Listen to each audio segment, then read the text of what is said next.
And we're back.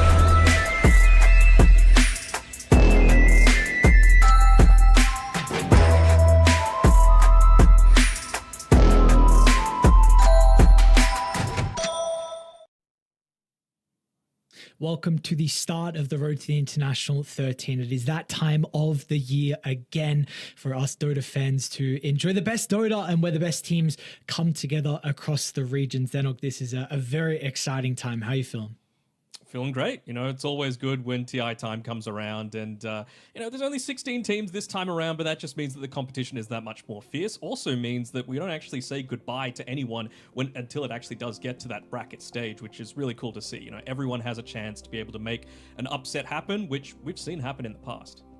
Yeah, that we have indeed. It feels kind of interesting, right? Where we see this is the first TI Road to the International where no one is going home. So it gives you at least that opportunity to be able to play at the start of the playoffs. But it's going to be some exciting stuff. So I know we'll get to be able to speak about the format coming up pretty shortly. But how do you feel about this change as well, where at least everyone gets to play at the playoffs? I think it's good. I think anything that evens the playing field is always good. Bring the skill floor up, basically, is a good thing in my eyes. It's kind of like what the stun bar did, way back in the day. And now you've got stuff like being able to see mana bars as well. Means that the great teams are already doing it. Means that the good teams now have that extra little bit of an advantage. And, oftentimes it's these teams that are at the very top that are able to adjust really quickly to tournament metas. Now with these teams that a bunch of them, it's their first time playing at TI, especially in this first series, we'll see 1W. A lot of their players, it's their first time here as well. They're going to be able to adjust to the pacing and still have like the exact same time as everyone else. They're not going to get knocked out in the groups. They're going to have that last chance. Yeah, which is going to be exciting to see how they can then make the adaptations, right? Because we heard a lot of people speak about ideas coming into Dota, and with the group stages, you don't have that time. But like you're saying, you've got a little bit more time now to work things out. So potentially this might be enough as we how do we even speak about the meta right now with what's going on? We've had some patches before this big tournament. How do we feel like the meta is kind of developed at the moment? I feel like people are still kind of on the Auras meta. They're slowly nerfing it little by little by little, but it's just not enough. And I don't think a hero like AA is good enough to be able to, stop the healing meta. I think we're going to see a whole lot of it. We're going to see some Omni Knight being played if it's not getting banned a lot. That hero seems really, really good right now. But of course, you got to get to there. And like you said, there is a bit of a different format going through. So let's have a look at that and how we're going to move on forward. Of course, there's 16 teams as well. As we see here, all across the world, right? No region unrepresented. I guess you could say Australia's not represented there, Lockie, but KP is coaching Liquid, so it's we're there in some capacity. And you can see there, basically, if you come in first in each of your groups, you get to choose between third and fourth as to from a different group who you're going to face. And that's still a best of three. This is what I'm talking about in terms of those upsets, right? You could be first in your group, but you could still lose to technically fourth in another group and have to start in that lower bracket.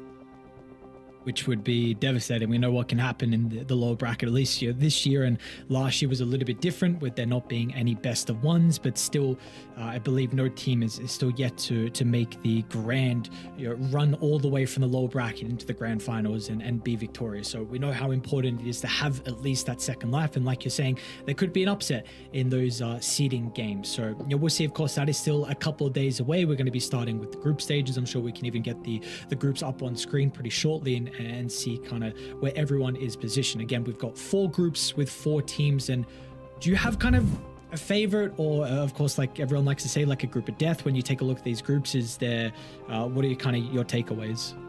Honestly, it looks pretty even. I'd say Group C is kind of rough for Team Zero and Nouns, to be honest, although Nouns has been putting forward some really good performances in recent times. Of course, Team Zero, only one of their players has played at TI before, so you've got at least a little bit of experience to bank on, but all these other groups seem pretty damn even to me. Would you agree? Yeah, no, I agree as well. I think maybe I'd put Group A I have high hopes for Heroic, and I think a lot of people with Gaming Gladiators and Extreme have like expectations are incredibly high. So I would say overall, like the groups look pretty good, pretty even across the board. And we get to take a look at the schedule and kind of how everyone's going to be versing each other and what we have in store for there. We're going to start with the mainstream as well. So we got Talon versus Tundra to be able to open it out. I guess we can do any games you're looking forward to real quick. Well, it's got to be on Stream B that we're looking forward to the games. Yeah, but, but on Stream overall- A, on Stream A. On Stream A, I got to say I'm interested to see how Saxa comes back into the Tundra roster, right? 9 class, of course, unfortunately not able to participate. Talon, I think WS is going to surprise a lot of people who aren't quite aware of him. He's number 3 in all of Europe right now in the MMR rankings, and I think that's a really big deal to be able to be up there with the big guns. Stream C, there's a lot of interesting games going on as well, including some of those from that...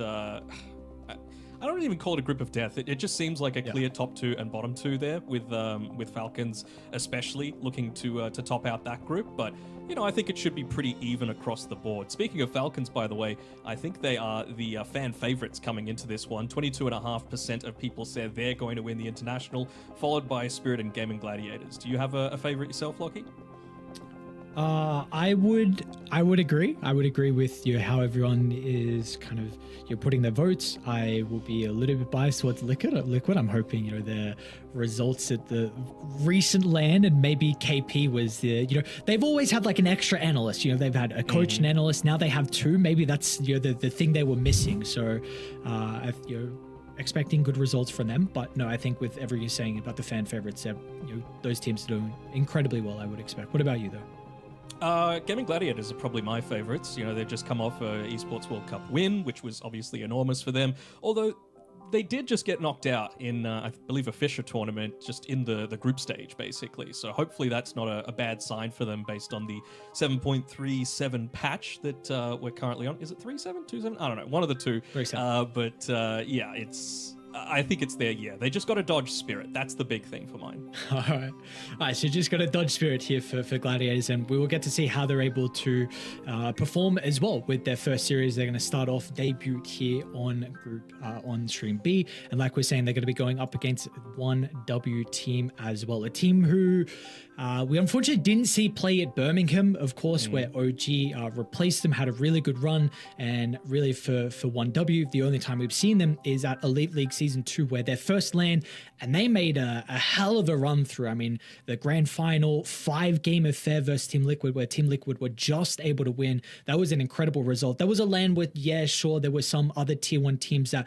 weren't there, but there were still a lot of incredible teams, and you can't take away that would have been a lot of experience for them. So let's see. I'm excited to see how they're going to be able to perform. What do you think about this team, though? Do you feel like they might flop, so to say, potentially on the big stage, or do they actually have some rising stars that can really make a splash?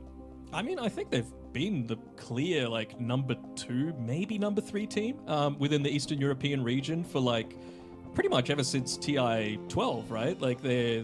The previous iteration to 1W was Glimsanich, and that formed basically immediately after that, and they were beating Na'Vi, they were beating VP to be able to qualify for Dream League. Birmingham, of course, they got to Elite League as well, and like you said, they were able to get all the way to that grand final.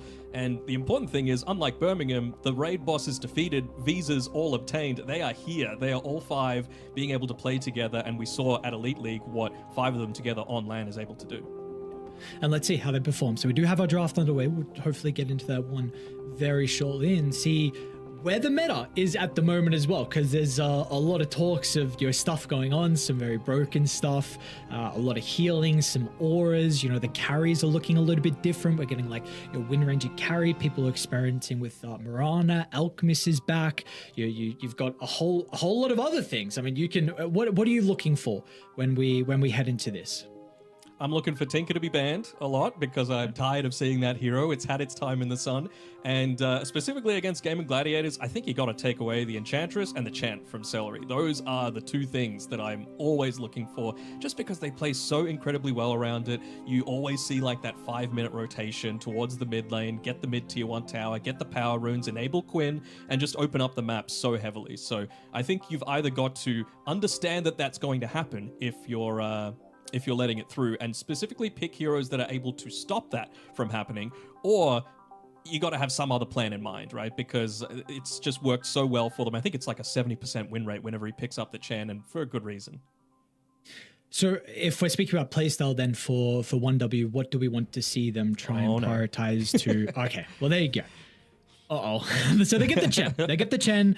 The trade-off's going to be the Primal Beast and the Weaver. I'll just mention that real quick, and then I'll go back to my question. What do you feel like 1W need to do to try and slow down the gameplay that we've seen from Gaming Gladiators with this roster pretty much from last year and still into this year when they've had success, where they, like you said, play around the runes, play around Quinn.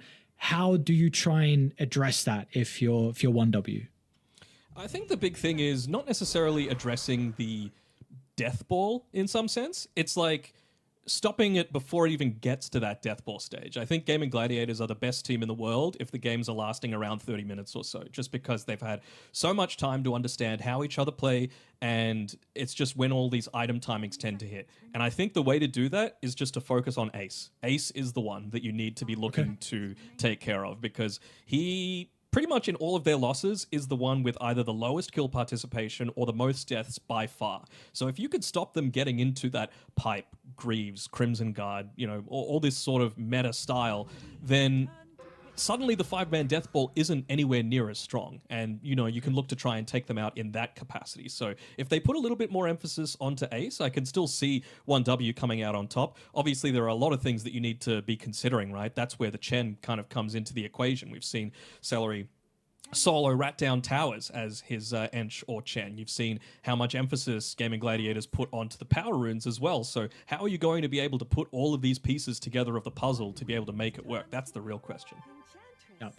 That's why they are such a difficult team to be able to go up against on Gaming Gladiators, where they had such an incredible year last year. This year was a little bit rocky, but of course, like you said, getting that big victory at the Esports World Cup. And now we'll see. It's going to be the Rubik here for Gaming Gladiators, the response with the Enchantress as well. So they're kind of, Celery gets his Chen, and then Enchantress going to be picked up for Respect as well. And so far with the draft, I know we're kind of midway through. Is there one that your key takeaways at the moment, one you're favoring a little bit more than the other?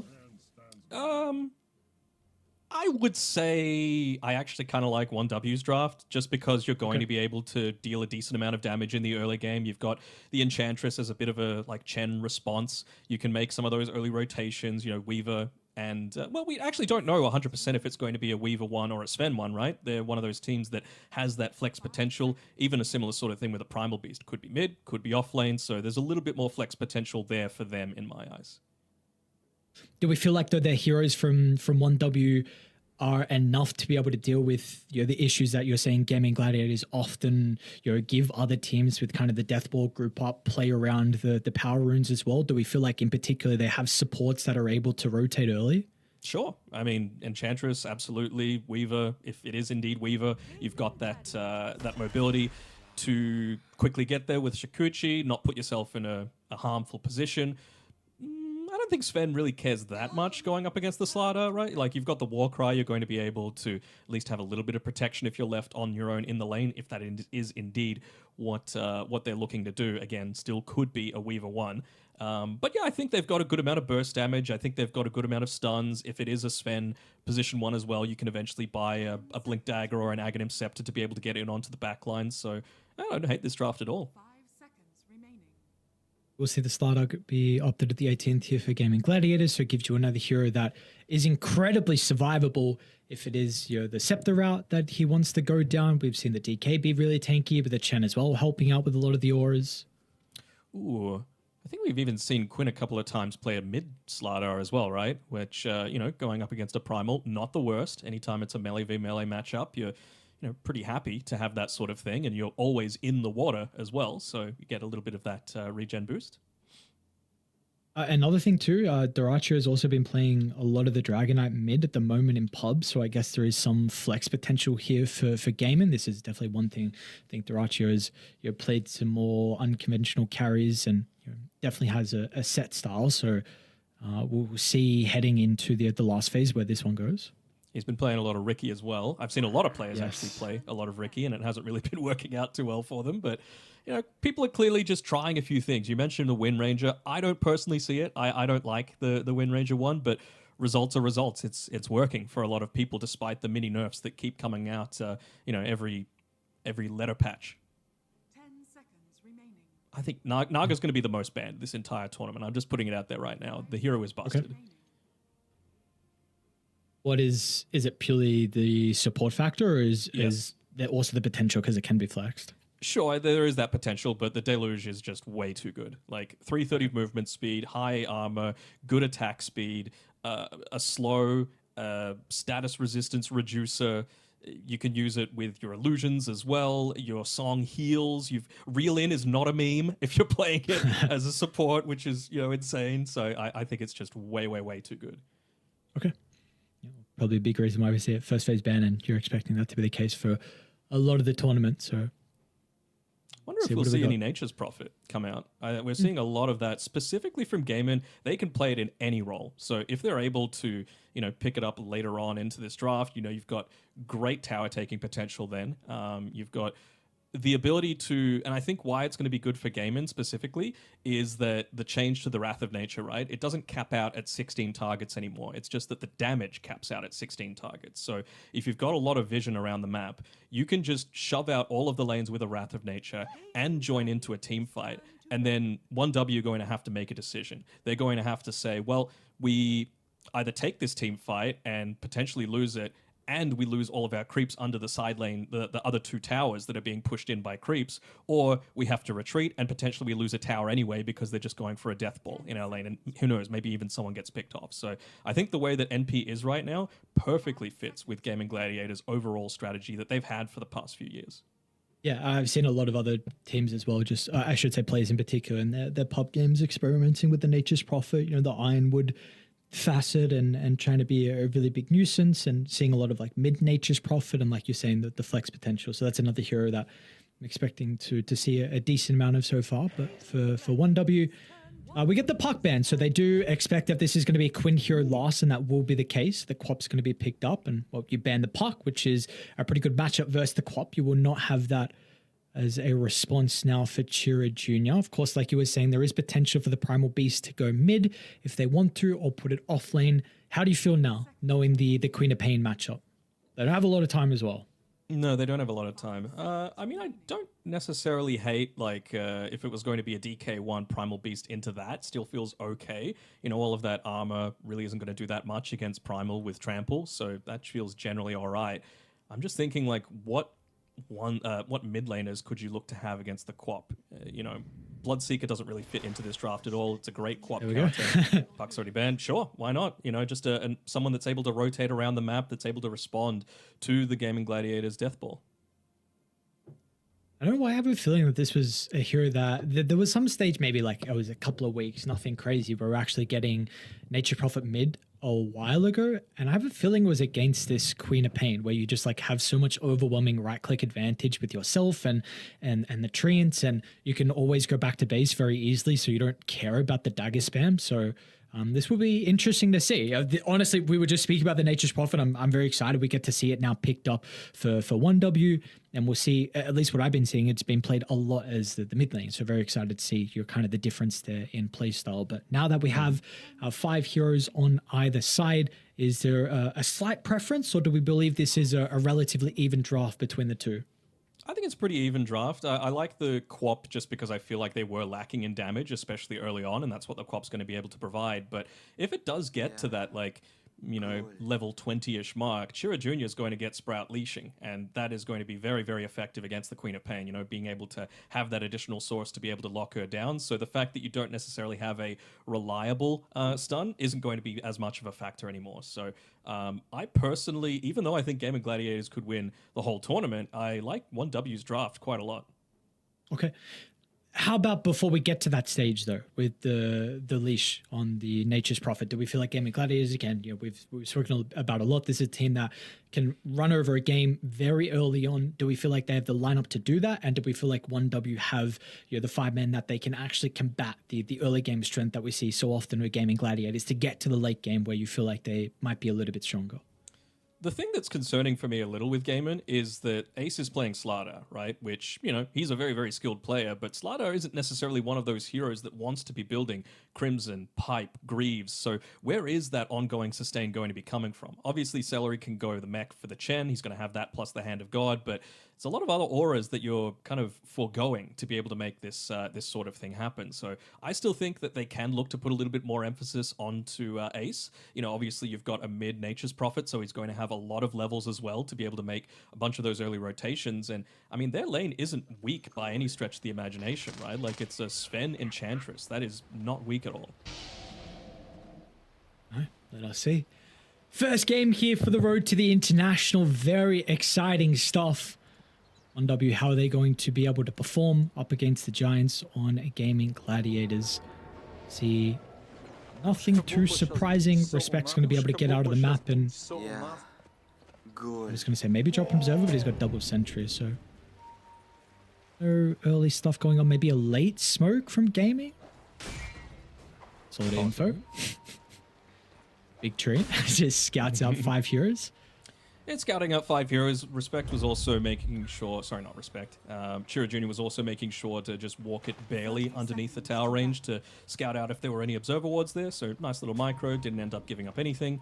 And Quinn eventually is going to be able to pop down an observer ward on the 1W side of the map.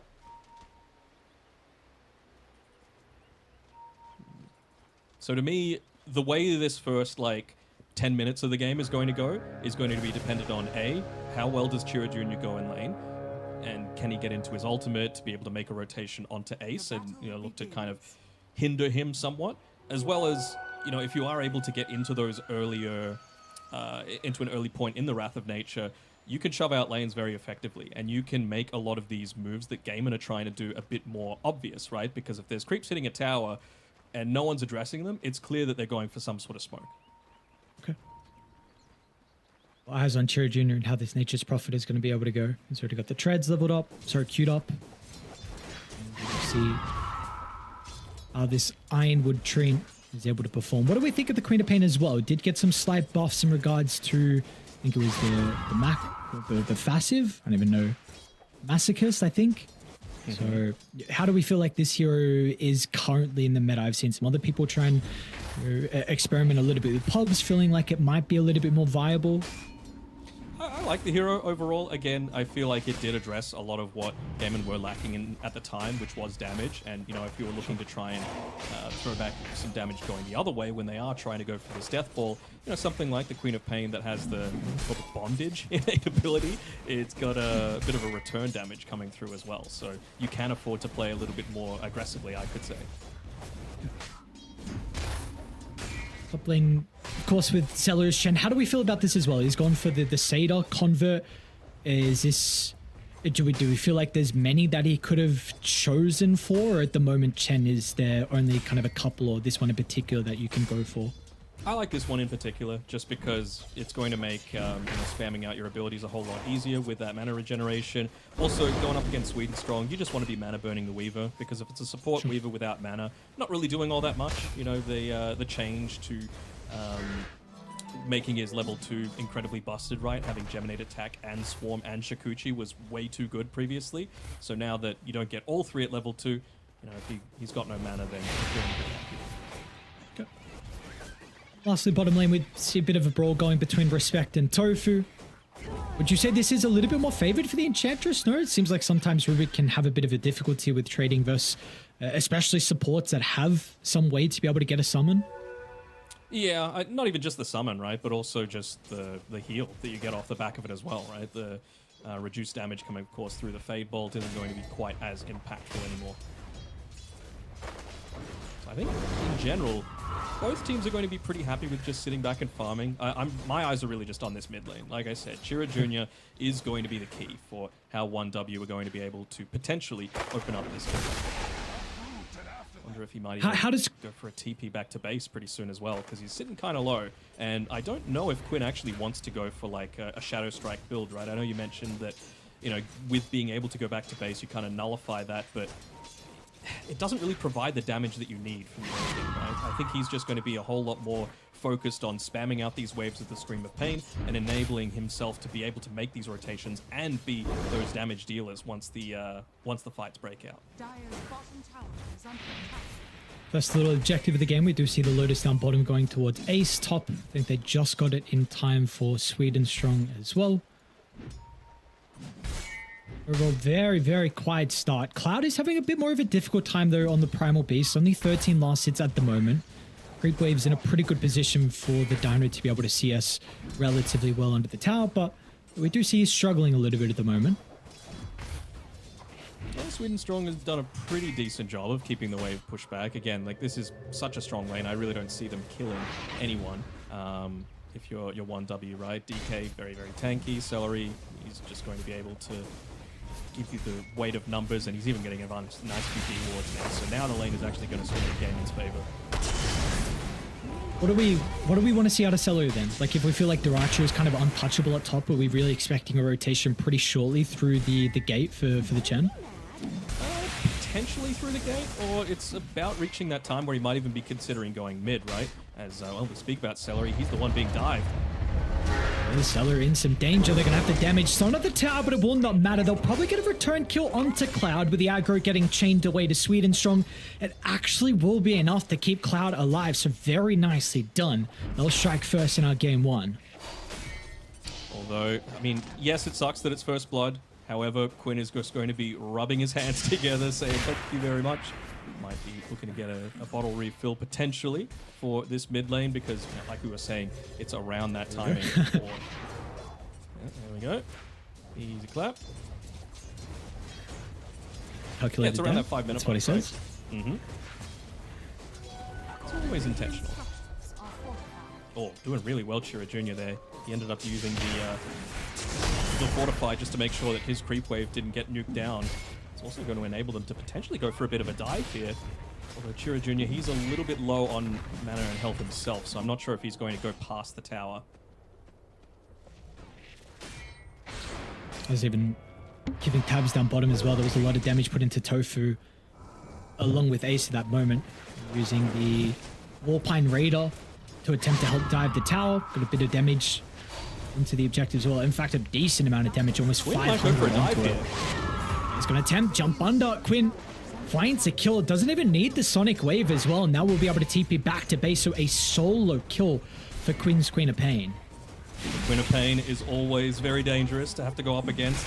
Although, I gotta say, when he comes back alive, will he make a rotation towards this bottom side on the Nature's Prophet, right? 5 seconds away, Ace is very low, retreating towards the safety of his tier 2 Have they gone too tower. far?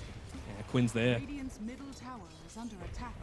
Doesn't seem like he's ready to go for that just yet. Tofu? And Quinn actually made a bit of a rotation. They weren't able to secure the Invis rune as well. So Quinn's actually going to get a bit of a freebie there. Not really giving up too much for that either with Gaming Gladiators. So very, very happy with that little exchange.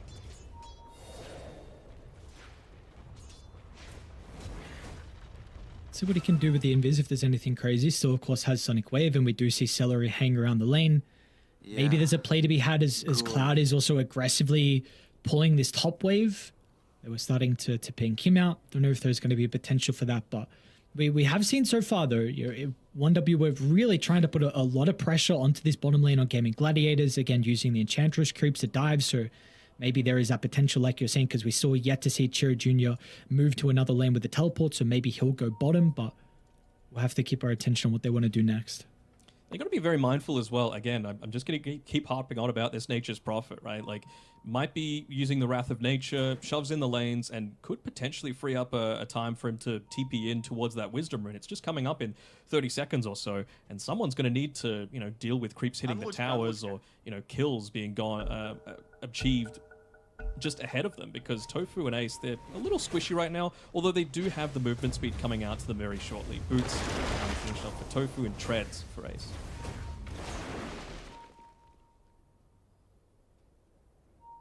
Pause. Yeah. Hopefully everything is okay. Mm-hmm. See Celery starting to move her. So overall, 1 kill apiece, and still the last hits looking pretty even between either side. We will see how they're going to respond on 1W. So because Quinn again is playing very aggressive, and this is enabling Celery to maybe D-ward inside Radiant's triangle, potentially get an Observer Ward down as well. They do need to respond to this because Tower's taking a lot of damage. Yeah, and again, like, this is what Gaming Gladiators do, right? This is no surprise. He's even going to yoink away the Ironwood tree, but unfortunately dies to the tier 2 tower. Radiant's bottom tower is under attack. Very late response though from 1W. Respect's going to finally move over. The deep observers that they place though on gaming, they'll also scout out Sweden strong. So a lot of reactions from Radiant. This does mean that of course Duracho is free farming. This is a top net worth Dragon Knight. You've got Ace as well, who's still bottom net worth out of the cause, but is getting some catch up. Quinn gets the blink away. He should be okay. Although Celery, he's the one that's being targeted right now by Sweden Strong. TP going to come in, and oh no, the Centaur Conqueror ended up turning against him there. So if you're going to focus in onto the jungle, that's going to be the case. And they put up a few, and they get a nice little D-ward off. So good little rotation coming through, and there are a few people grouped around that mid lane as well, right as that 8-minute mark is going to come out. Will Quinn be lucky enough to secure another power rune? No, Respect yoinks it away. Where's he going to jump to though? Sweden Strong up to the north. We'll have to go to the right side. No one there is currently positioned, but Tofu though stuck inside the Sprout. Be able to cut his way out, but it will not be enough. Oh, okay, you got to finish your food. It looks like they will be able to with the damage of the blood grenade. This tower as well should be okay with Celery being able to drag away the greater tree. Nonetheless though, okay, they'll take it back. I mean, it's a lot of damage, and this is the thing, right? You really needed to get off to a good start at the very beginning. Have they got the damage? No, they don't. Now Quinn, he committed to the middle with the blink still on cooldown. Oh no, Quinn thought he had the damage, but not to be, and just the assistance of the facet there. The extra healing from the overprotective Wisp keeps Respect alive. Tower goes down, and now a 2,000 net worth lead for 1W. I was actually going to comment on it a bit earlier, but Chira Jr. loved the Raindrops purchase, right? Like, you're going up against Queen of Pain that has put 0 points in the Shadow Strike. It's all about that Scream of Pain. You're blocking so much damage, right? For only, what, 225, I think, gold to be able to buy it. I kind of want to see it on a bunch of these different heroes on 1W's side. It just feels like an incredibly good item for this game. Duracho might not be safe either. So 1,500 health they're going to have to go through. A lot of armor on the Dragon Knight as well. Got that Helm of Iron Will, that might make it a bit much, and the Spark of Courage. Everyone, 5 heroes. Sure. Sorry, Duracho. This is a difficult one to be able to escape, and well, he will not escape indeed. They need every single hero to be able to bring him down.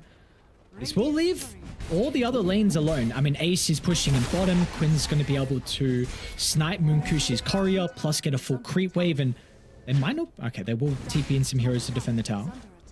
It's just really strong though. It doesn't have a ton of mana to be able to play around with either. So it's really just trying to keep this tower up for as long as possible. They're going to be once again hoping for a rune up on the top side, and they're going to get it. So Cloud DD rune should be going his way. So they've been able to protect a lot of their real estate. They've gotten a bunch of kills. They've taken 2 tier 1 towers. They're basically playing the game in Gladiator strategy right now on 1W. This is a team that has clearly done their homework. Shout out to Achilles, their coach.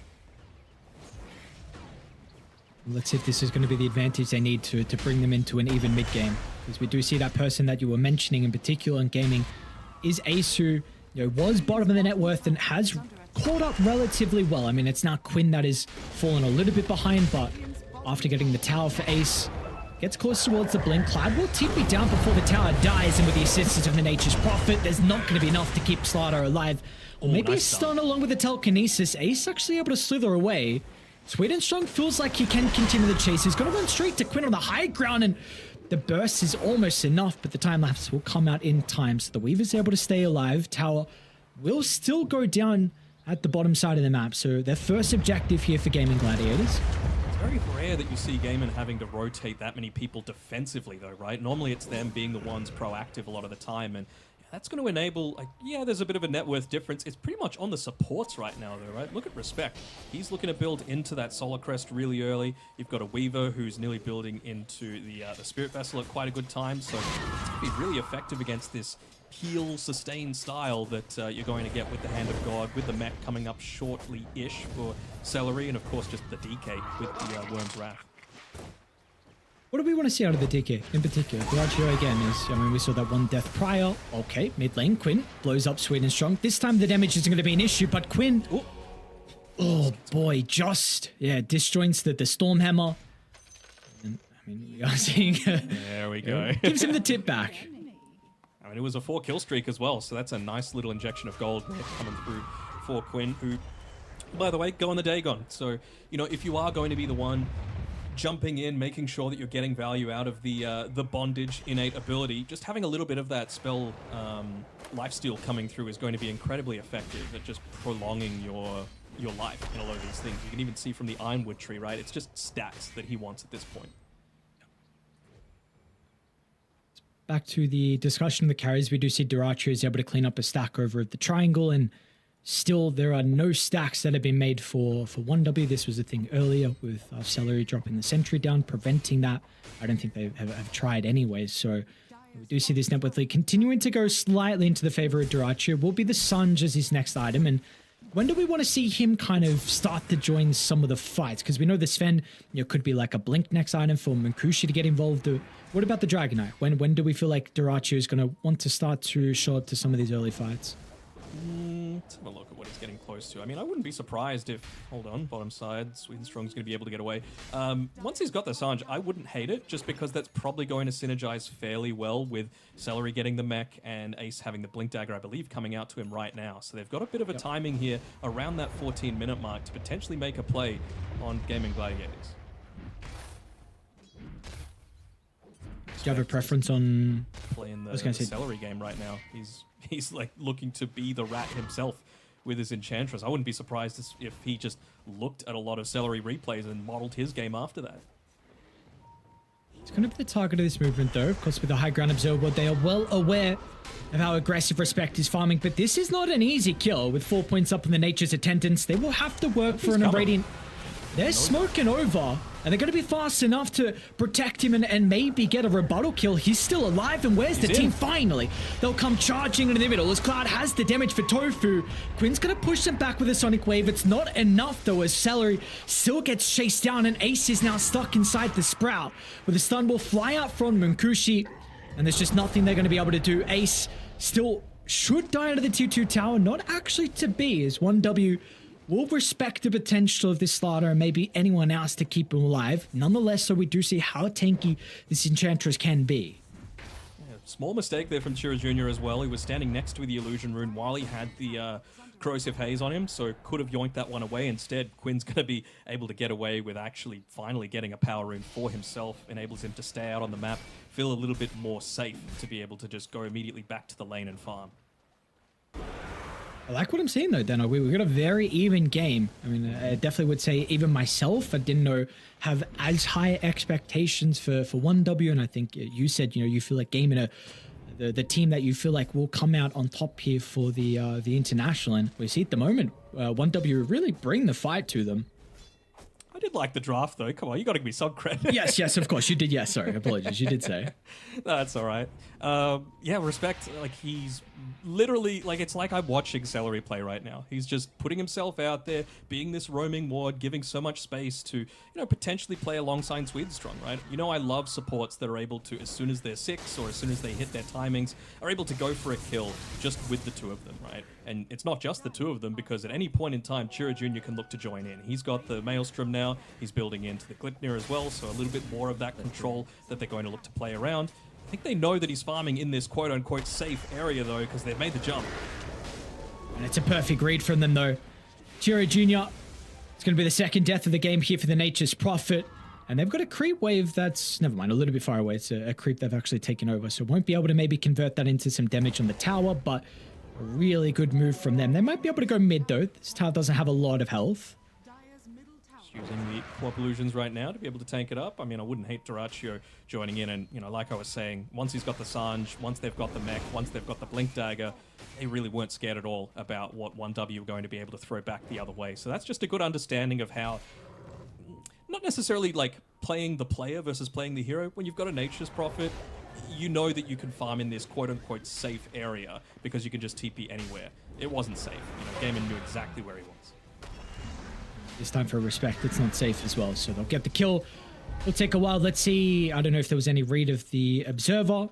They've already got a Sentry, so okay. Nice D-Ward as well, so it's going to make it a little bit more difficult for Respect to play aggressively. So we've seen Gaming Gladiators being able to offset some of the momentum that was being built from Radiant. We'll see what they want to do next. Some of their forces being drawn towards top. Ace, he's only got 1 point in the Corrosive Haze, so maybe this is still enough for them to threaten Roshan. We do see them sticking around. In fact, they're going to go down bottom once again. All right after their ward just got dewarded as well. So clearly just thinking that maybe Chira Jr. is going to go back to the same well again, and they would be right.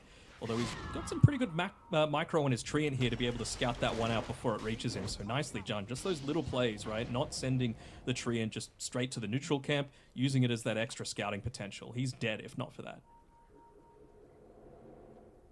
Needs to continue to stay alive because at the moment, close towards a Gleipnir, but still bottom net worth. I mean, still it's very even between everyone. So a team fight victory and they could pole vault themselves up towards the top. We are going to see a fight occur around top. Finally, Munkushi's feeling ready to go. They'll run into Daracha, who maybe isn't the primary target. 2,600 health. Ooh. This is not an easy kill. Chira Jr. over to the north.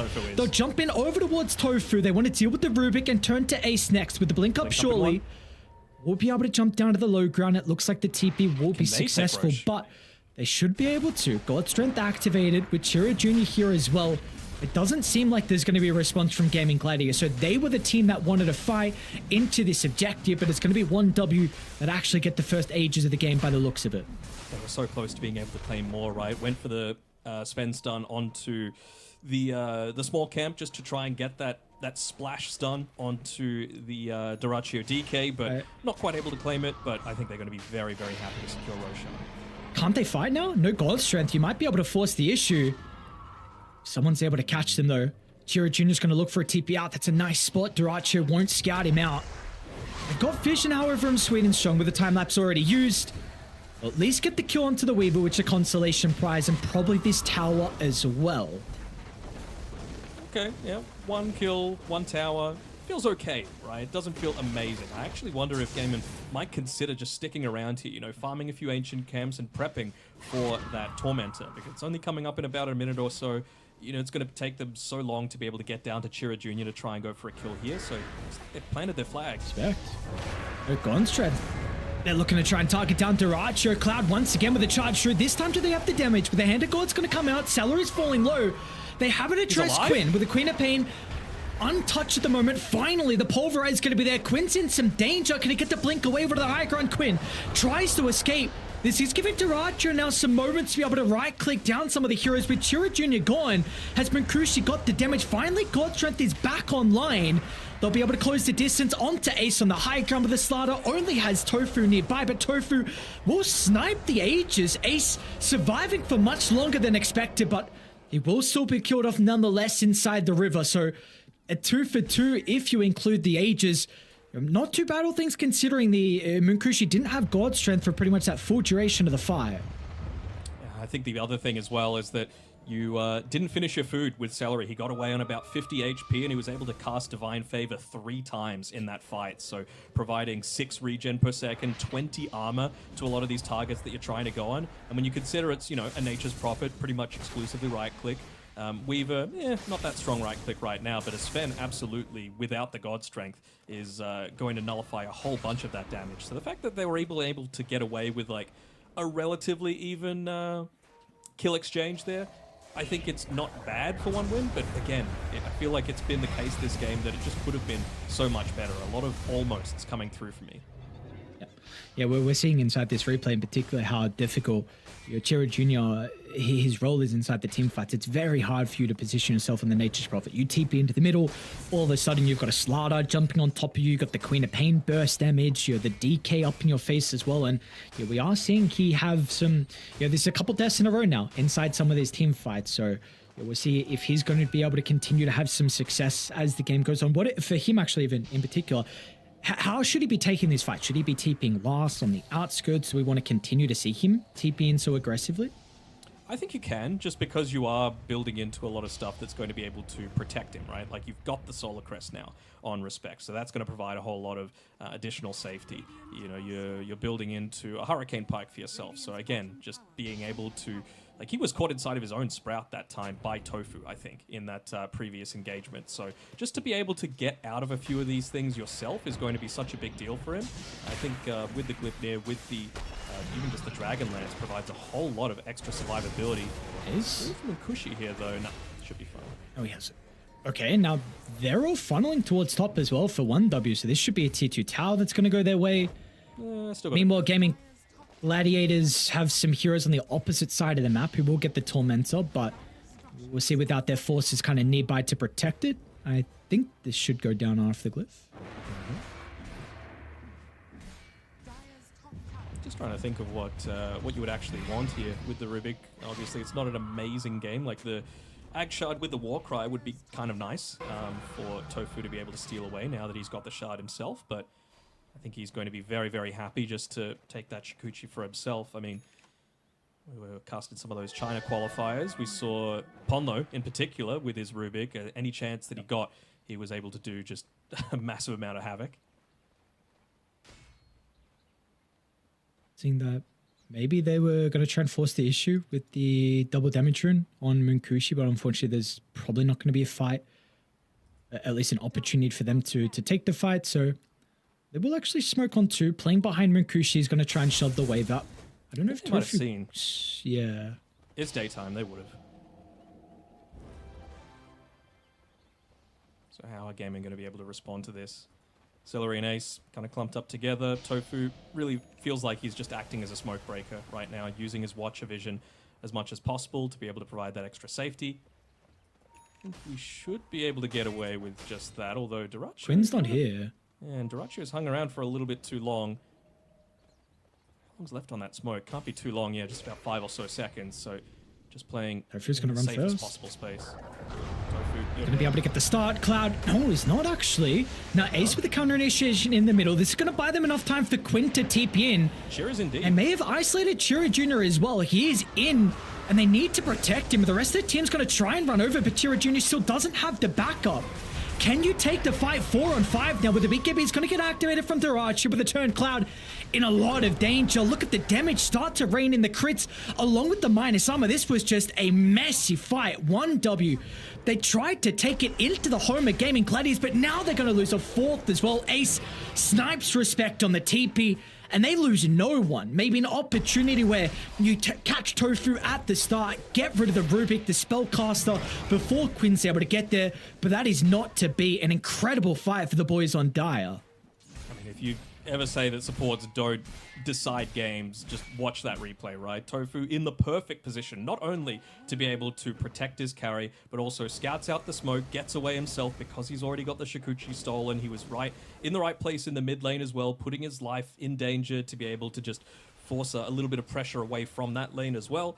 He is an exceptional player, not just on the Rubik, but any sort of hero. And yeah, Chira Jr. might have just gone in a little bit too deep there. They've got the Deep Observer Ward to be able to provide a little bit of extra safety to him, but it's not like this game and lineup where you've got, you know, the Greaves, the Hand of God, all this other stuff to be able to protect him. It's pretty much him on his own if he's in that deep.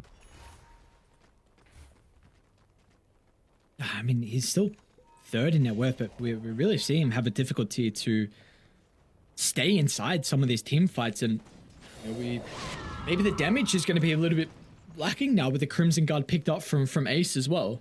Could certainly see that. Although you are going up against an Enchantress, right? So you can dispel off the Crimson Guard. That's always going to be a factor. So maybe Respect is just going to be holding that up until it's used, just to make sure that you always do have that turnaround potential. Same game in the slight net worth lead go their way, about up to 4,000, which is actually the largest lead we've had so far. Mid lane, Cloud maybe gives them an opportunity. Crimson Guard still yet to be activated, but the team late to actually move over, so there will be no fight had. They're still sticking around bottom. Munkushi didn't want to join them either with Chira Jr. as well, so a big opportunity. Mid pushed in, top pushed in. Maybe some objectives to be had. Duracho with that level 20 is really ready to go. Is indeed, and look at his item build as well, right? He's gotten into the Daedalus. I was saying he needs to be a little bit more farm-oriented, not play the Duracho way, just putting himself in harm's way a lot of the time. And he's sat back. He's got to, like you said, that level 20. He's gone the extra attack range as well, so he's your big sieger. And I just want to point out as well a few of the itemization choices as well from neutral items. DK going the Light Collector, so he's not going to get isolated inside of a Sprout from Chira Jr. You even got an Iron Talon still on Ace right now, so he's always going to be able to just chop that away, not only with the Iron Talon, but his Quelling Blade as well. It's a very interesting move. Yeah. difficult to read. You've got Dyrachyo. Often you would expect probably the teams playing behind him when he's sieging this aggressively onto the tower. Everyone else is going to sweep to the right side of the map. Unfortunately, they will not be successful with this. Everyone, there's 3 heroes back inside the base. And that's the main objective, right? Like, you got the tower. That's what you were looking to accomplish there. And, you know, no one, again, dealing with that bottom lane. Pushing in makes the rotation a little bit obvious, but I think 1W are very conscious of the fact that, okay, well, we haven't taken a few fights on our terms. We really need to try and set up around this Roshan right now, because that is the next key objective. It's up in 2 seconds. Quinn just missing out on that scout out there. The train is scouting Celery. I don't know if there's going to be much they can do with it. It's not bad indeed, but the rest of the team's starting Rosh, and it's falling fast. They need to go soon. A little slow. What's the call? 1W Munkushi, can he enter the middle of the fight? They're going to try and go to the north this time, once again onto Celery. If they got the damage they do, they're going to commit everything to bring him down. They'll deal with the secondary support as well, but now the cores, they've gone uncontested, but Quinn's stuck inside the Sprout. He'll go down, but Dyrachyo, this Dragon Knight with the buff up of the Corrosive Haze, they'll be able to turn over Chira Jr. You know, the Nature's Prophets had a difficult time inside the team fights, and this one is no different. As Gaming Gladiators, they stuck around the Dragon Knight, and they should be rewarded as well. Another kill over to the east. Ace and Tofu combination together. As we saw 1W this time, you know, you were able to deal with the supports to start, but it just didn't matter. The cores, in particular, Dyrachyo, are too far ahead. I think they're just second-guessing themselves too much. A bunch of these rotations have just been a little bit too slow for mine, and Gaming Gladiators, their minds click instantly. They say, okay, this is what's happening. Let's make a decision and let's make it right now. It's what sets the good teams apart from the great ones. I think Amar is another one of those players that just instantly commits to an idea. And for them, you know, that previous rotation towards the enemy triangle, the rotation there to try and contest Roshan, if it was even like 3 seconds sooner, maybe they don't continue in there to commit to Rosh. Maybe you know, have an outnumber for a little bit longer time, but just because of that slight delay, it means that not only do you lose the Aegis, not only do you lose the Roshan's banner, but you also have, I think it was a 3-for-2 trade going against you.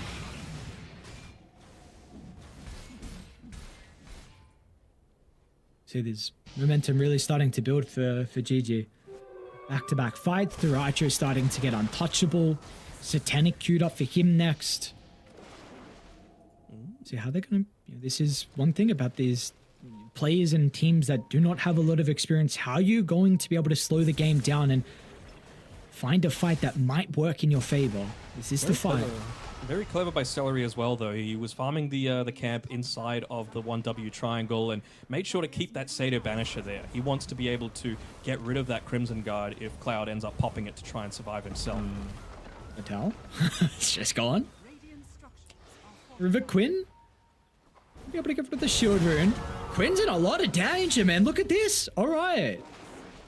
And again, this is prior to the level 20 talent on the Nature's Prophet. So that is a big pick-off to be able to not only delay out that Aegis, but to get a lot more net worth and, more importantly, experience going the way of the NP. They're going to follow, not going to follow it, but they know where GG hunkering down right now because of that courier. They're actually just going to walk up onto the high ground. Is this the right choice? Ace isn't bad. He's going to be able to get the blink away, though. And like you said, is this the right choice now? Because look at Dyrachyo's position on the high ground, giving them all the information. Munkushi assassinates Tofu. They want to just completely avoid Dyrachyo. And that will result in a successful team fight for them. And now with the Pulverize being used, Dyrachyo should be able to TP out in the cover of the BKB. Quinn is such a big amount of their damage, dude. They gotta make sure that he is there for a lot of these engagements. And they're not even going to waste the God Strength as well. Just instantly nuking down that Tormentor. Not the greatest one to be able to give over. The Rock Throw doesn't feel amazing for Cloud, considering, you know, his role in this game to really be that durable bruiser, I guess you could say. But with those kills, he's finished up the BKB for himself. He's got Pulverize rank 3 nearly ready, so it's a lot of extra damage that they're going to have coming out very, very soon. In regards to the itemization on Munkushi, actually hold that, Chira Jr. Ooh, okay, far out. Very nicely done. Do we like the AC from Munkushi, or do we feel like you would prefer a little bit more damage out of this fan? Well, Chira Jr. actually had it queued up for the longest time, and I think he's just switched into the BKB very recently. I'm sure that's probably a discussion that they're having live right now. Like, is this something that we need to give to him? Is this something that Munkushi needs? Because he's not really short on durability himself, right, as the Sven. You know, you can pop the war cry, you can be A-okay. But for the Nature's Prophet, I'm feeling a little bit more anxious about that sort of thing, right? It's not the old NP where the teleport, you know, gave you a bunch of damage and then converted into armor. It's just a flat 250 barrier, which is nothing at this stage of the game. It seems like they're fully willing to just commit to him as the full-on glass cannon. I guess with the Vindicator's axe, he can feel a little bit better about things. You know, that plus 20 armor if he's stunned, and they've got a few stuns on GG. Stuns are starting to move towards bottom, Sweden strong. Radiant's bottom tower. A bit of a pest trying to shove out the wave. There is a creep that has made it towards the T2 tower. Duracho should make quick work of this objective. Still have ages for another 10 seconds, which will result in that last outer tower going their way. He's played pretty well as Sweden strong. In 9, 4, and 6, he's level 17. He's built into an Atos for himself. Looks like he's going for the Lotus Orb because they are very single target focused, particularly with those stuns that we were talking about. They're going to need to defend that tier 1 tower a little bit. And like you said, Aegis reclaimed, so it's like GG feel that they've got enough out of this. What's Duracho got coming out to him now? Has he got the Satanic finished already? God damn. Man is farmed. So, yeah. Yeah, his boy is huge. 24. Looks like he's going to buy the recipe for the Aghanim Scepter as well to free up an item slot. You do see, like, here's the thing though. He has pretty much all the net worth advantage here for Gaming Gladiators. So if he's unable to right click inside some of the team fight, I don't think the game plan ever is to go for Duracho, right? Because we've kind of seen the success has been deal with the support. So we'll see. How do the fights need to look differently as well for GG? Because the last one in particular was they just sniped Quinn, and then without the damage from Quinn, you were saying the fight just looked a bit different. Yeah, I think you got to just dangle the right sort of heroes on the front lines, right? And it's really just going to depend what... Sorry, I'm looking at Tofu nearly dying to the Tormentor. It's really just going to depend on what tools you have. Like, if Tofu has the Shikuchi, it can be him, you know? He's got the Dandelion Amulet. He's got the Solar Crest for himself. He's, you know, got a Chen to be able to help him out a little bit. You don't want the Chen to be jumped on first. You probably just can put the DK out there, right? And force them to commit onto you. I mean, you've already taken all tier 2 towers, so maybe it's even just going to be a game of waiting for the next Roshan, getting a free... What will it be? You know, refresher, Ags, whatever it is. Like, it's just going to advantage GG so much more to enable that high ground push and just playing around Duracho. Basically force them to respond to him rather than avoid him entirely. Which is something we have seen so far they haven't really done. You know, that top tier 3 tower went down up top very easily. Ace, I want to scout out Sweden strong, but it's time to already get the time lapse away. He's fine. Yeah, we did see, of course, some of the other towers and even mid when he was starting to beat into it. You know, 1W didn't really want to do anything versus Duracho, so they do get that Aegis and they do get that opportunity to group up. Could be some trouble. It does look like we're going to start to see GG start to play together. I mean, they're just trying to buff up Duracho as much as possible now, right? Like you said, basically all of the net worth is on him, but who cares, you know? Like, he hasn't gone for the AoE Dragon Tail just because... 1W. Cloud mid lane tried to try and kill the wave, and now he's in a lot of trouble. The BKB, is it going to be enough? So he ran into the trees, Cloud! What? He could have kept running. He's going to try and TP out. Will he escape? Do they see him, Cloud? He makes it out. Now respect. I don't think he's going to be able to make it out. Looks for the sprint down to the low ground, but Duracho can hunt him. This is a kill right in front of the tower. They can lead this into objectives. That is a big mistake from 1W, and GG are a team that you give them this opportunity, they will punish you. Is that Glyph is going to be able to deal with the siege creep wave right now? Sweden Strong just sending out a few of those beetles as well, but it's not going to hold them back again. Duracho, he's got the extra regen. He's got a Solar Crest for himself. Just rally around him. Why not? They're going to try and fight. Sweden Strong is looking for the supports in the backline. Me on Cloud and Makushi smoking all the way around. Look at the vision Sweden Strong has provided them. Quinn tries to disrupt with the blink in. Rinkushi targeting down with the Queen of Pain, stuck inside the Sprout with the leash. Rinkushi finally able to get the right clicks out. Is it enough? Quinn falling low with the blink. It's not going to be there in time. Eyes on Duracho. What he's going to be able to do with the stun lock. It is perfect. Or is it Sweden Strong? Time lapse out of the last second. Tiro Jr. also looking for the TP. Ace has got the stun. A millisecond short. He's going to be able to escape as well, but they may just go back to the higher ground here on GG. Yeah, you've used a lot of your tools right now. You don't have the time lapse for 20 seconds. Most importantly, though, you don't have the Sven. Like, what is stopping them from just hitting into a lot of these towers? Chira Jr. putting himself out there just because there is no one else right now, and very rarely say Dyrachyo is hard carrying this game, but They found man Tofu. is doing it. Cloud now in the middle of the team fight. Chiri Jr. being able to right-click freely. Ace, I thought be able to deal with the starter. Cloud might be able to stay alive as well, but the force half close to the base. No, they get the crits. Cloud at least is a buyback sweet and strong time lapse in, but Sentry already laid down and a quick response from Tofu's telekinesis. I don't think you could ask for a better start to a tournament than this for GG, right? Like, they have just done amazingly well. Even just with the Aghanim's blessing on Dyrachyo, he doesn't care about the sprout. He's just happy to move on forward. Look at him. Look how tanky. Oh my god. And this is just going to be mega creeps. Walk it down. It might have taken, 10, 15 minutes longer than the usual GG sort of play, but eventually they would not be denied. Okay. Flies out. Nice leash, bro. Jiro? Sure, TP'd into the lane, but everyone else retreated over to the outpost. Nakushi's going to try and tucker them down. It's a pretty decent stun onto 2.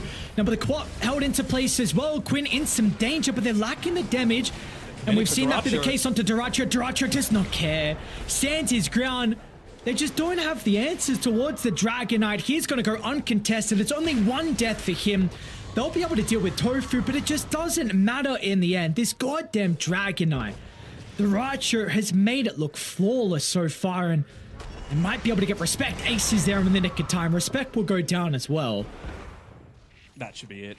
A minute without 2 of your cores. Mega Creep's already down. Dyrachyo beyond godlike. 12, 1 and 4. It's been an amazing game for him so far, and it's just I don't even want to say it was a lack of respect. Again, it was just that the lack of a killer instinct, I guess you could say, from 1W, right? It's most of their first TIs.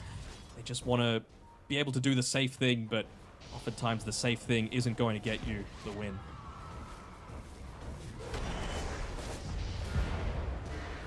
Fortunately, it is not. Play things out, But it's not going to a matter. matter of 30 seconds to be able to secure it all. They just want to, feels like have a bit of a party here. Dyrachyo is feeling himself a little bit. He doesn't want to hit towers. He wants to kill people. He feels unkillable. Look at Ace. Okay, he was hitting the T4 tower. I wanted to jump in, enjoy the fun, but the G's going to be dropped as well. So, yeah, GG going to be able to take game 1. They had to work for it in the end. 39 minutes, and it's a relatively early victory, all things considering, but this game was very, very close, and 1W. Are there any takeaways from them? I don't know if I should even lead with this, because you're always your props to Gaming Gladiators and what they're able to do to get the victory, but still with your 1W, this was a team that you were expecting to, this is going to be a difficult run for them, and they really brought it to GG. I was quite impressed. So what do we want to see out of them heading into this next game? If I'm their coach, Achilles, I'm just saying, guys, you just need to be confident. The draft was good. You played the lanes amazingly well. First few rotations were great. You were able to take multiple towers against GG's lineup, who is, centered around that. And just a few bad team fights meant that, things slowly started to just go back in the favor of GG, right? It was, I believe, a 4K net worth lead pretty early on, only 15 minutes in for 1W, but just this one fight in particular, right, was really what turned the tide a bit more towards GG. You lose a couple of cores, you lose a Sweden Strong as well on his Weaver, who was pretty farmed for a support. Only Munkushi ends up getting away, and it's all the result of Tofu just scouting out that smoke, both in the lane as well as being that smoke breaker inside the triangle. I think they just need to be a little bit more committed with their movements, I could say. Am I getting too far ahead of myself saying I don't know, this DK carry hero? Because I was not particularly expecting it to look like this heading into the tournament. My eyes were on some other carries in particular, but is this just it's just one game? Should I not get too far ahead of myself, or is this something that maybe is going to be on other teams' radars as well? I think they just let it get a little bit too late, right? The DK is incredibly strong in the right circumstance, but it takes him a while to get to that stage, right? Not the biggest damage dealer early on outside of being able to take towers, but if you go that splash facet, if he's able to get into the Daedalus, plus, it was the Satanic really that turned the tide for me. Just being able to stand in the center there, not give two rats about the outcome there. It really just meant that he could full on commit and finally force people to focus on him as opposed to the rest of his team, because that's what was given 1W a lot of their successes, right? Being able to take out Quinn, being able to take out Ace, getting rid of these Chen auras, the Rubik just being really annoying with sprouts and stuns and what have you. So yeah, it was the inevitable coming through from Duratio and silencing a lot of the haters in their first game. Yeah, without a doubt. So let's see what they're going to be able to do with the momentum here for Gaming Gladiators. A very good start, and again, we'll see how impressive they can continue with this run so far. And for 1W was a good showing as well in game one. We'll see what they're able to do to kind of make amends where they feel like they went wrong and what they want to do to change things up. But overall, was a good showing, and we'll see. And anything in particular, again, maybe in regards to the draft that we would like to see changed a little bit, or are we kind of nothing in particular? Nothing in particular, really. It felt like this Rubik was a bit of like a Weaver answer, but again, lowish damage was there from Gaming Gladiators. So I feel like the game could have been very, very different if a couple of those smokes just turned out differently. No, I think it was much more on like decision making versus anything to do with draft. Like Chira Jr. going for a little bit too deep of a TP in a couple of times. Again, just a bit slow with a few of the movements there from 1W. But overall, it was a good showing from both teams. GG showing the resilience to come back from a deficit, as well as a different overall strategy, right? In the lead up to this series, I said Ace was the one that you need to focus on. Duratio has shown now that if you give him the reins to be able to do it on the biggest stage of the year, he's the one that is going to be able to do it if you give him the right circumstances. So no, not so one-dimensional anymore, Gaming Gladiators, which is great to see. Yeah, without a doubt it is. But it is just game one here for the road to the international. We'll send to a break. When we come back, we've got game two with 1W taking on Gaming Gladiators. Gaming Gladiators, last year's runners-up, are back again to try and claim the Aegis, and doing so they've already taken EWC on their path here, and I'm now joined by Ace. Obviously, TI, and especially big for you as is in your hometown. I mean, you're literally 10 minutes away. What's it like to play here? It's something that I honestly never thought would happen, because like Dota has not been that popular in Denmark for quite a while now, but like it's like so amazing. Like it's been so chill. We also been boot camping here. Like it's just so chill for me. I just came here like 20 minutes ago. My brother just drove me. Amazing. So are you going to be able to have all like your family and everything and your friends at the arena for the finals? Yeah, I think like a lot of my family will come, and like most of my friends also, I think. So obviously last year, you had a phenomenal run last year, and were the team to beat. And this year, I think kind of people started to maybe doubt you or count you out, but then you just come back, prove them all wrong with a phenomenal past few tournaments. How does that happen? How did you do that? Was that like the game? Was it you guys? Was it, your opponents? How did this come about? Kind of a mix, I would say. Like when you win a lot, the game definitely keeps like nerfing your strategies and your heroes. There's so many frequent patches, and whoever wins what they play the most will always get nerfed. Yeah. And this just kept happening and happening and happening. And after every tournament, you have to like find new stuff. You really have to try it again and again and again. And you keep doing this for so long, it gets pretty hard to like keep it going. Yeah. So I think people got a bit exhausted by like try hiding after every tournament and getting the motivation all the time. Yeah. So I think that was like the main problem. But now also after not winning so much for a while, I think we just kind of got a lot of the drive back again. And now then it just worked out for Saudi. How do you think about last TI and especially those grand finals? There's been so many tournaments, but like we had a pretty crazy lower bracket run. Yeah, and the grand finals versus Team Spirit and everything. Yeah, that year was just like pretty crazy because feel like we were pretty bad. And like, oh really?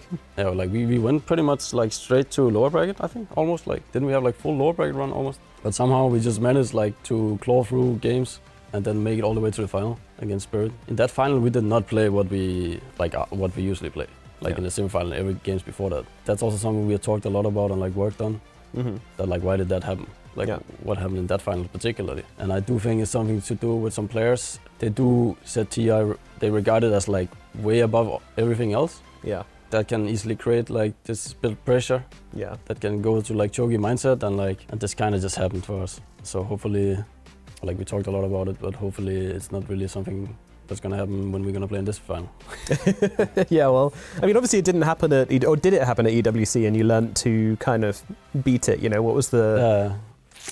Yeah, I mean, again, we've been in a lot of finals. I think we have a pretty good final win radio. But again, like EVC, it's not really a TI. TI is just a bit special and can create more pressure somehow because people really want to be part of the I have one TI club. Yeah. Get the rings or whatever you get, all the stuff. Yeah, So, yeah. Yeah, I mean, what would it mean for you personally, on home soil nonetheless, to be able to win it, to hold that Aegis, what would that be like for you? As soon as I knew that TI was gonna be in Denmark, then I instantly thought, oh shit, man, like if I'm ever gonna win a TI, I definitely want to win this one. Yeah, in front of your friends and family as well. Yeah. That'd be incredible. So it means a lot. Who do you think your biggest supporter is going to be in the crowd? Who's going to be screaming the loudest for you when you do get on that stage? Usually it's the people who's like sitting with the GG boys, like the org, and then they usually have like the Giga fans around, and then like they usually have some drinks and stuff. Those guys will be the loudest. Those guys you can usually hear, yeah. All right. Well, thank you so much for coming to talk to us, Ace, and thank you so much, and best of luck, obviously, TI. Thank you for having me.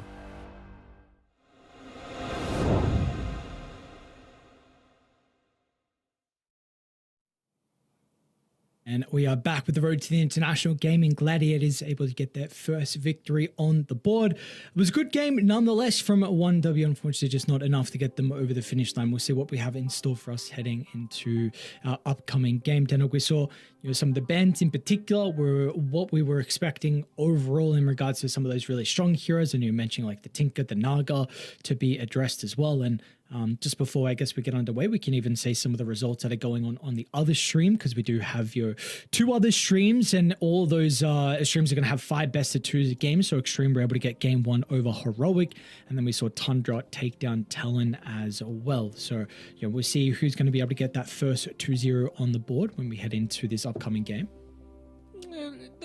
Doesn't have to be a 2-0, could be 1-1s, and that's the thing, right? It could have very well been a bit of an upset in the game 1 here on this stream. I think 1W, they'll be happy with 1W going up against the reigning Esports World Cup champions, as well as TI Grand Finalists, Gaming Gladiators, right? Like you just heard there from Ace that clearly they felt like their last TI wasn't even close to their highest potential, right? They went on an amazing run here in the lower bracket last year, of course falling to Spirit at the very end, but how much of a buff would it have to be, by the way, just to be able to be playing literally 10 minutes away from your home?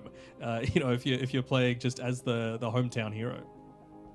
Yeah, I mean that would be incredible. I can only imagine where we've got a couple other players as well, right? Where you always see them playing from home, and it must be a great feeling with having. Hopefully, they get to have family in the crowds as well if we're able to get to that top 8, which of course is now crowned as the actual international. So that would be very exciting, and very much expecting Gaming Gladiators to be one of those teams that can make it at least all the way to that position. Yeah, I would agree. They showed me resilience in that game, right? And we're talking to like they haven't done this for, years and years and years. But I was a little concerned about them. Yes, Esports World Cup champions, but in their tournament that they played recently, third party one for Fisher, they got knocked out pretty much instantly. So that was a little bit of a shock to the system. I was worried that maybe they hadn't adapted to this latest patch quickly enough, but clearly, they're able to shrug off some downsides. Yes, it was helped a little bit by some indecision from 1W, but still, they've got the experience, they've got the know-how to be able to get the W when it really matters. And overall with the draft though from 1W, do we feel like there needs to be, again, any adaptations in regards to like the playstyle we see from Gaming Gladiators? Do we feel like that and their playstyle early was pretty solid to be able to combat a lot of the tempo that we see out of gaming?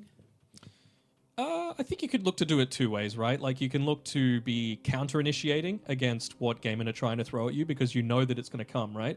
Or you can look to kind of get ahead of the curve and look to get them before they get you. And that's what they did a few times against Quinn, right?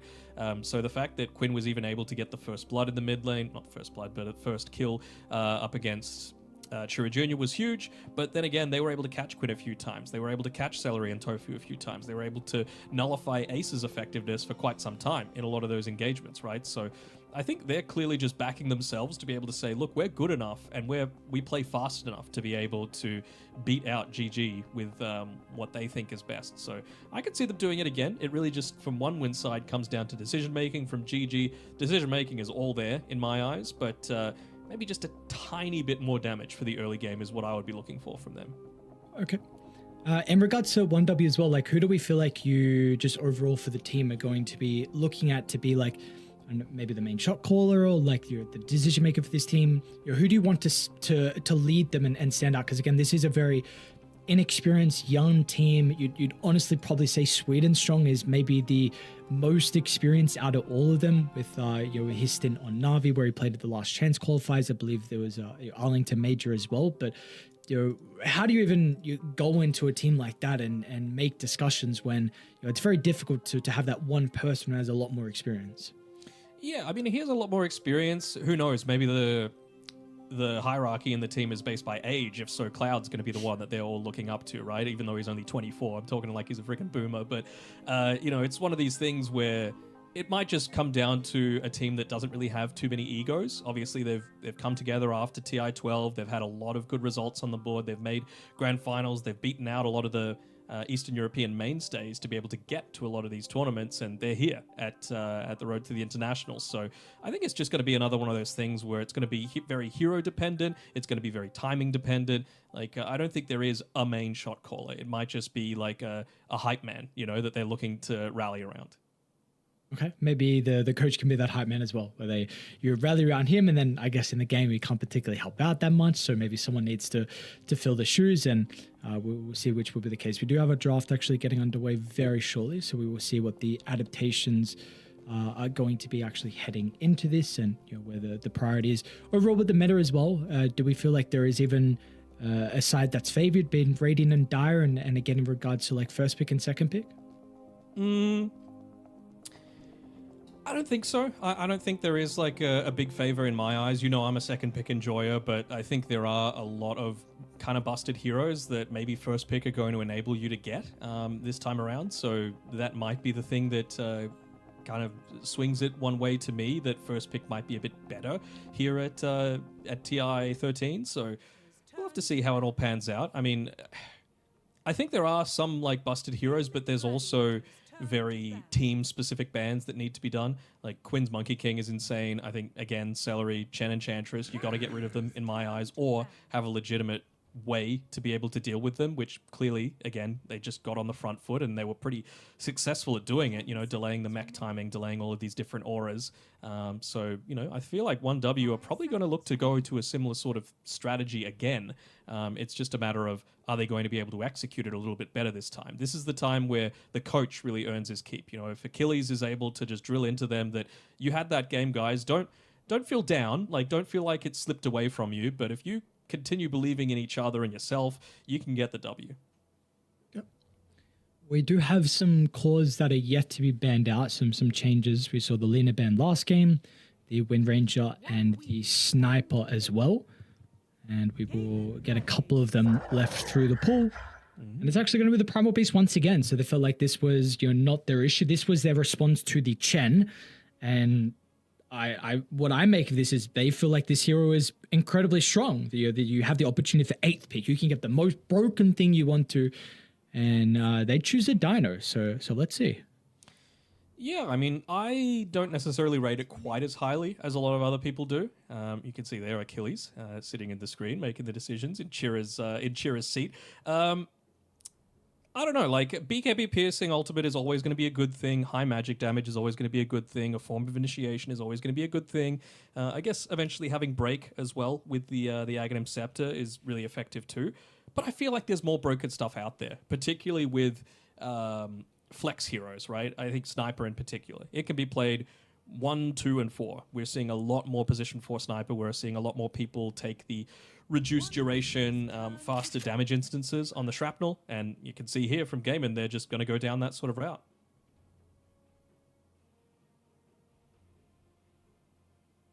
Very intrigued to see where the little man goes. Support or the mid lane. Do you overall have a preference at the moment? Because I know a lot of other people are playing different roles. I think if you've got a melee hero in mid lane that you're just going to crush, then obviously Sniper. But I think position 4 can work.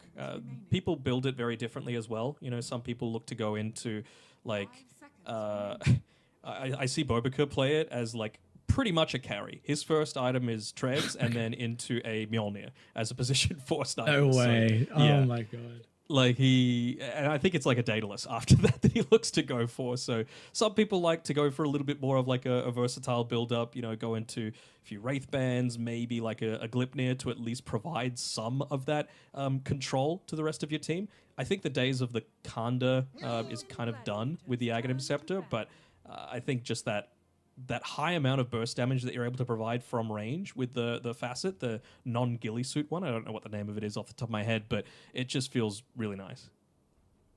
The scatter shot is what it's called. It looks like Tofu has got 6 matches with the sniper so far in Pro Chaka over the 8 days, and he has a 2 wins, 4 losses. So we will see. It seems like at the moment it is Tranks into Solar Crest. Sometimes he's actually gone Arcane into Solar Crest as well. So we will see if there's going to be any changes there for Tofu.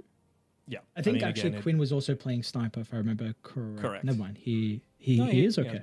Yep. Absolutely. He is a big bully when he likes to be. So yeah, again, very, very different things that you could look to go for as this sniper, right? It can be mid, it can be 4, it can even be 1 in the right sort of instances. Although with this Wind Ranger, probably going to be the Duraccio hero, just because, you know, going up against a primal beast, if he can never reach you, he can never do any damage. I think maybe that was one of the weaknesses that I saw from the 1W draft last time, is that you do really need to put yourself in there to do anything. Once you're in, you do a lot, right?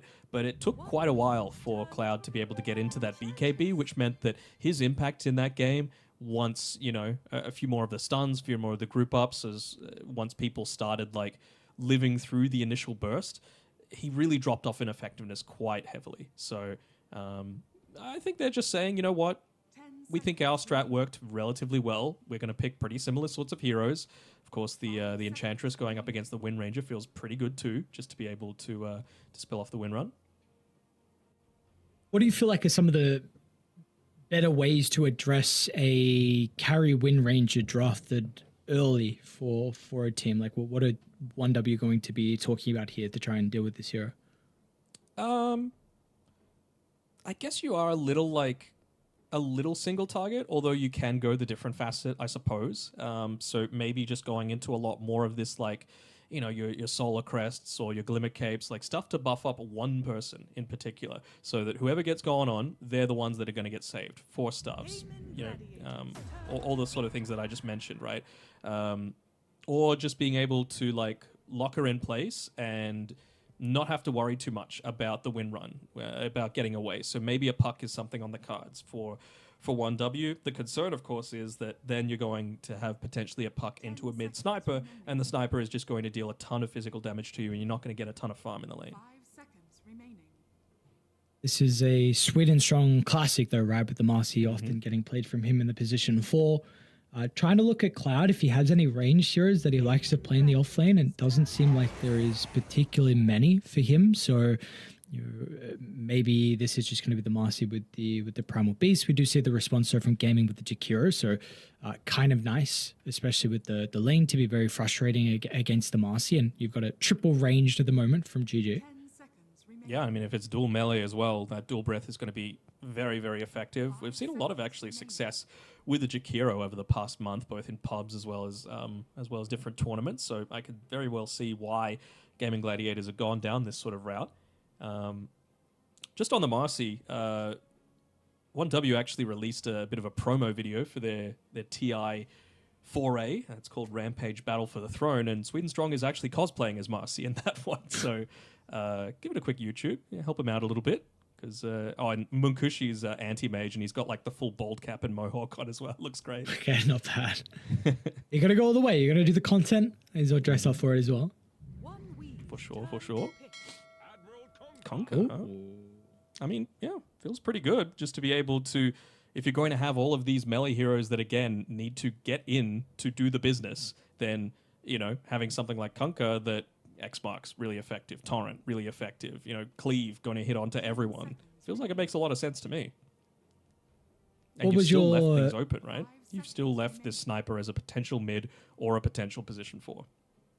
What were your initial thoughts when you saw the changes to the Conquer? I mean, obviously, I was very relieved because that was in a state that was just so gigabusted and it felt like you couldn't really do anything in the game. So I liked it. I'm interested to see who's able to get the most out of it, right? Because the Torrent Storm was the thing that would absolutely destroy a draft like this previously, and you probably wouldn't even go down a Marcian Primal Beast route if there was the potential of a Conquer still being in the pool, right? So it's still going to be good. It's just not going to be as amazing as it used to be. We get that ranged offlaner though for Cloud, so it's going to be the pairing with the Marcian. Primal Beast will go mid lane with Chira Jr. So we are still looking for our carry in regards to Mankushi. We're going to see some respect as well with the Gyrocopter getting banned out, which has been a really nice way to deal with the Eidolons. I'm trying to see what they would do though. Would it be Conquer, I guess, played offlane, and maybe Quinn would pick up the Wind Ranger? So is there maybe something else we could see for Dyrachyo? We know he likes the Alchemist. We know he likes the Bristleback. Are there other carries that we now need to be considering because of the Enigma? 10 seconds remaining. I'd say the Bristleback is probably up there for mine. You know, it's a lot of that 5 seconds remaining. unavoidable damage, so even something like the Enchantress with the Untouchable doesn't feel that great. Of course, like you mentioned, just deals with the Enigma quite effectively. I feel like they've got enough control with the rest of their heroes that it's going to be quite effective too. I would be putting that at the top of my list right now, especially considering like you could probably put a bit of extra focus onto the Cloud. I'm assuming it's a Cloud Primal Beast, just because he is going to be the one that has some form of break to be able to stop you from just running rampant, right? So that'd be my main concern right now. Cloud or Chira Jr. on the Primal? I mean, the Enigma could still be like a 5, and you could have a 1 Marcy or a 4 Marcy. I don't know. It's still a little open for mine. Like you were mentioning before, Cloud doesn't exactly play the most ranged offlaners, right? So this kind of stems into that sort of discussion. Yep. Do we see Lisa? I think it's mainly ranged carries getting banned out for Gaiman, and the Weaver as well. I mean, can be Flex, of course, which we saw previously. And we'll see what 1W want to try and ban out last year before their 23rd pick. Just trying to see, like, they don't have a ton of burst outside of this Marcy right now. And I think when you're going up against good ban. When you're going up against a Wind Ranger and a Conquer especially, you need burst. You need to stop them before they get off, Wind Run or just your ultimates and that sort of stuff. Even Sniper eventually, right, is going to have the concussive grenade to be able to reposition himself and get a bit of a disarm off. 5 seconds remaining. What is the call? 1W. What route do they want to go down? It's going to be a razor for them. Been playing a lot lately. Feels good against a Conquer, if it is going to be an offlane Conquer. Most likely is. They've got decent control for themselves.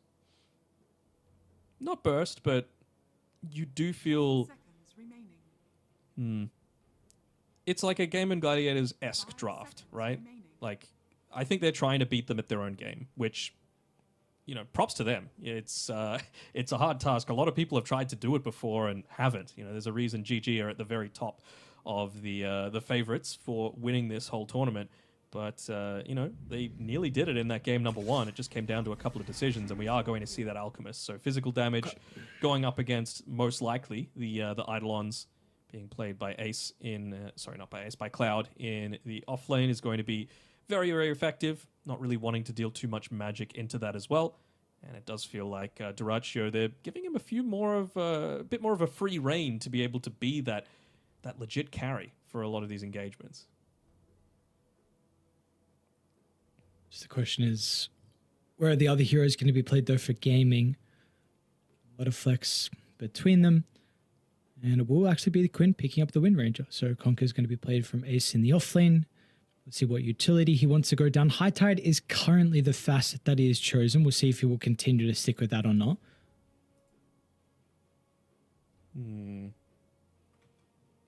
I mean, again, like, it feels like he can be a pretty consistent damage source in a lot of these fights, right? Like, you've got the Conquer and the Acid Spray, which combo together incredibly well.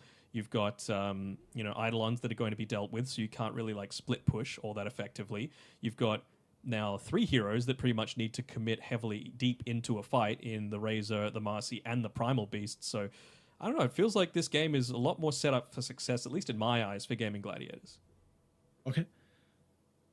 What lanes need to go right for gaming to be able to get in the position where you feel like this lineup is going to be able to thrive? Who needs to have a good early game? Who needs to be enabled for them?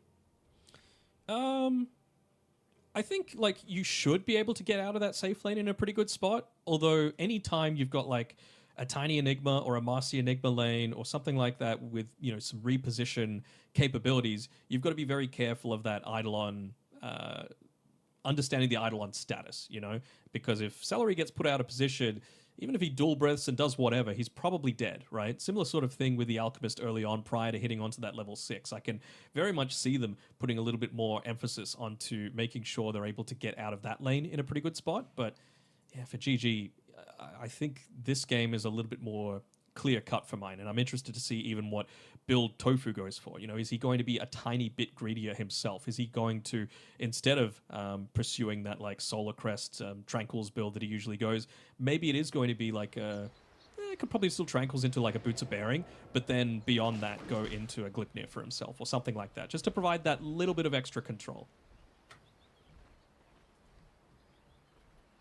I've seen the consistent kind of thing of the position 4 is always looking for this greedy playstyle. So yeah, we'll see what the call will be from Tofu once again. We saw previously 1W was not a kind of delayed smoke. That's what Gaming Gladiators did. This time, both sides will go for a later smoke outside the base. 30 seconds to battle. Tends to be a bit of a trend in recent times, the later smoke. Just be able to potentially catch people out off guard. It's hard to tell, right? Because you need to kind of adapt to what other people are doing and then they adapt to what you're doing. It's just this big merry-go-round. So a lot of the time you just need to do something random and it'll work out. Just a couple of tips back and forth. I was checking to see if anything had happened, but it's going to be the case. It looks like they'll be a little bit too late for the bounties. Okay, Duratio. This is what I'm talking about, right? Like, that is level 1, not even level 2. That's the period where they're going to look to try and get a little bit more active on the 1W side. Duratio was able to get the bounty rune, though, so a little bit of a gold bonus going his way. Went the seed money as well. So I think he might already have boots coming out to him. Yeah, he really just wants to make sure that his positioning is always on point in this lane. That's how scared they are of the kill threat coming from this Enigma Marcy combo. See, Tofu and Respect going at it. We saw previously Respect was able to have a pretty nice time up against the Rubik in regards to harass. Maybe this time might be a little bit more different with the headshot procs from Tofu that has gone early, along with a lot of stats as well with the sniper. Again, this is one of those ones where does he go into a bit more of that brawling style to make sure that he doesn't get out-traded by the Enchantress? Because not many heroes can out-trade with an Enchantress. You've got to either like outrange or just out-damage her. She's going to out-sustain you. Is this a kill lane as well for 1W? Like you were saying, the Razor into the melee, but is this a lane that you feel like they should be too concerned? Because maybe the X can disrupt the Razor running you down and along with the Shrapnel slow as well? Yeah, no, I don't really think that they should be able to get too many kills up on this top side. They might try onto Ace up here, and they will. Hanging on to him here with the Static Link, with the grenade. Enough to take him out, though. Not so much. He's got the Admiral's rum onto himself. Okay, so takes up a lot of damage, has a couple of tangos, but still, with the hard camp pull from Tofu, this is going to keep the wave very close to the tower, so Ace is going to be pretty happy. Let's take a look at how some of the other lanes are shaping up as well at the moment. Mid, Chiro Jr. playing with the Primal Beast, this time into Quinn's Wind Ranger. And it looks like Quinn's off to a pretty good start at the moment. We'll see how the Dino looks to fare, though. Definitely a hero that's able to make some easy rotations across the map. Sure, but I think you've got to be very, very careful because, most of the time it's Quinn that's like the win condition coming through from Gaming Gladiators, right? It's adjusted a little bit with the Lesh nerfs and all that sort of stuff, but he still very much is. I don't think you can leave the lane all that much just because he's going to get far too far ahead if you do so. Right now he's already opened up like a, at the end of this creep wave, probably like a 200, maybe even 300 net worth lead from Chira Jr. just 3 minutes in. Yeah, we see bottom. Duracho's having a really good time as well. 16-3, so dual breath along with the acid spray. Being a bit of an issue here depending on where the Eidolons are already getting stacks as well inside the jungle. So we'll see how 1W going to be able to contest this. Unfortunately, it doesn't get this third stack onto the medium camp, but That's how you know he's a carry, again, with not a support. Hey, at least he's trying though. I respect it. Celery should be fine. No Eidolons here for Cloud. Duracho's actually going to try and run down Cloud. With the concoction charged up, they're going to be able to drop the acid spray as well. If they got the damage just by himself on Duracho, Sweden Strong was doing a good job to push away Celery. So they didn't have that extra little bit of spells or right click to be able to bring down the Enigma. Another round of the concoction though. Sweden Strong tries to jump in to stop the concoction, but it's not going to matter. Duracho strikes first, and now they're going to turn. Celery can stand his ground with the power of the dual breath. That's level 2, and that will result in a secondary kill. Duracho's just he's just standing in the front of the tower. He's mocking them at the moment. Sure, he wants to why drag not? the wave. Okay, maybe that's what he's doing. Sure. I mean, they're finding it hard to just walk into the waves a lot of the time, but if there's no wave there, it's a whole lot easier. Tofu's Top lane. on this top side. Whoa, nice torrent coming through though, but there's the power of the rotations coming through from Chira Jr. Yeah, I was a little surprised there. I really thought that Sweden Strong might have been able to get a dispose onto the Alchemist as he was kind of near the tier 1 tower, both enabling Cloud to get away as well as potentially a little bit of damage there. So small misplay coming through, but you know, that's the sort of thing that Gladiators is capable of. Again, that 2 points in the dual breath is just so oppressive against all of these different units, against two heroes that again need to kind of get up amongst it to get a lot of their effectiveness in. Oh, they really need this rotation to work from Respect, but the creep he took over is stuck inside the camp. Oh no. So now it's going to pop out, and Sweden Strong tries to chase some couriers, but yeah, exactly right. They're going to see him, and you know what? The lane that was starting really well for GG, you try and bring a support over to maybe offset this advantage, but it will not work out. So some time wasted. Duracho TP's away, and he's fine.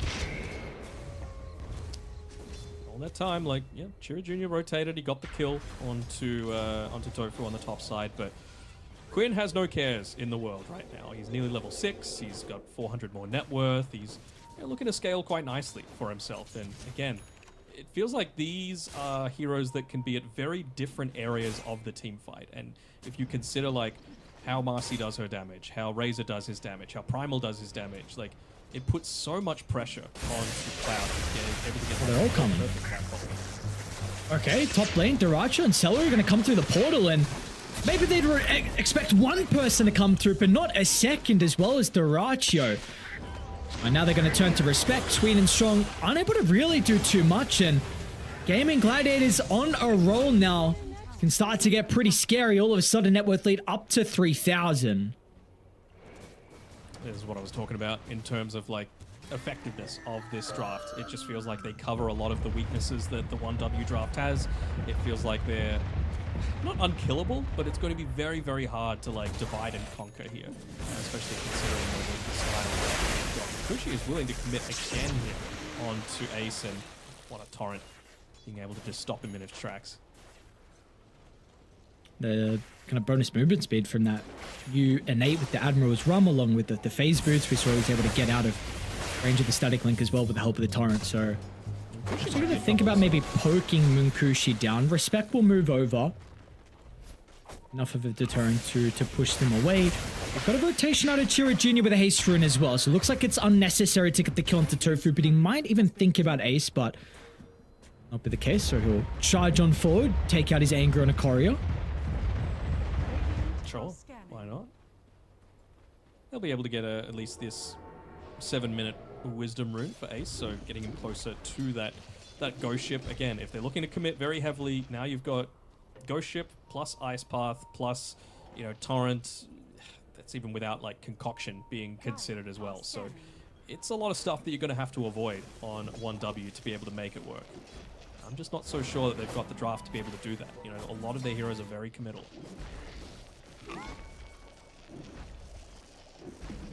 Get a first smoke of the game as well. Quinn and Tofu coming up top together. Really looking to try and open up this this map a little bit, especially trying to join the lane right as that level 6 comes up as well from Ace. And well, they want to get Munkushi, but good movement there by the Razor. Just gets out underneath his tower just in time. That time it was actually 1W getting the better read of the situation. So already just from one game against Gaming Gladiators, 1W have already like adapted themselves. I don't know, because I was looking up top, I did see on camera though that the Primal Beast rotated down bottom, and I think he took the stack away. Hold that thought, Munkushi. He dived in the tower. Power shot just going to be off the mark, and now we'll actually charge on forward with the help of Chira Jr. There's even a black hole as well as Cloud rotated in. That was before the win run though, so they're going to be relying on some body blocks. Respect gets a couple out with only 1 point in the win run. Quinn unable to escape. Sweden Strong junks over the top into the combination of the Pulverize. They're going to have the damage to be able to bring down Quinn. Can they get anything more though? Celery finishing blow onto the Marcy, and looks like that's all they're able to get though. So nice combination of spells and heroes together on 1W. They need everyone though to bring down those 2 heroes, and they will do so successfully though. Yeah, the important thing of course is just protecting the fish. You want to make sure that when this happens, go in, he's going to hit his timings a whole lot sooner. You can't ends up dying to the acid spray. You can't be second guessing yourself. You need to have a ton of that net worth. You need to have your own BKB so that you're not worried about being held in place. It's static link, run at the Alchemist.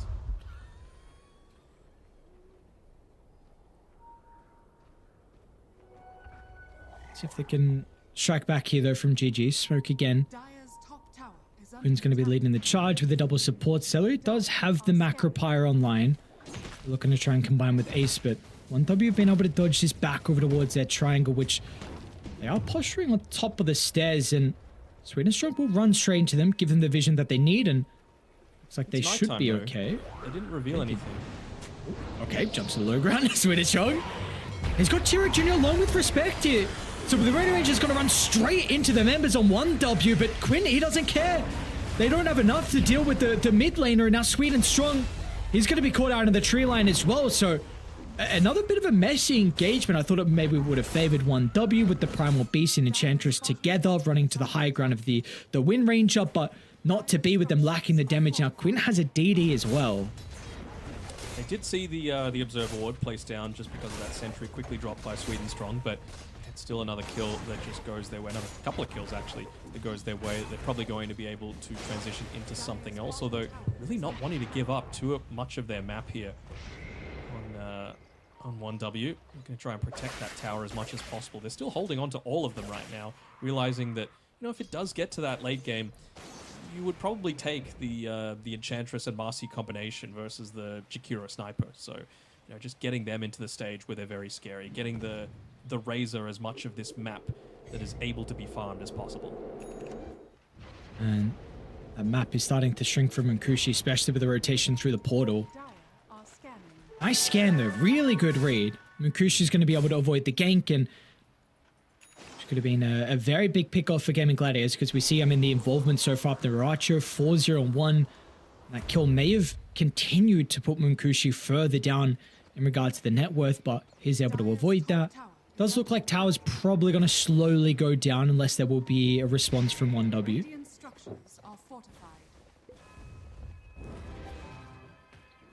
Do like the fact that Quinn's gone for the Whirlwind for his facet as well. You're going up against a bunch of Eidolons, you're building into a Maelstrom anyway, you're going up against that Enchantress, so it's actual ways to be able to deal with like a bit of a zoo that they've got coming at you. Couple supports pop out of the tree line pretty shortly. Respect. Giving them some of that vision they need. There's his Celery. And they're going to make the jump. It's off the mark from Sweden Strong. A little bit uncharacteristic, especially from his Marcy, one of his better heroes, but he's going to be able to avoid the jump. And now with the fight over the power room, we'll go with the Primal Beast way. This is a tanky hero. Maybe he's not so tanky. Okay, never mind. Everything dropped. He's gone. And now Sweden Strong's going to die to the Assassinate as well, as Quinn's not done. Fire was still running for a little bit as Ace is trying to get in range for the X marks, and he will find it.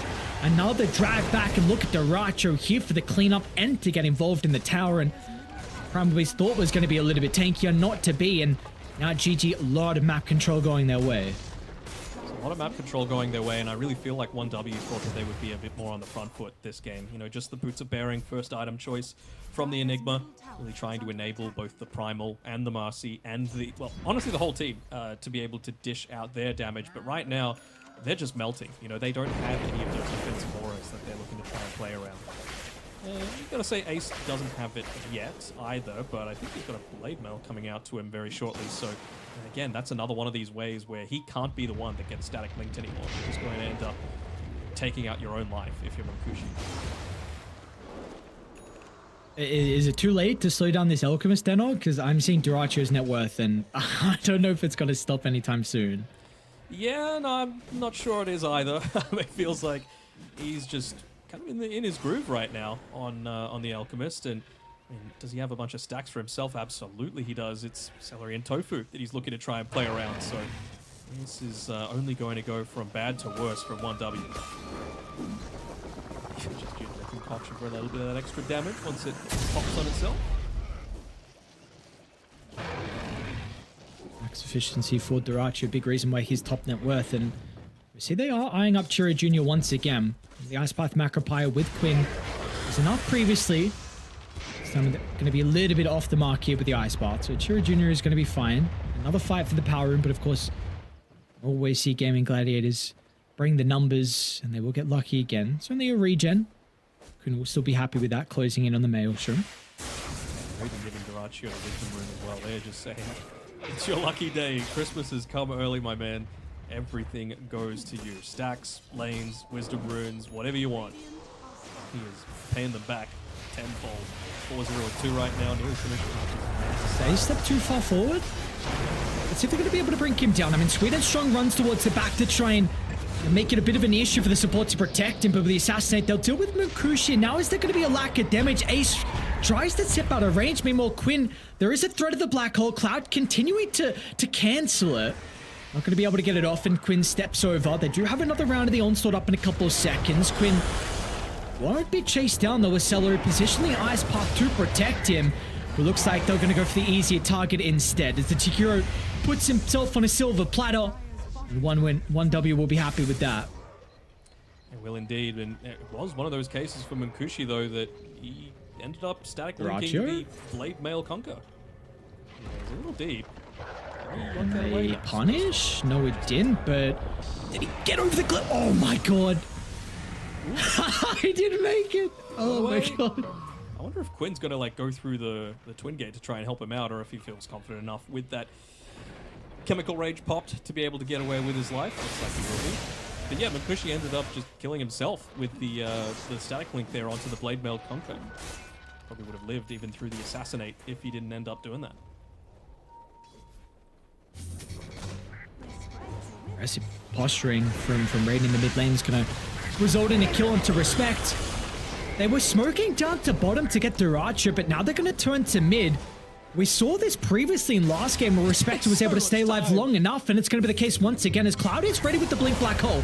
They've got to be cautious if they can group up, and Game are doing a pretty good job to split away.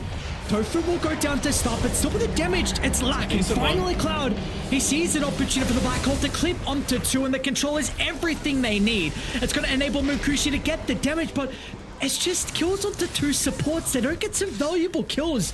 Durachio is fine. He's got Chemical Rage. There's going to be a turnaround. Drag back onto Chiro Jr. Durachio, another round of the concoction's going to come out in a couple of seconds. He'll try and lock onto the Primal Beast. A nice toss away from Sweet and Strong, but it's not going to matter. Durachio will find one. A snipe just missed onto Sweet and Strong, so he's going to be able to stay alive, but Concoction, it's up in a couple of seconds. Respect, he will not be someone with the same fate as the rest of his team. As Gaming Gladiators, when you have a difficult time at being able to kill Respect, maybe that was enough to set up for the Black Hole, but would you see the damage again is lacking from them? Yeah, it's lacking, and you just saw the Delta split happening as well in the middle of that team fight, right? Gaming Gladiators, after the Black Hole was used, it was a pretty decent one, right? Catching onto 2. I was thinking he might look to try and prioritize Quinn a little bit more, but I'm just feeling like they just needed to wait for the Shackle shot to be on cooldown and then go in on everyone else. But yeah, like, all of the damage is centered in around like this one tiny area, and if they all split apart, that damage goes away. You just saw how unkillable the rest of GG were once, you know, that this is too messy on Tofu. He probably will get the kill, but it's now closer towards the T2 tower, and yet Chira Jr. dragged back with the X. Duracho, an Alchemist who is going to be 6-0-4. I mean, the involvement we are seeing out of him is incredible so far in this game. Already got the Blink Dagger as well before the 18-minute mark. It's coming a bit of a procession here, Ares, and what is next for him, really? I'm not sure if there even is value out of the BKB, just because you are going up against the Black Ball, you're going up against the Pulverize, you're going up against the Static Link. It feels pretty good against a lot of that other stuff, so what do you even go? Like, is this a Radiant's top tower. AC kind of game? Maybe. It's just going to be good anyway. I could go the AC there after the BKB. Go the safer route at the moment. 9,000 net worth lead. I'm gonna look to go once again. It really does feel like these cores are pretty much unkillable though, doesn't it? Oh That man. Blink. This time they found Munkushi. And Munkushi, I mean, this is a carry Razor. Goes down with ease. They're already looking for more. Respect's gonna be able to hold them back, but the righteous Alchemist He wants knows more. no fear. Yeah, not even opting to hit that tier 2 tower. He wants to farm, he wants to find people. Down across the map is Chira Jr. just trying to farm as many waves as he can, try and cut them, force GG back as quickly as he can. Will Duracho revealed on the lane, yep. So they end up getting a kill, but they're still getting a decent amount of map control taken away on one win.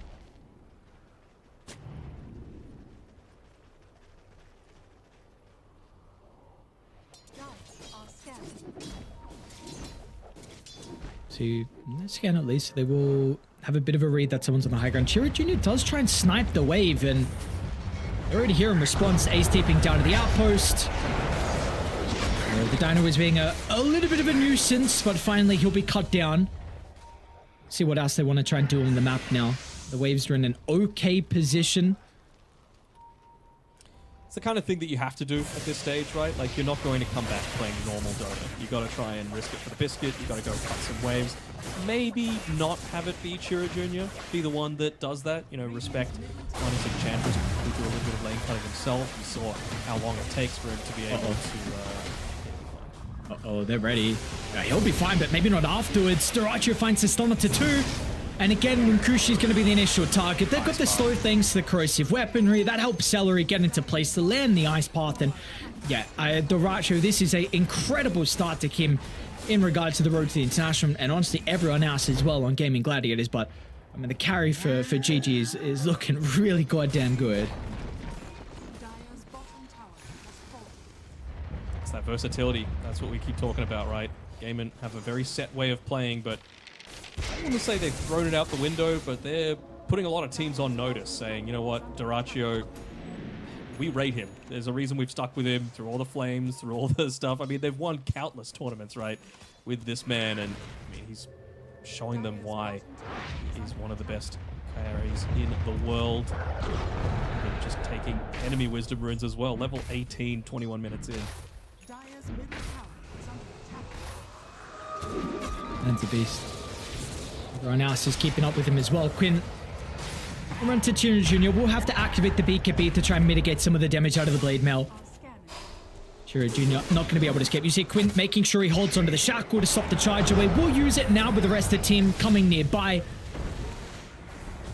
And over to the right side, Munkushi. Again, it's Duracho and Celery in combination together. They're going to be able to run into the Razor. It's a godlike streak for Duracho. Is he going to stop? Why? Who's going to stop him? The damage is all gone. They're dead for another 25 Oh, seconds. man. Oh, man. There is no reason for this man to stop. He could just set up shop inside of the 1W base. They do have a glyph available still, but that would be their last glyph. Wouldn't enable them to protect their high ground if they did pop it. So probably going to hold on to it for now. Hope for a fight to eventuate around that high ground push. GG though. At any point they could just go down bottom, go for Roshan. I could certainly see them giving that one over to Quinn just to enable him to also be a menace. And this is kind of what I was talking about with the committal heroes, right? It feels like you need to put yourself at so much risk to get any sort of farm or to participate in any sort of team fights on 1W, whereas not really the case on Gaming Gladiators, right? Jakiro backline, Sniper backline. Kunkka can get in amongst it, but he can do a ton from the backline as well. Same sort of thing with Quinn. It's really only Duraccio who is just a giga farm that is putting himself in any sort of danger.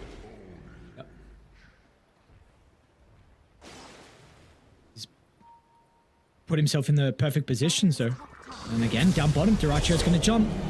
Cloud's going to be there instantly to respond with the black hole, but if they got the damage though, with the chemical rage used, BKB's going to be activated afterwards, and Duracio's fine. He can shrug it off. Quinn maybe not so much, but Kushi finally is able to showcase what the Razor can output. But now with the response of the rest of the team, they're going to be there to make amends of Quinn's death. And like you said, with Duraccio still alive, they're going to be able to catch up to respect as he was trying to escape inside the lane. Just snipe him, Tofu. You know you want to, but they're not even going to need it. Just that damage coming through from the rest of the boys, able to do it. And now they know that there's no black hole. Now they know there's no real danger of going up onto that high ground, right? They've still got the glyph, but they're looking to try and push in multiple waves at once. If they end up popping the glyph here, you can just rotate down bottom. You're still going to have a creep wave to be able to play around with. You could even just stick here too, but they've got the outpost taken as well, so just 10 seconds away from Quinn being able to TP in and join the rest of the boys. This is the game of Gladiators that I expected to see. Game one, first 20 or so minutes was a bit of an aberration, a bit of an exception coming through. But you know, this from start to finish, from the draft to the play style, this is what I was hoping to see. They're gonna try. Chemical Rage about to expire with the BKB on cooldown as well. Munkushi's starting to steal a lot of damage and need a way to stop Duraccio from escaping. The boat's gonna come crashing down, and now with the run buff, Duraccio, he's fine. They do not have the damage, and now soon they're not gonna have the numbers as well. Munkushi caught outside the base, Duraccio jumping back in. There's nothing he needs to fear. He felt pretty low. Maybe they were just baiting the charge up from Chiro Jr. He holds the BKB to the last second. He's gonna be fine. The run buff keeps him alive. Now down goes the Dino as well. 0 casualties for Gaming Gladiators, and they can walk back up the high ground for the melee barracks. Not just the melee barracks, probably a second lane worth as well. Making sure to take that range racks first, not wanting to give them the refresh of the glyph until the very last moment. We've even got siege creeps coming out now as well with the 25-minute mark coming through. Although they will be a little bit more careful, I would imagine, with the black hole coming up in another 30 or so seconds, with Alchemist having pushed back for quite some time. Dire's bottom tower has Just keeping an exact counter on that black hole cooldown, right? under attack. Commit for another 20 seconds, why not?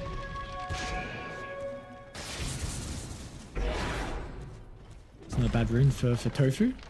Just even under a quarter health and mana and gets a regen. It's going to be able to connect with the team again. There will be no fight to be had. Looks like they're going to completely sack this bottom side of the map. And they're actually starting to... Did they see him? They saw him. Chiro Jr. Oh, okay. Just charges over the map and might be forced to use the BKB, but he's able to duck into the trees. Very close to the Dino going down. Tofu nearly sniped Cloud's pipe as well. It had the ring of Tarask on it. But thankfully, he was playing with a Marcy, so all Courier's having that 1 extra health. Ended up saving it for now. But again, it just feels like you probably needed the pipe that little bit sooner, right? You needed to be able to withstand against this damage coming out, this ranged, non-committal damage from Gaming Gladiators, so that Munkushi could get into his BKB, which he is still 500 gold away from. Roger just knows, dude. He just knows wherever you are. Mm-hmm. He'll be watching you. Risky farming is his game. Like, he knows exactly where people are looking to go, exactly how far people want to try and push it. That was the MO, honestly, for Duraccio for a while, right? There was a lot of planning Duraccio moments, but he was just playing them to such a fine line where he was making space for everyone else. Sometimes a bit too fine.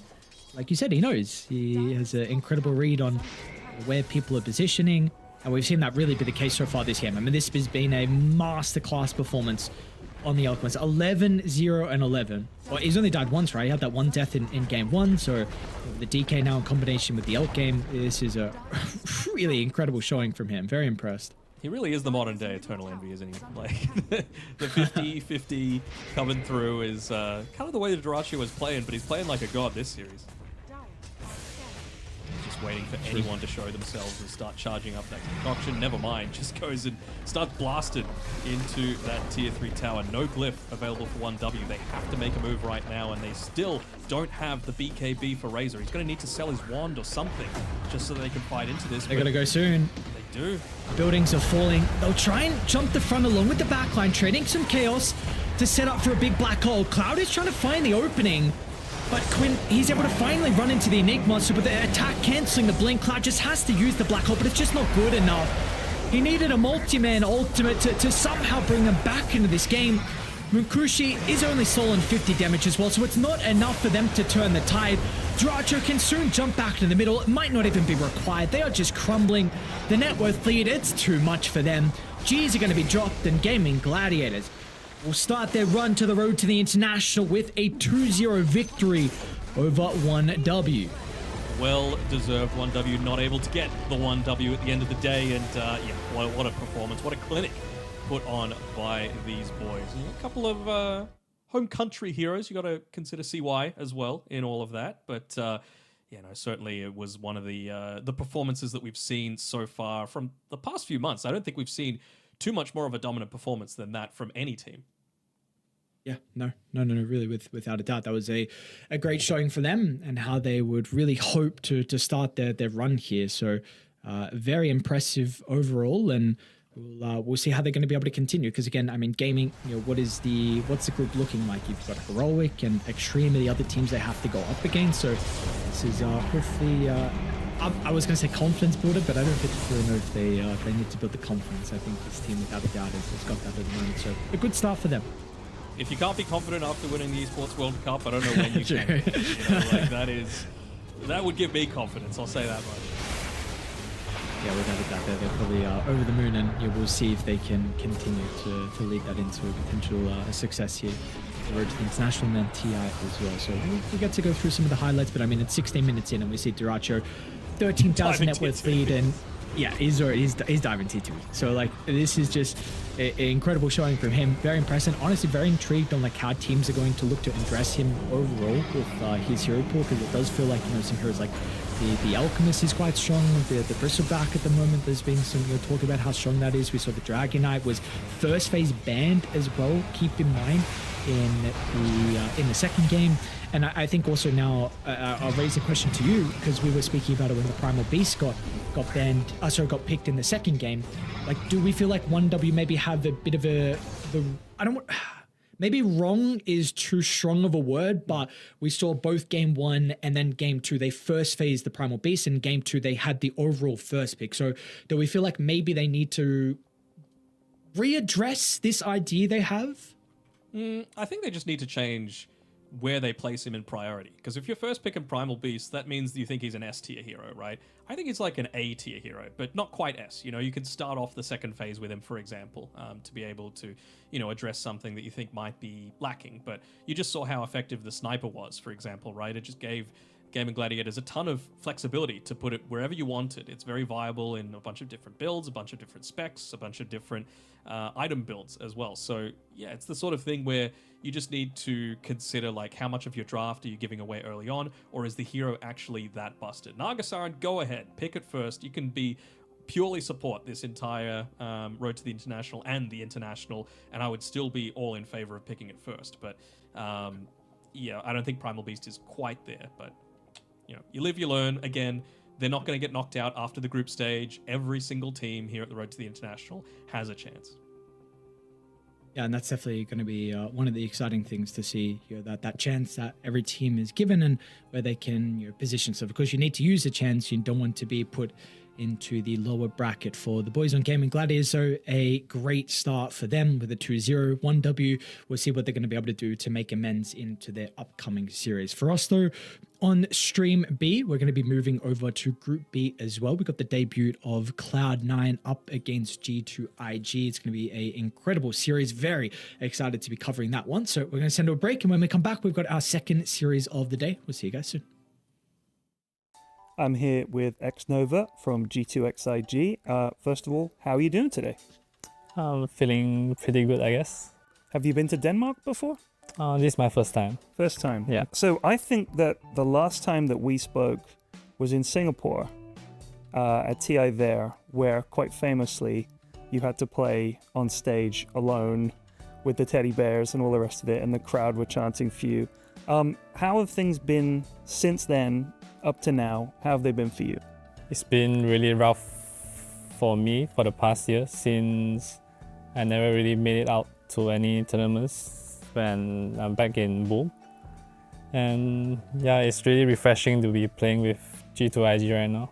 When you join an organization like IG that's got that big history, does that make you proud, or is that extra pressure? It's definitely an honor to be carrying the name for IG, to be playing this on the stage. So yeah, I do feel pretty proud playing with them. It has been 8 years since a team from Chinese region lifted the Aegis. A lot of the teams have come close, a lot of second places and third places and stuff like that. What is it about a grand final that has made it so difficult for a Chinese team to win the Aegis again? It's probably nothing related to the in-game stuff anymore. It's more on the outside game. Like you can see Team OG and Team Spirit. Basically, they are really friends when they're playing together. Like compared to the Chinese teams, I think we do handle pressure the way differently compared to them. And when it comes to like a very crucial situations, we are not that good in handling that. Interesting. What is the difference? I mean, when you say that you handle it differently, it did feel like even when they lost a game, they were still positive. Is that not something that's sort of there in the Chinese teams, that they sort of start to think, like, what is the difference? How would they approach that situation? I think for the Western teams, they are more focused on in-game and also the psychological side. Compared to Chinese teams are mostly just focusing on how the teams play, and also everything is about in-game. Interesting. Let's talk about the other teams in your group. So Talon, what do you think about that? Throughout the year, even though they don't really like get much result, I think, but they are still a very respectable opponent for us. Tundra. I don't think we played against them at all throughout this year. They're still very new to us and kind of an unknown yeah quantity. Interesting. Especially when they have Dobson, the guy who will do some incredible crazy stuff. Yeah. So an unknown team to you with a player that does crazy things that are unpredictable. So that could be an interesting series. Okay, Cloud9. Really strong opponent. We just lost 4v5 against them. So yeah. Looking at the teams in general at this TI, give me the 3 strongest teams at this TI in your opinion. I don't think 3 is enough, but I'll just try my best. Okay. The China representative might be Extreme Gaming. Second would be Gaming, Falcon, and Spirit. Yeah, and you're going to put those 3 in as well? Yeah, they're always on the top. The toughest and strongest contender. One more question, I guess. Is there anyone on your team who is banned from playing a particular hero that they really want to play, and you guys are like, no, don't pick that, but they're convinced it's good?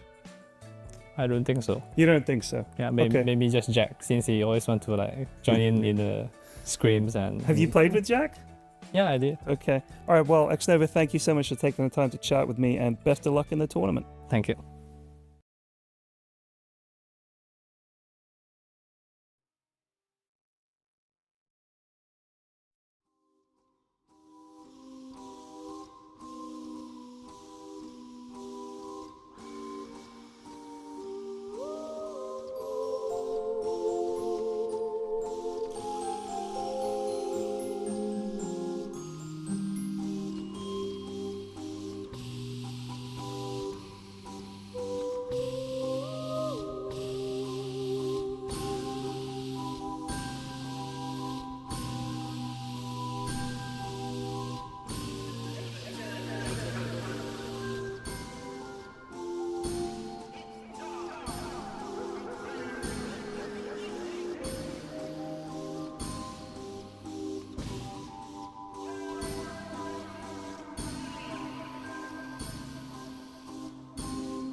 Welcome back to Stream B. We've got our second series of the day. Moving over to Group B as well. It's going to be G2IG taking on Cloud9. And yes, you heard that right. If you haven't been keeping up to date, we've got this wonderful organization back in Dota 2. Of course, they did play at a online tournament very recently, so it's not kind of their first debut back. I think that was at the Fissure tournament where they placed fifth to sixth, but this will be the first big LAN back here for Cloud9, and going up against an organization with what is their first TI performance as well, being G2 or Road to the International. So we see two big organizations going head to head here, with Western Europe up against China.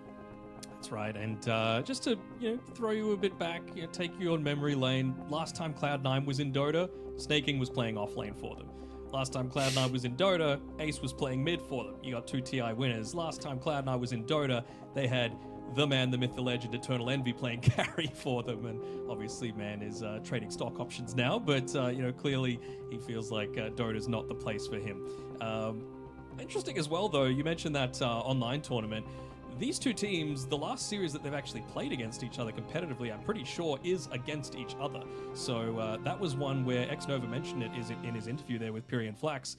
Kataomi actually disconnected on his position 4 Pudge, and Cloud9 still won. They won 4v5 against G2IG in 52 minutes. So that would kill me mentally, to be honest, not being able to, take someone out that you probably should have, 4v5, it's the sort of situation. And to add extra spice to it, I don't think G2IG actually gave them their own pause time. So I think they viewed that as a lack of respect coming through. So it could be a bit spicy going into this series, Aries. All right, let's see if there will be any added spice in this one in particular. So how these two teams are able to compare. And honestly, a lot of high expectations, right, for these teams. I mean, G2IG have had a pretty disappointing year. I think a lot of people would say, their results, they had okay results at ESL 1 Birmingham, where they had a 5th, 6th, and then PGL Wallachia, where they placed 4th. Besides that, it has been not good. I mean, Riyadh, the tournament afterwards, they completely bombed out. They lost in groups, so 19th to 20th finish.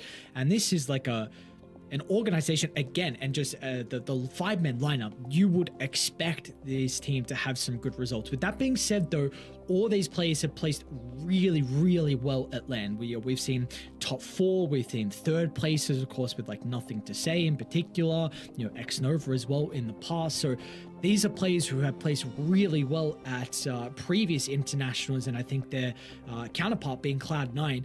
This is a team that we're kind of expecting really to rise up, and we've been thinking that for quite some time with the talent they have.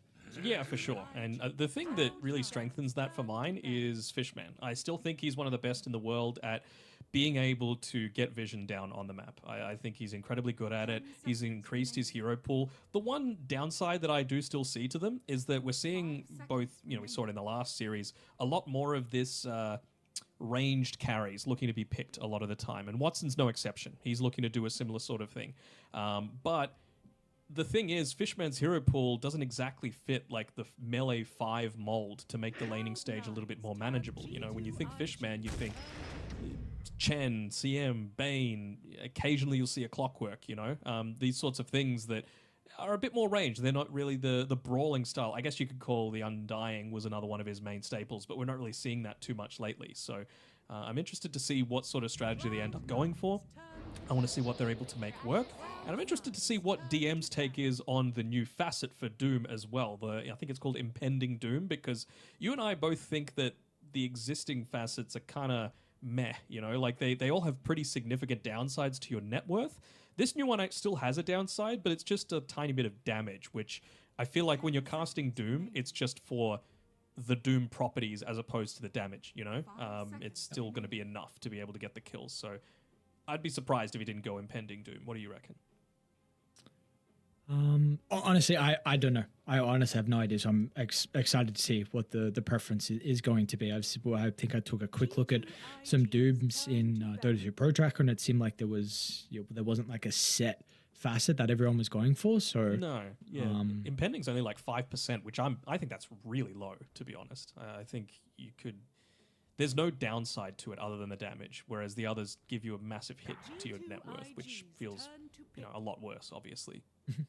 I do want to speak about the win ranger real quick, though. This is something that Monate has been spamming in pubs. 13 games is his most played hero in pub so far. He's really been enjoying it.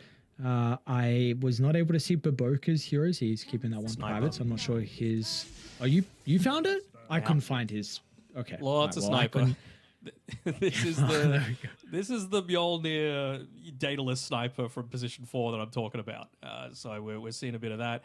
I think we've seen Nyx, Coddle, Marana, Weaver are the other main ones that he's looking to play. Okay. Well, Sven's going to be sniped here from G2IG, which is something, though, that we've seen in the past be played. In particular, your Entity a long time ago, we saw like Fishman and Kataomi play it, and then we saw very recently Sven came back into the meta as a support. And Fishman is still playing that, but it is not going to be available for them. Yeah, for sure. As well, you talk about Fishman. Probably going to be a 5 Enigma. Could still be a 4 Enigma. Could be a 3 Enigma. Could be a 4 Doom. You don't know, right? Like, this is the thing that I love these heroes that have that flex capability. So, if you're going to go into the early stages of this draft, this is the way to do it, And I feel like I would probably prefer DM to play the Doom just because I feel like that fits his style a little bit more. He's very much like the brawling sort as opposed to just waiting for an ultimate. But I could certainly see it working for him. Monkey, which was not picked in our first series. I think there were probably a couple bans, I imagine. One, I think. Once or twice. I don't. Yeah. Okay, so we're going to be picked up here for Cloud9, which we've seen, of course, no one have a lot of success on in the past with him playing it with the mid Monkey King, and of course you could potentially run it in another role as well. You could. I mean, you're kind of protecting yourself against like a core Wind Ranger a little bit because the Boundless Strike has that True Strike, so you're always going to be able to get some semi-reliable damage in onto the Wind Ranger.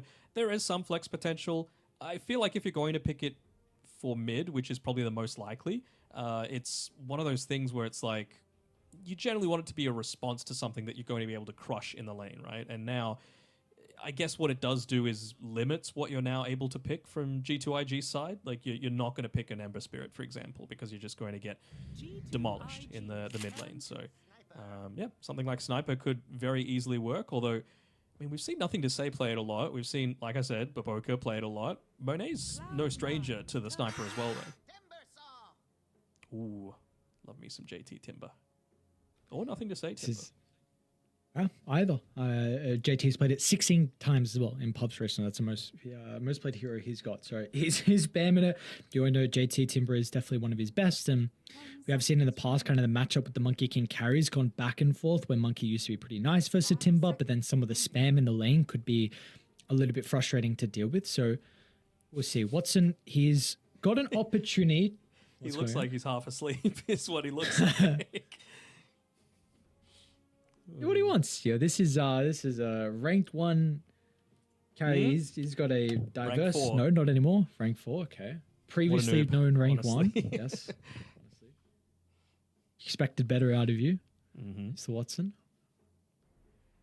See what the call's going to be. One thing. Speaking of sleepiness, Fishman actually posted on his social media.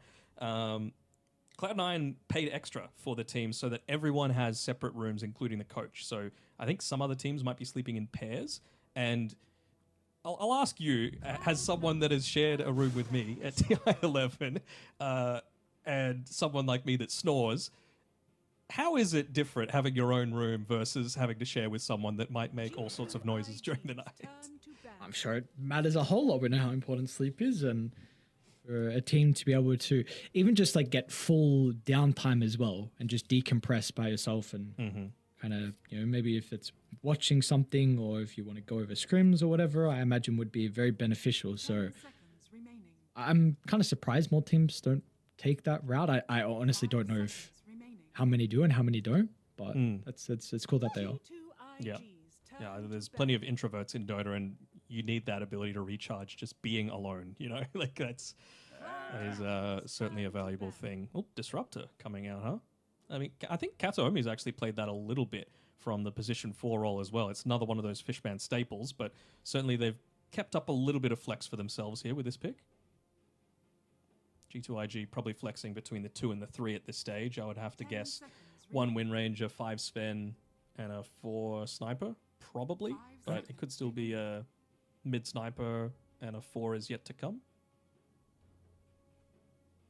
Yeah, a lot of teams have the flex. I mean, Cloud9 have to reveal their position first. We do see the Puck and the Storm Spirit getting banned out. So some of no one's honestly best heroes. You think of no one, these are definitely some that come to mind. Are there any others that you would be looking at as options here for no one to play in the mid lane?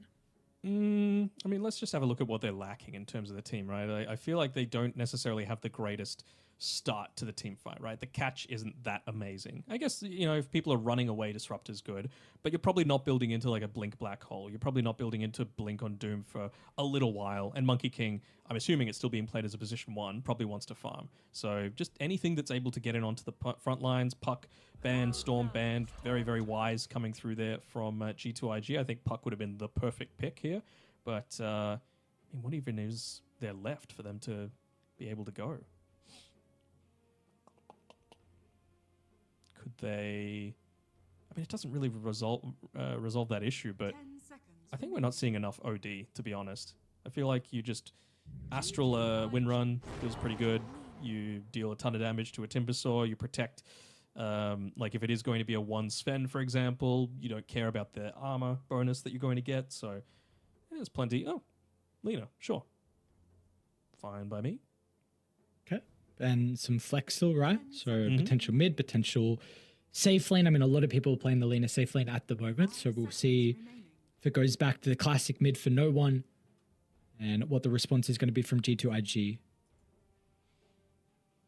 I'd be a little worried about, like, does this mean that they give the Timbersaw over to JT now and then just use something else that's able to dish out a ton of damage from long range and then put the sniper mid against the Lena?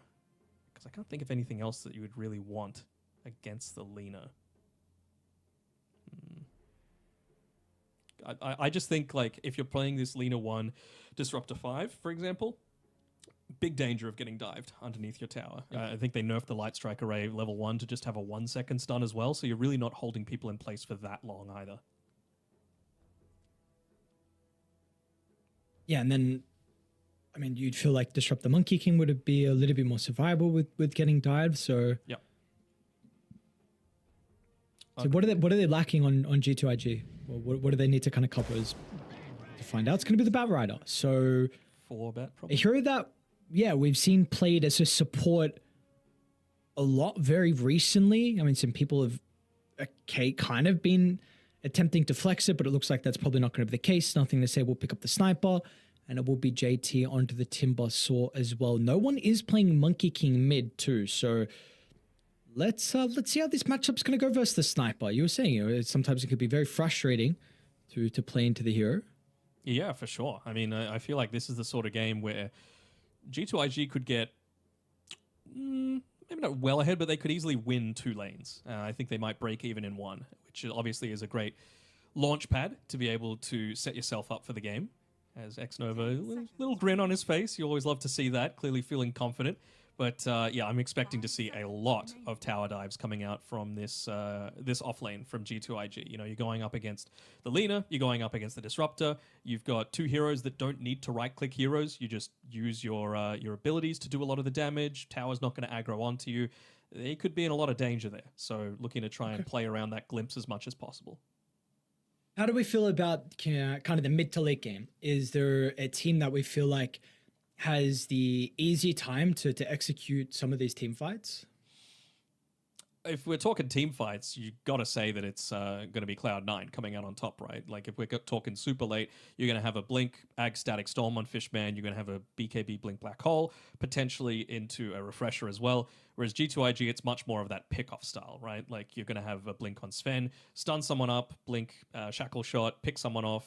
You've got the Bat Rider as well from the Lasso. So 2 very different styles that they're looking to go for. I feel like G2IG, they're going to be picking people off left, right, and center. It's just a matter of, will Cloud9 be able to get enough net worth on the map while that's happening? I think someone's going to need to seriously sacrifice their own game. I think it's probably going to be Bobica in particular that's going to need to be like making havoc happen, going past towers to be able to, farm waves, force attention onto himself.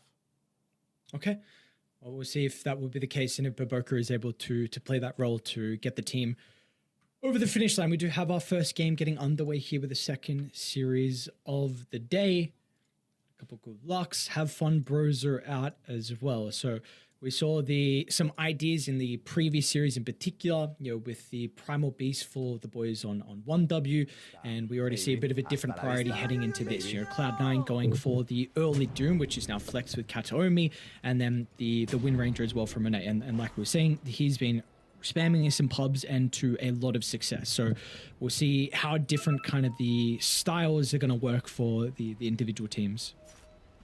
Yeah, for sure. Like, I think these two teams have very different expectations about how this game is going to go. I have the expectation that G2IG should get off the bat with a really good start to the laning stage. Although you got to be very careful of the bounty rune skirmish, for example. If somehow you get first blood onto a C9 hero, then you're going to be in a much better spot. So it really just comes down to who's going to scout out who. I don't think maybe they did see the Eidolon moving past, so giving away a little bit of their positioning right now. A little bit of extra gold as well. Nothing to say. We'll say thank you very much to that. But I really don't know how no one's going to be able to make this mid lane work. Like, he's going to need to mischief behind tower and drag creep waves, because he is just going to get ho-ho-ha-hard. He's going to get peeped. He's going to get all sorts of harassment coming his way. And it's not like they even have the greatest supports to be able to help him out in that regard. How about besides the lane which you are expecting to be very difficult here for no one, what about the potential for him to make rotations? Because we have seen this mid-Monkey King for a little bit now with the Simeon Stride be very, very difficult for teams to deal with how fast you can be across the map. Is this something he can use to his advantage to maybe, if he can't really get much mid lane, potentially offset some of the side lanes? Possibly, but you got to be very mindful of where you're looking to make a lot of these rotations happen. I would be very reluctant to, go bouncing around in the tree against a Timbersaw and a Batrider lane, because you're just going to get that tree chopped down and you're going to be dead meat. So, A, you need to have some net worth to be able to make those rotations be effective, and B, you need to be very mindful of your own life. So if he is going to make rotations, I'm expecting them to be down towards the bottom side of the map, where it does feel a little bit more killable going up against X-Nova and Monet.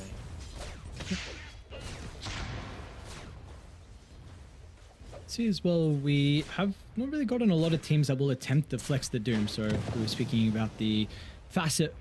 Kataomi has gone for the Gluttony. And we'll see overall what the item build is for him. What are you kind of hoping out of the position for Doom? Is it just going to be purely auras, although you have an enigma for that?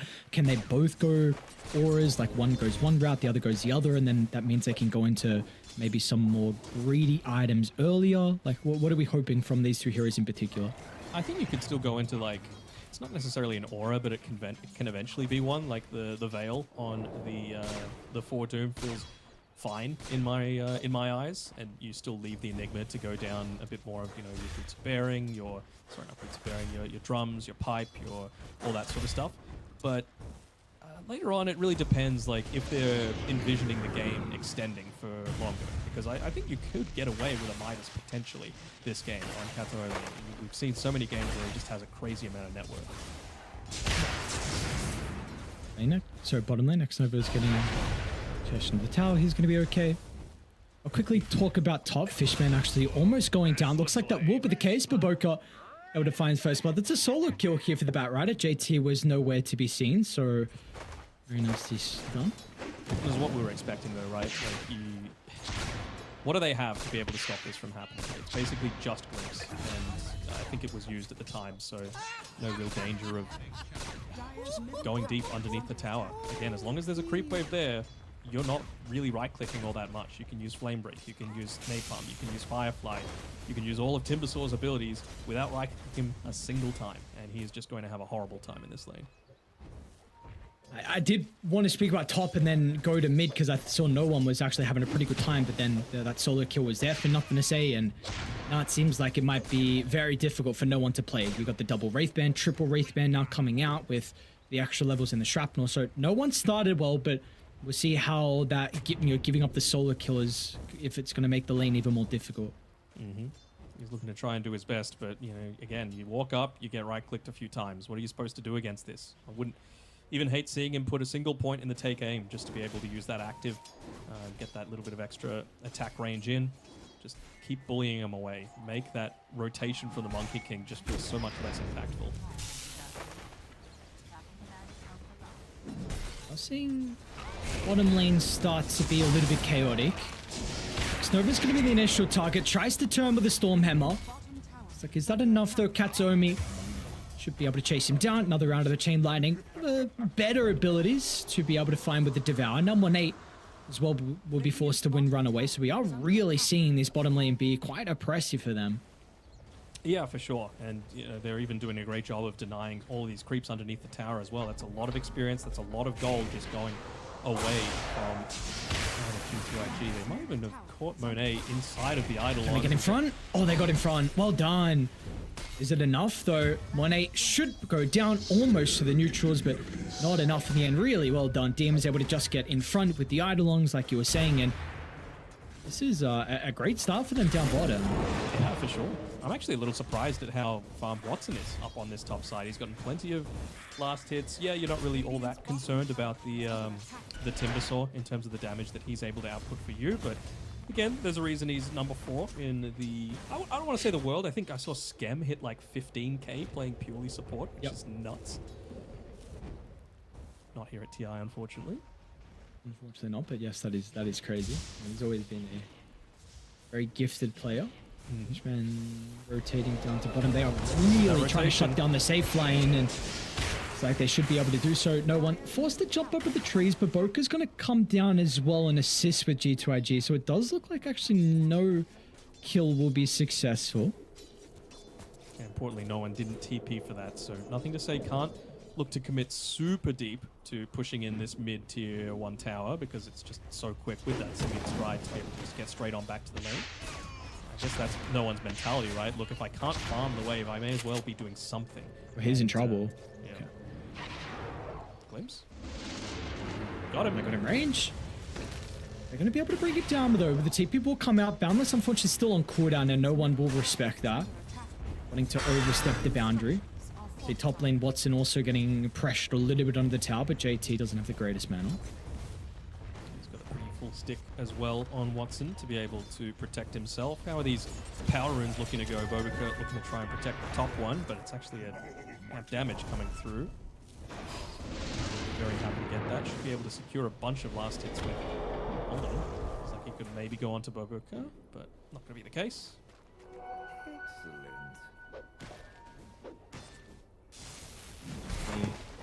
Farming DD here for no one. Right, to go top, yeah. It's the C9 though. Tower nearly gone down. Nearly 2 full waves denied to it. Romy and DM really synergizing quite well. How much of a concern is that for this current Wind Ranger carry that we're seeing in the meta? Do you really need your lane to go well?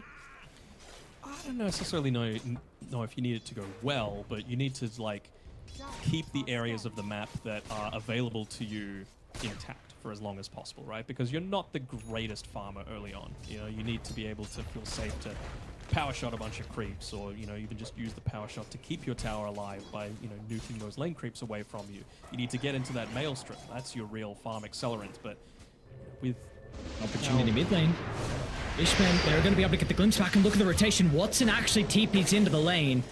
The damage they were missing prior, that's not going to be the case with the Lina rotating, and really nicely done from them. We saw how aggressive the sniper was playing, poking down no one, but once he steps a little bit too far forward, and there's the respect. I mean, that was all Fishman there with the glimpse. For sure. I mean, he's playing very well.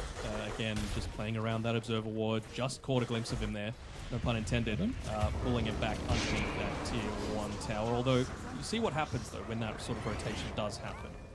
Watson, he just has to go into the jungle. They've got a nice deep observer ward placed down by Bobika as well when he was roaming around as that Bat Rider. So they know that Watson's not really coming back to this lane, and they know he TP'd to be able to make that sort of thing happen. That's why they're committing so heavily on G2IG, and I think I just see a ping as well from Nothing to Say saying, hey, why don't we just kill Fishman? They should be able to get another kill onto Monet. You got the Monkey King nearby. Boundless Strike's going to enable DM to close the distance. The Black Hole will not be required. Yes, there'll be an Assassinate for Nothing to Say. So Snipes Kataomi now looks to go to top as well. Fishman's not going to be able to juke through the trees. Will be a little bit of a nuisance there with the glimpse away, but it's not going to matter in the end. Or maybe it will actually, because with a glimpse into the Black Hole bottom lane, I mean, Fishman is making him work for the kill, and the glimpse actually sets up for another big one. Looks for the deny. No way. Fishman, are you serious? No way. I mean, the outplay from Fishman, a disruptor, a hero you don't really see too often to make outplays like that. That is some really cool stuff from the 5.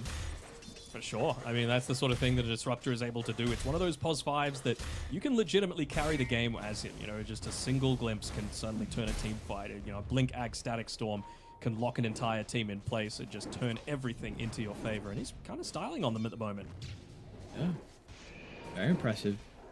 Levels is going to be the really important thing for Fishman. Unfortunately, level 4 at the moment, so we'll see if he's going to be able to keep up. But really opening up the map is going to enable this Monkey King to play pretty active. And you do have some heroes that are very position-based here with the Wind Ranger along with the Sniper. So maybe they can look to try and feast on these squishy heroes.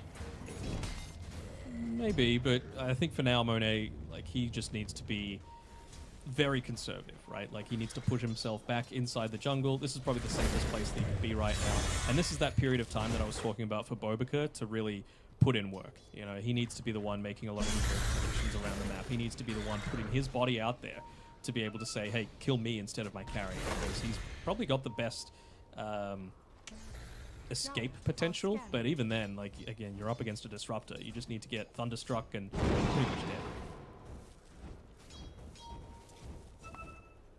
With the game slowing down a little bit, JT is going to be able to farm a couple of stacks over at the triangle.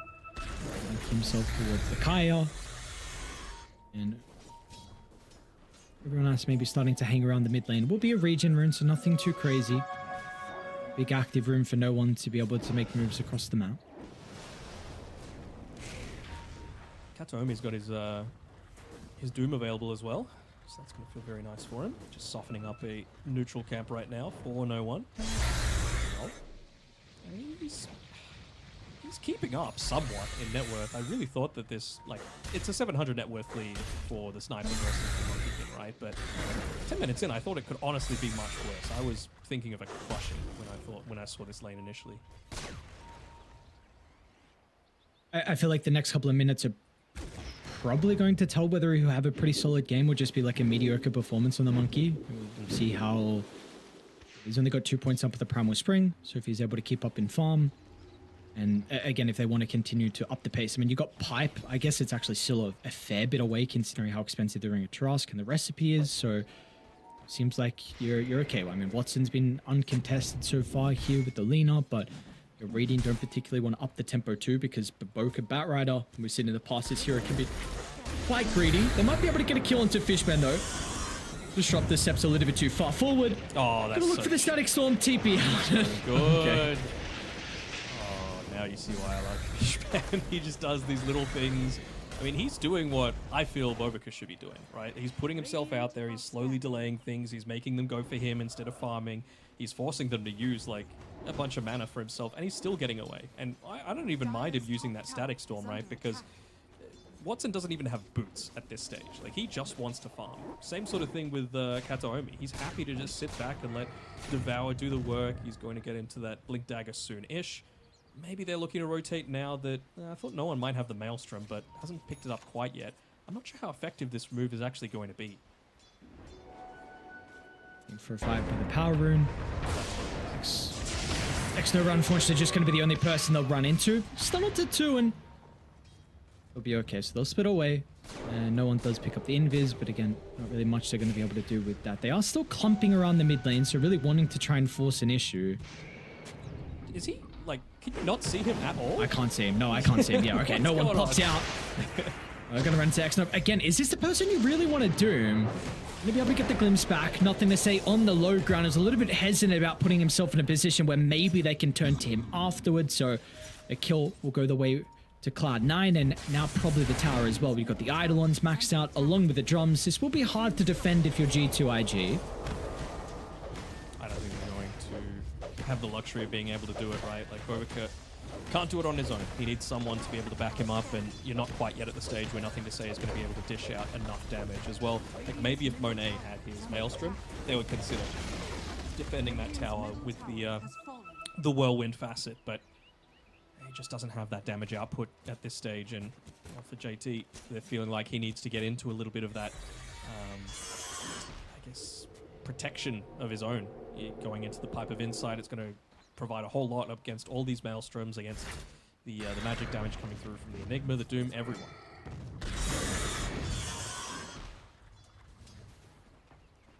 You really want to go with the smoke though. Nothing to Say next over. A little bit hesitant with the path they want to take. Nothing to Say is going to pop out now. So this is, yeah, we really are seeing though, Radiant don't have the ability to make plays across the map. That's probably going to change pretty shortly with the blink on Baboka, but it's really been only Cloud9 that have dictated the pace so far in this game, and that'll continue to be the case. They're starting to bring their heroes down to bottom, setting up a formation. Another smoke from them, looking to play in front of Watson.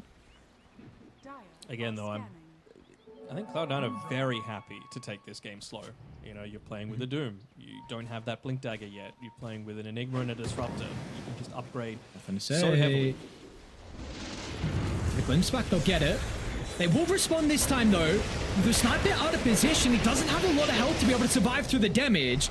Monet's going to look for the turn, but it's not going to matter. With the Focus Fire activated, he is out because he has to be cautious about the glimpse. It's still on cooldown for a while. If he stuck around any longer, maybe there was an opportunity. We are really seeing the difficulty from G2IG. Just the rebuttal from them inside the team fight seemed non-existent. The response isn't there as well. But Boca was so close to blink, but everyone else wanted to fight. Just not at the on the same page, or not even in a position to be able to take these 5 fights. And Cloud9, they know that. They are getting whatever they want out of the map. I feel like things might change. You know, you've got the sniper coming back online. He's selling a few of his items, but it's that Blink Dagger on Bobica that they're looking to play around with, especially considering it's nighttime. So the vision will be a little bit less. You can go for a smoke with the rest of the team. You can maybe find one of these quick pickups, but you can't be... Yeah, he's making sure to stand outside of that creep range. Didn't want that Blink Dagger to be revealed. It's about that surprise factor. DM's not the worst one to be able to get if they were to move right, but it looks like they want JT to join in, considering they are relatively lacking in damage right now, and no one, he's not going to stick around in that lane. He just jumps down, uses the Primal Spring to shove it out, and then goes back to safety. Yeah, look at the wave before they smoked though. Like mid was across the river, top we just saw where it was, kind of the remnants of the tier 1, bottom shoved in. Like the lanes were not in a good position for G2IG to smoke. They still tried nonetheless, and it's given time for Cloud9 to be able to rack. This is a Gleipnir online for Watson, so if it's a fight around a tower, he could definitely look to get involved. In fact, they're just going to force it inside the river. They saw that smoke though. The observer ward placed down by X-Nova is going to at least provide them the way to be able to back off just in time. Bobica's still, he's not going to have a choice. I was about to say he doesn't want to reveal that Blink Dagger, but he's forced to go into that creep wave, so they might be mindful of that. Just not wanting to put themselves in a position to get caught out, but a bit of a pincer move even potentially happening here. Catch out, Nothing to Say once more. Looks like he'll be able to just get away. Which X-Nova will not be able to split to the west fast enough. So this is probably a kill, I imagine, into Roche. It looks like Watson did come through the portal. He's actually going to go back through the portal. Sees an opportunity maybe for Monate farming in the wave. Able to catch him in time. Watson tries to step in range for the LSA, which is maxed out. And with a rin run on cooldown, Monet is potentially blown up. Trying to turn and do as much damage as he can, but it's not going to matter in the end. Watson, he showcases that he has far too much damage for the Wind Ranger at this stage. Nearly 2,500 more at this point. You know, this is the power of having a good lane. This is why I was so impressed with the amount of farm Watson was able to get out of that lane. I feel like 0 deaths is not what G2IG were envisaging And they went for this lane setup for themselves. I think it was just the one kill on Fishman as well in the lane. So in my eyes, that is nowhere near enough benefit that you were able to get out of this. So how can they change it around? I mean, what can they even look to play around with? I still haven't seen a lasso, you know, and one was due to Fishman using a very clever static storm on himself. One was they were able to dodge out that smoke previously because of what they were saying with that the lanes being set up in a way that made it a little bit too obvious. Monet, he's got the Maelstrom now. I kind of feel like you're forced to move with the rest of the team. You know, focus fires up in 5 seconds. Maybe you can get a quick kill somewhere, but Bobuka feels kind of like he's not doing that much this game. You know, he's not cutting lanes, he's not finding pickoffs, he's not making too many stacks. 1-0 and 0 is an okay stat line, but you just see what the win probability is, right? It's only 11%, and it's because Cloud9 are doing whatever they want, it feels. Yeah. You get no one here. He stays on the lane. Setting up top, JT. Katomi's going to be able to blink forward and is ready with the Doom because they're also coming over from the south and the north. One Sun's actually still on cooldown. Oh.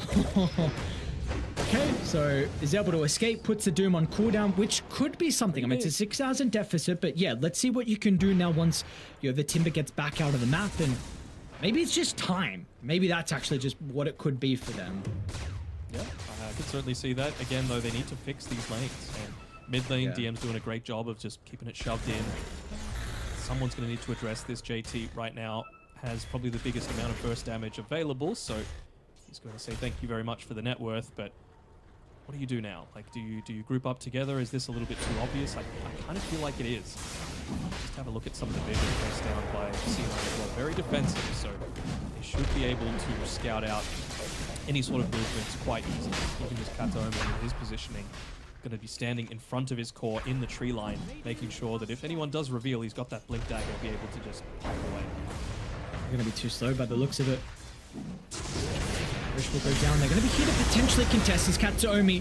First point of contact, and now with the jump in, Baboka a little bit too late. Watson gets the Aegis. Do you still want to try and take the fight? Nothing to say, he's got the vision.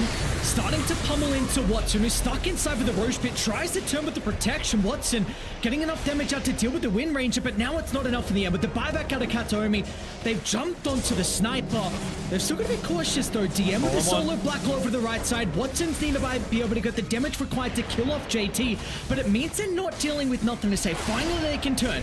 Once they killed the Timber, it meant that no one was there to protect the sniper, and in the end, it's going to be a 5-man wipe. Cloud9, it's been a great start for them in this game 1, and that will continue to be the case. They'll lose the Aegis, but it doesn't matter. A 5-man wipe for the boys on Dire.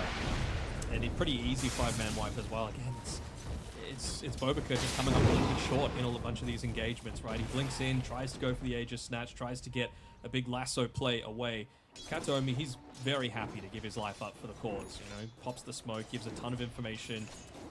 Has to use the buyback to be able to get back into things, but I don't think he really cares all that much. They got so much out of that engagement, and just straight back to farming, playing around those ultimates once again. She was... How is this going to get any easier when you're taking team fights into a lineup that is Doom, Static Storm, Wukong's Black Hole, and this lead is continuing to grow. You're already getting 5-man wipes. We see them able to deal with the Timber easily. You see they can also have other heroes and just run it, nothing to say. Like, yeah, you kill no one, but that is a sacrifice worthwhile. And now once we shortly go back to live, we're going to see Cloud9. They are beating down some of these objectives, and still you've got an ultimate on cooldown being the Black Hole, and it doesn't matter for them. No, it doesn't. And you know, even using the offensive glyph, wanting to make the most out of having that siege creep along with them. So that's a tier 2 tower cleared out for the map. It's very, very nice for them to be able to just have the freedom to be able to now even, you know, play around mid tier 2 tower, take away the outpost, take away a big portion of the map that G2IG still need to be able to catch up with. And you mentioned like what's going to happen in these future team fights. I mentioned in the draft, like team fights, if G2IG are trying to take those, they're going to lose this game. They need to be playing for pickoffs, not team fights. And that's why, you know, the fact that these smokes haven't worked out for them is such a big deal. Not only are they not getting the net worth, there's another kill pick-off here onto JT on the top side. Not only are they not being able to get these kills, they they don't have the freedom to play around the map because they're just so scared of Radiant's top playing tower together is and under walking attack. into another one of these like black holes or static storms. This does feel like the recipe, right? You've taken a tier 2 tower, just walk down a bunch of different lanes, place down deeper and deeper observer wards to enable yourselves to do this.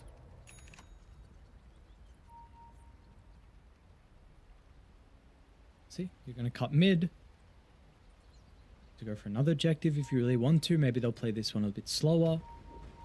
This Hurricane Pike now completed for Watson, almost level 20, so skyrocketing net worth along with levels.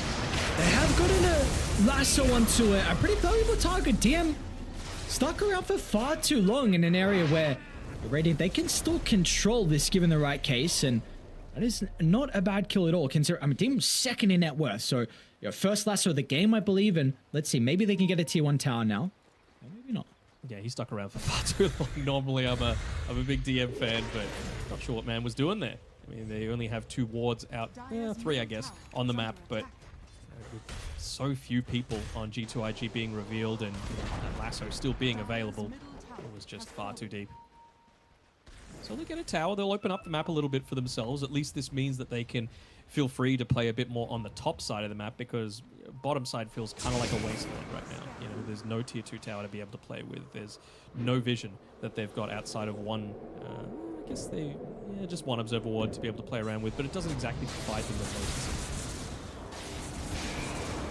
I sit down from no one. Was able to pop the smoke.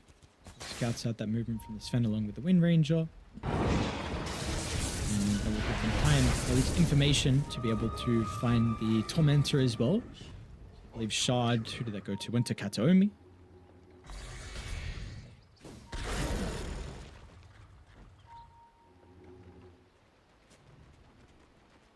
Even just like Bobuka's farming patterns right now, he's taken a lot of the jungle, and I feel like the cores are still far enough behind that they desperately need that for themselves.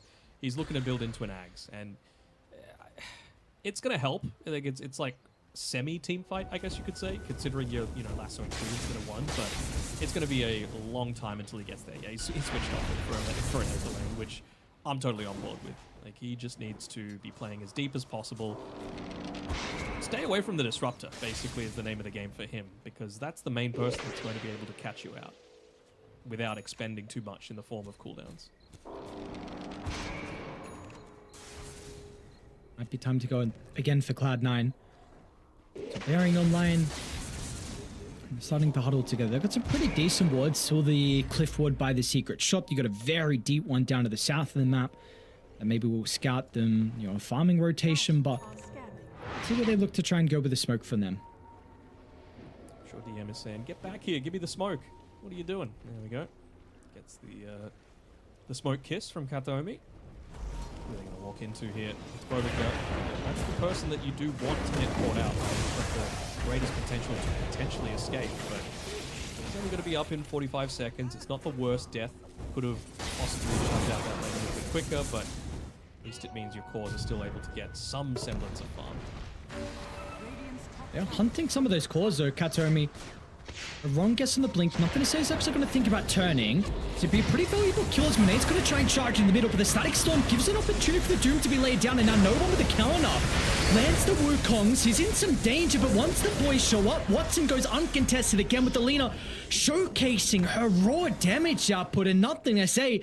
He'll be chased down to the ends of the earth. Or did they even get a glimpse of him? Ducks into the trees of the TPR. He'll actually be okay. Will. It means that they don't lose their tier 2 tower up on the top side. Watson was just peppering it with right clicks at that stage, but with those boots of travel, he can just join in onto any sort of team fight that they're wanting. Another one of the advantages of being able to play around not just a bunch of creep waves that are pushing in quite heavily, but you've got those Eidolons to be able to use as well.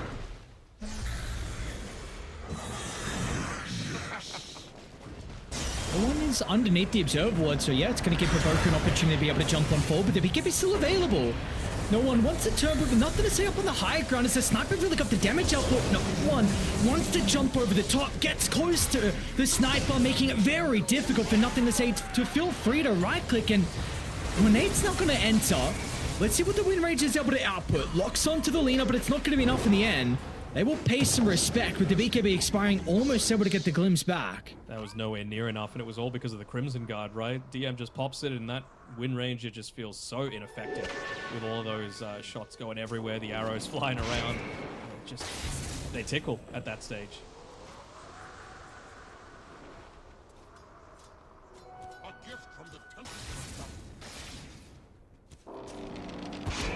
Doing. It's not really going to change anytime soon. I mean, 180 is recognizing the lack of damage though with the Daedalus queued up. But that is quite a way away for him to be able to get to that stage. Mm-hmm. It was the right idea. They just needed more people there. Oh my god.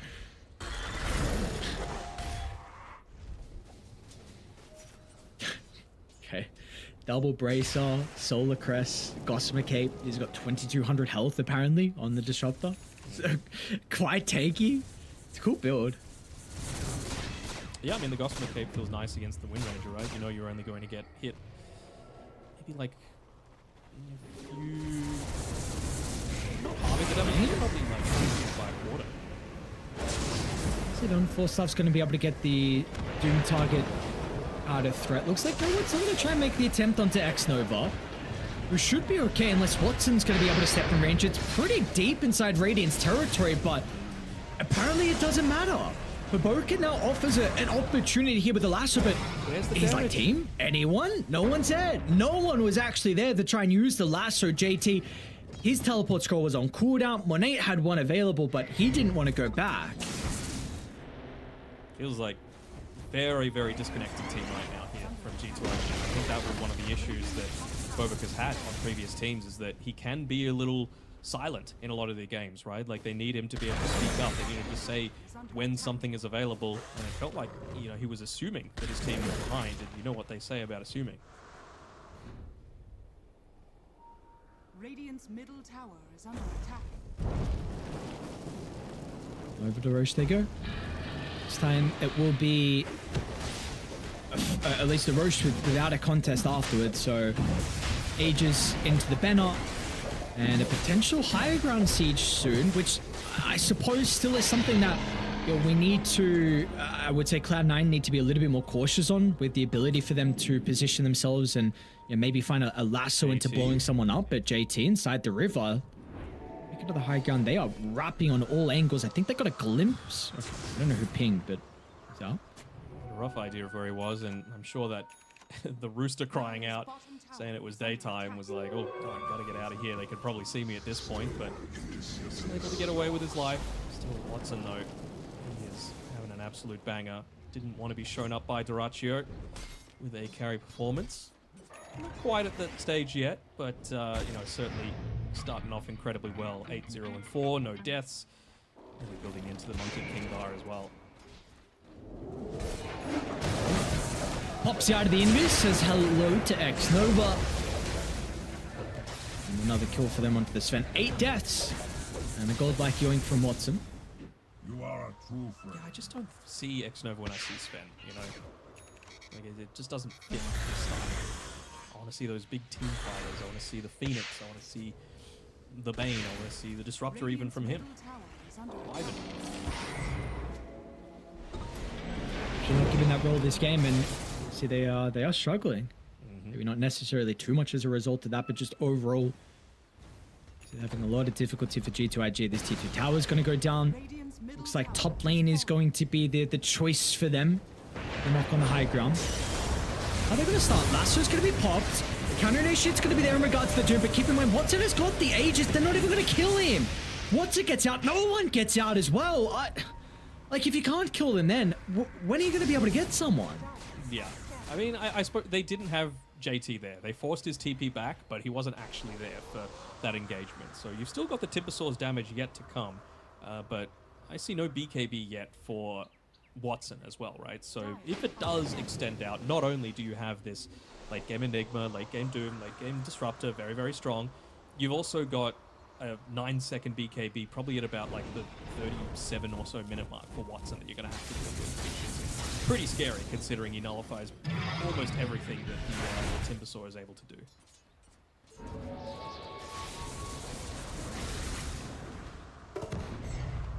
Crimson 1-8 out of the base, and you see instantly Katsumi with the Shadow Blade looking to try and see if there's an opportunity. Maybe they want this Tormentor, but okay, nice entry. Katsumi still able to get the leap over the top. It will be a response, so a lot of damage onto the Doom. Sven's not going to be able to live for a potential further fight. They don't want to give away the Tormentor though. G2IG starting to come out of the base. No one is not with the team as well currently. I wonder if they're just a little mindful of the Sven having the buyback. That might be the discussion saying, has he died enough? 9 deaths? Does he have enough money to be able to buy back? But any sort of time that you're looking to try and get a 5v4 situation, or there's the risk of that happening, probably best to just back off. Focus solo smoke as well. Just looking to try and combine with, but they're wasting a little bit of time. Quarter duration now gone. Having to shove out mid and then look for a play, but see, Cloud9 is starting to get back to their half of the map. I mean, they got to find It's DM slow before he's able to pop everything. That's the main target.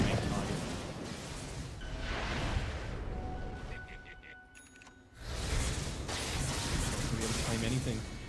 Stuck inside the smoke, just farming jungle camps. It's making time, I suppose, for Monet to be able to get closer and closer towards the forest. Should have level 20 at that time as well, so some more reduced damage reduction, I guess is the best way to put it, from the focus fire. Already having such a difficult time going up against that Crimson Guard. Do they have any offensive dispels yet? They do. On who? Cloud9? Yeah, no, on G2. They have the nullifier. Oh, sorry, okay, sorry. They need something that's going to go through that Crimson. The damage is just nowhere. 1-8 is kind of close to 700 gold away from Daedalus. It's still going to take a little bit of time. 30 seconds left on the Aegis. You see, can be a little bit risky. You're maybe trying to dangle someone's life and get these squishy heroes to reveal themselves. They're going to go for the lasso once again, but if you group up, DM's Black Hole is going to be ready. Still Watson Aegis for another 15 seconds. There's the Black Hole. DM, he finds 3. With the Wukong's combination, it's just perfect. You're going to be relying on the buybacks, and they'll use all of them that they've got to try and turn the tides. Watson's Aegis out in 5 seconds, but they'll get him down to the low ground. Regen's going to be there, and they can go back in. What a Black Hole from DM. And they're not done. They get a glimpse of 1-8 stepping a little bit too far forward. He used the BKB, so use the buyback prior. He's got the BKB at least now, but there's nothing left in the tank. No damage at all. This is Cloud9's home now. They're just, man, no one's just going in. No fear in the world. Using that nullifier to be able to pick up the sniper. No buyback. GG. No G2IG. What a performance. They played into their hands perfectly, right? They didn't crush mid lane as hard as I thought they would. They didn't go anywhere near as much in the off lane, getting kills onto those two relatively squishy ranged heroes. And big smiles on no one in particular as he takes a sip of that morning coffee. It's still gamer hours, midday or so up in Copenhagen. And yeah, I feel like they just kept trying to team fight when team fight is something that Cloud9 had in spades. Yeah, without a doubt. Look, what do we look for in this draft now for G2IG? Because it really felt like they had no ability to make any plays across the map. We always spoke a little bit about they couldn't shove out the lanes for one, which was when they tried to make a play, we saw it was just very easy for Cloud9 to be able to read.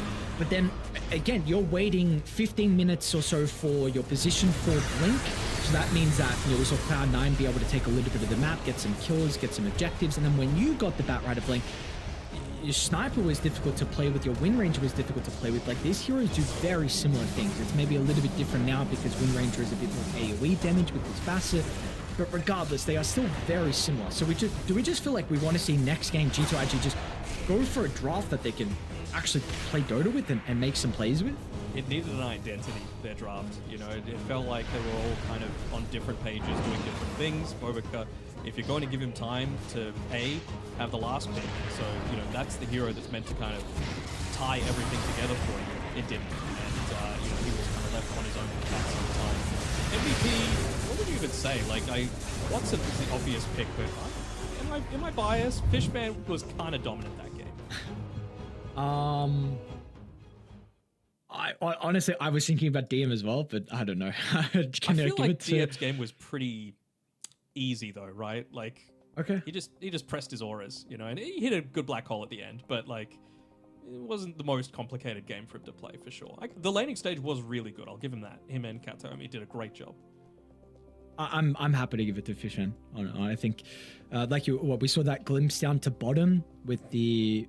Who was it? The kill into Monet or the sniper? Okay, thank you. Into the black hole, and then he denied himself. Then we saw mid lane as well, where the sniper was being super difficult onto the Monkey King. And then once he stepped over the high ground, we saw him being able to land that glimpse back and a great rotation out of the Lina, and it was just very frustrating overall. So I felt like Fishman had a great game, and honestly, they Cloud9. And this is kind of the Cloud9 that I'm expecting and hoping to continue to see, because I think this team, their ceiling is ridiculously high. They can just have a little bit of difficulty to perform at some LAN events. Like we've seen them at some of the online events look really solid. The 1W Spring where they came first, and there was a Fissure episode 2 where they came first, another online tournament where they came top 4.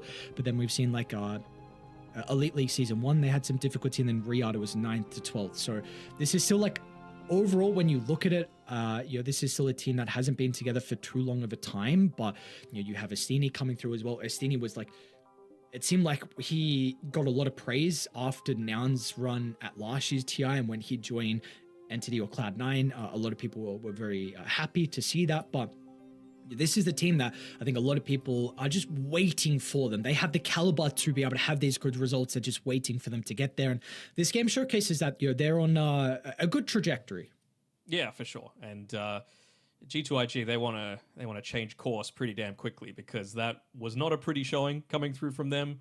Lanes didn't go how we were expecting. Movement wasn't how we were expecting. There was solo plays happening with no damage follow-up. It was just all over the place. So I just want to see the sort of gameplay that got them to this stage. I want to see some signature heroes, and I want to see a much more cohesive performance coming out from, it's meant to be China's year, dude. And I'm not quite seeing it right now from G2IG. Yeah, not at the moment, but of course it is just early showings here with the road to the international third team. We'll see if they're going to be able to bounce back. First, a break. We'll see you guys very shortly. I am here with no one, or Noon, as it should be pronounced. Is that right? Kind of. Okay. Up to like people. In the English speaking, we tend to say no one. Yeah. Okay. I prefer no one. You prefer no one. It sounds better. Where'd your name come from, by the way? I mean, there's like, I just steal it, honestly. You stole it. Yeah, from I was playing World of Warcraft, like since I was 8 Mm. till like 13, and there was like, it was not like a pretty famous player in public, but.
We are back with the road to the International 13. A good start for the boys on Cloud 9 and this debut of the new roster here, or new organization, I should say. We'll see what G2IG are going to be able to do as well, because again, this is a team with a lot of expectations. They haven't been able to pull too many good results so far out of the year. Of course, it's just game one. Potentially they're going to take this game, and then all of a sudden we're going to say it's a great performance, 1-1. But we need to see something a little bit different from them, because at least in that game, in that draft, we didn't see much. They didn't particularly give themselves too much of an opportunity here to actually be proactive and take the fight to Cloud9.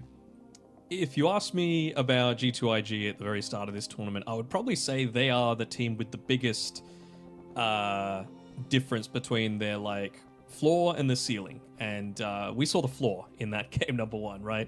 But the positive is their ceiling is very good. They're able to get top 3 in many, many different international tournaments if they are performing to their fullest potential. Just for whatever reason, it did not come together at all in that game number one. We even saw with that X-Nova interview when Pyrian was asking him to rank his top 3, top 4, he didn't put his own team in there. And I feel like you got to have a little bit of that confidence in there to be able to put yourself. But, he mentioned XG, Falcons, GG, and Spirit. Nowhere said there was G2IG. So I wonder if there's a little bit going on, because they are absolutely a team of champions, but are they a champion team? That remains to be seen. Yeah, it does. We've seen in the past there has been the China powerhouse, I think definitely the big one being Elephant, where they were just unable to really pull the results up. Honestly, a lot of people were expecting with the players on that team. So we'll see if this is going to be a bit of a difference. So we do have our second draft underway in G2IG. Now, a lot of respect. The Monkey King is going to be banned out. The Enigma is going to be banned out as well. So we'll have to see what gets let through the pool now with these heroes being respected. Naga's still banned. I'm telling you, man, it is going to be first. Not even first phase, first banned. Pretty much every time. Her and Tinker are just way too good. So yeah, like you said, what does slip on through? Still the Lena there, still the Wind Ranger there. I could see Chan, I could see Enchantress still coming through. That'd be totally fine. I'm a little puzzled as to why we're not seeing as much Phoenix, because I think it's just as good as it used to be. Little nerfs here and there, but just what it provides at TI is just too good, right? You're able to have an escape. You've got the mischance. You've got a great ultimate. You've got heals coming through. You've got percent, so you can scale. You can do so much with no items. All these sort of things come together and make it a really good hero. And X-Nova's great on the hero as well. So this is the sort of thing that I'm wanting to see from them. Probably not first pick, but just something that has at least a minor amount of flexibility coming through from G2IG. Okay, so Nature's Band, which means the Omni and the Bane slip through, and they'll go down the Shadow Demon route. So I'm fine with it. Okay. It's an X-Nova hero. It's a Bobika hero. Means that you've got ways to stack, so you just want to make sure that you've got someone that's able to take full advantage of that and play around them as your win condition. It's just a good overall start, right? And eventually you've got, break capabilities. You've got that ongoing purge, so you don't really want to go something like I was about to say Wind Ranger, just holding my word until it wasn't picked. But it's not really a Wind Ranger game ever if you're playing against a Shadow Demon, just because Wind Run feels pretty useless. So we do get the DM staple though with the Centaur, probably his definitely his better hero, one of his better ones, I should say. So it will, of course, give G2IG plenty of time to find a way to deal with it. We'll see if the Bane gets banned out, or if they just now at the second phase, they feel like they need to maybe ban some other heroes. But again, maybe Omni isn't something you need to worry about with the purge on the Shadow Demon. But again, Fishman's Bane could be a bit of a concern. We'll see. I don't know if this needs to be prioritized. Yeah, I mean, certainly I don't think you're going to be seeing it on G2IG. That just feels way too squish, lacking in damage, doesn't feel great by any stretch. But yeah, like you said, for Fishman, feels not too bad, right? You've got a way to be able to sort of counteract what the Shadow Demon is trying to do for you. I'm always just down for more stuff that's able to find the Shadow Demon in any sort of games, because you can do so much if you're left on your own. So what do? Just find him. Easy clap. Monkey King. Easy clap, okay. Not going to be in the pool, but I mean, it's Cloud9, right? It's no one, or Noon, as Period Flax was about to say, but he prefers no one, so we're going to go with no one. Storm, Puck, give me these sorts of things that Shadow Demon doesn't exactly have the greatest time against, and that can just absolutely ruin him. Flashman is interesting. When I was taking a look at some of the players and what they've been playing in pubs, I've seen some support Lesh be picked up. I think an aura builder that can also do a ridiculous amount of damage with just staying alive through some of the team fights, and have seen the misanthropy, I think is how you pronounce it, with the diabolic edict not affecting buildings but just the explosion rate being increased. So is maybe something to keep our eye out on so far through the rest of the tournament. Possibly, yeah. We've seen it flex to a position 4 as well a few times, so I can see that certainly being a possibility. Enchantress coming through, so again, more of that pressure, more ways to be able to find the Shadow Demon, a little bit of heals, so you're going to be able to counteract the Shadow Poison somewhat. Instant ban on the Nyx, not wanting to give that one over to Bobica, one of his really solid heroes as well, to be able to play against, instantly able to kill a bunch of these creeps too, so you can see that working. So what do you do now against the Enchantress? Like, is this something where Bobica wants to go the Rubik? If so, damage kind of lacking. Can you go a Hoodwink? I could see it working. Just stuff that keeps people held in place. Again, means that Stampede's not going to be as effective. You've got great scaling capabilities. Techies, no one really seems to be picking it right now, so probably not that. Clockwork, huh? Okay. Little low on damage, I still got to say, and I feel like you can continue to get bullied in the lane. Maybe it's a Bobica Shadow Demon 4 and a X-Nova Clockwork 5 and a Wind Ranger 1. I could see that working, although into the Centaur, Wind Ranger doesn't exactly feel the greatest. Yeah. Maybe it's, I was going to say, a little bit better with the new facet, but even then it's still going to prove to be a pretty big issue, so... Then just everyone buys Blade Mail. And then you just die. Cool ultimate, bro. What are you going to do? Just right-click? All right, cool.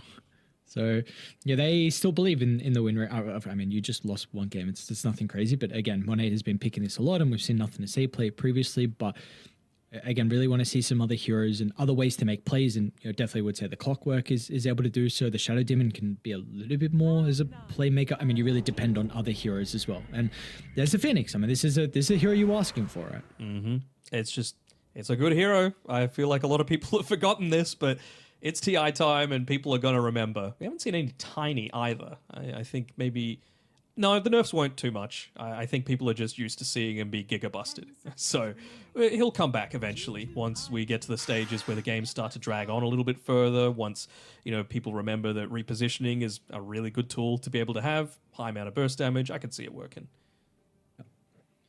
I mean, it's a pretty goddamn good Timbersaw game. A lot of strength heroes. You can say eventually that, like the percent damage on the Sunray could be frustrating, and maybe like ultra late game impetus if the Enchantress has some items, but really this looks like a very good a very good Timber game where you're already saying like probably Clockwork wanted to lane with the Wind Ranger and the SB getting played from Baboka, and you can now kind of leave the Timber, go back, make some stacks and really help enable him to have a good game. And again, there's a lot of flex.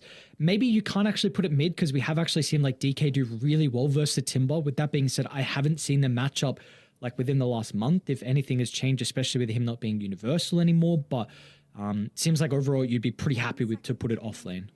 Yeah, but then the DK can just go 1, right? And Cloud9 are the ones that get to make that decision. So I agree, it is a very good Timber game. It's just a question of, well, they don't have an egg hitter right now as well. That's also a big concern for mine. They need a way to be able to deal with that somewhat. Are they going to get a Lena for themselves? Mid Snapfire kind of garb. Marana, we've seen people try and make that work, but how effective is that actually going to be against these really tanky heroes like the Centaur and the DK?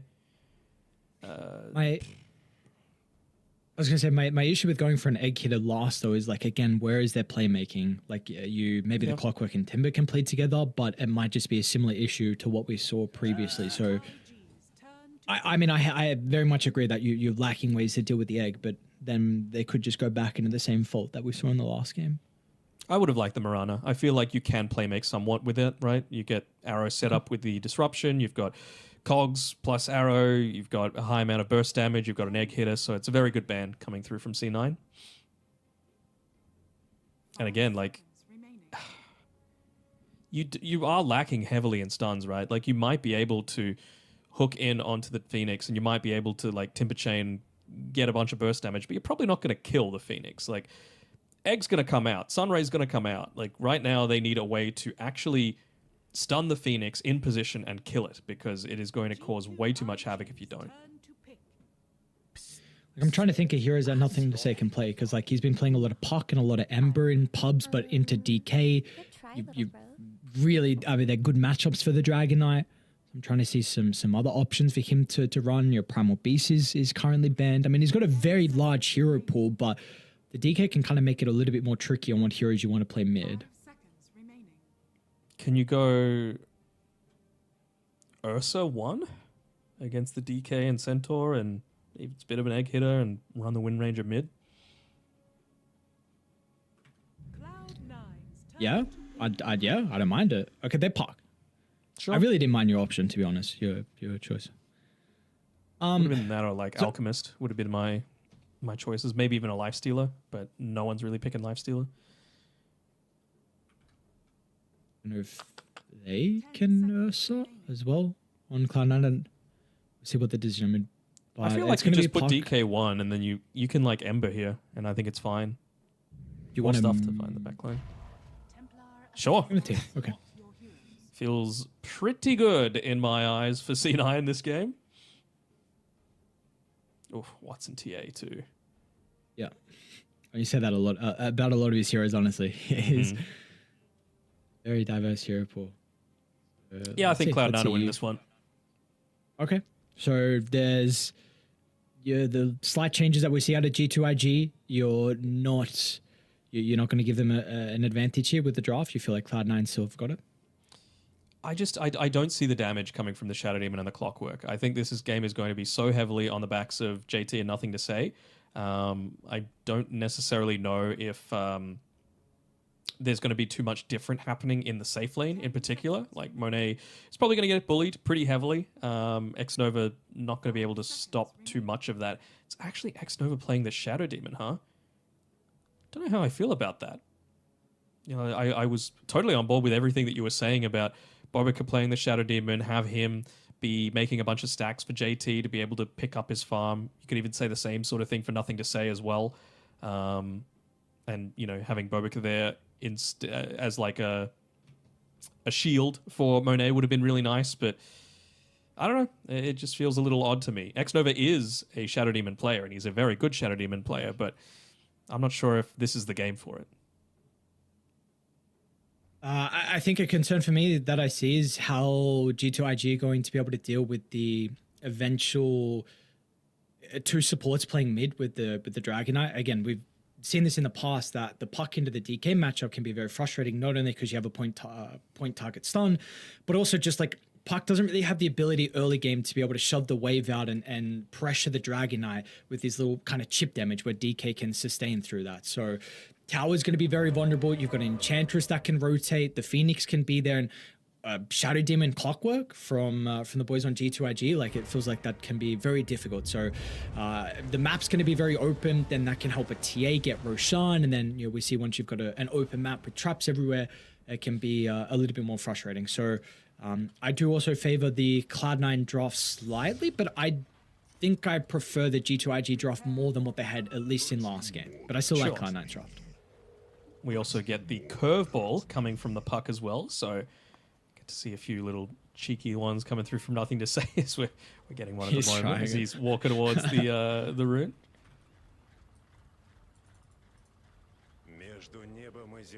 It's just funny to watch him. Like, it seemed like he was trying it. Honestly, I don't know. Maybe not. I mean, no. He's played it.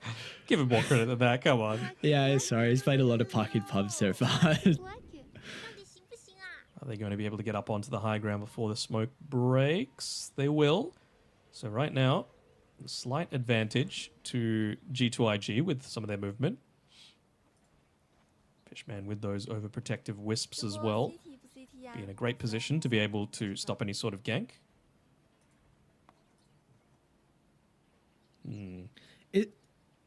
I know the green dragon has been nerfed a lot recently. Is this? Are we now seeing the mid lane DKs go for the fire dragon instead? A little bit. I mean, I think this is just another one of those games where if they wanted, kind of like last game. Hold on, Watson, you're going a little bit deep there, especially considering you know where they're all hanging around there with that observer ward. Like, what are they going to do if you go later? Is my concern, right? Late game Phoenix, insane. Late game DK, insane. Late game TA, insane. Like, it's very concerning. Even Fishman's going to turn into a carry eventually, and you kind of want that, especially going up against JT if it gets to the later stages, right? All that pure damage is going to do a ton. And they do you feel like you could say the same? Sorry, they picked the Wind Ranger into the enchant as well. Like, that's another concern for mine. So, like, he's going to just offensively dispel you quite a lot. And even if it gets to the later stages with JT going into, like, let's say an Ags, you can dispel that reactive armor just with your enchant. Watching the shenanigans that was occurring down bottom, honestly, Radiant did a pretty good job to body block just as much, especially when they had the cogs advantage as well. But Watson tried to drag the wave out. Nonetheless, it will shove into G2IG's favor, and they got a Courier snipe as well. Sure did. I think we were talking about it, right, in the aftermath of game one.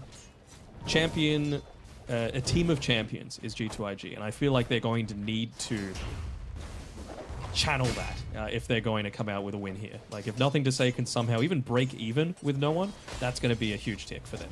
If Monet and X-Nova are able to keep some of the pressure away, maybe get a couple of kills here and there onto Kataomi, punish him if he misjudges his Icarus dive capabilities, that's going to be a big plus as well. So it just comes down to, are they going to be able to outplay Cloud9? Because I think Cloud9 have outdrafted them quite heavily. Definitely not the position you want to put yourselves in. See what G2IG are able to do. So far, a very good start in all three lanes. Superboker is being a bit of a nuisance with the cogs, and Watson's over on the other side, so not able to do that much to the clockwork. But yeah, a really good start for Cloud9. Nothing to say, he's getting pressured heavily under the tier 1 tower. Don't worry, he's got the curveball. Everything is okay as long as you got the curveball.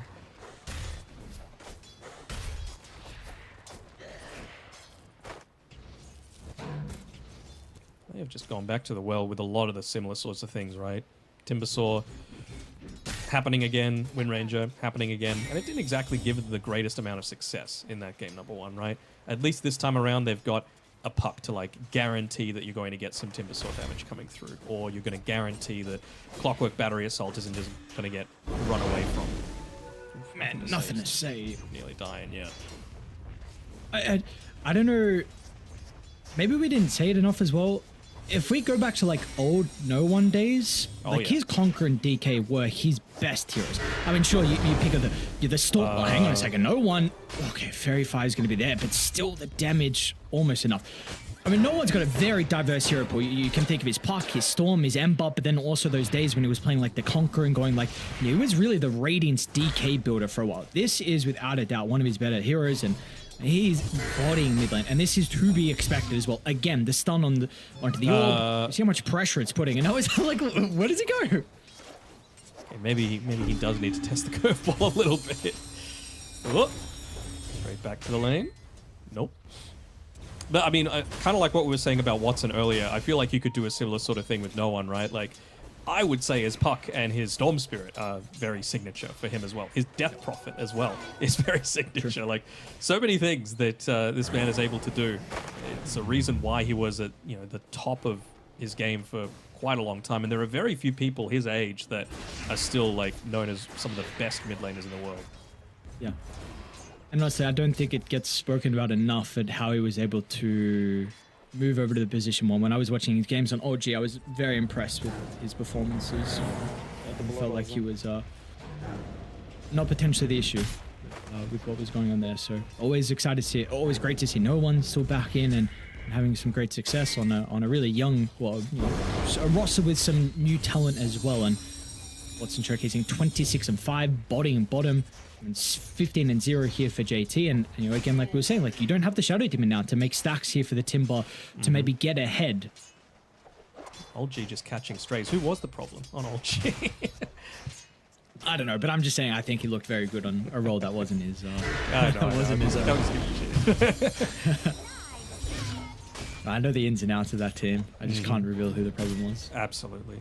You've got the DMs. Yes, I do. Top lane, first rotation, we're going to see the Enchantress start to come through the portal. And they've got a wave that's already prepped to dive. X-Nova's also used the banishment, so they're not going to have this defensively for Monet. Boca will try and TP in and now offer some assistance. Now gets really stuck inside the tower range. Monet's going to be able to find the finishing blow with the power shot. Should also live to tell the tale unless Fishman finds him with the blood grenade, and that will be the case. Very nicely done. Getting that little turnaround. Yeah, it sucks giving up the first blood. They thought they might even give it away through to X-Nova. He had 3 stacks of the Shadow Poison, but giving that first blood over to Monet is going to help him out a ton, but you still see the current state of the game. Even with that going their way, it's a 2k net worth lead, 6 minutes in. Pretty much every lane is going well for C9 right now. Not just in net worth, in levels too. So they might be in some trouble. Okay. They jump away. Now, unfortunately for Boca, he's going to run into them, so kill and Elder Dragon Form is used. They'll maybe try and chain this into a tower. They've got the catapult wave still. Unlucky. Oh, okay, well, wonderful. Illusion too. You got the illusion. I think the bigger thing was that, like, it was on the top side, right? Nothing to say. Was fully prepped to be able to go down bottom, to be able to make it happen, and yeah, just didn't work on out. This TA is... It's a pretty godly TA game. Like, going up against a Timbersaw, going up against a Puck, it feels amazing. It's without having the neutral creep from Fishman, they won't have something else to be able to take the tower, so he's glyphed down, but that's going to be able to stall out the first Elder Dragon form. It'll push the supports back to the side lanes. They will, but I mean, it just takes them... In the time that they're moving supports to the side lanes, you needed to move cores on G2IG, and you know, in that time, you solo have nearly taken the bottom tier 1 tower. It's less than half HP right now. And Fishman just, again, being so aggressive, placing wards behind the tower, understanding how deep you could potentially look to dive.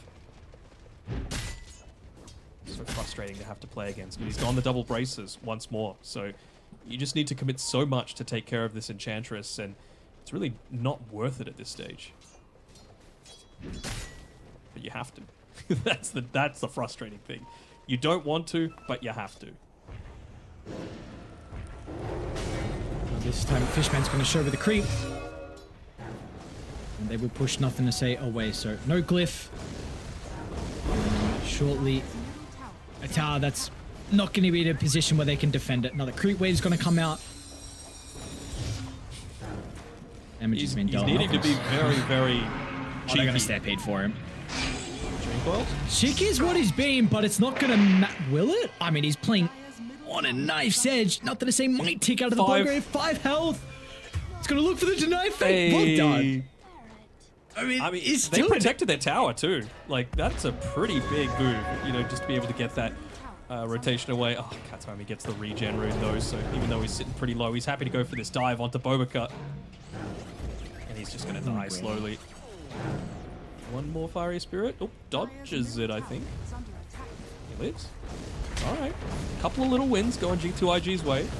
That's that individual prowess that we were talking about, but it just delays the inevitable. Tower's still going to go down. And still the lead over the DK in the park, 14-1500. So, I don't know, let's see how the game continues to play, but I really do wonder on what the discussion was and what other heroes they had to pick into the DK. Because we were saying before it was coming out, like, yes, he's been playing a lot in pubs, but like, this is not a good matchup versus the Dragon. Not only that, but also the supports that can rotate mid as well. I mean, Fishman's is a 5 stack as well. They can just take this if they want to. I mean, this is looking really scary for G2IG. Oh, yeah. He's just going to try and chase down X-Nova on his own. Just be as annoying as possible. Might even just use the enchant on one of those illusions created by the disruption. No. Just take another tower, because why not? And again, you're going up against a Wind Ranger and a Timbersaw.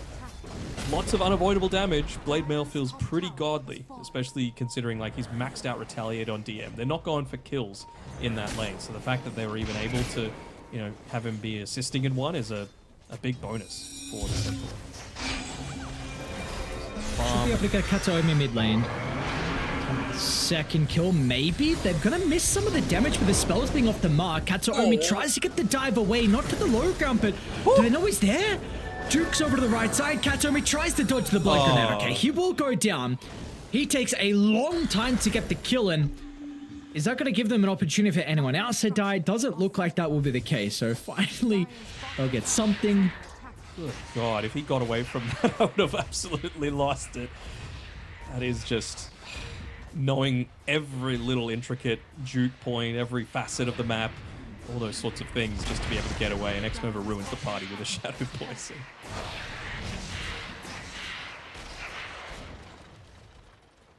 No, we've kind of tried to do our best to go down to bottom whenever we can, but again, we can do it with Watson taking the T1 tower, and he's still 5,800 top net worth. And like you were saying before, it's a constant PA game. You have all this map, and it is going to continue to go away with ease. So not only are you very cheeky with those cogs, not only are you going to be losing towers, not only are you going to be losing Roche, you've also, you can just see what he's got queued up, right?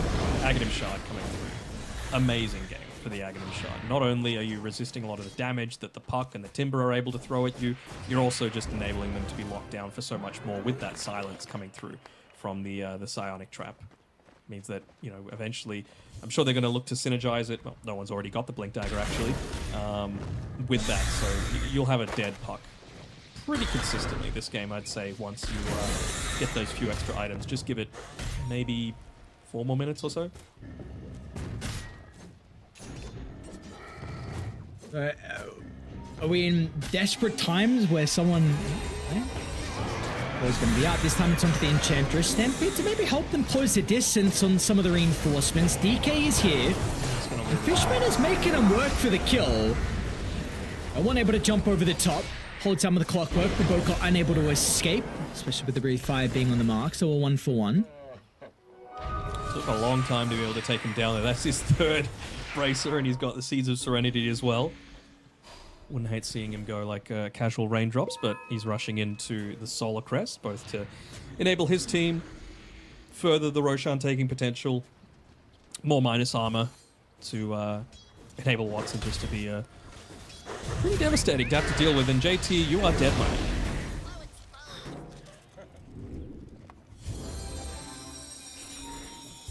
This is not what I was expecting coming into this this series. I was expecting a lot more close than fought, maybe a 1-1, probably slightly favoring Entity because, not Entity, Cloud9 because of their recent game history, but maybe that recent series online did affect them in a big way. Like you can't lose 4v5 and not feel some kind of tilt from that.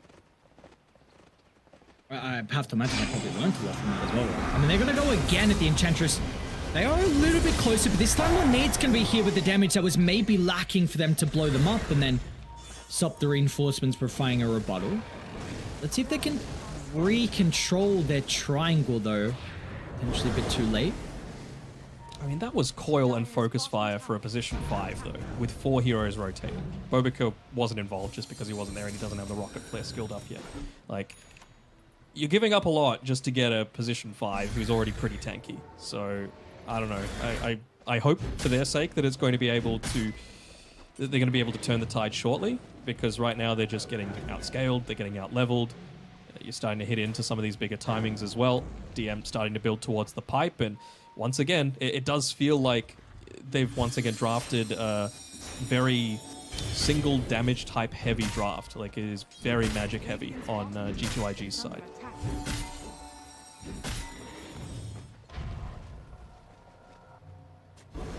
And I'm really just waiting to see, it's probably when Roche moves to top is when they're look to take it for Cloud9. I mean, it is not that desolated build for Watson.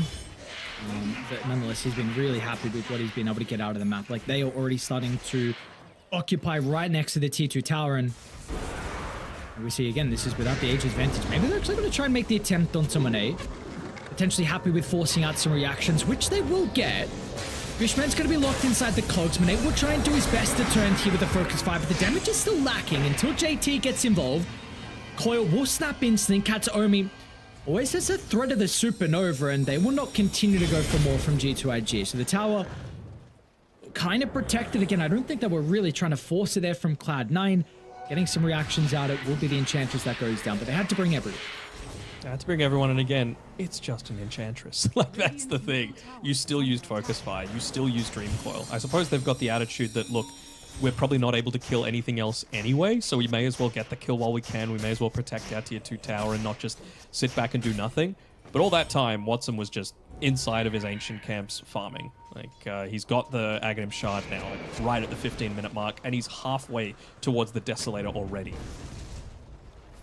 Well done. Instant D-ward. And I was honestly about to mention that word, saying like maybe this could be an important one for G2IG, because we know there's probably a fight to break out around top with Roshan being there now and then wanting to clump up and take the T2 tower, but that vision is gone. Watson is a little bit isolated. They are starting to ping him. Hookshot's going to be online. Refraction back up in a couple seconds, but he's already got the blink away, so Watson's finding out with the counter. No one tries to get the jump over the top D, and without the blink dagger though means there will be no more follow-up. And this is very deep. Previously, they've only been getting kills on supports. This time, it's on a juicy one. We see what the Timber Sword's able to do. These Strength Heroes, they can go down incredibly fast. And now Watson steps up. Watson! What is he doing? They're already dead. There was nothing to be had there. Watson. And honestly, 3 heroes at Cloud9 give a big opportunity. Now, Fishman as well. He gives another opportunity. So, I mean, you had a 6,000 net worth lead, and now that's going to be cut down to potentially 2,000. Cloud9 giving them science of life here for G2IG, when if they played this flawlessly, this could have been potentially 25, maybe 30-minute GG, but, I mean, this is now 2,000 deficit. Fishman's, I understand, at the very end there. Like, he was just trying to get something out of that engagement, and he nearly took out the tier 2 tower on his own, so... JT bottom, supernova, oh my god, Kataomi. Solo kill. Solo kill, and you speak the man, and he appears. Like, this is what I'm talking about. Like, if they were fighting with Kataomi, by all means, go for that deep dive, right? Like, he had the Sunray maxed out. He had the supernova available for himself and his team. But they just didn't. They had very little team fight. They were relying on big net worth get killed. And, you know, there is some stage where that's going to work, but not if you're going up against a Timber Sword that's actually able to dish out a pretty decent amount of damage. See if they can buy back, as there's some big items being picked up. Yours on Kataomi, 11.5. And importantly, the Orchid on no one, though. So, against the Puck, of course, but, you know, with the Wind Ranger as well. Timber. No dispels at the moment. Watson's not there, so he's going to go for the dive. Look at the silence before the dive away. Not going to be able to do so. JT with an aggressive charge into the middle. Cole is pretty decent as well into multiple members. Can Monet start to get the AoE damage? And it's going to be cautious with the Blade Mail. Forced to disengage. Now with the Stampede, gives some time, especially for Watson, to close the distance as well, as the main damage source shows up, gets the kill onto the Timber. It looks like with the rest of G2IG, we'll have to get away, so just a little bit short on potentially getting that extra control, getting rid of Kataomi to start the fight, and maybe it looks a little bit different. Maybe it does, and I really feel like the only thing stopping them from going down and getting towers now, they're just waiting for Watson to get that Desolator, right? It takes a little bit too long for them to be able to secure a bunch of these towers without that. They're actually looking to move on forward to potentially try and pick him off, but a well-placed trap is going to scout out Monet for now. Looks like they should... I was about to say they should be able to get this tier 2 top, but they've got the glyph, and it will be refreshed if they're looking to try and commit onto this. So yeah, just look to quickly take out the creep wave, keep it up for as long as possible, but again, just delaying the inevitable, it seems.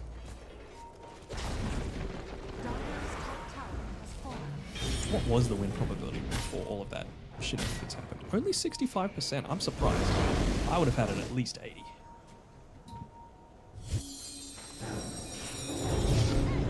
Ain't nothing to say. it away, but no one. Hot pursuit. Good positioning by Boca, yeah, he's going to be forced to try and jump in with a hook shot to protect him. Meanwhile, Watson on the other angle. Look at the silence and the damage. Watson maybe actually stepped a little bit too far forward. Monet gets rid of the refraction straight away. Now he's gone. Supernova's in a great spot. I mean, X-Nova can't enter, and meanwhile, you are just stuck inside the river for Monet. So Monet will go down. It's a 1 for 2, and Katomi trying to catch up to X-Nova, but he's going to go to the north instead of towards the eastern side of the map. You just see the difference, even just with Katomi being there, right? Like, you've got the Blinding Sun, really effective against the Wind Ranger with all those right clicks coming out from her consistently, and they know that this is the time to be able to be trying to take these fights prior to that BKB being available, because she just feels so relatively weak going up against Fishman, who's got the enchant, with the Blinding Sun available, with, you know, yourself still being able to be stunned, slowed down, whatever it might be. It just feels so squishy. So not only are they not getting a very favorable trade, you're still dying and giving up a bunch of that unreliable gold.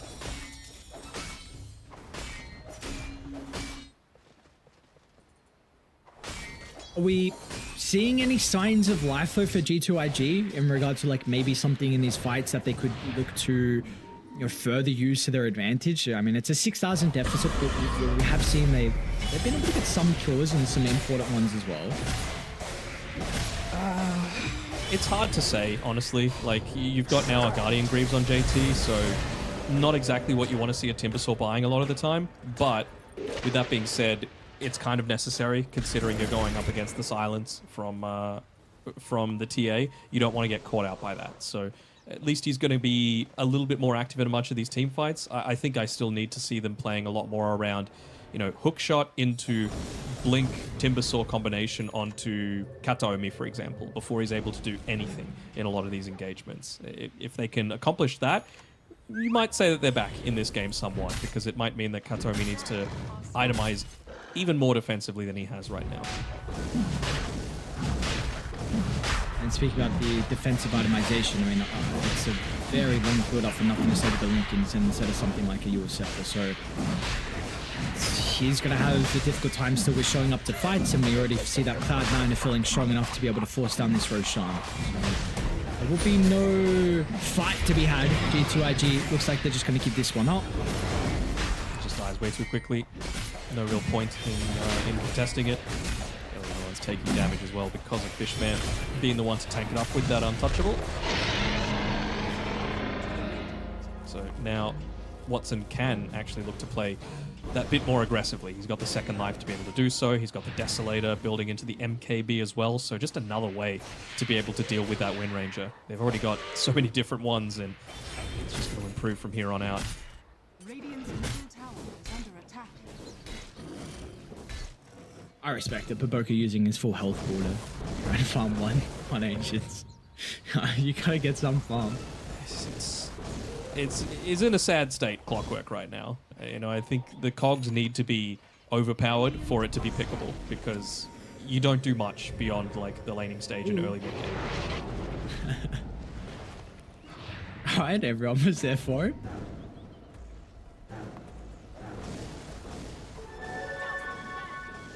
Let's see if they're able to avoid this upcoming fight. 5,000 lead for Cloud9 with the Aegis. Doesn't seem like they're ready to go just yet, though. Like, what's the reason that you would want to go just yet, right? You've got 4 minutes left on the Aegis. You've got 400 gold left until BKB on no one. Probably not going to get a Crimson Guard anytime soon on DM, but I mean, even just the BKB feels so free to take a lot of these fights. It means you're not worried at all about anyone but the Wind Ranger. And even then, like, are you really that worried about the Wind Ranger? So if they should be. Monade is second in net worth, but maybe not at that stage where they need to be worried. They will smoke from Cloud9. DM's going to reveal himself inside the lane. The next creep wave down, connecting. though, by G2IG. They've got good vision in both top jungle, bottom jungle, lanes in a decent spot as well outside of that mid one. Dire's middle tower is under attack. Smoke on smoke. They really want to play around I don't know that. what might Third favor point. them. Just gonna pod. DM doesn't get the initiation. Look at the damage coming through from Timber. DM almost gonna be brought down, but he's okay. Now Baboka stuck inside the middle. Nothing to say, in some danger, but the Hoof Stomp's gonna land. They should be able to deal with the puck. It's a beautiful location of the Supernova. They cannot address it.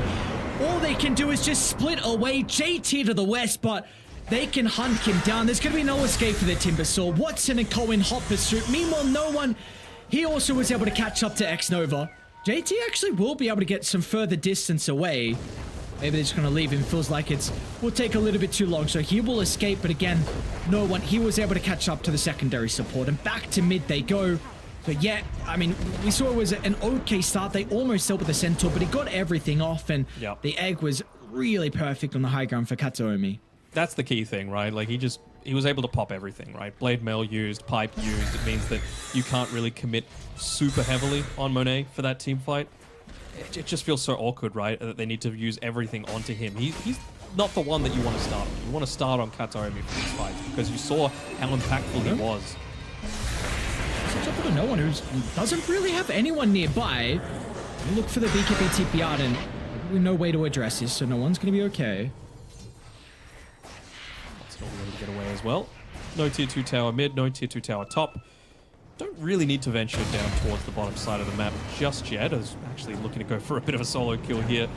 Is Kataomi onto Korvovica as he flaps away. Get away. Portal 2 wants to help the boys out. No one doesn't have BKB, remember. Oh, and he just got clipped with the Shadow Poison, so no Blink Dagger.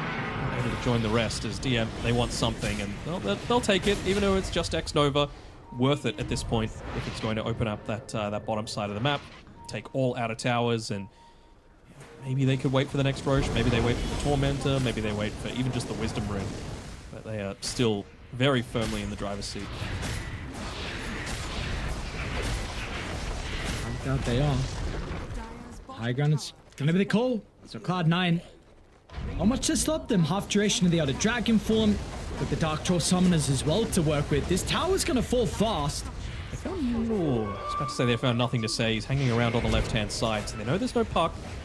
JT is going to walk underneath a ward as well, so they know he's inside the jungle. No Timbersaw, and that's where they're going to go. Part of the burst damage is coming from. The Aegis is almost out for 20 seconds. They want to try and deal with the Dragon, and instead, look at the Sunray bonus health, and now with the egg placed on the low ground, they got to get out. So this will at least give them time to reset. Again, Aegis out in 10 seconds, so Watson will get some regen up, and maybe they want to feel like there's an angle to go back in, or maybe with Supernova to just disconnect and play them out. It was a really nice Icarus dive as well. Kataomi fed a greater healing Lotus through to the people that were in danger on top of the Sunray as well. So very, very dangerous to have to go up against that. I'm sure he's even telling no one, hey, some of those Lotuses. Really effective for me, as I believe he's almost finished up that Scythe of Vice. Yeah, right now he's got enough to be able to get it just 27.5 minutes in. God damn. He's so farmed. He's so farmed, dude. What? 400, if that, net worth deficit between him and the puck? Mm-hmm. Yeah, people just forgot about this puck hero, apparently. I don't know. Oh, it's actually going to jump over the top. Wanting to try and deal with the valuable Shadow Demon support, but meanwhile they left the clockwork, so they'll go back and finish him. The blinks have already been used, unfortunately. Might even be getting to the point where you just buy a gem on Cloud9, right? Like, just don't give them any vision outside of the base, because if you can't jump the backline, what are you supposed to do on G2IG? Like, you really never need to put yourself in a position to get gone on if you're Phoenix, for example. I think Kataomi is still, like, the staple part of their entire team fight. Oh. Okay. On cue when you said that, the enchantress got a gem, so Fishman just got that picked up. I don't know who has it place.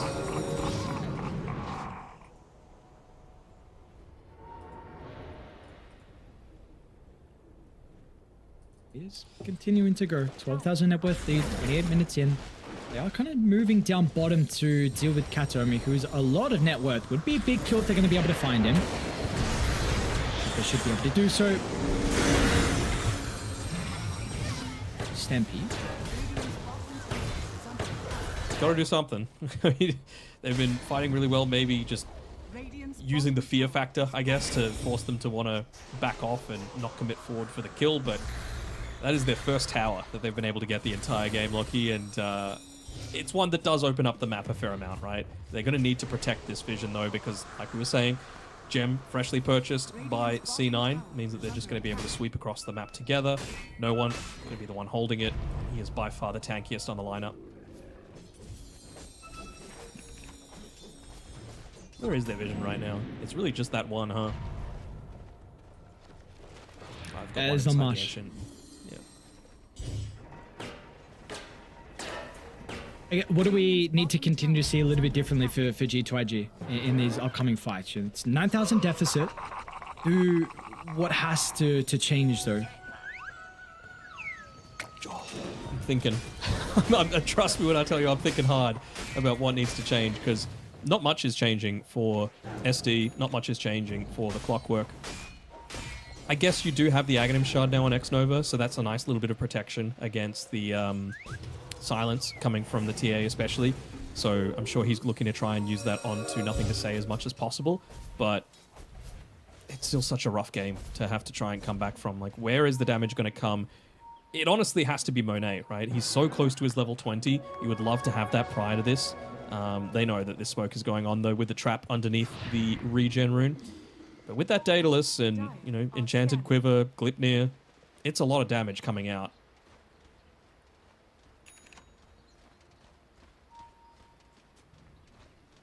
So, but Alright. knowing the smoke's going on, will not connect. So, unfortunately, Roche 35 seconds. They might be able to get some vision set up around the area, though. Mm-hmm. A nice little start, is Nothing to Say. Radiant's bottom Very tower ballsy, I is suppose, under just attack. seeing the Tormentor being taken, realizes that they're not really going to be up on this top side of the map, just wants to fix the lane somewhat, make the eventual Roshan a little bit less obvious, and TP is actually coming back from X-Nova here, maybe just wanting to help the boys out as they go for their own Tormentor, but is this going to put them out of position when Roshan does eventually spawn? It's only 5 seconds away. Kind of feels like they're not accomplishing much, you know? They're just backed off for no real reason, given up their positional advantage. DK, Now they'll who's come holding out the there. gem? On Sentinel. Radiant? Yeah, so Because he didn't check that high ground, so you've got a bit of vision over Fishman, although Nice just scan. denied it. Scans on the mark, so they know they're outside the base. But like you said, without that observer ward on the high ground, you're going to kind of have to play to the right side where Watson is set up TA with some trap. traps. They're going to scout him out. The blink away, and of course they have the UAV now with the Clockwork online as well. They are under the cover of the smoke still for a little bit of time. In fact, the smoke reapplied once again. Just give him all the vision possible. This is DM really awkward. dangling himself out there, realizing how beefy he is at this stage of the JT, game. he didn't get the jump over. Oh, JT didn't latch onto the tree. Now they need to just blindly jump in to protect him. Scepter doesn't even buy him enough time. They want to try and turn to deal with the super. It's not in the greatest spot to protect it. And then Nate, he's just going to charge into the middle as well, but he's got to respect the damage from Watson with the MKB. He's almost gone in a couple of seconds. Banishment will not save him. Watson stands his ground, turns to Nothing to Say. Watson, just so much more damage up. It will finally go down. But now with JT off the back of the buyback, he should be able to get some revenge. Stampede is actually still available for them to work with, and no one will scurry away. So that's 3 heroes that go down. A buyback used from JT as well. That would have been a disaster if X-Nova wasn't able to clean up Watson at the very end there. Big amount of gold going the way of the Shadow Demon. So, I mean, it still isn't the cleanest, of course. Like, you lose 4 heroes, you lose a buyback on your Timber Saw, you're still on the bottom side of the map, Roshan, so you should be able to claim it in about a minute's time when Watson's up. And a long death timer, by the way. I guess he's just that damn farmed, but I'm just trying to envisage like the stage of the game that it needs to get to for X-Nova to really feel hugely impactful, you know? It feels like a lot of what he's doing is respond to the single target lockdown that they've got, and then try and use the disseminate onto Timbersaw's target and just have a huge amount of AoE damage, break that pipe instantly so that you do at least get some of that damage coming back the other way with the Maelstrom on the puck, with the Focus Fire Glipnir on the Wind Ranger. coming back live through the portal into the waiting hands of G2IG, which maybe gives them a bit of an opportunity. This is 50 seconds without the Phoenix, and Roche is still down bottom for 45 seconds. That is a very odd positioning coming through from them. I mean, no one had revealed on the map for quite some time, and knew that Roshan was pretty much guaranteed to be on the bottom side of the map at that stage, and just walking down there solo felt like a bit of an odd choice. They looked to maybe peek their heads in and see what's going on, but they take it pretty quickly themselves, with Monet now having a pretty decent amount of farm himself.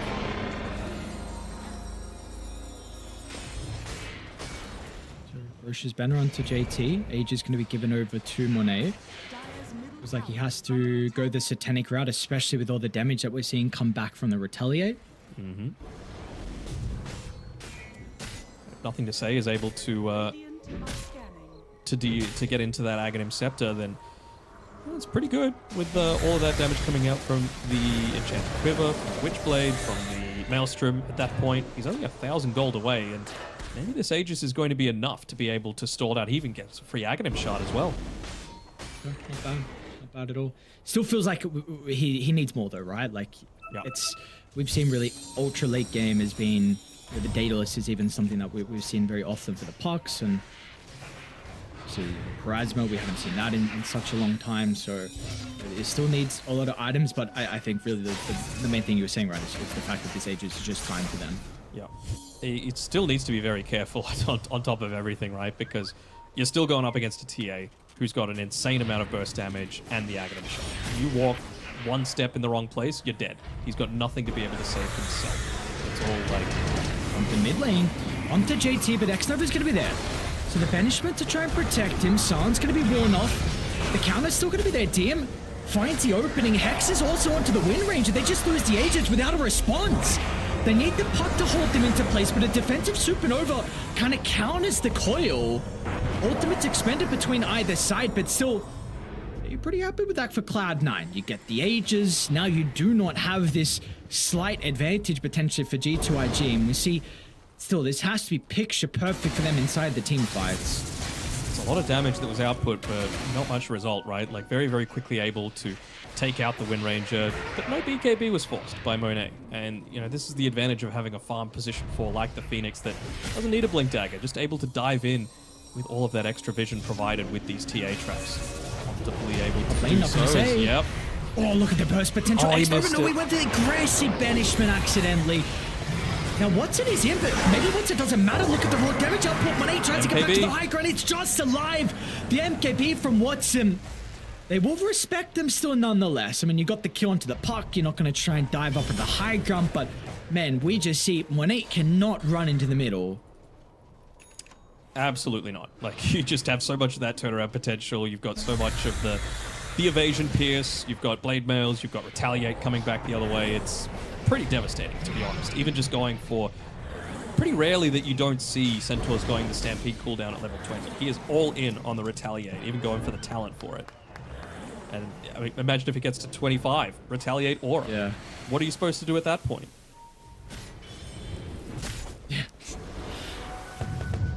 Either for just sieging from afar, acting as artillery, delaying the game further, trying to get into that next item for the puck. He just finished up the Aghanim Scepter at least, so that's a little bit of extra damage output for him, but could be also bad for him if it means that he plays a little bit cockier, because you saw how quickly he was able to get burst down just then. But you kind of need to just bank on your own individual skill and play this glass cannon route.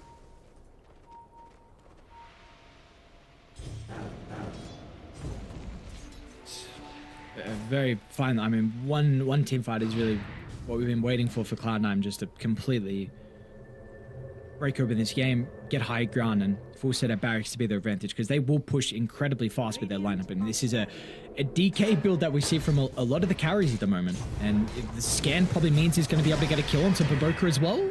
And reaction out of the 4 staff might be in time, and we see them with a TP out on the high ground. Searching Sunray, not going to claim on into anything.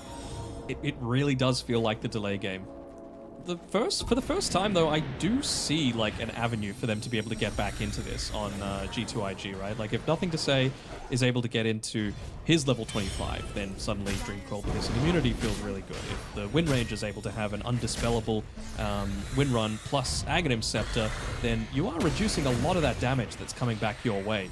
I feel like Cloud9 aren't going to let that happen, though. I feel like they realize the time is now. They want to close it out before it gets to that dangerous stage. So if they're able to do so, no one... The miss. Middle under the Timber was here. Hell yeah, it's going to do the work for him. Dire's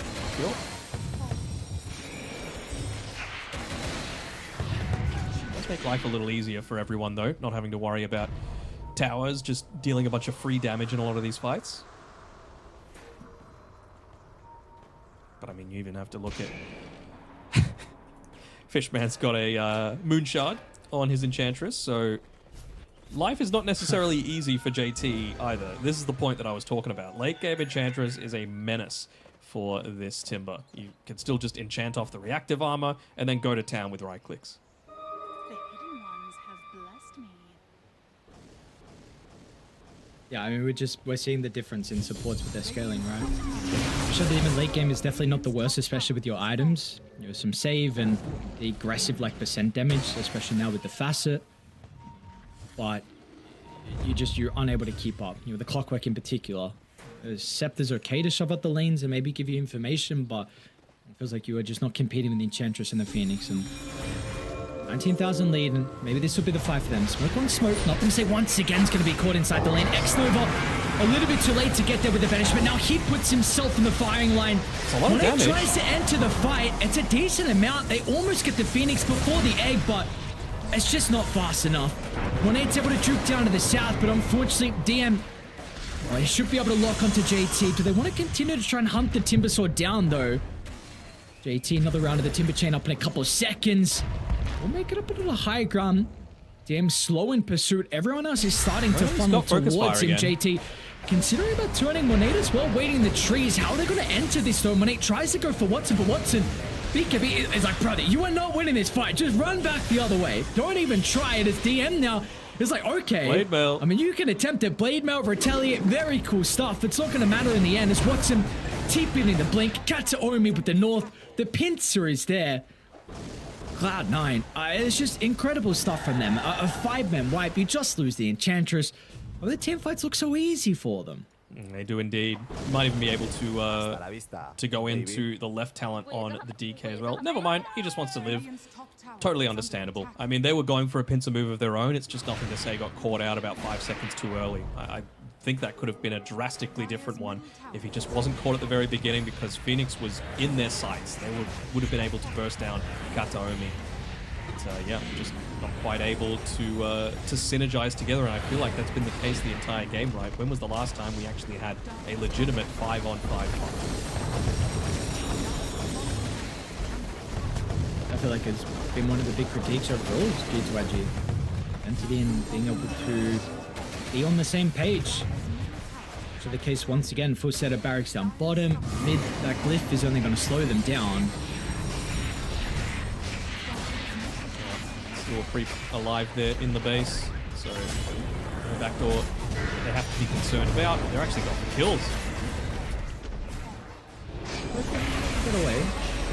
I say try and find the opening. The call does break onto Katsuomi, but they don't have the damage. Without Monet, it's just a full set of barracks, top and mega creeps now online as well. Megas, they don't have reactive armor for another 40 seconds, so now that you actually do have the Wind Ranger back, you don't feel confident in having anyone going onto the front lines. Let's see. That's a little fun. Decent shackle on Tetsu, a lot of damage on the Enchantress as well, but Monet is gone. Oh my god, where'd he go?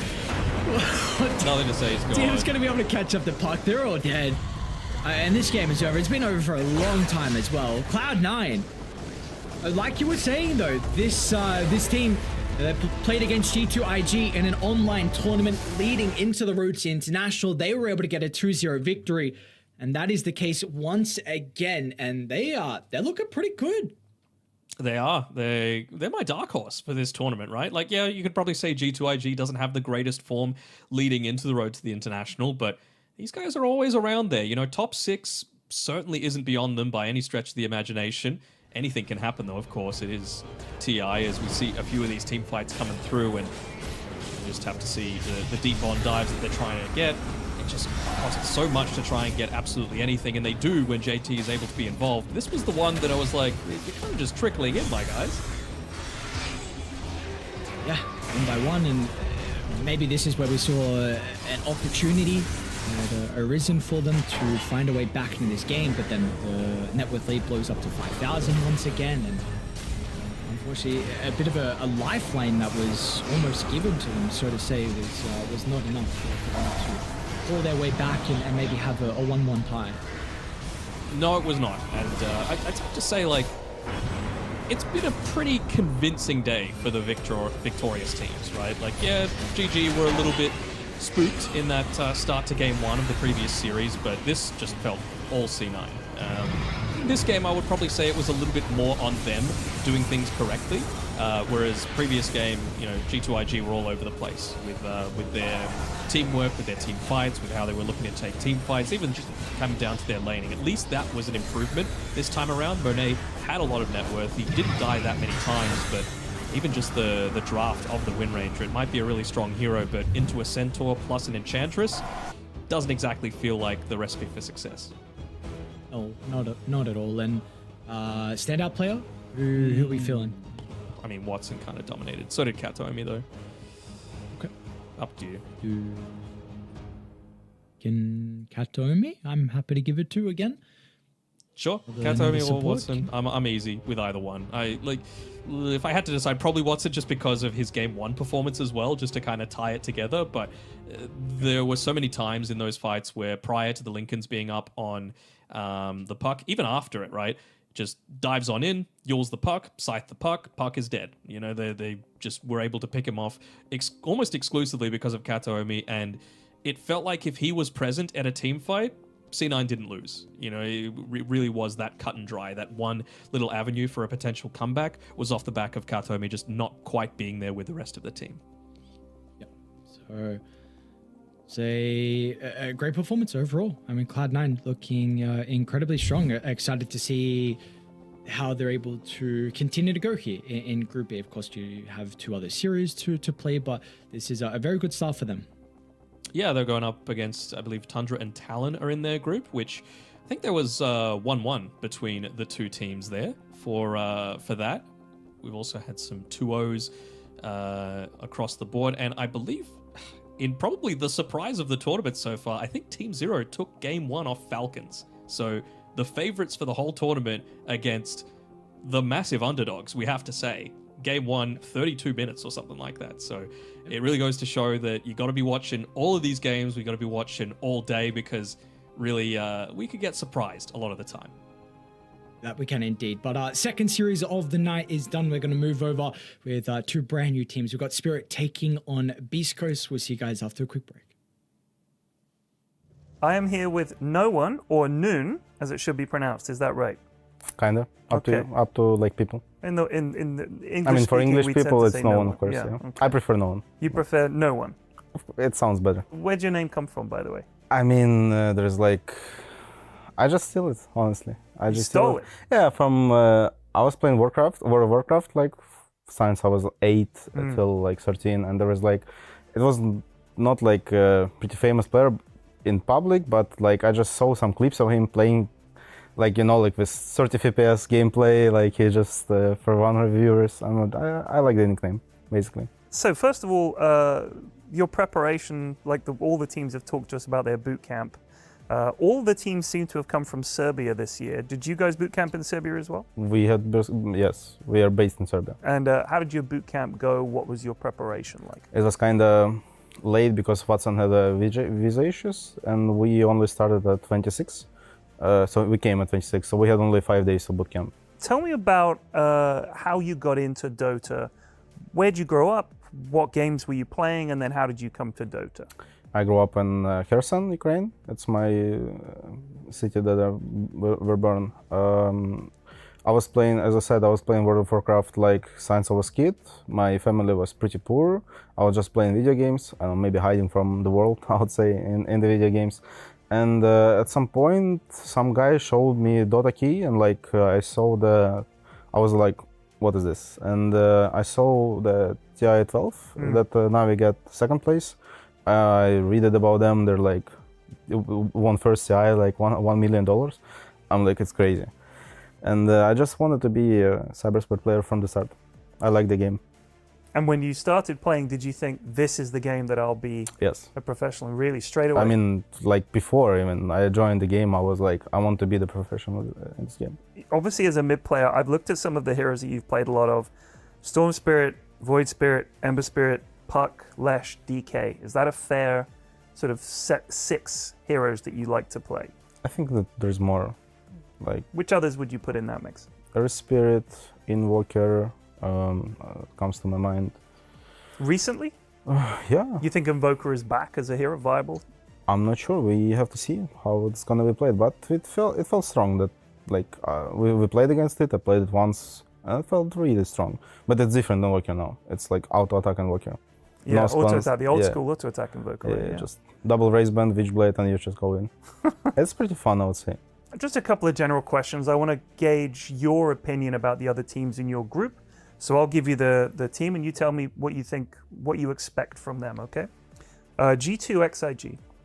I'm not sure, because all year, like all these teams from China, besides the Extreme, they're like, they can be really good or they can be really bad. So they're like mediocre and you cannot say how they're gonna like show themselves. We played them, they were like okayish, but you never know until you start the real tournament. They have big names, really big players. What about Talon? These guys actually were like really good to me. They were like, they love to play fast Dota, so they can be like dark horses, I would say. And what about Tundra? They're good. They're good. Yeah, just good. I'm not sure if Sucks have changed for like Sucks because of the visa stuff, but they were good whole year, right? Top 4 yet, and all the tournaments they were like showing good data, so they're good. And last question. But that's the groups that even matters. You need to win one game to get in the top 12, you know? I know. And it was not in the groups. I know. All right, so if you could describe the meta for Dota now, how it looks now, because you've seen so many different patches for Dota at the highest level. How is it now playing Pro Dota? What is this patch like? It's like zoo to me. It's like you come into zoo and there's like monkeys, like, you know, they just like flying around, like you don't know, you don't understand how half of the like, I still like sometimes I play against here and it's like, oh, nice faces, bro. It's like changing every patch, and there's so much changes that like I can keep up with for like non-meta heroes, I would say. There's so many heroes that haven't been used before, and it's like just so weird to see. It's like can be like draft Windranger, Lina, Clockwork, Phoenix, and Primal Beast, and you were never seen this on Pro Scene, but now it's gonna work, you know, because it's fast and it's like great to see. So to me, it's like it's just zoo to me, honestly. Well, thank you so much for taking the time to talk to us, and I really look forward to seeing how you do at TI. Thank you. Thank you.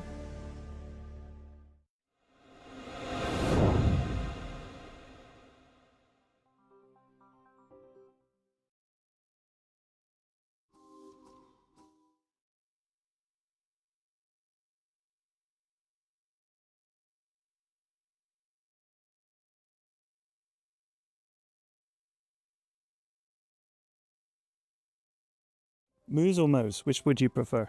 Moose. Moose. I'm here with Moose from Beast Coast. Has told me to pronounce his name Moose, but you would normally say it Mose. Is that right? In Spanish. In Spanish, but I can't say it properly, so we'll stick with Moose. First of all, how are you doing? I'm doing very good. Yeah? Very, very good. So, you played your first tournament that I could find, like Pro Dota, in 2016 in the Pro Dota Cup. Does that ring any bells? Yeah, it was online. It was on... But it's still a pro tournament. Yeah. I mean, it's on Liquipedia. I don't even remember the team. You don't remember? No. I didn't look up the team. I thought you'd remember. Your current carry player at that time was only 10 years old. 10? 10. So obviously, you've got some young players on your team. How have you helped them to deal with the Dota life? You know, being young, you are very inexperienced. So it's not like I know everything. I'm still learning. I'm still finding out what is right and wrong, but I try to teach the mistakes I made so they don't make it again, you know? What kind of things do they teach you guys when they come in? Do they have new ideas about Dota that perhaps you didn't have, or is that not a thing? I also was a new player one time in my life, you know? Right. And when you're new, you kind of don't know what are the paths of Dota. So you think what you're playing right now, it's how Dota should be played. Right. What usually happens is with old players that they are kind of stuck with old ideas, and you kind of think Dota in a way that is in the past. But these new guys, they don't have past. They just do things that are working right now. And Dota is a game that evolves constantly. Right. So that's something I learned, that it's very important to have new players to play the actual Dota that's being played. I think bring it's very new important. ideas in. New ideas. Yeah. Interesting. So you've moved from position 4 to position 5. You're the captain now, right?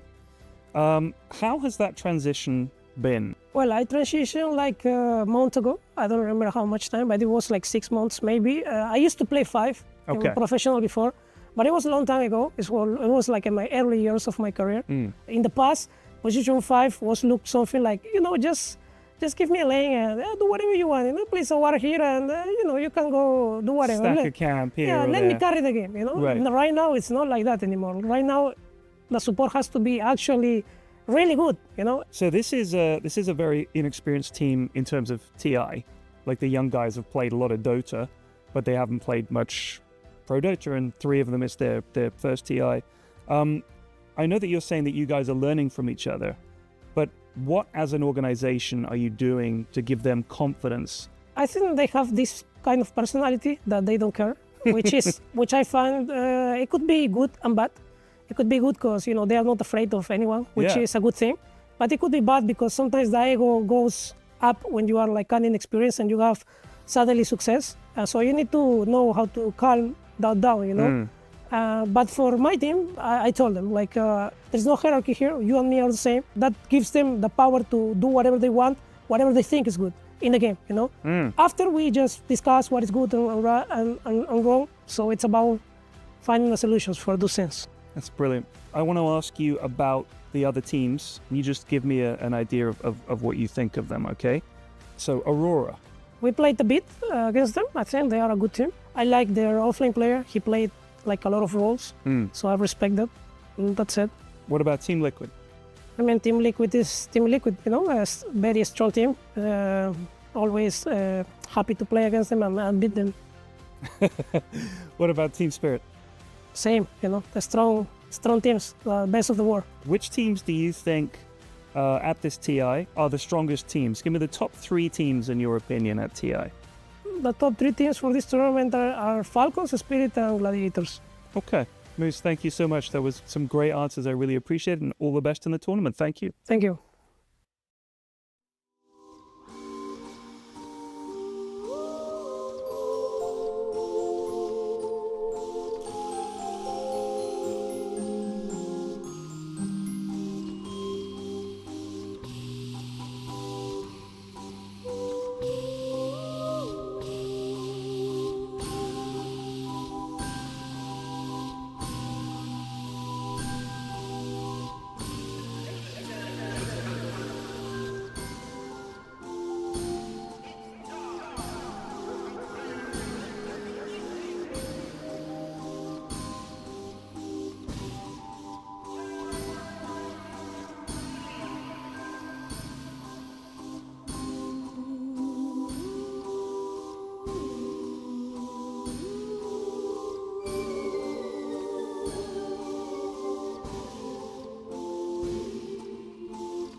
we're back with some more Dota 2. I'm Gary, joined by Kezu. Little wave there of the hand. Super excited to get into some more Dota as we have another edition of the International. Kezu, how you doing? Yeah, I'm doing great. You know, I've already been watching some of the games. I think the second game of Falcons versus Team Zero was still going on, because Falcons actually, they lost the first game. They weren't even super cleanly winning game 2. So, you know, I mean, as always, you know, it's Dota, it's high level, you don't know who's gonna win, and it's TI time. Yeah, I mean, it's super, like, up in the air, right? You don't know who's going to take games off people, what the upsets are, there are dark horses, but, seeing some teams come in and just hammer people down in these early days is super exciting. And I think it's maybe a key showing here in our first series of TI as well, because going into our first best of 2, it is literally, top of the pops against underdogs, Team Spirit against Beast Coast. Yeah, I will say that Beast Coast I will try not to get too ahead of myself, but they're heavy underdogs. But, they are very young. Maybe you can get some of, like, this energy, the hunger going. Whereas, Spirit, they're coming in, like, we're obviously better. Hopefully they don't, like, think that too hard. But, they're going to have the confidence. So, try to catch them off guard. Because, yeah, if you're Beast Coast going into this first series, you better bring your A game or you're going to get clapped pretty hard. Yeah, I mean, it definitely is that kind of way, right? Thinking about the recent results, Team Spirit didn't do particularly well at Riyadh, but prior to that, it's just a long list of first place, at these tier 1 events. Thinking all the way back to, Arlington Major, Riyadh Masters back a year ago, Dream League, last TI, of course, double TI winners under their belt, while Beast Coast, not making Wallachia the season 2, kind of dumping out of Elite League, they have definitely felt like the second best in their region as well. Thinking about Boom Esports, I can't remember who they rebranded to, but the old Boom Esports team, the old Thunder Predator team, basically, have definitely gate-kept them from a couple of tournaments. No, for sure. And it is, like, about this thing that they have very young players. Like, I think Pike, if that's how I'm supposed to pronounce the name, he's, like, 18. I think their mid player is 21. So I just hope that they can, like, bring a lot of this new stuff. And like I said, the drive and the fire, because even their early games in TI, they all matter. You're going to show and bring in what you've practiced, what you think works, because if suddenly you lose like your first 2-3 games, maybe you overcorrect stuff, maybe you can't learn the right thing. So, hopefully for them, their ideas are good, and what they bring hopefully works for them.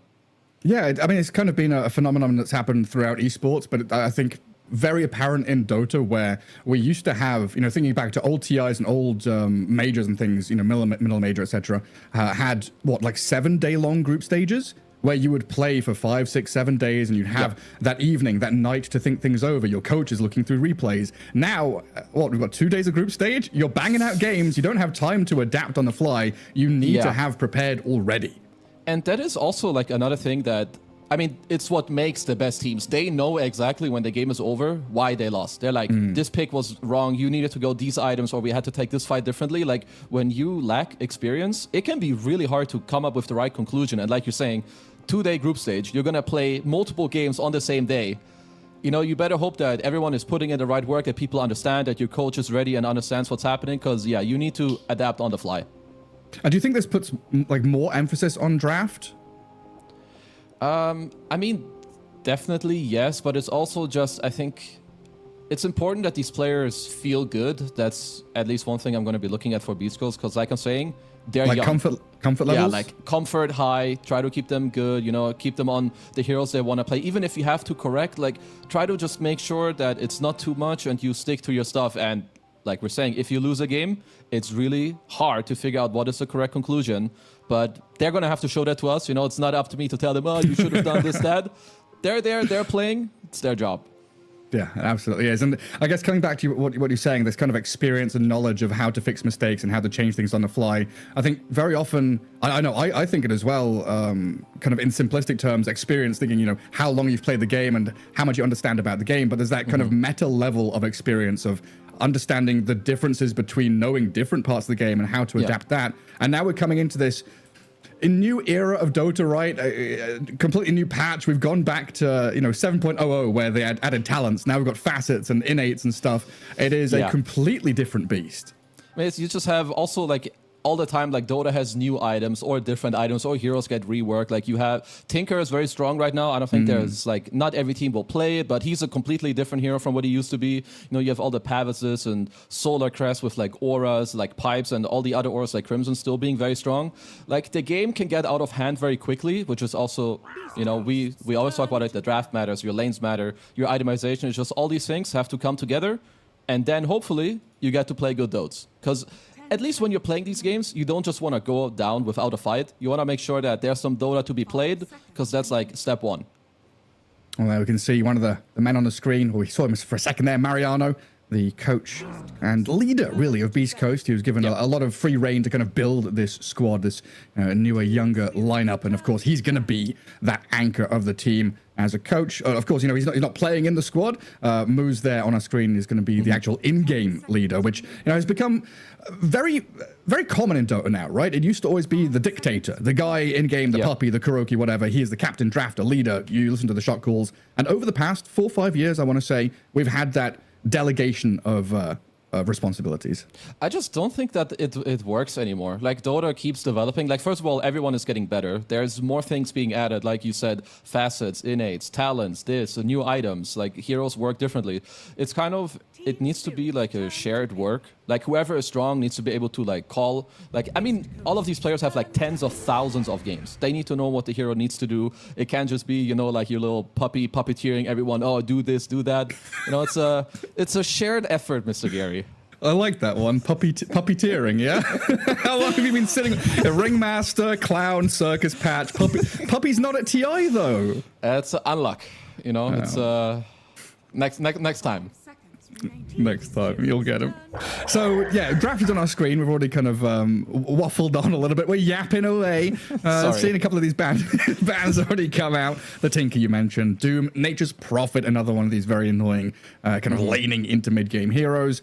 Shadow Demon, Ench, Magnus, and Ricky coming out as the bands with an Omni first pick out of Team Spirit.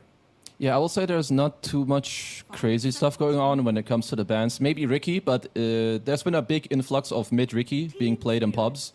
So you have, the Omni first pick is just really strong. It seems that generally range carries are the best, and they want like a melee body to play in front of them, which Omni does. He lanes incredibly well. Like, both his innates and his facets are really strong. He has good early items, but I do like the response of Beast Coast. Like, when you play into Omni, you need like overwhelming damage or a team fight. Like a good answer or a good laner. So like Timbers, Primal Beast, they all work very well. So at least for a starting point, I like what's going on.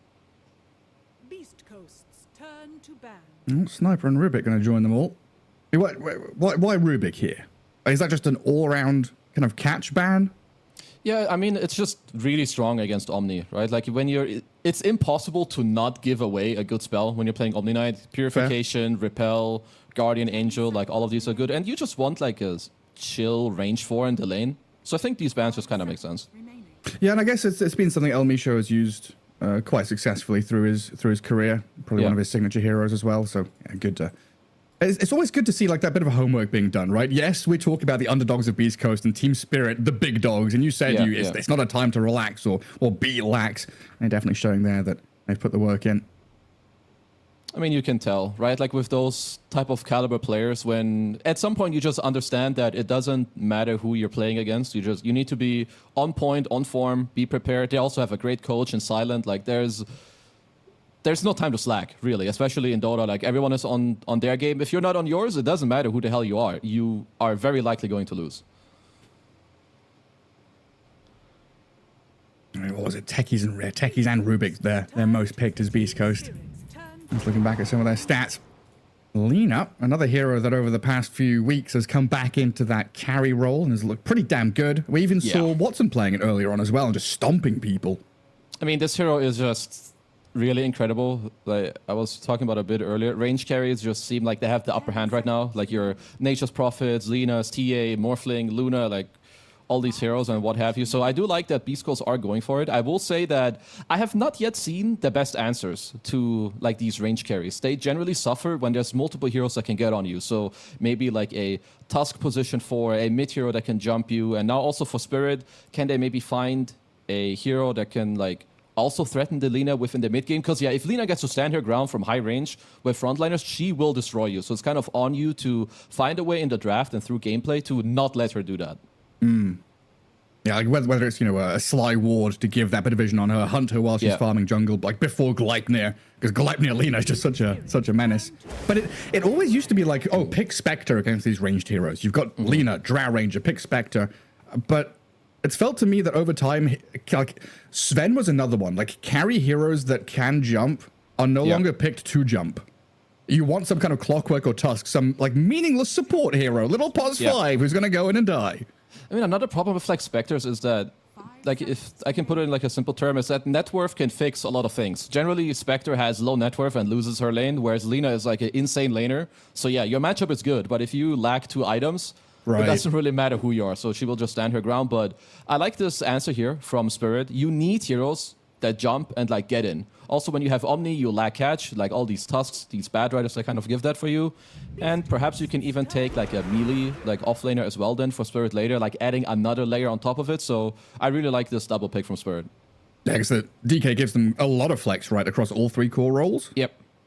It's also, I saw it already in this tournament, like in one of the opening games, there was I think it was Gaming Gladiators, they picked DK in this exact situation against Primal. This hero is pretty good against, DK is pretty good against Primal in the lane because you can always stun when he tramples, you're never really in threat, you're very tanky, and they can just match it all the time too, so it's pretty good. Yeah, and then you've got the Bat Rider who has like Flame Break and stuff to deal with it as well. So the answer coming out of Beast Coast, currently the Naga Siren. What does this tell us? So, Lina's not carry?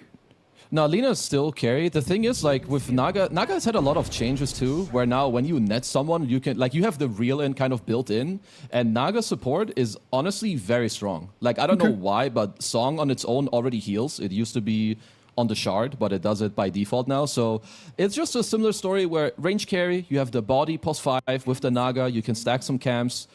The Lesh I'm a little more intrigued by. It could be a flex, like a 2-4 flex, and then you see later what's up. But I will say Lesh could be pretty dicey in this game. He also does not enjoy playing against a Bad Rider. Yeah, I mean, the reason I asked if Lina was moving away from carry and Naga was becoming the carry was because of the Lesh pick. Because it used to be, you know, you block pick or you ban Lesh because we've got Naga carry. Right. I mean, I guess there's maybe some flex going on, but yeah, I wouldn't really like the... I was thinking if they could like also do some Lesh core, Naga sub, Lina mid, but I feel like they're in a bit of a dicey situation because of what Spirit are presenting them with. They have multiple forms of catch and tankiness. Like range carries, they need to be able to stand their ground and fight. And right now, I think Beast Coast with this last pick are going to have to really address a really strong lane dominator that will go in with the Primal to give this like type of space to Lina. Because yeah, I'm afraid when I see the Slaughter DK Bad Rider running at her. It's not just they're like running at her, but they're very difficult to kill as well. They're also tanky with an Omni Knight.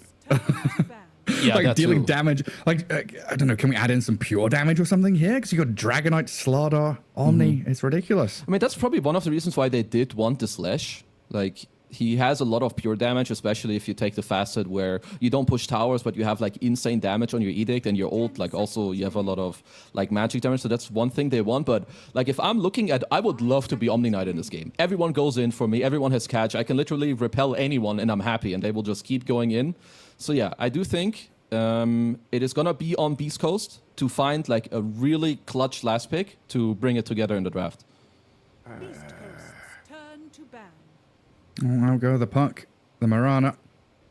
I guess it's one of these spots where, you know, Team Spirit got to kind of think about how to cover all their bases. Because I guess that's one big upside of Beast Coast draft is the ability to put people where they want to. Like, I don't want to say it's flexible or obscured. It's just kind of weird, this Lesh pick, to make things a bit... I assume it's just going to be a Lesh 4. Laning with Primal. You do have, I could see this lane like being able to definitely kill like through an Omni Knight, like with the Edict early on, with a Trample, like Primal, Lesh. I'm not sure you can get much more damage on like level 2, 3, 4 on your hero. So maybe there's something there. And the good thing for Beast Coast is they have last pick. They will know where does the Slaughter go, where does the DK go. Like maybe there's like some weird, I don't know, like, you know, some Huskars you can bust out to like really punish Spirit if their last pick can't like go mid. But with Spirit, we're kind of locked into Omni 5, Bat 4. Yeah, and I mean, DK is 1 or 2 at this point. So it's going to be up to them to kind of like show where that's going to go. And that's because the Slardar is 3 or 2, right? Yeah, Slaughter is most likely just their off lane. I think like Bad Slaughter is just, it's a good lane. You have good move speed as well to like try to like run away from some Lina, dodge some stun. What was Miposhka's arms just disappeared? I know it's the Ringmaster and Circus TI, but having a contortionist player as well. And Poshka showing off some flexibility there. He has been, I don't know why, because Ringmaster is not available to be picked. I played against Peposhka twice this week. He played Ringmaster both those games. So, he's ready for the circus at least. Yeah. He's got himself very well prepped. Oh, Mr. Invoker's gone now. I mean, you probably want...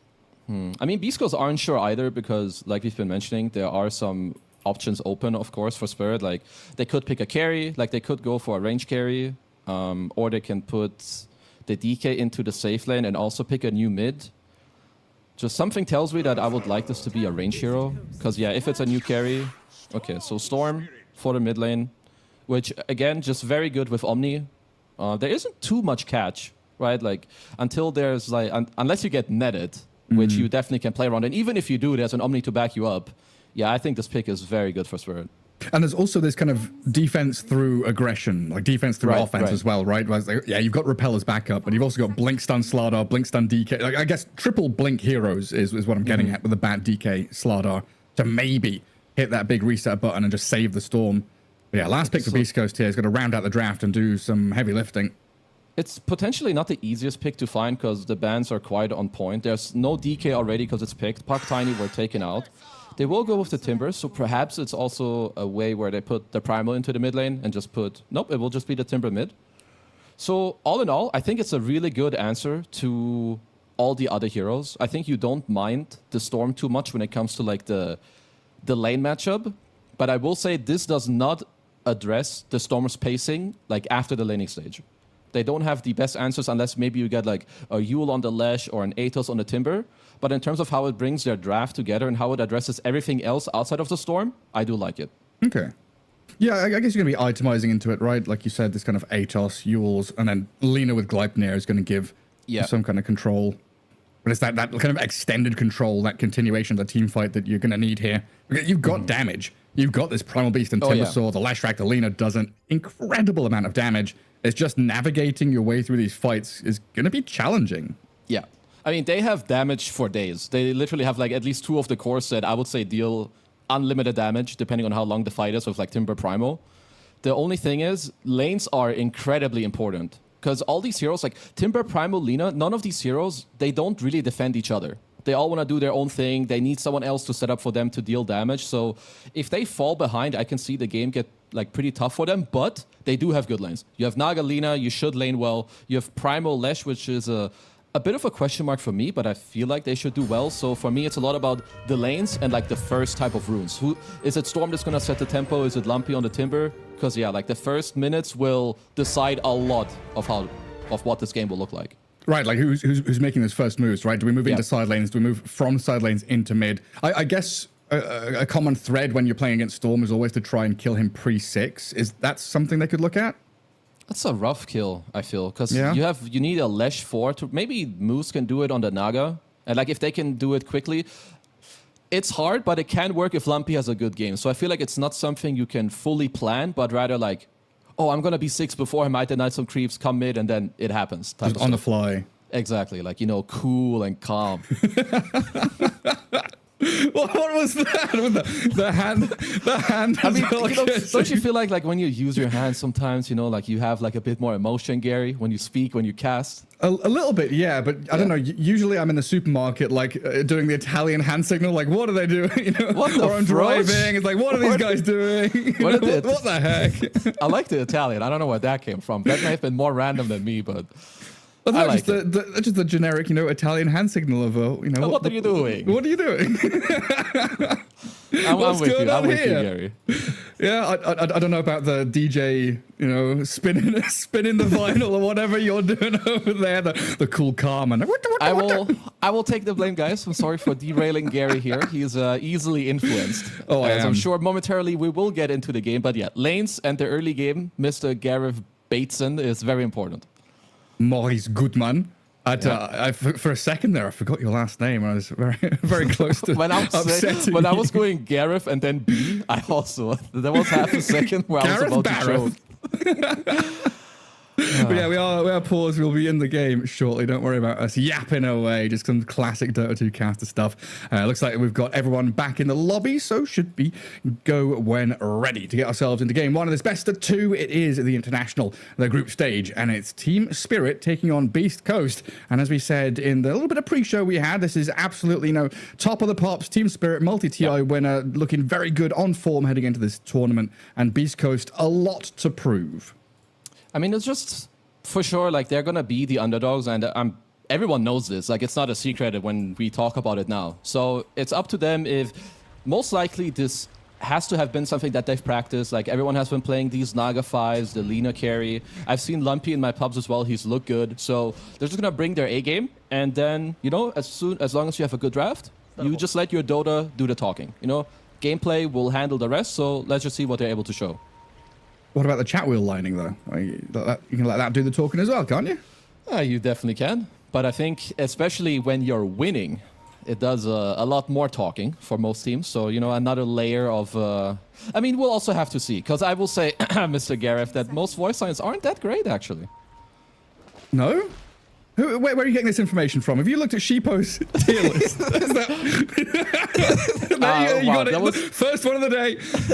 The game didn't even start it, and I already made you a piggy. That's got good. me snort, yeah. Where did you end up? Because I ended up in like C, middle of the pack. Mine was satisfactory. Yeah, I'm dumpster tier. Pretty sure I was DRE. That's unfortunate. But you don't have both of yours. It doesn't really count. It's not fair. It's not fair on you. It was added today, but we will get into that later. Ooh. We can do some review as we have some bounty rune action, but it seems pretty chill. Nothing's really happening. It's a classic 2-for-2. Balance in all things. Yeah, it looked like it might pop off in that top rune spot, but both teams just backing away from it.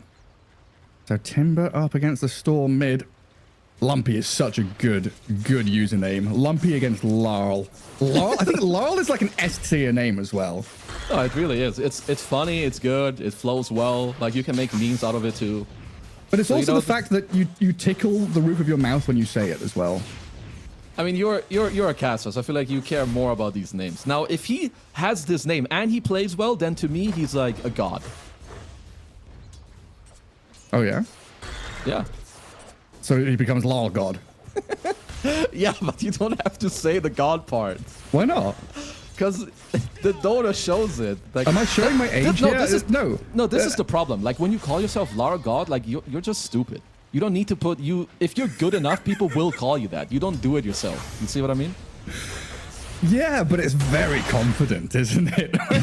It's like one of those things, you get into a ranked game and you see someone with, Grandmaster tier, anime profile picture, Invoker or whatever, and you're like, this guy's really good. And then he just ends up being awful. Yeah, because it's fake confidence. So don't do it. I know there's the fake it till you make it, but there's a limit. Okay, I agree with you. I'm with you on that. The fake confidence. Already a nice bit of D-warding down bottom. El Misho got the Observer. So a little bit of free reign for the Lesh to get in behind them. A double melee lane here with the Omni and the DK. Still waiting to see what exactly Beast Coast are going to get up to, though. But they've got the lane in a spot by their tower, so a pretty long lane to chase down these two melee heroes. I do think for Beast Coast, there should be aiming to play for a level 3 timing, like level 2 Trample, level 2 Edict on the ledge, because I think right now with both lanes being level 2, I don't really see Beast Coast having an easy time scoring a kill. But with the stubble level 3 timing, maybe they can. And like you said, with the lane control, they're off to a pretty good start. Yeah, Miposhka already down to half health. Misho able to step up. But Radan, the Dragon Knight, this guy's been such an incredible laner and scaler, the hero and the player. Now, we've seen it a lot from Tundra. Pure has been doing it a hell of a lot. And a lot of people are just asking, why are you picking DK? Isn't it just a worse Sven back then? And a lot of, Pure were just smiling at us when we asked him this in an interview. He's like, yeah, sure, it's a worse Sven. Now, everybody's copying him. It just feels like it has a bit more room for, error, potentially. Like, it's just a better laner as... there's a lot of pressure in this lane, but as long as Yotaro has mana, he can always just stun the Primal, help himself, and then it's the same with Miposhka. You have the Repel, you have the heal as well to, help all around. So they do have a very good lane to just, chill. And, I mean, the hero is very similar to Sven. You just do want to farm as El Misho with a little blood grenade action. Is he diving this? Has he got it? He is. Oh, he's got it. Hey, under tower, first blood's coming. El Misho probably going to survive this as well. Doesn't he just want to die now? He's going to have to walk back to Fountain anyway. Yeah, I think suiciding would be a pretty good choice, just because then the moment Omni comes back, you come back with full mana too, but perhaps he feels like, okay, I'm just going to get a Mango Clarity. I have this Lotus. So, maybe just because of that, he can play through it. But yeah, just showing off the facet, which we have seen a lot from the mid-lash, the forelash as well. Your Edict doesn't hit the tower. It doesn't matter. It just goes all out on the hero. So just really nice play from him. Yeah, shredded through the Omni. Misanthropy. And Defilement. I still reckon whoever named all these facets and innates needs a raise. I mean, for sure. There's way too many good ones. So it's like, there's Bear Down for Lone Druid. I don't know what there's like 50 ones that are just hilarious. What was Lesh's other one? Something with crystals in it. I know Lacoste was going on about the Lesh's other one is like synoptic crystals or something. Oh yeah, it's chronoptic nourishment. That's chronoptic. Thank you.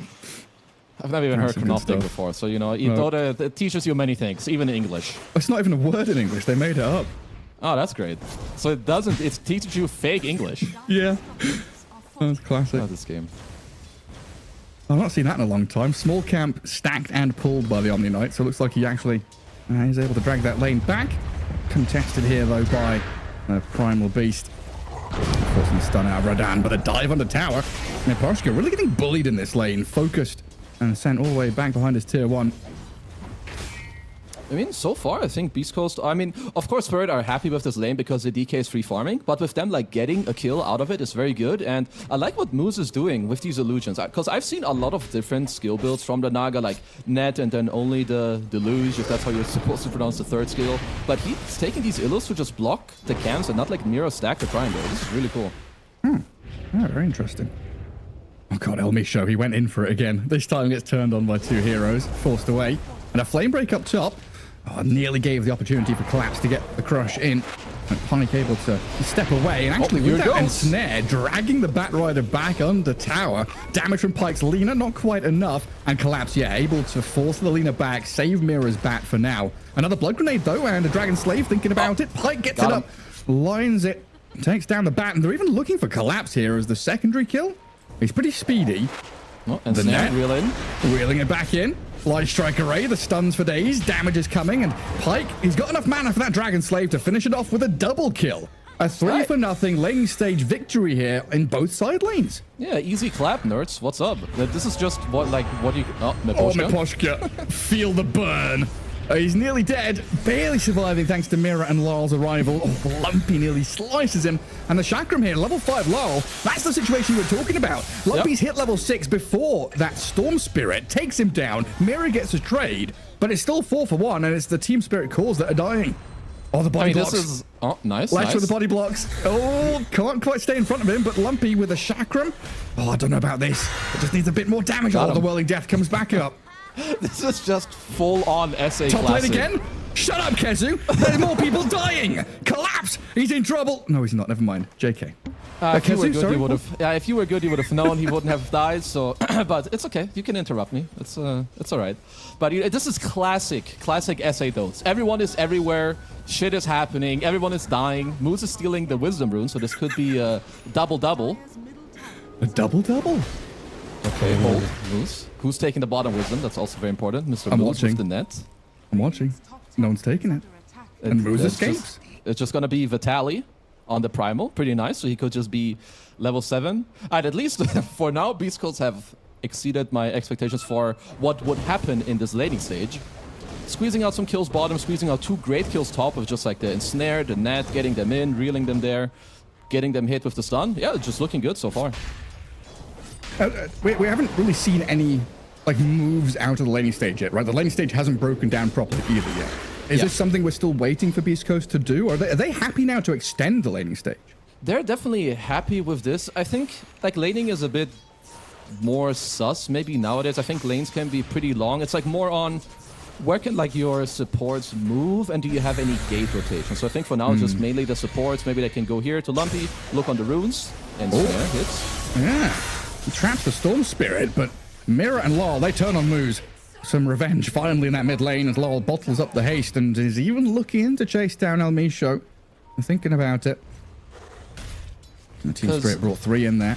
Like, you're definitely just going to have, I mean, the Lina perma farming in the top lane. I don't really see many moves for him. Maybe a gate move. Whereas I think, yeah, it's more on like Beast Goals. What do the supports do and what does Vitaly do? Like, one of the main strengths of Primal Beast is that you can cut, which naturally puts you between like the mid and the safe lane. So maybe he can like go mid, or maybe the Timber can go somewhere. So they're like very open in terms of how the map can be played. Well, another move up top. And how many is that? 4 from Beast Coast? Yeah, these Timbersaw and Leshrac just stomping all over the place. I mean, these are the heroes we were saying, or you were saying in the draft, a lot of damage. They just need one stun to connect, and it's death for Team Spirit. Like here, moves, he's going to chase forward. Does he have a snare back up? He does, to drag the Batrider in towards Lumpy. El Misho able to catch up now. Lina wants a bite of this pie as well. She'll try to get in onto this Storm Spirit, but Storm's here with the Dragon Knight. Takes down the Naga Siren. Lina trying to slip back through the northern passage as the rest of them, they're scanned down south, but it looks like Beast Coast should be able to escape here without any more casualties. I mean, Beast Coast still doing like a lot of good stuff. Like just this Naga support is doing a lot. Like he's scouting with his illusions. Moose always gets the ensnare into the real lane, and like there's a lot of heroes that love to have setup. Lesh loves to have people set you up. Lina stun, Timber as well. As Mirror TP spot. This is a level 8 primal. He's better have some fancy footwork. Yeah, some fancy wing work as well. I don't know if you can flap over the cliffs and try and get away.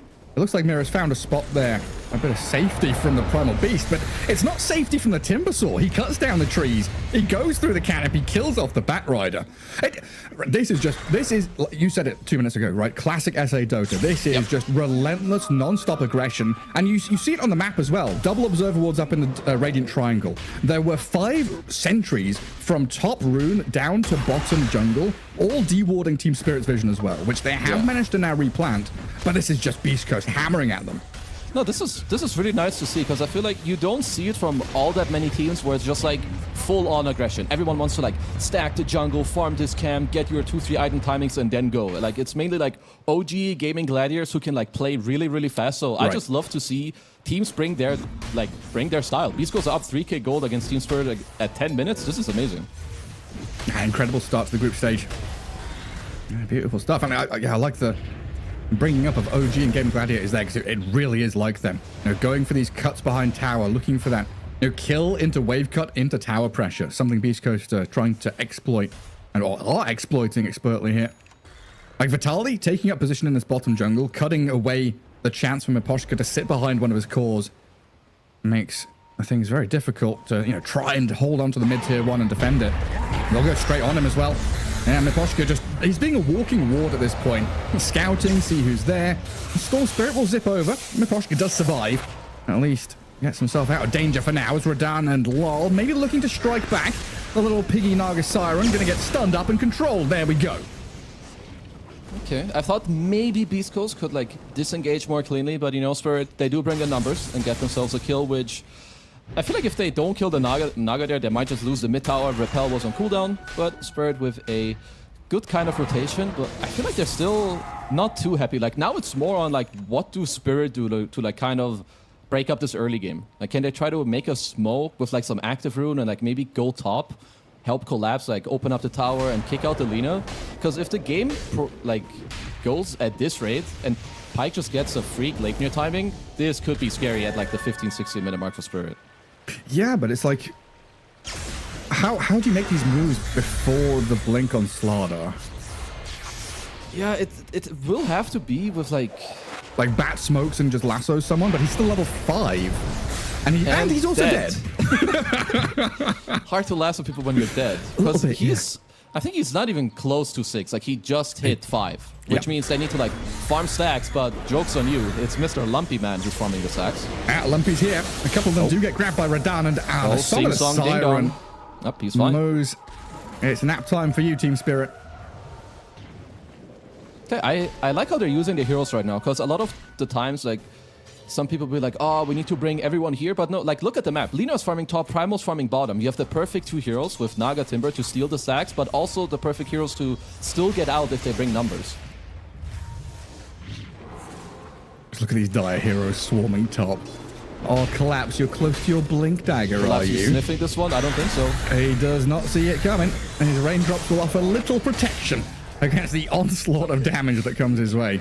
Looks like Vitaly also slipping out of the grasps of the rest of Spirit down at the bottom river. What do you feel here if you Mira or Mipochka collapse dies and he uses the voice sign of sub-diff? What can you do?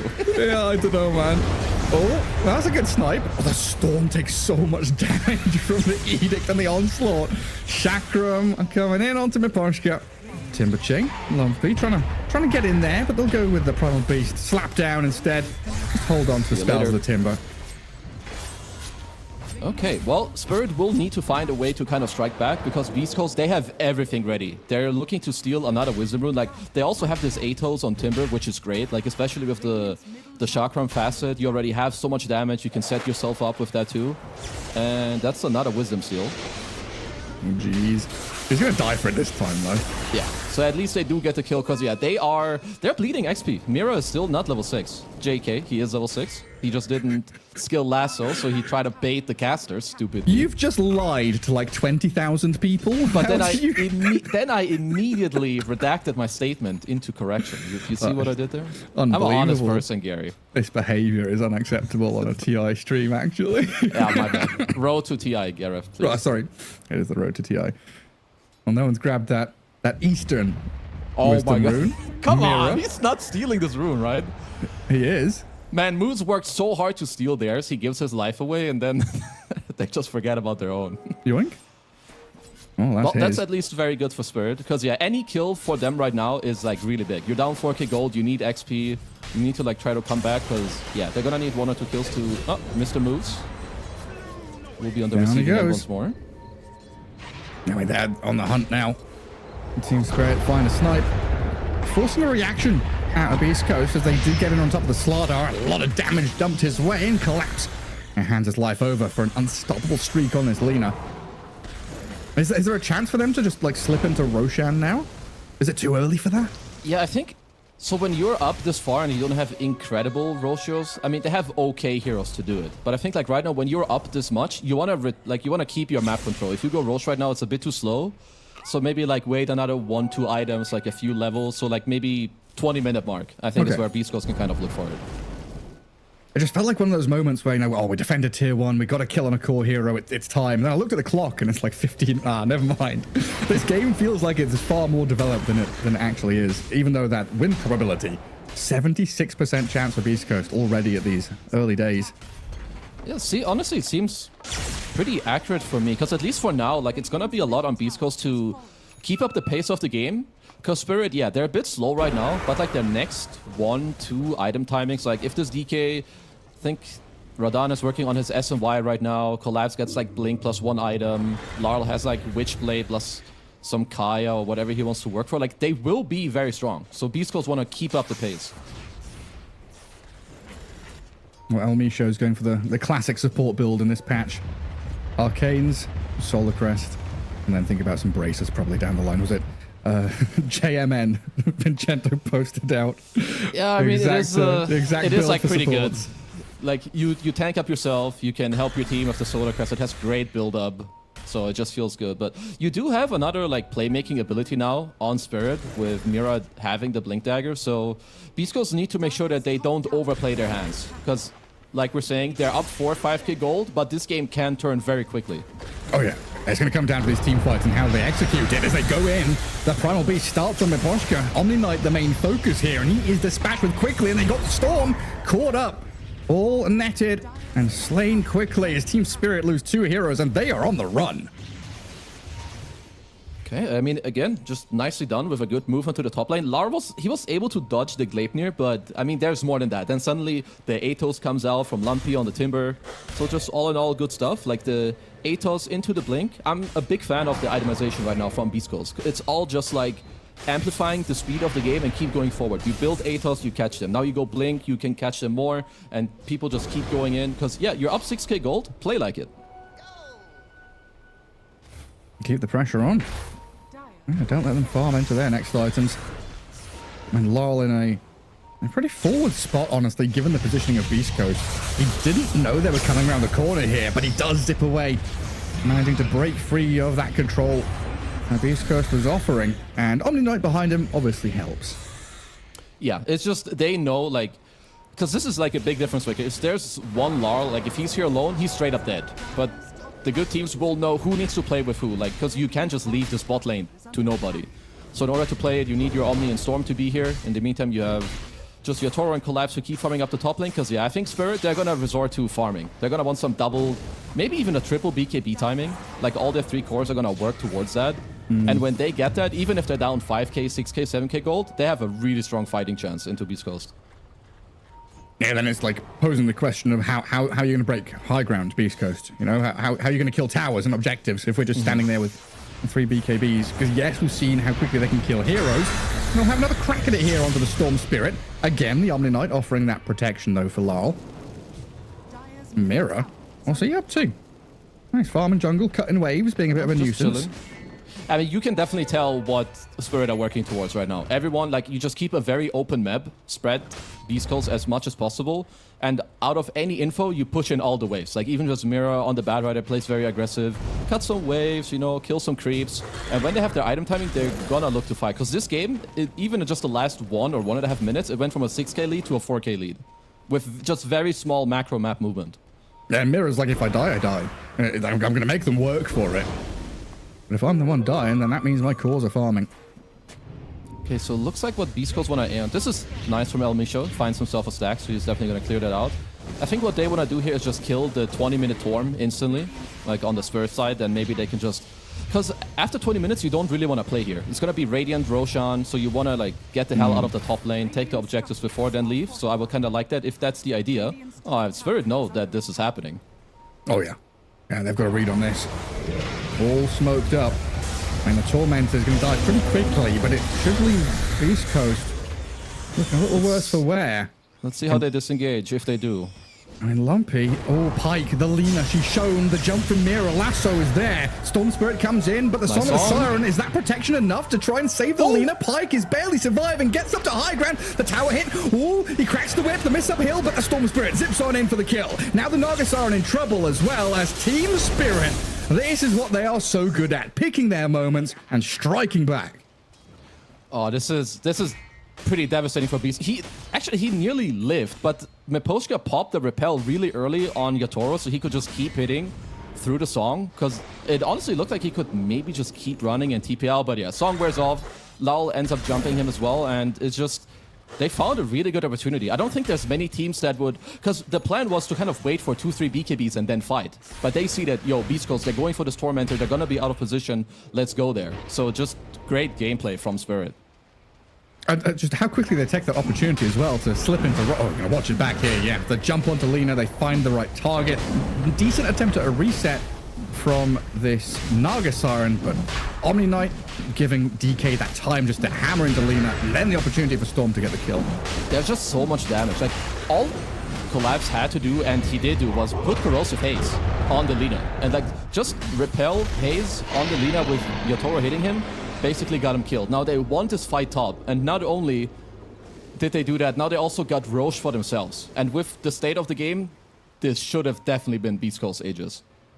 Like, what's win probability now? It was 76 for Beast Coast very, very recently. Yeah, wait 10%. For this to... Yeah, you can wait for this to update, because in my mind right now, in 1 minute, this is going to be Spirit favored with what just happened. Yeah, now it's gone to, I don't know, like a 60-40, maybe even more for Team Spirit the way it's spun. Okay, so what, like on Beast Coast, it's important now that they don't lose, like not just control of the game, but also like in terms of what they want to do. Because they're not weak. Yeah, you lost the fight, they do have Aegis, but you're strong as long as your Lina is not the one that gets engaged on first. So they're gonna just have to look for like ways to create team fights where he gets to hit. Like the Timber has to go in, the Primal has to go in. Maybe they need a Lotus Orb later as well. Like just pop it on the Lina, so if he gets lassoed, Bad can't really move him. If he gets Corrosive Haze, you can take it off, because he will need help in order to carry this game. Oh, that smoke breaks at an inopportune moment for Beast Coast. And Team Spirit in a good spot there. Again, this ward coverage, you said the Beast Coast don't necessarily, or didn't want to play into this area again with no Tormentor, Roshan spawned Radiant side. What's the flow of the game like now? Because Team Spirit are the ones with the Aegis. Are they the ones now with the ability just to press all lanes forward? Absolutely, because the thing is, if we look at like how do Beast, let's just compare the two teams in terms of how they start fights. It's a lot more awkward for Beast Coast, because yeah, you had this Atos earlier, you had Gleipnir, but now you have core items on Spirit that counter all of that. They have BKBs. You don't have any like crystal clear stun. Whereas if you look at Spirit, if you get Blink lassoed, you're likely dead. You can get initiated on by actually everyone but Omni Knight the moment your Toro has Blink, which at least for now he's not building. But that just means it's just so much more simple for Spirit to take any type of teamfight now. Well, it's like you said, right? The triple BKB timing like solves all of their mid-game problems, whereas Lina buying BKB doesn't solve all of her problems. Yeah, it absolutely. Like if she gets jumped, she's still dead. If you pop BKB and there's a corrosive haze, you may still not be able to fight back. So it's gonna be a lot about what can they do on their primal, as Mr. El Nicho is probably dead. Yeah, he's down there trying to push out waves. Kind of an expected situation for him to be in. They had some heroes in the vicinity to maybe force a fight around it, but looks like the call was made just to bail on him. Yeah, I wouldn't be surprised if Beast Coast are going to be looking to, now that they're kind of the ones on the back foot where they want to like farm up 1-2 items, like maybe a Timber Aghanims, one item on the Primal Beast, like a BKB or a Blink, because I think at this point you need your frontliners to itemize in a way that they can go in and not die, to then allow Lina to hit. As Mr. Radan, he's just chilling. Not too many cares. And Miro's got the D-War game on lock as well. Was there one little bit of vision left for Beast Coast? I mean, it is a nice ward, but it's really hard for them. They can't really use it aggressively. Like, this ward isn't really going to grant them a pick-off, or at least it's very hard for it to do that. It's more like okay, they're here, let's go on the other side and keep farming.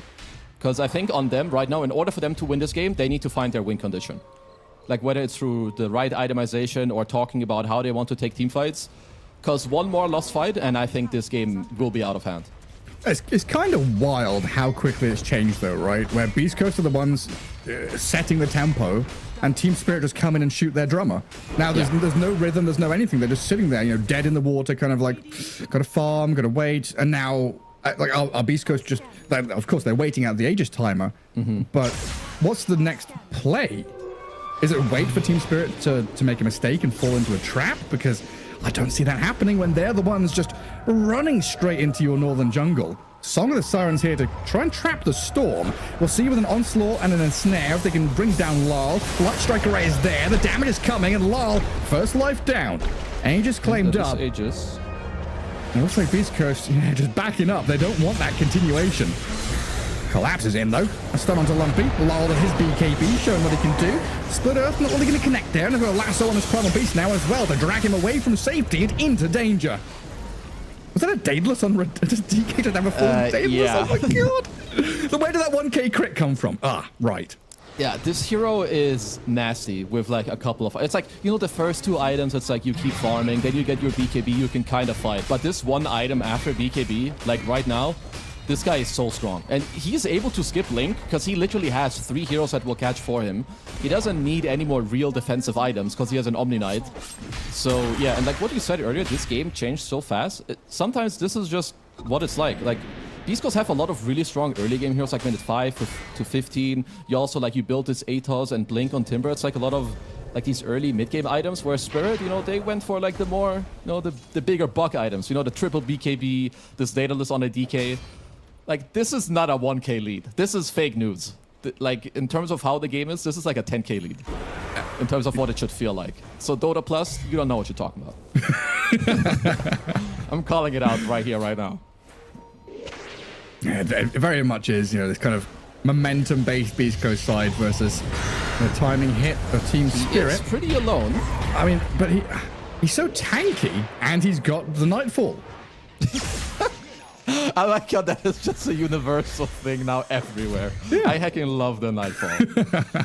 You know, maybe because honestly, he was really far up. I can see a different world where maybe they get to hold the pulverize, but either way, that is a small victory. His BKB is on cooldown. This could be another condition for you to try to take a fight here if you're Beast Coast. I mean, what's the Roche timer like? Minute 40? Like you have 140 left, and then so like around 30-minute-ish, maybe like 30, 31, you'll have it back up. But at least like you have Timber with an axe completed, so it's not too easy for him to die, really. So I just really got my eyes on Lumpy to like try and go in, cause some distraction, and somehow create a way for Pyke to hit. Okay, so there's the axe. Nice, he's trying. Yeah, Mr. Boom Boom can't take any damage, but they know that, so they just chill. And run away. Yeah, I was thinking more about like when's Roshan going to spawn, because it's going to be daytime Rosh, so kind of nice for Team Spirit here to play bottom into Tormentor, mid and bot tier 2. It kind of flows nicer for Spirit. Okay, they're looking for another smoke on Beast Coast. I mean, the problem is you need... I don't think Vitaly can play this game without Blink. Like as I'm saying, it is really hard for them to like start fights or even get real pickoffs. I think he needs Blink BKB eventually in this game on the Primal. Just to like be a threat on the map. Because yeah, if I'm... Yatoro can literally go wherever he wants and there's no threat on him. That's a hard one. They're trying to make a move across. The Dire Scan doesn't connect on anybody. And who's that? Primal Beast TPing to tier 2. The jump is there from Team Spirit, though. Just immediately killing the Primal. And now El Misho. He's on the menu as well. Radam charges forward. Lumpy getting Flame Break back, but he's got the Timber Chain to get to high ground at least. But that's your tanky off lane. Oh, and moves is Nagasara. And also dead to the BKB of the Storm Spirit. Like a tanky Primal Beast just disappears in a second. Yeah, tanky. Yeah, XD. right. Not this time around. Like, usually, like, you don't mind this matchup so much into the Slaughter because you get to dispel it. But, well, if you're stunned, obviously you can't dispel yourself. And then there's a... Like, when Yatoro uses ult, he has, like, what? Like, 400, 450 damage with a crit on the minus 20 armor target. Yeah, you're dead. And a Nemesis Curse, because why not? There's a Chinese proverb. I think it's paper tiger. Something, yeah, a paper tiger, something that appears fearsome and dangerous and scary, but it's actually, you know, made of paper and just crumbles when rain falls on it. That's Primal Beast right now. That is any hero on the Dire side when they get Slaughter ulted, yeah. It's a bit of a problem. Crumbling. And he's got a Maelstrom now on the Dragon Knight. What's he need that for? I don't know. I guess he just wants... He wants Mjolnir. Okay. Maybe he wants to be like a bit more... like hybrid damage, maybe especially because like, yeah, you have the Slaughter, so they're gonna itemize for that anyway. And Primal Timber are very high armor heroes, so I don't really mind it. I think it's pretty cool. It's like Nagasara, and if you had any dreams of scaling in this game, also gone. Yeah, see ya. Okay, so Roche, it's a pretty quick Roche spawn, so it will be back up pretty much just now. Yeah, this is going to be a do-or-die fight for Beast Coast. I wonder what they're currently... Like, what they think their condition is to win. I think they need to, like, actually smoke around and kill the Omni first. It's just really hard for them to go from the front because, again, they have no real initiate. So they're going to go for a kind of Hail Mary and just hit the Roche. It is so risky. And they're not doing that much damage to it. Like you said earlier on, they're not the best Roche-taking lineup. Especially not when they're being contested by Team Spirit, who have wrapped Giga all the way around in behind the Roche pit. Smokes are breaking, Flame Break misses, and the Naga Illusions, yeah, causing a bit of difficulties here from Spirit's attempt to initiate. Onslaught going to miss completely, though, and the Timber Sword's going quite deep. In comes Collapse, they found the Lina, the opening is there, and Team Spirit, they found their man. Pyke is dead. It looks like Vitaly is going to follow him into the grave. 6 feet under now as Lumpy is bumped around, but does TP back to Fountain. And it's going to leave Roshan to Team Spirit, though. That was a... I don't mind Beast Coast at all, like trying to go for like a risky play, because I will say it again, they were down like 3k, 5k. They are just one play away from losing this game. So taking a risk to like try and come back, I think is pretty good. But the problem is, I don't know if we can get a replay on that. The way that Spirit moved is just so high skill. Like Mira goes in, he pokes them a bit, then he dances backwards and lures like all of Beast Coast to like try and help. And the moment that Pyke shows in the team fight, boom, they just all go on the backline and just evaporate him.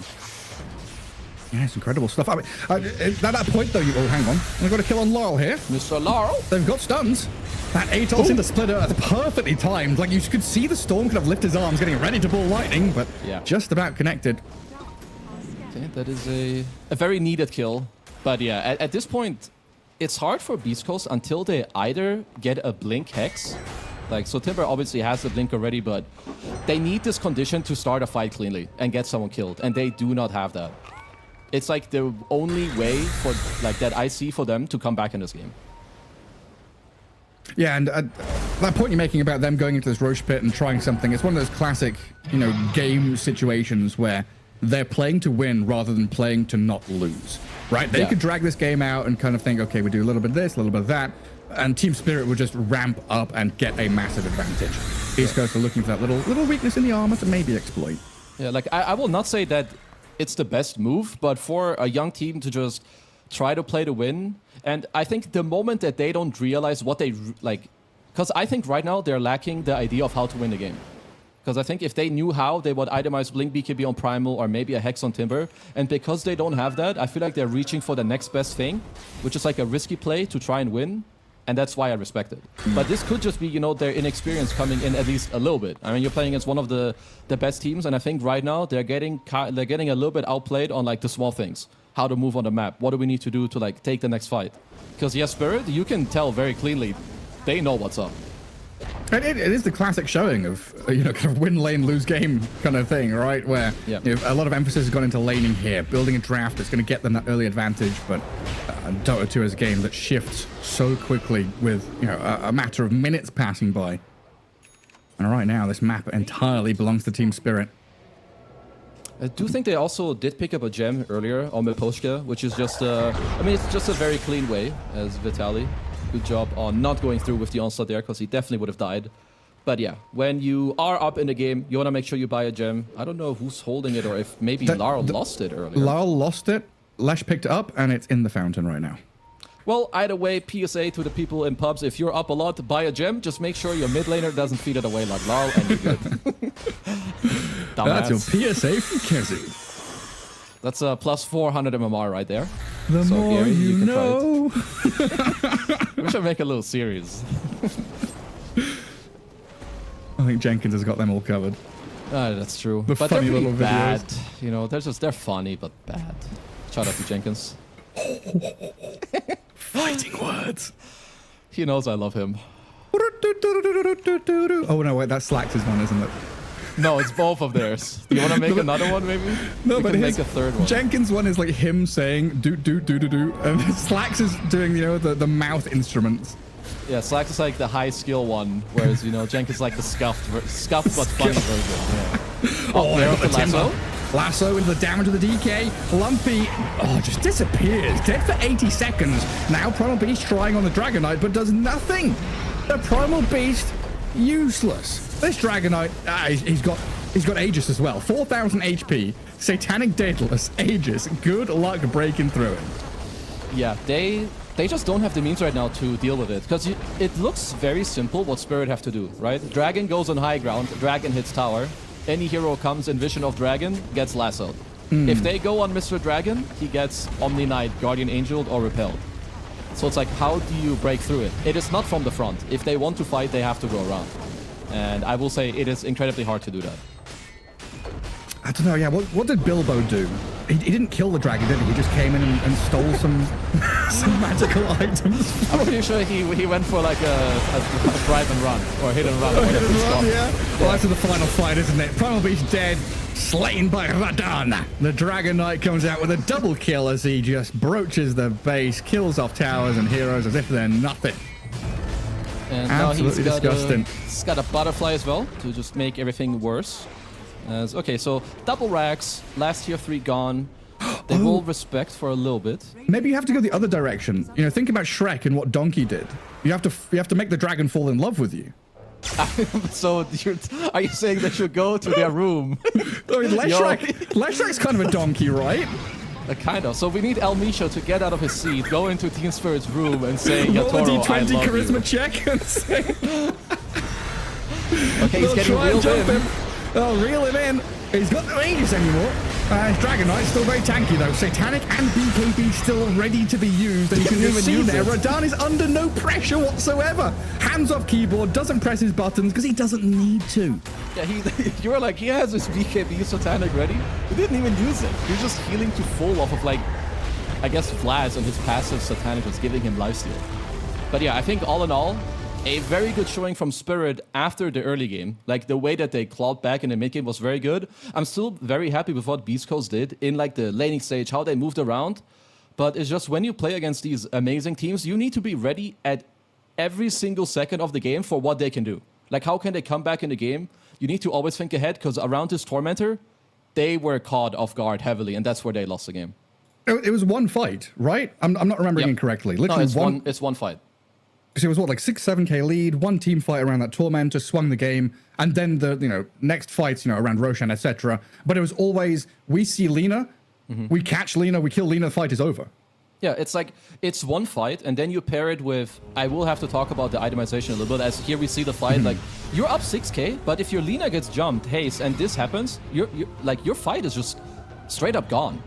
So it's just really hard for Beast Coast from this stage now, if they don't itemize properly, to come back, because it's just gonna become easier and easier for Spirit to do exactly what we saw here. Yeah, I mean, what, Lina has 1600 mana pool and used like 80 of it, and you cast one spell, and then it's... that's not a good feel. And this is the next one you see. Oh, this is just so nice. Like, Mira goes in, drags them out. Pyke has to show himself, because I'm sure there's a lot of Twitch viewers who are like, oh, this Lina's so bad. If I play Lina, I 1v5. No, honestly, they got outplayed as a team. And in the next game, if they can redo what they did in the early game, they're still fine. It's just more about this mid game. Like, what do you do from there? Definitely something to shore up. Yeah, I think draft play in that early game, I think you're right. It was pretty spot on from Beast Coast. Maybe it is that hesitation, that uncertainty heading into mid to late game against Team Spirit, where the nerves kick in, a little mistake. It's like the little mistakes add up, and then you're thinking, well, we've made this many little mistakes. We can't afford to make any more. We've got to go for some kind of overwhelming big play. Yeah. It's always going to be a problem here, though, for Beast Coast to kind of break high ground, it felt like. Yeah, it's just about the thing, and I don't want to like sound like a broken record, but eventually you need to talk about what you need to do to win. And I think in mid-game, it is not defensiveness that will make you win, because there's not enough defensiveness for you to build or do on the Primal or on the Timber to stop them from going on the Lina. You will just delay it. You need to create your own condition to start the fight to go on them. And I'm really looking like at the Primal Beast. Eventually he tried building a Crimson Guard. I don't think it was going to make a difference. They needed an aggressive way to engage. And I hope now between the games, Beast Coast can take all the good things, the early game, the laning, the mid game, like the early parts of it, and now work on the things that didn't work and just do it in the second game. Because they look better than I thought they would coming into this game. That's at least like my honest feeling about it. Yeah, I mean, it was honestly quite surprising and quite refreshing, to see Team Spirit down 6k lead, Beast Coast running at their towers. But this man here, 905, untouched on the Dragon Knight, for all the reasons we were talking about, this hero through the draft, through the laning stage, it's difficult to keep him down, and he farms faster than a lot of other carries because he just has an innate built-in battle fury. Yeah. Now, this hero is just really strong, and I feel like it was actually the perfect pick. When you play Omni Knight, you kind of want to play with like you want to play with a carry that is self-sustainable, that you can leave alone, but they're also ranged to like make use of what you have. Like DK is all of those things. He's strong in the lane, he can body for you, then he free farms, he turns into a range carry. He can even initiate. He didn't have to, but he could. So like, it's just a great draft and great gameplay. Yeah, and then having, scaling cores to kind of go into that mid-game. Storm, Lyle had quite an understated game. It felt like he was out on those dangerous spots on the map, dying a couple of times. But that was, good job by Beast Coast to find those openings. Otherwise, it was just a Storm Spirit doing whatever he wanted, balling in the middle of a team fight, kind of untouched. And yeah, maybe we go back to that draft and we think, hey, Beast Coast didn't have quite enough AoE team fight lockdown, etc. And that forced... You made that point, right, of the itemization, buying Blink and Atos on Timbersaw. Right. Maybe this is something they've practiced and they felt good doing, but that's something that they could have, like, a last pick that changes things. Maybe something could have been added there, another element. Yeah, it could have maybe been made a bit easier. It just depends kind of what they've practiced, because I don't mind them bringing what they have practiced, but then other things need to come in as well, like the mid game. It doesn't matter how good your draft is if you're going to lack in the gameplay. So it's up to them now to get the right pieces of the puzzle, do it properly, talk about it, and then game 2, show what you got. All right, we'll see if they can do that. Game 2 coming your way after this break. Team Spirit, the legendary Team Spirit, the team that has won TI twice, the second team to do so, and the second CIS team to win the International. But can they become the first team to win the International 3 times? I'm going to find out with Collapse. Collapse, firstly, welcome back to another International. How are you doing? Fine. I'm just sleepy. You're a big showstopper, you know, you're a playmaker, that's what you love to do. But the meta at the moment, a lot of teams are moving more towards auras, but you know, we've also seen you do that as well. But which style do you prefer playing, and which style do you think you're going to have to play at this international? I mean, the styles now, it's like the 50-50, because ours got nerfed with the 2 patches, and I think ours is just boring. You know, you need to buy 3 items every game just to win the game. Random situations when you need the the item to win the game, but not just 3 items. I mean, you need to buy any item to win the game. Mm-hmm. Yeah, I mean, you're always looking to be kind of that, you know, difference-making player, right? Like, when you're looking at a draft and, you know, they're asking you what you want to pick and, you know, you see the opportunity for a Magnus or an Axe or something, is this like a gut read, or are you like looking at the heroes and like, you know, you have like a mental checklist or something? You know, what's your decision-making process? I mean, for the last time I didn't choose the hero, they choose it for me. They just asking me, is it good or no? And I say, yeah, it's good or no. But sometimes, yeah, I see, like, I'm looking for the heroes, and if I see some of my signature heroes are good, I just telling them the Axe is good this game, we can try it. If they say yes, we can. If they no, yeah, no. So it's like a team decision. Well, I mean, you guys are always really exciting, and I think the reason you're so exciting to watch is because you're always able to come back, you know, like 20k, 30k down, it doesn't matter for team spirit, there's always ways back. How are you guys able to do that when other teams can't? If we see the opportunities in the game, how could we come back? We just say it, and like, if you need some big items or timings that we can use, like random stuff like DD on Morphling. Yeah, so you guys are always discussing ways back into the game. You're never like, oh, let's just wait for an opportunity. Yeah. Do you think facets change the game in a big way, and do you think there's still some strategies hiding in the facets? I mean, yes, facets changes the game, and the heroes, their counter picks, their gameplay. So, is there any hero which you really want to play at this TI? I guess Bounty Hunter. Yeah? Yeah. Why do you want to play Bounty Hunter? Just to see money. Just money? Yeah. Fair enough. I mean, it's a good hero because the example, he has faced on the Shuriken Splash, so he can like farm faster than he was farming like 2 years ago, because you just clear the waves with 2 Shurikens. Yeah. And it's good. It's good. You can farm now. Yeah, you can farm creeps, but your hero just historically your hero was like, he's not farming at all. Yeah. He needs to kill or get assists with the track. So right now it's just hero just changed. Yeah. So you want to earn some money. What would it mean? You know, you guys were the second CIS team to win TI, you're the second team to win TI twice, but what would it mean to be the first team to win 3 Aegises? Have you thought about that? I don't know. Haven't thought about it? I can tell you the answer in 2 weeks. Okay, that's what I like to hear. That's the kind of confidence I'm looking for. Galapz, thank you so much for coming to talk to us, and best of luck at the International. Thank you.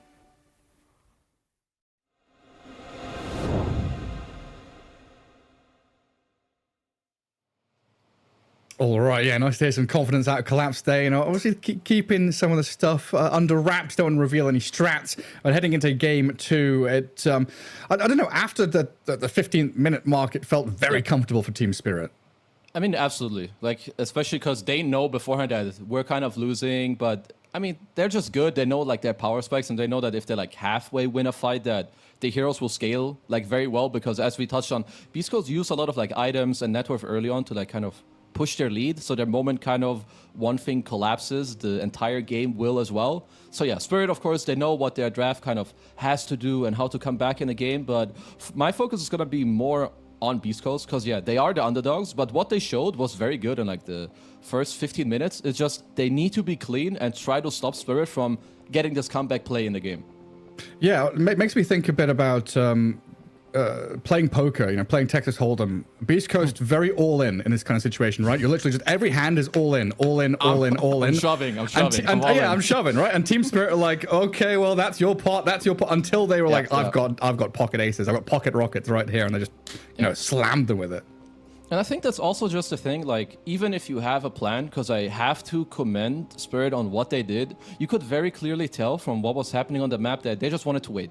2 BKBs, maybe 3 BKBs, but because of what happened on the map, they saw something occur that allowed them to make a smoke and go take the fight. And it's like a very high skill thing to just take things as they come, even when you have a plan. Like, just because you have a plan doesn't mean you have to close your eyes, keep farming creeps, and then eventually follow it. Like, things change, Dota changes. Because you're playing against humans, they're also making choices, and maybe they do something wrong. You need to capitalize on it. And yeah, I'm just amazed that they did go for that play, because it was great. Why are you laughing, Gary? Just when you said you're playing against humans, and the way you smiled when you said that, like, you're thinking something different. No, I'm serious. In your pubs, are you playing against humans in your pubs, Kazu? That is very debatable, Gary, but it's something we should not get into. But yeah, I think you're right. It's one of those things where you don't want to be railroaded, right? You don't want to be just on tracks the whole time. You want to have that freedom of mobility to do what you want to, and that's what Team Spirit really showed off there in Game 1. We've talked about, what maybe Beast Coast thinking about changing, strategic, move in that mid game to kind of tighten things up and maybe fight back against Team Spirit. But again, coming back to early day of group stage, every victory matters. Team Spirit are now kind of marking their territory and saying there's no messing around. Yes, you were underdogs, but this is still our full force, getting every victory we possibly can. Is in a best of 2 or 2-game series, is there wiggle room for like a cheese strat, Huskar last pick, this kind of thing? Is Beast Coast able to go that route? I mean, if it presents itself, I think you will definitely go for it. I do feel like there's maybe...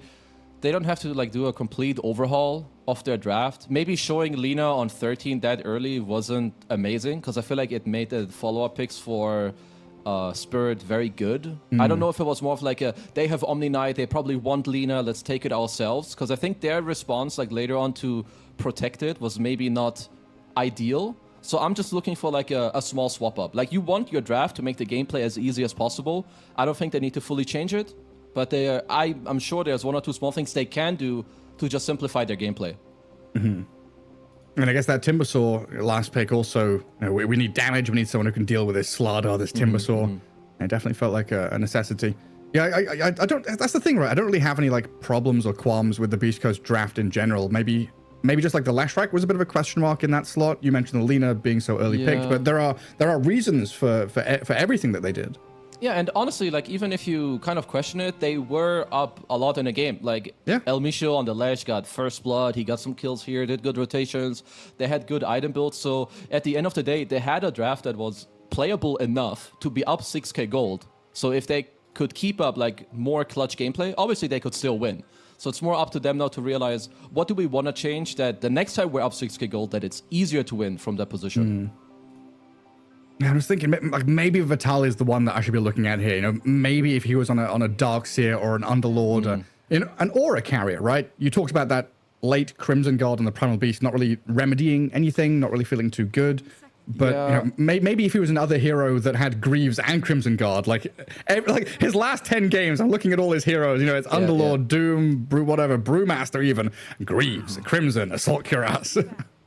Yeah, I mean, at least I think they had Mech on their Naga. I do feel like his hero was picked very early, of course, in the response to the Omni, which it was good. I will say that the biggest thing that I didn't like about his, what he was doing is the second item Aghanims. I feel like we already touched on, they have infinite damage. I don't think they needed to itemize for it. They needed to itemize for a way for them to be able to deal damage. So that's just a different route, but I think enough about the first draft. They'll just have to show us now what's up in Game 2, because they have a complete repeat of what happened in Game 1. Draft starts, same bans, first pick Omni Knight. Is it exactly the same bans? It's absolutely the same 7 bans in this game. And it's the same order as well? It's also the same order. And it's the same side as well? Yeah. Team Spirit have Radiant as well? Deja vu, baby. We're back. This is a replay of Game 1. Groundhog Day, Dota style. Guys, could you put on the live feed, please? A not rerun? the replay.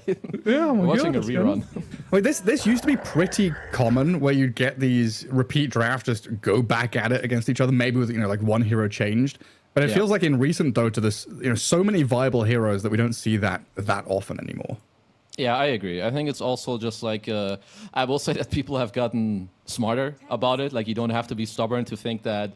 I think it's fine to be confident to think that your draft was good enough to win, but you don't need to be stubborn enough to rerun the same 5 heroes. Because I'm sure that if you now had time to think about it, that at some point there was a different hero that you could consider. But perhaps it's just more like our draft was good, we messed up the itemization or this gameplay, then it's fine. So to me, it depends a lot on like what's the actual reasoning behind running back the absolute same thing. Because at least with the follow bans, it's also the same. Yeah, it's like what's the reason for picking Primal Beast against the Omni Knight? Well, I will say that it at least gives you like a lot of damage, and the lane seemed to go well.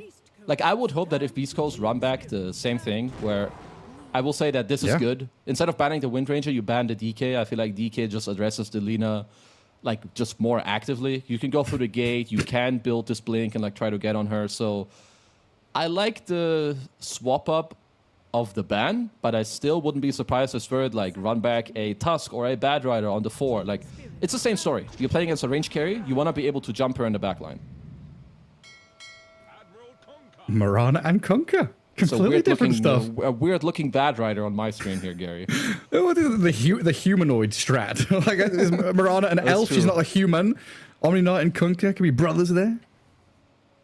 I mean, at least you've got some more. Of course, again, they have got some more combos going on. You've got the X Mark arrow. I'm not sure how much they're able to like flex the Kunkka. I would assume that it's just straight up a collapse hero, unless it presents itself for Larl to play it mid. Because I know he can, but this hero seems best fitted for the offlane right now. And then Marana, I feel like I've seen primarily as a carry nowadays. That's true, actually. I mean, this hero is very good as a carry. I will say that I do also like it on the 4 position. I mean, you get Solar Flare either way if you're 1 or 4, at least in most games, which is very strong. And with them double picking it here, I feel more inclined to think that it's a support Marana, just because you have the X mark and like you can play through it. And they've seen in the previous game, Beast Coast a little slow off the mark to get BKBs, so you're going to have X mark into arrow no matter what in that early to mid game. Very true. He also made a off the mark with X mark pun. Very well played there, Gary. Did I? Oh, very good. Yeah, you said they were off the mark while talking about like X mark, so that was funny. Thank you. You're welcome. This is a very high IQ cast for all of you guys tuning in, of course. See, I'm glad you listen to what I'm saying, because nobody else does, myself included. I mean, you at least have one person, so that's good. But okay, let's see. You have... Not if my mum watches my cast. I mean, she ain't listening. So you have Tusk Lina, which is, of course, a very good lane. Similar story. You have the body that's in front for your range carry. They will run back the Lesh. I will say Kunkka is very annoying for this hero, because first of all, he has the rum for himself with the innate. If there's a boat coming out, you may not be able to kill heroes. If you ever get pulled in by like a tidal wave, you're very susceptible. But yeah, Spirit kind of need to figure out what they want here. I would assume that this is just Yotoro's pick coming out. At least if the Marana is to be your 4, which is what I'm leaning towards. And it's not Dragon Knight this time.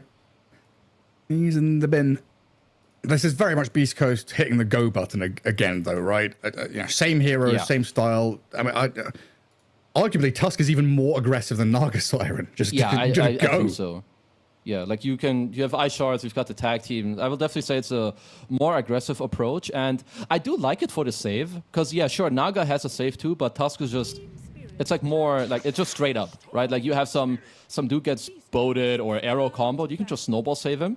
Spirit will go for the storm, so just more on like backline jump. Oh wow. Because yeah, Lina, Lesh, very susceptible to this. The rare position 1/4 flex of the Marana till the end. Yeah. I mean, it is rare, like no cap. I don't know, maybe some Wind Ranger is the only other one I can think of. Yeah, true. But I guess they don't have last pick. They don't. Beast Coast with the last pick, yeah, so they don't get the funny flex. Weaver I'm ban. thinking if Spirit would want another jump hero or not. They're banning out the Weaver. Yeah, I could see that hero be very annoying. Just trying to think. Like, how does Lesh do against Storm? I feel like that used to be good for Lesh in the lane. It's pretty good for Lesh. So it's something they could do. I just feel like that I think this is a hard Lesh game. Okay. I mean, maybe if you see that this last pick carry, like, because Spirit need to present first, right? Like what they're showing. If you feel like you have a good matchup there, you can do it, but I feel like Kunkka, Mirana, Storm, and whichever carry is coming out now, most likely, it's just kind of annoying for Lesh. So I would prefer him to be the 4. When you see those bans, right? You ban a Weaver and Dark Willow. You're just like, well, we have got to cover our bases between pos 4 and 1. What's going on in this world? Okay, yeah, so they're just respecting what's... I mean, I feel like if Spirit pick a 4, like maybe Snap, or they run back the Bad Rider. I mean, maybe if you play Bad, you run into some weird lack of damage, because like Kunkka Bad is like, it's very slow, like the way they kill heroes. Like, oh, look, I X mark you, now there's a torrent arrow. Like, it's very tailored what happens. I was thinking, what's a lumpy hero to send mid? Because he's the kind of guy that, you know, can play anything under the sun, it feels like, from like Sand King to Invoker. Yeah, I would like them to try and stop Larl's game this time around. Because, yeah, he was shut down, but eventually he still got to do Storm things. So, like, maybe you mentioned the Invoker. I think that's okay. Maybe there's a world where you can go Tiny. I don't necessarily love it, but... Or maybe Ember. Actually, Ember is something I would like, because he can set up Lina, he can set up Lesh. You don't really die. Like, if you get X mark, you can always slide off Fizz, you can dodge stuff. So... some of these type of heroes is what I'm looking at. And Ember is one of those classic South American flex picks as well. So it is Snap. Okay. The Snap 4? Yeah, so I do think it makes sense, because you wanted, like... I think you wanted more straight follow-up damage. Like, when some dude gets pulled or X'd, that hopefully they die. Or even if they get snowball saved, there's still, like, kisses flying up. So, yeah. Mr. Lumpy Dumpy, what is a Gumby? What's it Gumpy? What's a Gumpy? What's a Gumpy? I mean, I think he loves Invoker, and you mention it, and I think it's okay. But I do, like... You're very annoyed playing into X mark. So I'm not the biggest fan. I would love Ember, which I've already mentioned. I'm looking for other ones. Maybe, like, how about a Death Prophet? You're fine against Storm, their damage is slow, your DP your Tusk can save you. I don't know, something like this. Could be pretty cool, yeah. I like the Ember more because you've got heroes that are enabled by it as well, right? Like this Tusk. I guess you're like looking for fringe picks that's not Ember, right? Yeah, like I was looking, like if it's not that, like what could you be thinking about? Just like, you know, playing into where you've got start with the beginning. You've got 2 pos 4s that can play into mid, and then also having a hero that can play into side lanes is nice when you've got Primal Beast and Lina, who are big damage dealers. Yeah, because I feel like the best thing you can do is find a hero that doesn't allow Spirit to play through Storm, by like being good against him in lane and also not dying to it. And I think all the heroes we mentioned so far, they kind of do that, at least in some way. You know, 4 seconds, Mr. Beast Coast. Ooh. Monkey King. Okay, I think that this is cool, an incredible mid hero, but it's definitely on like the giga risky side. Like because this hero, the moment he goes in and like there's threat on him or there's threat of him being caught, this hero turns into a feeding machine. Monkey King is still up there with like old Shadow Fiend and heroes like that in my head, where you have a quota of deaths in the game, and if you go over that number of deaths, you lose. So, like, you know, if this Monkey King dies 3-4 times, he's just going to feel completely useless. He's like, oh, go back to Fountain, try and jump across the trees. Where am I? What am I doing? Monkey King needs to scale, especially from a core role. And I'm like trying to think right now, like, so the lane against Storm is good for you. You have high attack range. You just go like double Wraith Band, Magic Wand into like phase boots. And even if they... Like, early on, I don't really see the Monkey King dying, at least. Like, even if they bring the Snap mid or the Omni mid, they don't deal the most threat or, like, the most pressure. But, like, after the laning stage is over, like, minute 9, 10, you know, Boat is ready, Kisses are ready, I'm a bit afraid for Lumpy's game. So, similar to Game 1, lanes and how they transition out of that is super crucial for them. Yeah, I mean, Moose has got to be on the money with those saves as well. Try and keep the Monkey King alive. Like, yes, we talked about the aggression coming out of this Beast Coast side, but they're going to have to toe that line of, mediating aggression and insanity. This is the kind of draft that they could pop off with, but we've seen, and it's not just we've seen in game one, we have seen Team Spirit for years now really be the masters and the experts of going late. And against a team like Beast Coast, who've shown in game one that they want to play early, this could be a struggle for them. But we'll find out. Maybe this Monkey King got some tricks up his sleeve and can pull out a big victory in that mid lane against Lyle Storm. I mean, it does at least very much fit into, I think, what they want to do. Like last game as well, he was on a Timber, like the driving force. He can do well in his lane and like play forward and keep going. So I feel like the hero does do that, and it fits in like the philosophy of crazy Dota. Like your Thompson running around everywhere on your Monkey King and like doing crazy stuff. It fits for that. What's he doing? I don't know. Is it working? Yeah. Yeah, like we'll have to wait and see, because I will say this is very high risk, high reward on this Monkey King pick. Let's see if that risk pays off. I mean, right now, Beast Coast, where are they going? Elmisho, Moose, and Vitali. Maybe they want to help Vitali, because it's like something, I don't want to call it new, but people like to skip the wave level 1 with Trample. And it just looks like they just want to help him, like enable him to do that. So, because then you insta-kill the wave, you get level 2, and it's pretty stupid. Like, if you're not there to stop him, he just gets level 2 and kills every creep for free. Right, yeah, like we've seen Ace on Gaming Gladiators do this with the Venom Anthem more recently, right? Exactly. Just cut the wave. I guess much more often you're going just to block the wave. Potential here for them to kill it outright and maybe even kill off Radan, but he's able to skirt around the edges of the Ice Shards. Vitali over the top with the onslaught, and Elmisho chasing forward with the help of the Boundless Strike. They've forced Mirana to level, leap, and use the charges. And Poshka taking a lot of damage out of the Edict as well. But no first blood spilt. Some good early aggression, as Bounty Runes looking pretty solid there as well. 2 for 2. Okay, well, they're forcing both heroes back to base. Like, it's a small victory to make Mirana's skill leap. I don't think it's like the biggest thing, but it's a small victory that you will take. And I like the fancy type of smoke around. But yeah, not really too much happening. Oh, Lumpy, level 1 Boundless, secure himself some last hits here. Storm Spirit 3-0 though. Lyle having a good start to this lane. There's a new wave coming under that tower. Now, we did see the potential here for Beast Coast to stick around, but Tusk has already TP'd back up top. And we'll see the repeat of the Primal Beast and Leshrac lane. And then up at top, Mirror Snap with... a small problem, like with Primal having onslaught level 1. I feel like he's just getting bullied in the bot lane. Because, yeah, top should be... I feel like top should be pretty chill for both sides, but when they hit, like, level 2 and 3, they can both start being, like, very aggressive on one another. And is Snapfire Little Shredder user still? Like, we saw a decent period there of just maxing Little Shredder and being a damage dealer with right clicks. Or we're back to magic damage for Snapfire now. Yeah, I just think the, like, playing on the, like, the Scatter Blast talent, I don't know what it's called right now, something 4 or something. It's just really strong. Yeah, exactly. So then you just play on your QW with the Cookie. I think also Cookie is just really good in this game, getting people out of the ring or out of the Ice Shards. Just having a bit of aggressive play here. Yeah, steps up on Moose. Blood Grenade as well. Look at that full bore with the Torrent over the top. Moose, a couple more hits would have finished him off, but he had that Fairy Fire. Buys himself a bit of safety. Well, that's very nicely played. Like they just kind of let him go, and then you get the Blood Grenade, Torrent, like everything just high range. He does survive, but has to pay the price with a bit of a Fairy Fire, more regen. Put on a leash a little bit. Stun down bottom with the Edict.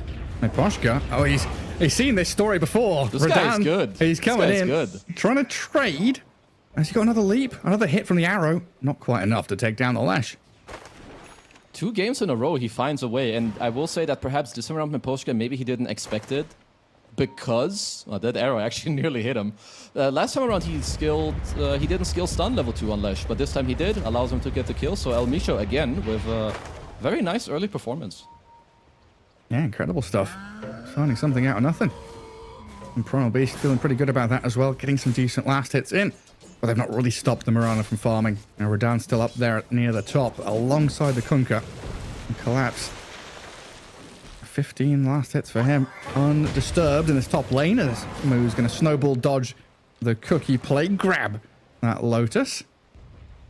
Well, some fancy stuff happening. Getting the Lotus there. That was like the only way for him to do it. Dodge the stun and stun the snap to get it. So nicely done. I also like that Lumpy has an early magic wand. Like what's really nice in some of these lanes where you're not threatened early, but later is to like stack up these charges so that when the enemy team brings heroes mid, that you're just ready to like fight back into it. Lol, of course, always on his toes against the Monkey King. Yeah. Not wanting to give the Jingu stacks. And Miposhka's hiding in the small camp. Don't want to get tagged by that diabolic edict. I mean, at least as long as your Toro is free farming for Spirit, they don't really mind too much. I mean, obviously you don't want to like hand a lot of net worth into the Slash. But for now, they should be happy with what's going on in the bot lane. Yeah, like it used to be. Used to be as a pos 5 like an Undying or Omni Knight, it was fine to die and like trade your life for resources. But now if that life means, you know, a Bassi or Arcane Boots or whatever for Lesh, it's just like, nah. Yeah, you definitely have to be careful with that, as it looks like they want to go for some creep-cutting shenanigans now. I don't really mind it, because we already talked about the fact that Yatoro's kind of free-farming anyway. Now you're in a better position, Mr. Top Lane. Pike taking a lot of damage. Oh, man. So he salved just enough to survive it? Yeah, wow. That was a lose-lose situation. Yeah. Like, you don't salve, you die. I mean, this was probably actually worse, because now you lived, but you can't lane anyway, and you lost your salve. And now you're stuck on 1 HP under tower, and Moose is dying regardless of this. He's got Snowball, he's got Shards. He's not going to get the kill on Mirror, and look at this, lining up the Scatter Blast. Where are you? Come back here. Die to collapse. And Kunkka having a great time in this top lane. Team Spirit really turning things around.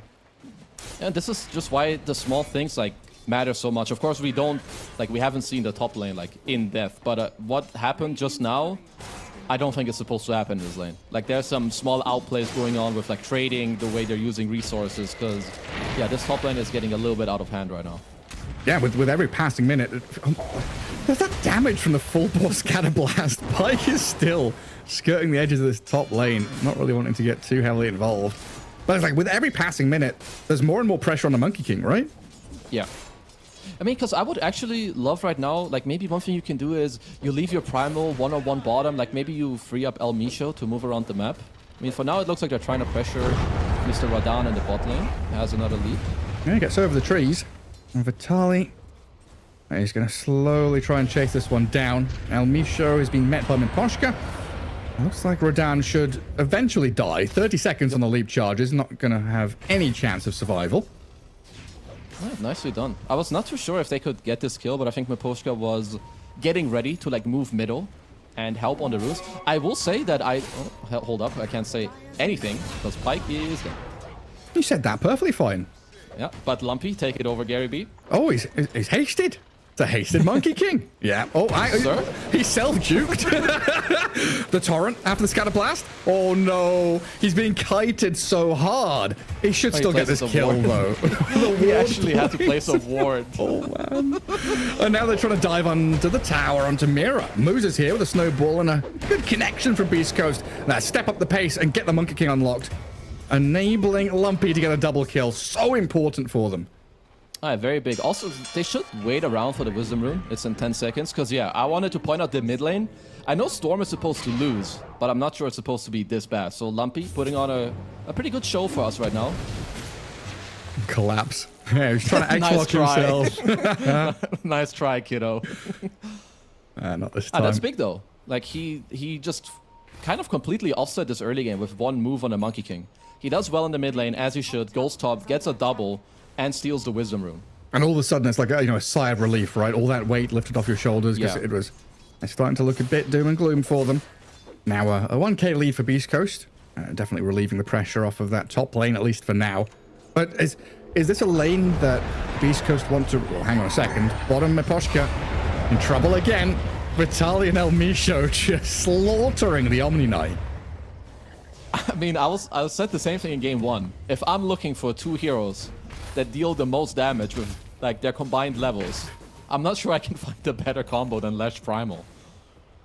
Yeah, I mean, I struggled to find one like Gyrocopter, Rocket Barrage, maybe, but I don't know. I don't even 5 Rocket Barrages. I don't even know about that one. Okay, so they're going for a smoke. They do have Arcane Rune as well on Laurel. Yeah, this is just annoying for Lina, because even if you're winning your lane, or like even if you're free farming, right now like Storm being off the map is just very annoying for you. He has to full dodge. Smoke broke. Right, that's what I wanted to ask you before we got that action bottom. Is like they got some kills top. The Monkey King, you know, relieved the pressure, but then the pressure comes straight back. I was going to ask, is top lane even laneable anymore for Beast Coast? And looking at the map, they say no. Yeah, I think they're doing the right thing by not going top and just trying to bring it anywhere else. This is good. Yeah, dive bottom, get a kill. Mirana leaps in, nearly takes down the Lash. A good pop of the wand or Lotus, whatever that was, to keep El Misho alive. Moves, snowballs, buys a bit of time. Monkey King is in here as well, and you're right, Lol has got like 200 mana left. He's even less than that. Pops the wand, tries to get across the cliffs and saves him. Oh my god, Collapse just came in and saved the Storm Spirit with everything in his toolkit. Damn, that was pretty nice. I will say that this Arcane Rune kind of saved the day, but obviously that's the reason why they make that play. Because here, Laurel goes in, literally has like no mana, and there's 4 heroes on him, but few stick charges, 1 little bottle charge, and he can keep zipping around. Just, that's a really high skill rotation from Spirit. Yeah, just heroes out of the woodwork. Yeah, you leave that top lane completely left alone. We'll bring numbers down bottom, don't you worry. Because I really like this move from Beast Coast, like, initially, where instead of defensively responding to what Spirit are doing, just try to be the ones who are making, like, to be the ones making the move first. Oh, Mr. Lumpy. Radiant's top tower is under attack. He's hungry. Hungry Lumpy. Wants a bit of conquer. I love his name. I'm with you. It was just too good. Was that Lina just found 3 bounty runes in the jungle? Yeah. He was letting them fester. No. Jenkins. No. Ah, you actually... Yeah, I was debating, should I say Jenkins loves saying that, or I didn't have to. No. See, I appreciate you, Gary. Yeah. I've put up with a lot of Jenkins festering on buses at LAN events. Yeah, please don't tell us more. You can stop. But I still think my favorite one is... Okay. Well, it was the Animager, right? One of my first like big LAN events, and he just carried a loaf of bread around with him, handing it to people. Can you remind me who asked? Oh, I'm sorry. Sorry, I'm kidding. I'm kidding. All right, back to the game. I was Anyway, reminiscing about my favorite Dota talent, Jenkins. Andrew Jenkins. His last name, that's his gamer name. Incredible. Do you actually know his last name? Jenkins. That's not his last name. That's his last name. I'm checking that You right didn't now. know? His name is literally Andrew Jenkins. Oh, it is. His last name. Andrew Jenkins Jenkins. Jenkins Jenkins. You learn every day. Oh. I'm glad they paired me with you so I could learn more about my favorite colleagues. That's Ah, yes. You don't even know their names. First name basis, bro. Come on. Okay, fair enough. Should we go? I want to go through the... Maybe when we're on break, we'll go through the talent list and I'll quiz you on people's middle names as well. I like that. We should do that. What's my middle name, Kezu?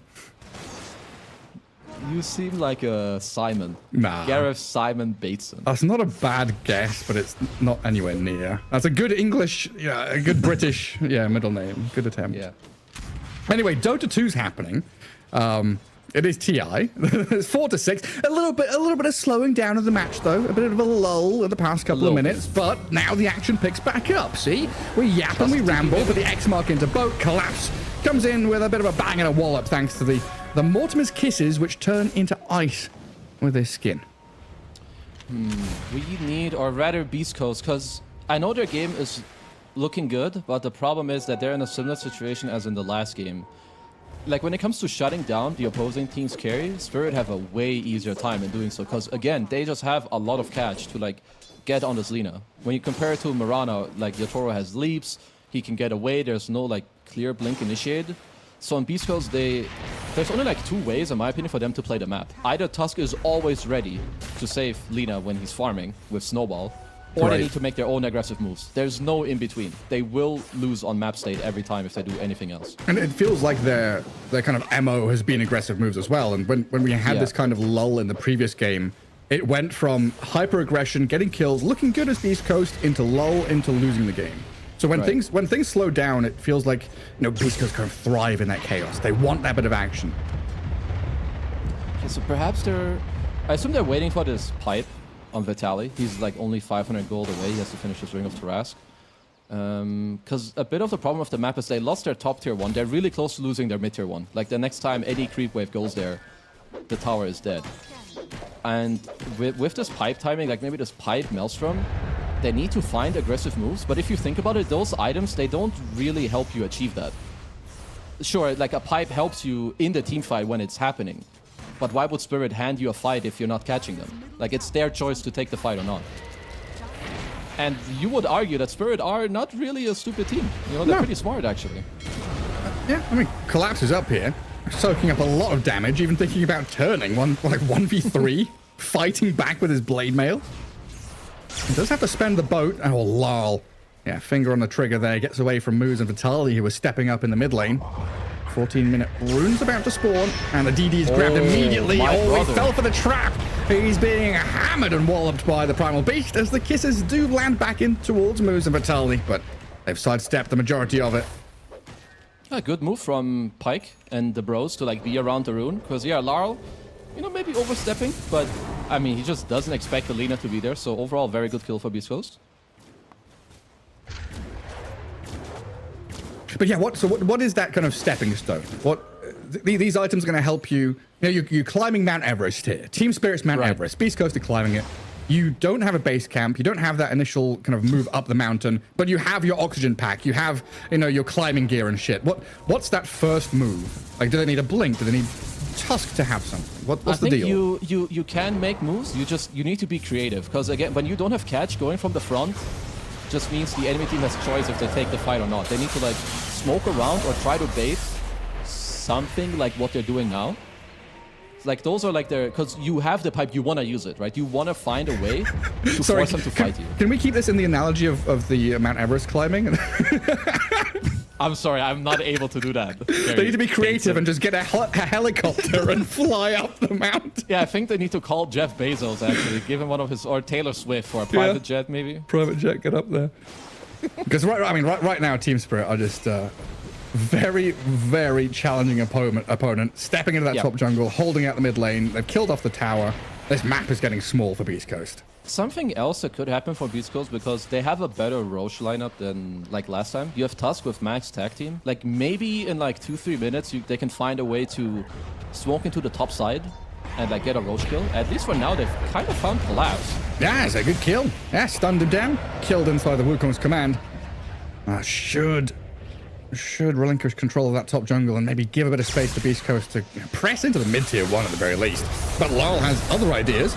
Aggression onto El Misha. Omni Knight behind him gives the Storm a lot of freedom to do what he wants, and apparently that is to run away. Okay, it's gonna be fine. Also, his name is El Misho, not El Misha. Misha's not actually here. But it's good. We have good names in this game. That's one thing I appreciate. I don't know about Radahn. I will continue to call him Yatoro, if that's okay with you, Gary V. Yeah, well, I refuse to call it Amplified Damage Rune. I still say Double Damage Rune, so... But that's factually incorrect. Then you're lying to the viewers. No, I don't believe I am. Maybe we should just keep making Shrek analogies. El Misho can still walk into Team Spirit's into Shrek, into the swamp, into... Yeah, offer them to make waffles. I think that's a good move. Ah, yes. I love a good waffle. Let's keep waffling on, Gary. What do we got next? Well, we've got Gleipnir for the Lina. And BKB is queued up next. So Pyke looking pretty ready to make a move, and a lot of scribbling on the map here. Beast Coast trying to connect down to... Oh, Lumpy has no mana, though. Yeah. I'm trying to connect into this Monkey King, but it looks like Team Spirit just have this read, right? They push that one wave, they don't go for another one. The dire scan, trying to figure out what's going on. There's also a bit of dire vision in that bottom jungle. As the rest of Spirit, they're coming through the gate. Oh, Mirror a bit late on this, yeah. First point of contact on the Snapfire. Mirror going to get slapped around a bit. Team Spirit wrapping in behind the Monkey King, though, and finding... Ooh, Snowball save. Buy some time. X-Mark comes out of Collapse, trying to catch the Lina. Pyke, can they defend the Monkey King with the Wukong's command, trying to fight back into Team Spirit here? Lol just zips in and blows up moves. Pyke turns Laguna Blade, but Radahn so tanky with the backup of the Omni Knight. They've got so much sustain, dodging the stun, and now turning onto the Primal Beast to claim his life. Very scrappy fight, actually. I really liked how the story for Beast Coast. They had this aggressive ward. Let's collapse. Yeah, that's defined. A little shield rune for El Micho. Take over. Oh, sorry, I thought you were... El Micho. Yes, not El Misha. There we go, he's dead. I just made sure, you know, Perished. that, when you take over, you do it properly. You know? Deceased. I help my caster, you know. Ceased to Usually what I exist. try to- Unalived. No longer present. You got any more? 6 feet under. You did use 6 feet. Wait, that was game 1, I think, already. That was earlier on. Yeah, I'm sorry. I'm repeating myself a little bit. That's all right. That is like the nightmare of play-by-play casters. Like, we legitimately ask any play-by-play caster, we have nightmares about repeating the same phrase. When we hear ourselves do it, we internal, like, heavy cringe. So thanks for calling it out. I will. You only did it 2 times, so I Okay. think that's already good. I don't Nice. think you've said anything more than twice, other than maybe Shrek or Donkey. Dragon. I can't use the word dragon anymore. Okay, let me see. I mean, the fight was at least like there wasn't like it didn't swing too much. I mean, it was good for Spirit, but overall, like if I look at what Beast Girls want to do, I think they're still queuing up like a double BKB on Primal and Lina. And at least this time around, if you do get BKB, you are gonna be doing a lot better because there's not as much that can stand its ground against you. There's no Slardar, no DK. Like Kanka hates BKB, Storm doesn't deal the most damage into it either. So I think at least this time around, these item timings will do a lot more for Pyke on the Lina. Yeah, solves a lot more problems. And also the kind of shift up for the Primal Beast as well. I think I saw him. You said the Aghanim Scepter in game 1 wasn't really it was doing not the it one for you. Yeah. But here he's just going all out auras, which was kind of what I mentioned at the end of the game, right? Thinking about heroes that can buy auras, and he says, nah, I don't care. I'm going to buy the Pipe of the Crimson on this guy. Yeah, no, this is, I think, definitely correct. Like, also this time around, I think Crimson also kind of makes more sense. Like, the damage Spirit have is actually very slow. Like, Mirana hits like 20 times with Solar Flare, and there's a boat flying around and kisses. So overall, like, Pipe Crimson it would be very problematic for Spirit to fight into it. And Vitaly smoke breaks. Lol, he reacts just fast enough. And ball lightning off to the left, and away he goes. Looks like the smoke going to come to nothing in the end. Twin gate used, or a TP out from Mira. The rest of them have retreated. They will have to look, though, in terms of how Beast Girls want to play the map. Because I will say that some of the items that Spirit are getting right now is going to make it harder again to catch them. Like, you're getting a Manta on Yotoro, which means the Gleipnirs won't get him killed. You already have Storm, who's very elusive, so they will once more have to think about, like, hold on, Pyke. Yeah, well, this show being focused by Imposhka and Mira. Pyke dead to Radan. Lol. He gets right on top of him as the snowball didn't quite come out in time, so Moose also going to die. A double kill for the Mirana, and it looks like it's going to be even more as Lol zips over the top of El Micho and takes down a third. Wait, hang on. Lumpy? It's not over. It's a fourth? Collapse just steps up, and he's solo killing this Monkey King. Oh, his body blocked up, arrow misses, but who cares? The Gleipnir, the connection of the root, and now the damage, handing over another kill to Team Spirit. They're 4 for nothing? Yeah, that is not great. I think they're too deep, and this is I mean, I'm pretty sure that Spirit smoked and like kind of took that fight on their own terms. But if you're Beast Girls, I think there's a better way to try and get a fight. It's just to go into the Roche pit and force Spirit to come to you. You either get a free Aegis or a fight in an area that you're controlling. Instead, they're going very deep, and that's the last mistake I think they can afford in this game. Like, now the next fight is going to be Roche, if they're lucky enough, and they need to have a better plan of what they want to do there. I mean, at least they've got some decent team fighting around the Roche pit with Wukongs and the such, but Lumpy just spamming out Kunkka as the hero facet high tie. El Micho?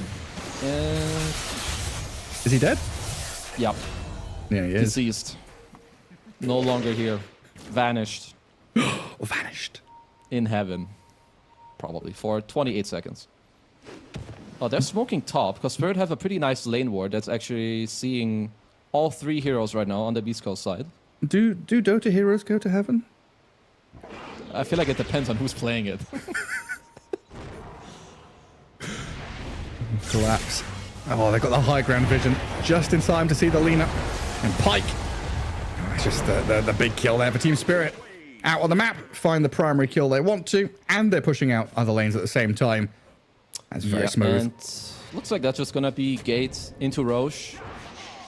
And the game is reaching the end? Very critical state.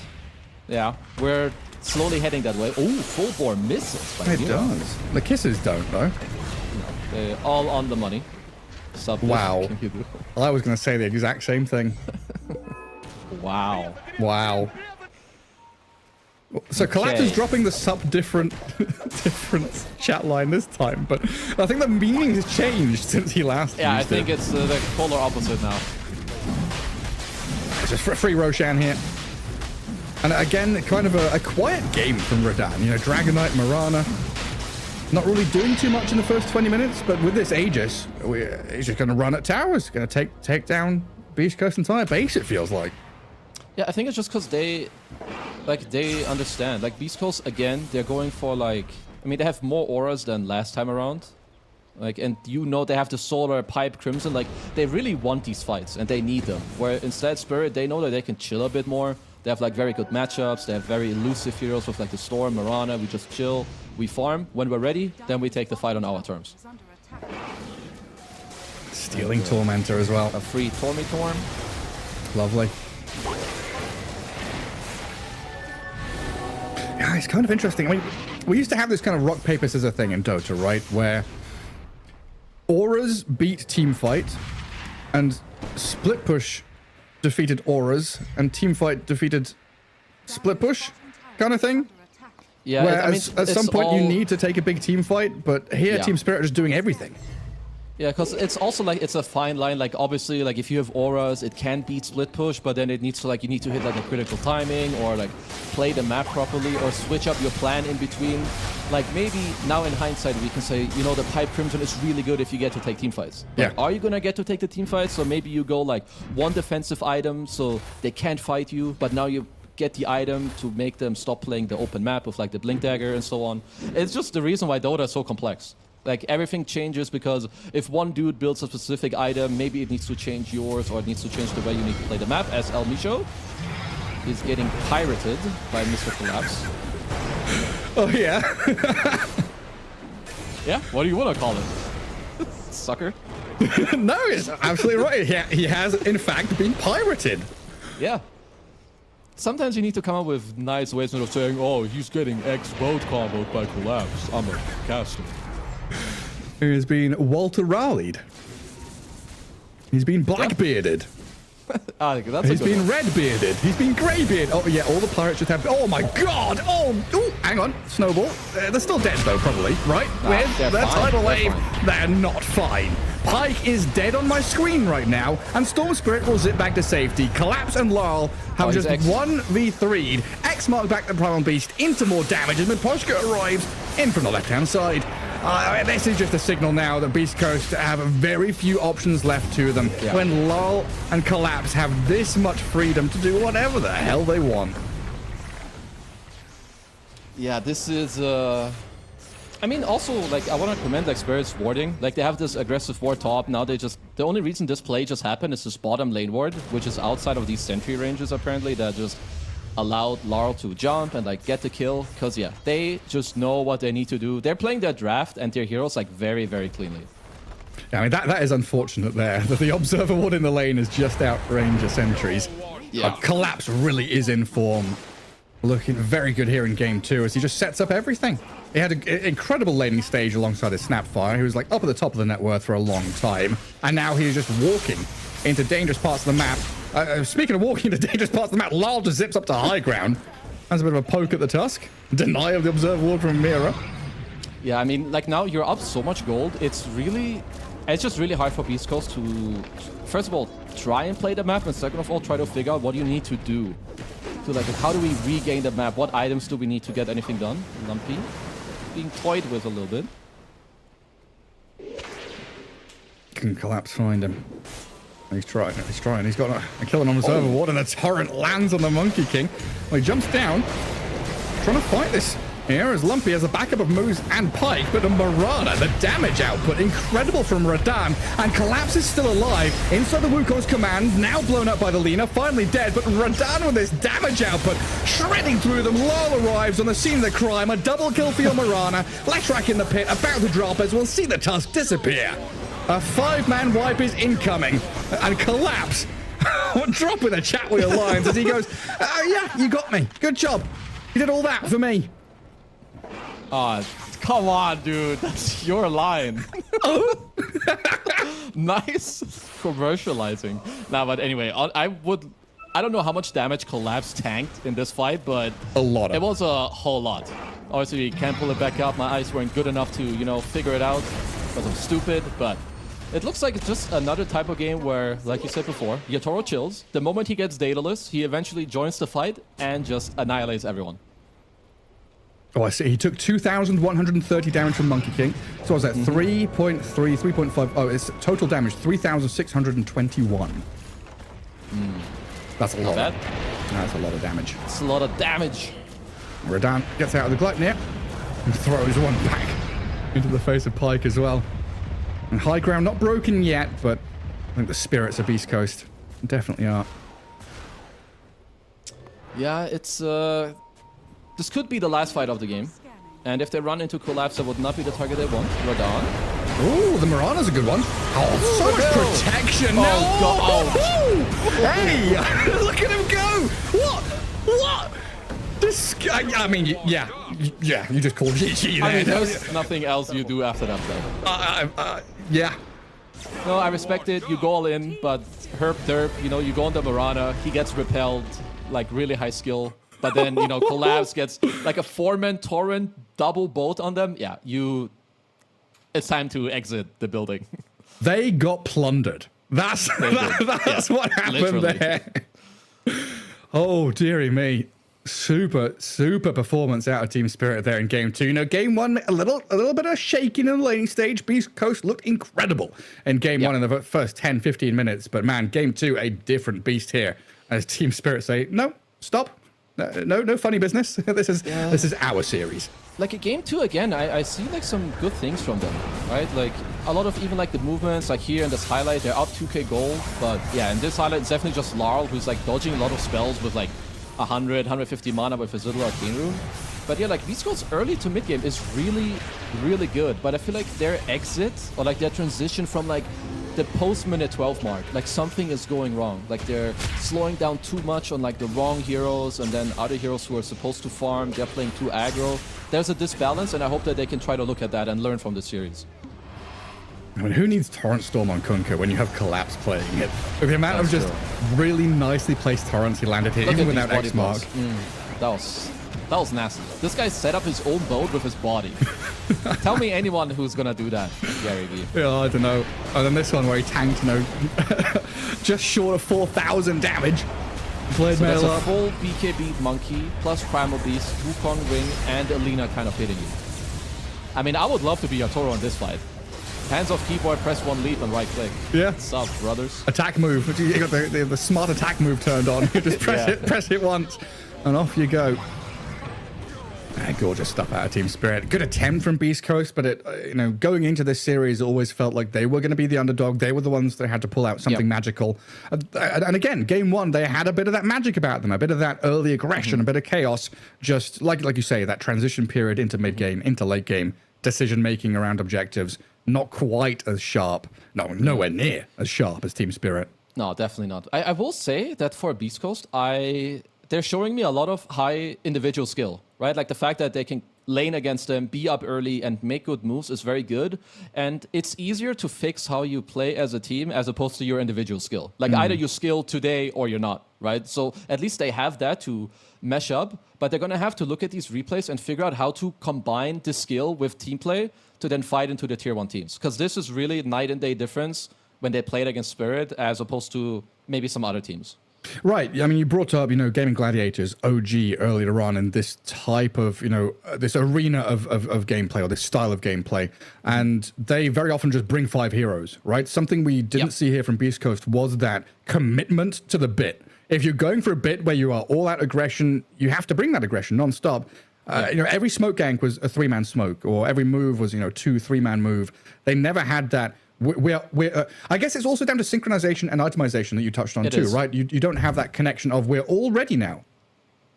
No, it's just Dota is just all about the small things. Like maybe if they do like some small swap up, they can still kind of make it happen. But it just goes to show, this is a young team that needs these games to like try and improve. Whereas for Spirit, it's another day in the park. I'm playing my DK, I'm playing my Marana. Like Miposhka knows who he needs to go with his Omni Knight, who to enable. They're just very chill. But yeah, Beast Coast, they're a young team. They need to learn from these victories to then like keep moving forward. Yeah, I mean, again, like super short group stage. We've got 4 groups. They've lost the Team Spirit now, so they've got to go up against Team Liquid and Aurora later down the lines. And definitely no easy matchups at TI. Every single series, every single game is going to be a very close-fought battle, a difficult uphill battle for some of these teams. Now, maybe you could argue that they'll do okay against Aurora, but against Team Liquid and Aurora, I just don't see Beast Coast like getting 2-0s for sure and struggling to get a single game. That's the thing is like it's really hard to tell. I will say that they have the skill to make it happen, but it's always like TI is weird. Like you need things to kind of just like fall into place. Like think of like OG TI8. Everyone thinks they're like garbage, and then Dobson does some weird stuff. You have some other guy doing weird stuff. It's like derp, where monkeys run around, do some stuff. Sometimes it just works. So hopefully Gaben, Jeff Bezos, Taylor Swift, they're all going to bless East Coast and give us a banger. Yeah, they find that Tiny or that Enchantress or whatever it is, the Pugner that they're going to pull out and make some big plays. Exactly. But yeah, that wraps up our series here between Team Spirit and Beast Coast. Coming up next, going to be Talent against G2IG, so we'll catch you around the corner.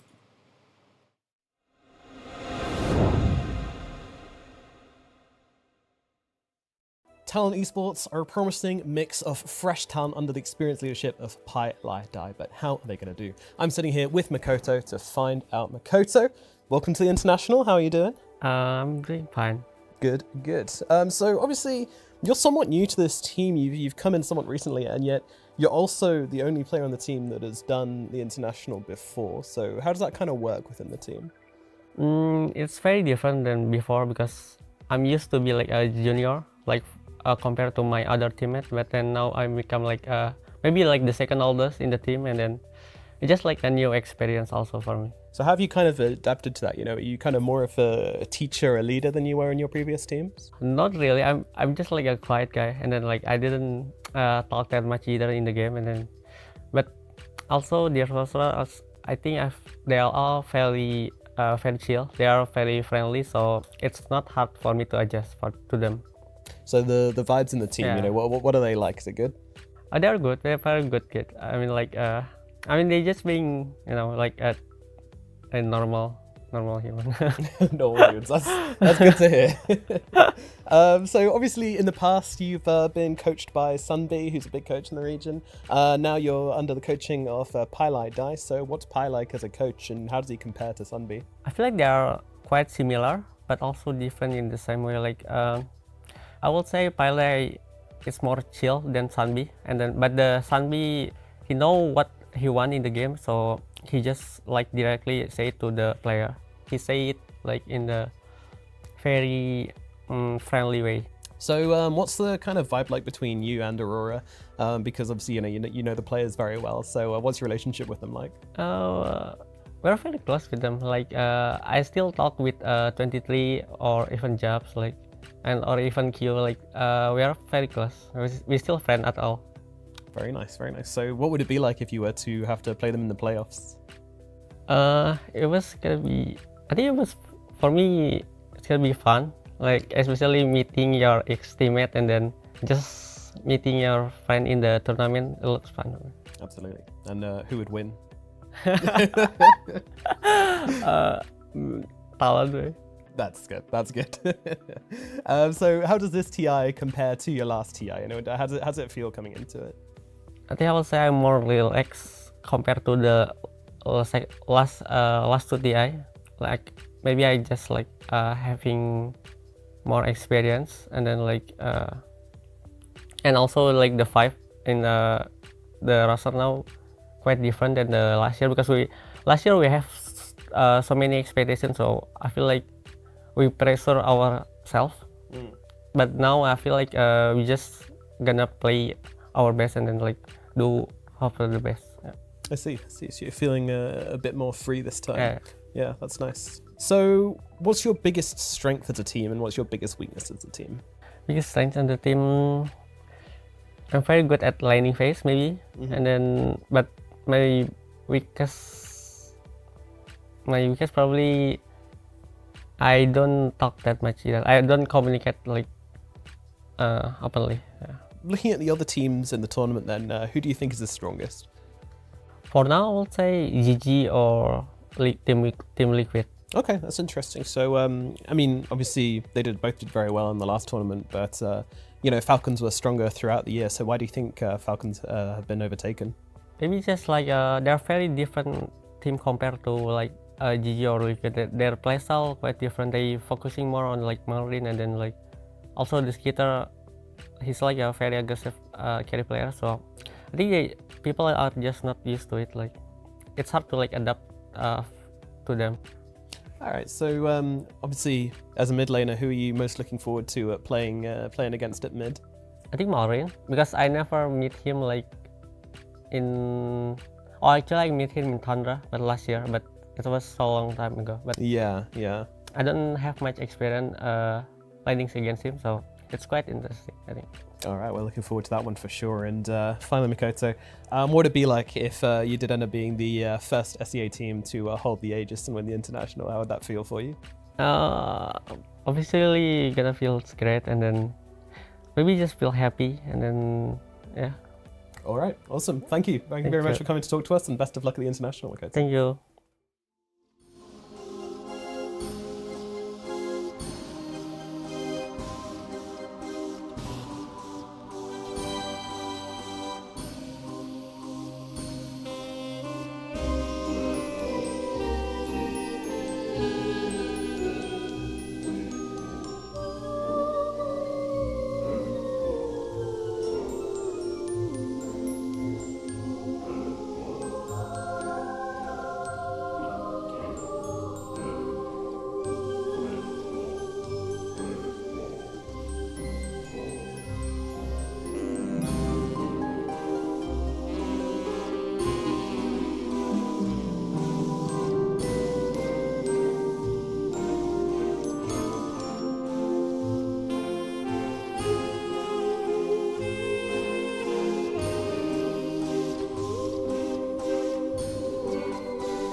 back to the road to the international here as we kick off our second series of the day, but we're already, 3-4 series deep for day one of the group stage, joined by Kezu as we get ourselves prepped for G2IG against Talon.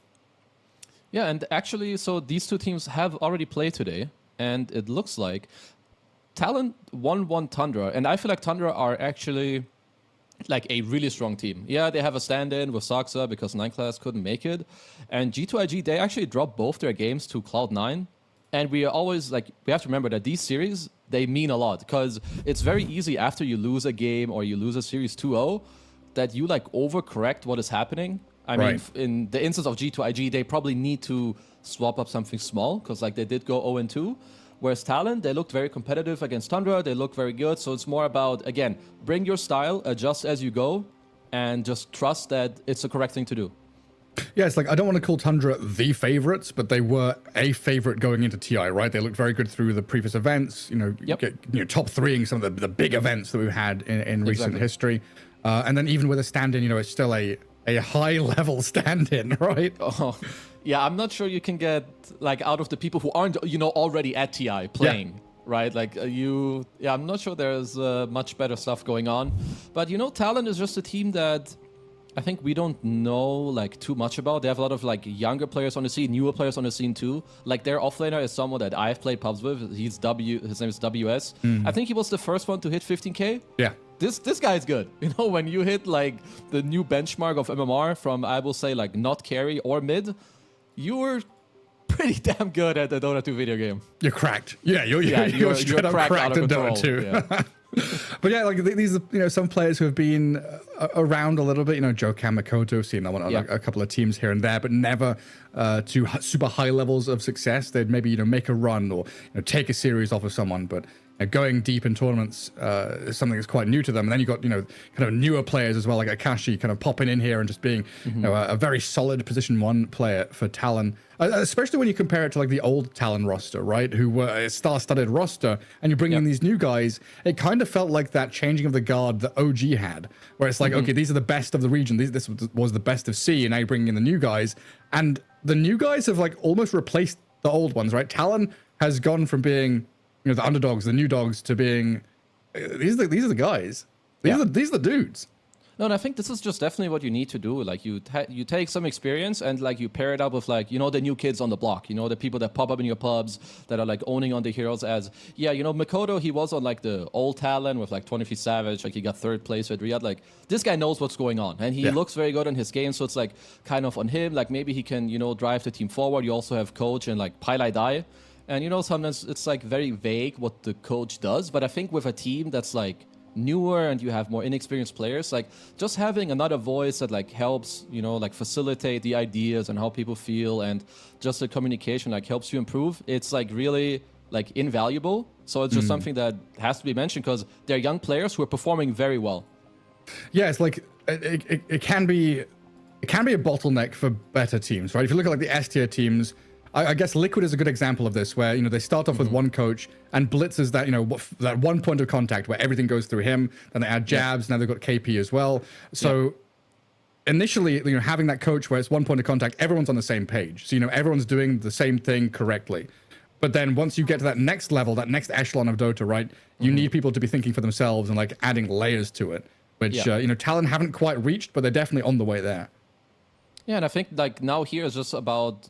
Again, like you've obviously all these teams were boot camping, they're practicing because they know we're going to TI. These are going to be the heroes we bring to the group stage. Like in the series they just played, they played 2 games of DK. Pretty sure Makoto was playing at both times. It looked good. So it's just like about G2IG. What are they going to take away from the series they've played before? Because it didn't look too hot. How do they want to adjust? How much do they respect Talon as opposed to like how much are we just going to focus on ourselves? So we'll just have to see what's really going to happen in the draft. It was one DK. Makoto played DK once, and he played Ricky in the second game because they picked the Ricky to go against the mid Nature's Prophet, which was kind of an interesting one. That was a game they won. Looked pretty decent. So there's the heroes like that mid Ricky that they could pull out and just be like, hey, you didn't expect that, did you? That's all these new things because I feel like this is the TI with the most changes. Oh no, they lost with Ricky. Sorry, they lost with Ricky. Yeah. Oh, okay. Like when it comes to like the TI patch, I don't think we've ever had a patch where you still had like a gameplay patch come out like what, a week before TI started. That's also very unusual. So I will say that there has to be a lot of stuff that is still like unexplored or like very new. Like, you know, the Tinker, people are like slowly catching up on it. Like Sanking looks really good, but I've also seen like different builds. Like I've seen Malrine try some Ags with Satanic in like the latest pub. So, you know, everything is very open, which is why it's important for teams to also stick to what they think is good. Yeah, it's like usually even day one of groups, you go to that Liquipedia stats page and you're like, okay, these are, you see the top 10 heroes immediately. You're like, okay, these are the guys all being picked. These are the heroes that are winning. Right now, there's, you know, Dragon Knight and Ench have 6 picks each, and then like every other hero has like, you know, 1 or 2 games played. The spread of heroes is ridiculous. No, I do think we're in like a very good state of Dota, which is, I will say, kind of impressive shortly after bringing in like, or well, not maybe shortly, but, you know, after introducing something as facets and innates like together and having talents and all the other stuff where a lot of heroes feel playable. Sure, there are some that maybe don't feel insane, but the fact that everything is so open and people can still experiment and like bring it, I think just kind of speaks for itself. Yeah, and it doesn't feel like you're necessarily like pigeonholing yourself in the draft when you pick a hero. We're having these facets. It's like, oh, I could go this way or that way. And if the draft develops enough, then I can think about this second option that may not be meta, but may fit the draft better. Yeah. So when we look at the draft here, I mean, these are both like very safe picks in terms of they're just very good. They seem hard to shut down. Sanking can go mid off lane, and he has many different item builds. The Dust Devil facet where the Sandstorm follows you is just really strong. You can farm Ancients, you can go your Bloodstone. So I think it's more like G2IG if they can maybe find a way to shut him down in both lanes. Like if he goes mid and he doesn't have a good matchup, but also if he goes off lane. And another thing that is like really important in this meta right now is like stacking. Can you stack and like take them yourselves, or do you have a hero that can like go and contest theirs? Because Sanking, he does both. He can farm his own stacks, but he also very easily can just invade yours. Yeah, go and contest it super quickly. So would Monkey King be one of those heroes that deals with him in the lane? I feel like range heroes seem to do it better because melee heroes he can kind of, I mean, Monkey, of course, he does address him kind of, but it's also, it becomes volatile again later, where it's like, if I'm looking for like a GG matchup, I mean, I guess it's like some Viper and Huskars and whatnot, but then you have to know he's going mid, so we'll have to wait a bit in the draft. Yeah, that's why I was looking at Monkey King, because he's like, you could follow the Sand King around potentially, but yeah, if it's it's not as straight a game as you'd want. We're already coming out with a sniper now. We'll see where this all ends up going. Could be mid sniper, offlane Sand King. Yeah, it's most likely.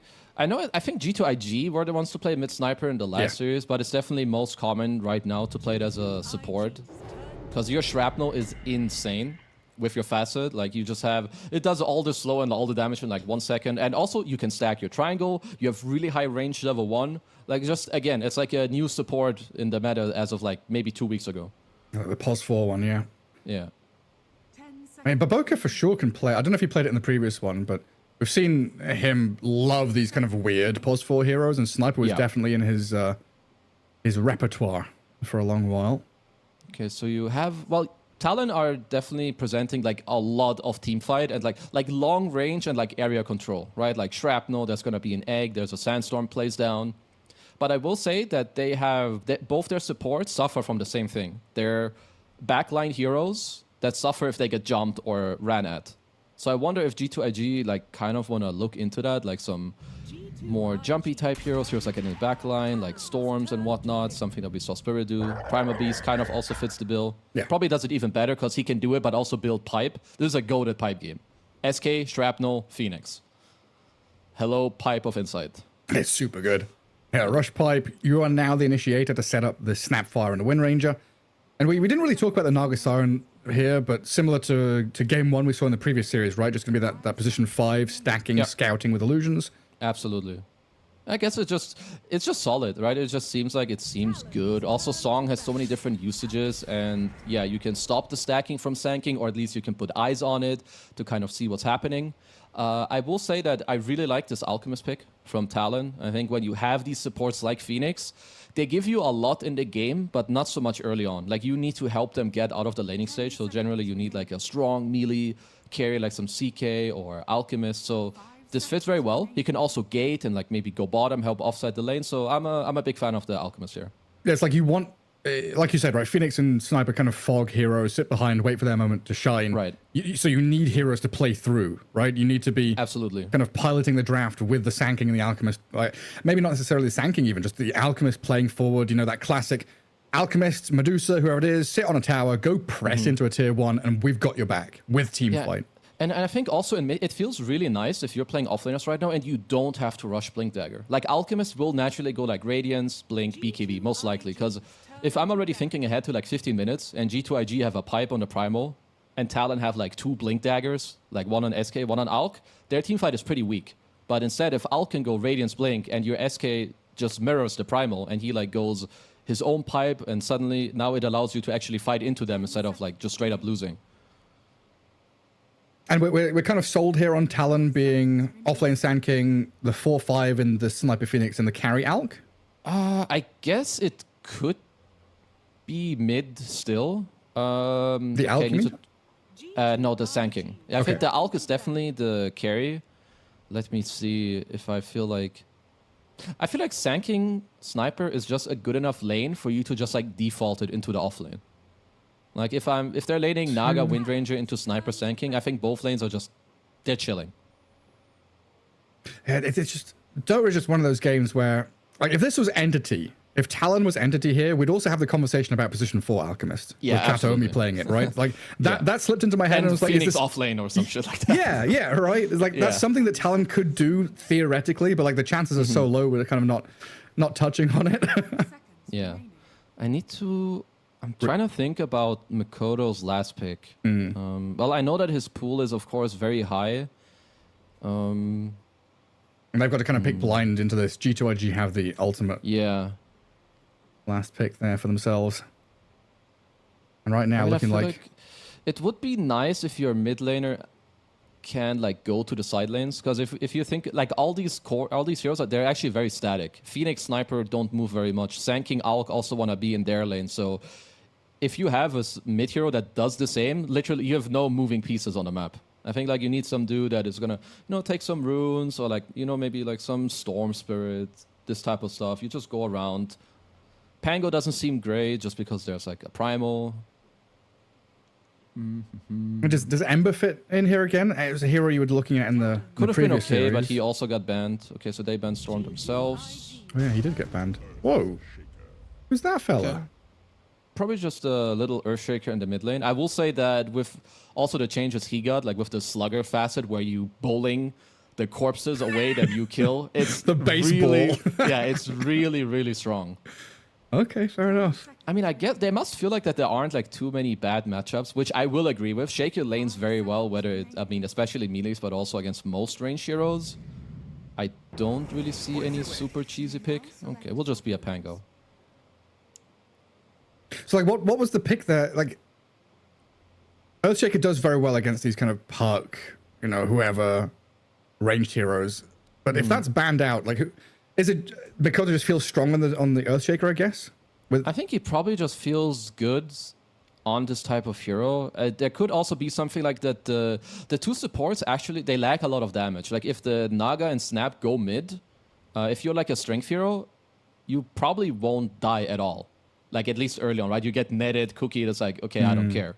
So they probably feel like it's just very safe and chill. And then if he gets an early blink, he can also threaten the Windranger. So yeah, I feel like it's pretty good. Okay, I guess the direction my brain was trying to go there as I stumbled over all my words as soup and spaghetti fell out everywhere. Why not Dragon Knight?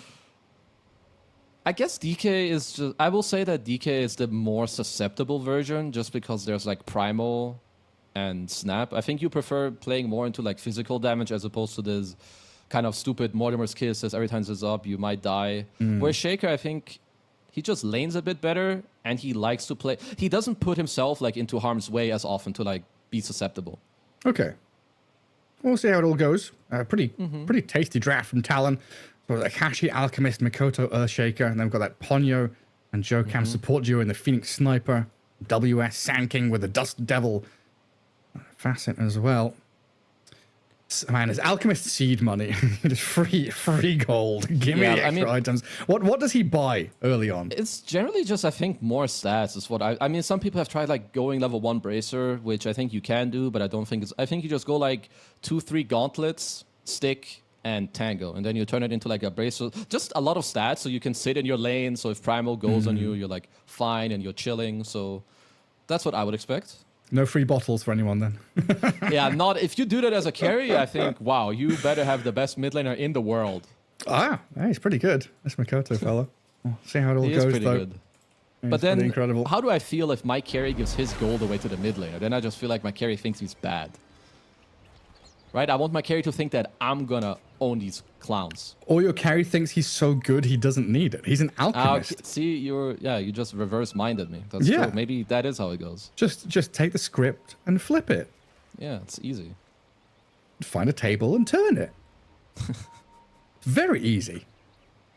A pretty aggressive smoke here. Not seen this in a little while. The dire smoke into Radiant Ancients. Hold the staircase, and now the delayed smoke from G2IG.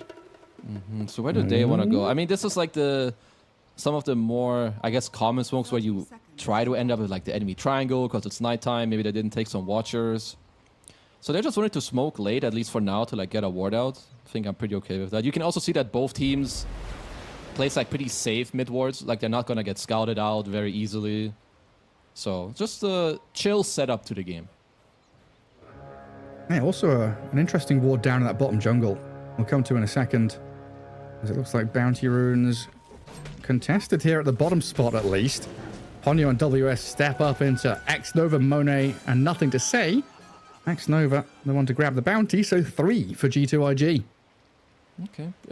On top of that, they also use spirits. Like spirits are actually a pretty long cooldown, which means on the first wave in the top lane, they will not have those available. But yeah, we'll have to see how the lanes kind of end up going. There's definitely a lot of farm going on. Mid lane is slightly Shaker favored. I don't really see like too much stuff happening there until there's like either support rotations or we get closer to the ultis. Okay. So X-Nova down bottom blocked. So he had Observer Ward watching the two camps, and then he sentry blocked the large camp here, stopping the sniper from doing any pulling whatsoever. But the Observer Ward there, what's he like looking for? I think it's just one of the like nicer wards to put early as well, to like see if they're doing some shenanigans on the bounty runes. And it's usually nice to like see the outskirts of the lane just to keep like tabs on the 4. It's like, oh, okay, he's going to stack the ancients. So also it's more like just a nice little info ward in like the laning stage. Okay. And then they'll know if this Sand King is left alone, if they can go for kills on it. Baboka getting chased back in that top lane. Being harassed pretty heavily here by Ponyo, but now the Phoenix, level 1, stuck in between a Primal Beast and a Snapfire, blood grenaded, trampled. Ooh, what was he, like 5 health?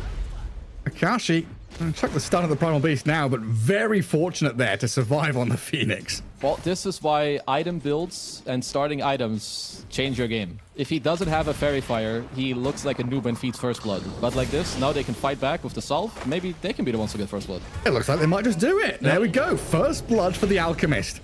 Incredible. Jokam does die down bottom to X-Nova there, as it looks like him and Monet stepped up and killed the sniper. Look at that back and forth of Dota, right? Every little matters. Seems like it may have been a similar story down bottom. Hit some level 2 timing and try to kill them. I mean, Wind Ranger, just one of the strongest assets of this hero as like a carry is just the laning stage. You hit really hard, you're universal, you can't really get pressure because of Wind Run. And it's so easy to play like as a support with this Wind Ranger carry because she can always help you with Power Shot. It's like, oh, I'm trading 1 for 1. Yes, I'm a sniper. I feel so good. And like, boom, half your HP is gone. Well, mid lane looks like it's going pretty well for the Earthshaker as well. Yeah. Like you said, very few bad laning matchups as he hits 15 and 2. So about a wave ahead of the Pango in last hits. Yeah, I mean, Nothing to Say is definitely no stranger to the Pango. Like, even years ago when he played with, like, the legendary LGD, he was one of the best Pangos. And, I mean, they had last pick, and they decided to just pick a hero that's better for the game and, like, helps them in the team fighting, right? Like, he doesn't really care about Sand King. He can just roll through Egg as well, so if he goes, like, if he slightly loses the lane or goes even, they're totally okay with that. Yeah, as long as he hits 6 at a reasonable time, he'll still be able to make that. Move into one of the side lanes. Just so funny seeing the slugger, the creeps fly across the screen.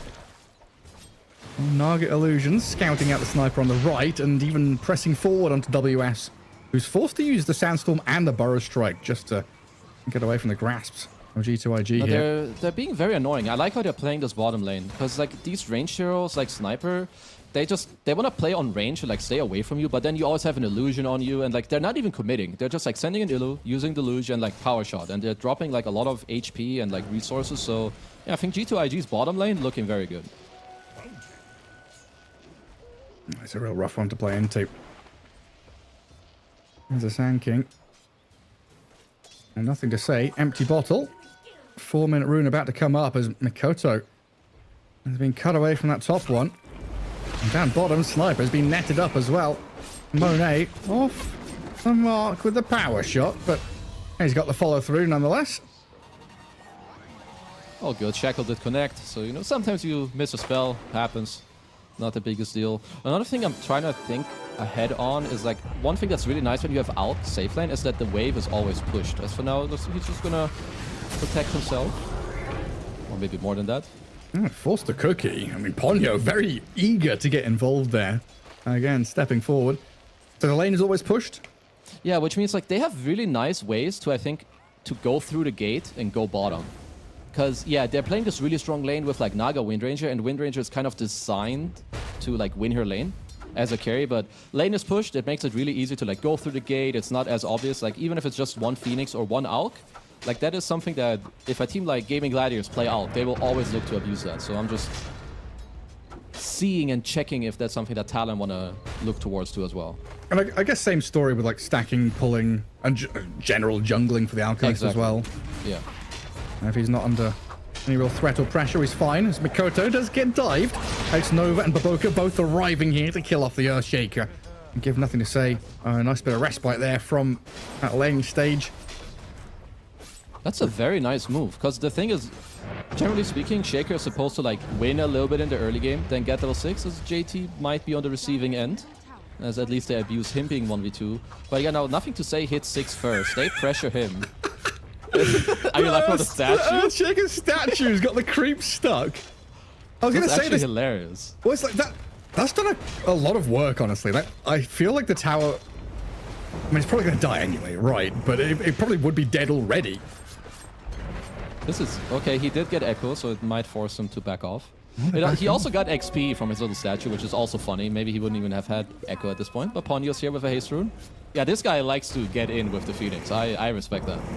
So often we see Phoenixes dive away and run and hide. Ponyo is just diving in onto Baboka. Holy. The 1-for-1 trade takes down a Snapfire.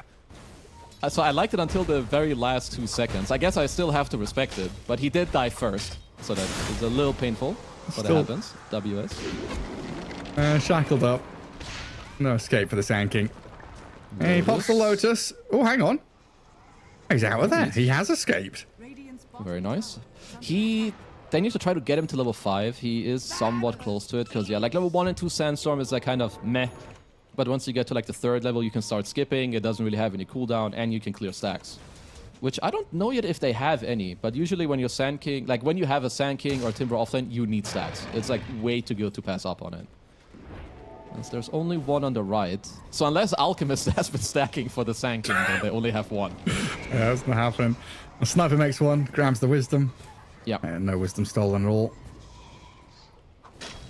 We'll see what they get up to if they do fall back and build a bit of bank for the Sand King there. Yeah. That was a very, like, maybe not game-changing move, but it definitely changed the pace of this early game a little bit. Like this double support rotation to mid. And I love what Nothing to Say has queued up. Mage Slayer in this game is nasty. Ooh. Good against Sniper, super annoying for Sand King, even the Radiance from Alchemist. That's gonna make him real tanky. I mean, you said it's like a goated pipe game. You get a pipe and a Mage Slayer. Why not? Yeah, literally. No, that's really good. Like there's a potential for like some Mage Slayer pipe timing in mid game, and it could actually be hard for Talon to fight into that. As for now, 8-minute rune on the mark. We'll have to see how many people we bring to the mid lane. It looks like Talon bringing about 3 for the shield rune, which fortunately spawns down bottom for Mikoto. Now looking at nothing to say, but not really able to do too much there. And down bottom, WS again. I'm feeling the pain in this lane. Well, lucky for him, he got Seeds of Serenity, which is like the best neutral item you can really get at this stage. It just keeps you sustained. Because it looks like the game is slowing down a little bit. Unless one of the carries take a gate, or one of the teams smoke their mid laner to a side lane, both teams are like very happy stacking and chilling. WS just keeps pressing that Sandstorm button. Burrow strikes away, but still gets tagged by the ensnare and dragged all the way right back.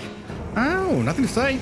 Off the mark there with his swashbuckle. Still going to try and shield crash Rolling Thunder in onto the Sand King in the back. As Ponyo takes a few hits out of the Wind Ranger. Again, he turns back and plays aggressively into the face of G2IG. He says, "Come at me." I like this guy.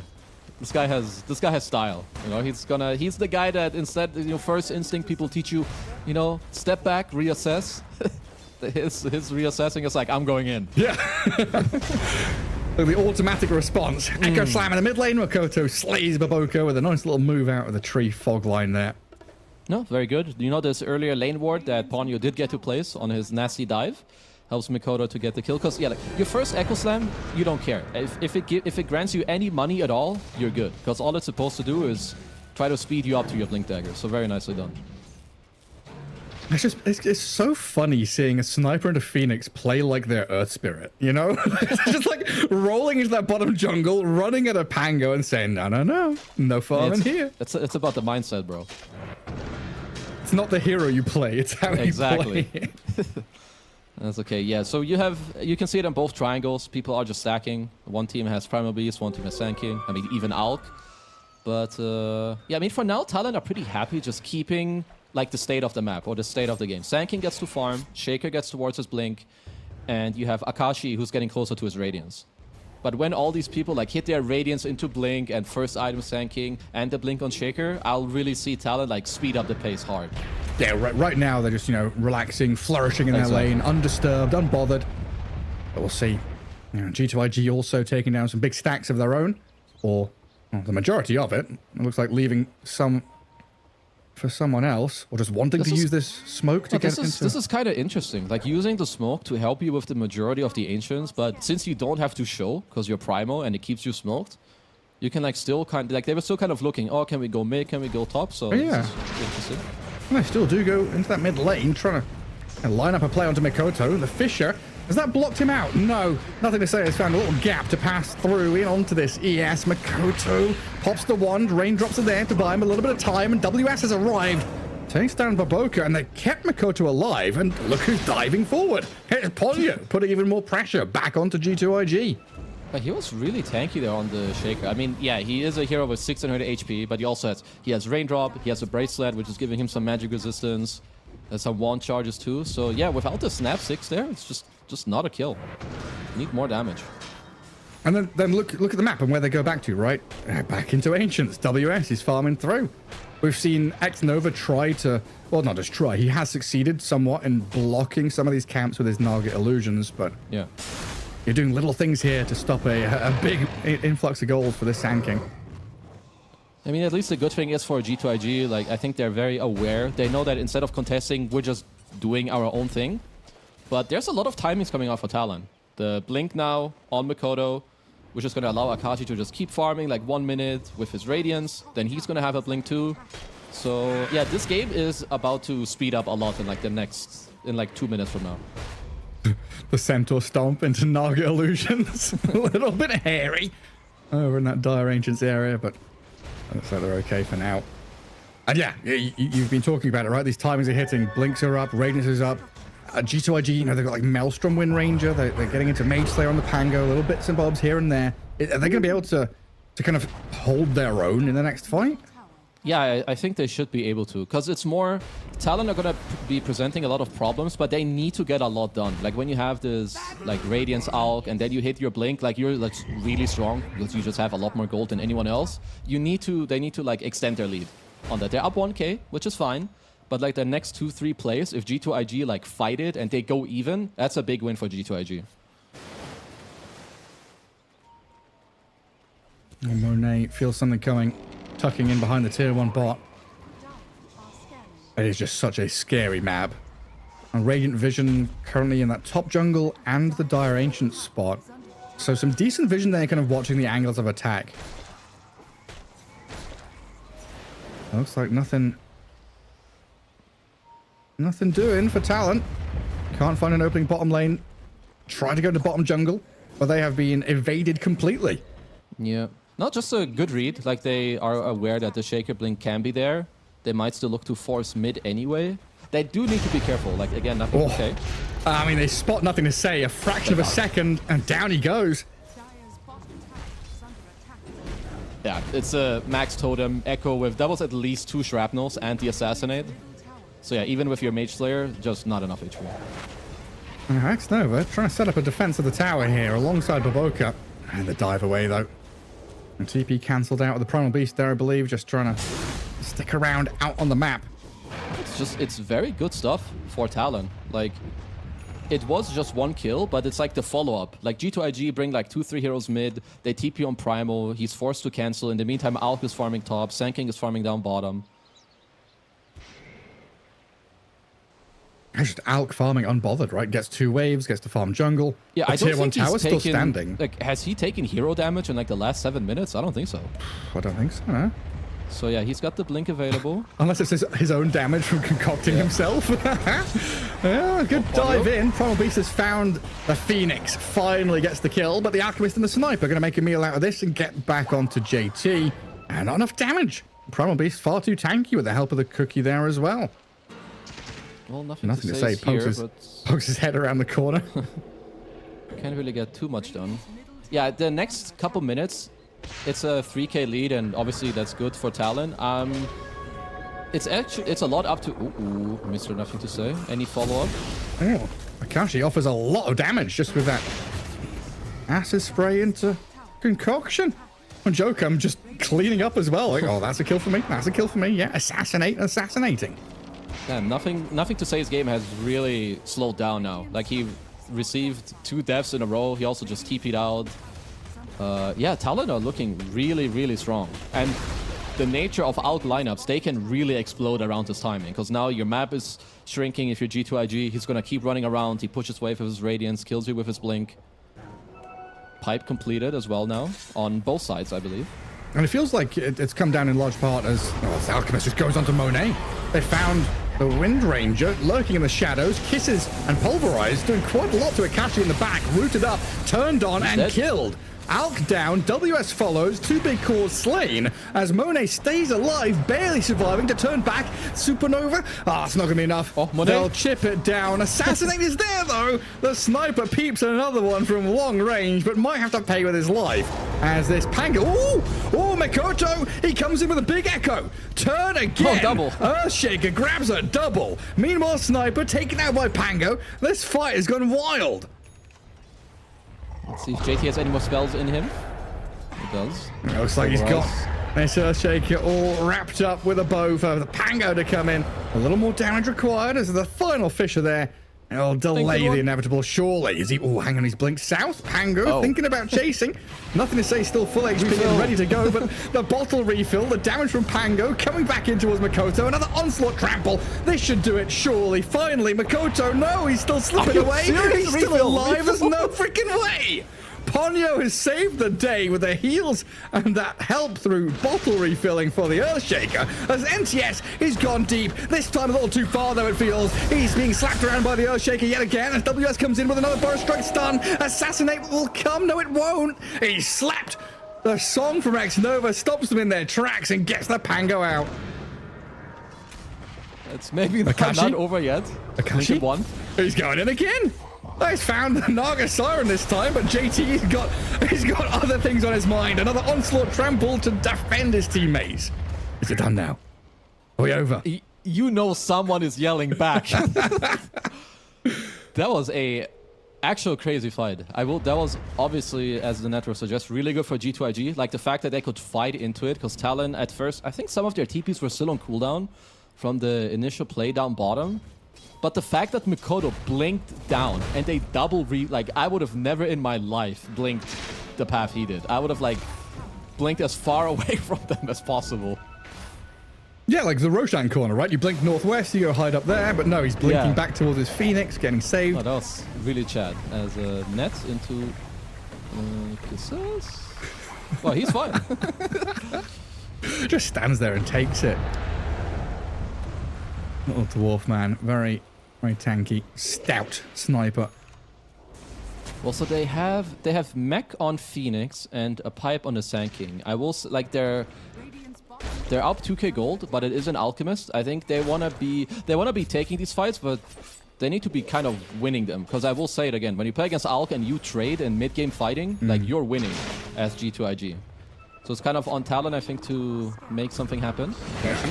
Right, they need the jump to really pay off, and Mikoto is going to make it happen, it looks like. Oh, finishing off X-Nova there, finally getting the kill. Supernova is also protected, but Mikoto, can he turn with the Fisher to buy some time for himself? There's a Rolling Thunder and a Scatter Blast. Takes down the Earthshaker. Naga for ES and G2IG. Looks like they're scrambling to retreat. Not giving up any more lives. That was someone disrupted this team fight. I think it may have been JT with like a really quick onslaught that like went through a couple heroes. Then there was also, of course, the roll from Nothing to Say, because that did not look good for G2IG. That was like a two-man echo into follow-up egg, Sunray, everything. And only the Naga died. Yeah. Yeah. I think Talon need to try and be maybe a bit more like comboed up together, because WS wasn't in this fight at all. Like he was trying to connect. I mean, I don't really blame him because it looked really good anyway towards the start, but he also has no neutral item. I guess his tier 2 item is currently flying out to my Mr. Bro. He's 15k MR, so I'm pretty sure he knows what a neutral item is. I would imagine so. Trying to make another move up top with Akashi. Always kicking it off with the Alchemist, the blink, the stun.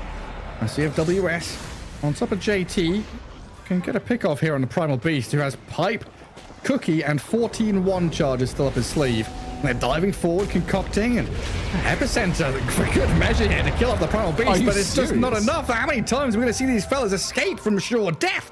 Now it's Nova the song. They're pinging that Phoenix. They want this Ponyo Phoenix to die. Rolling Thunder, that's going to absolutely destroy him.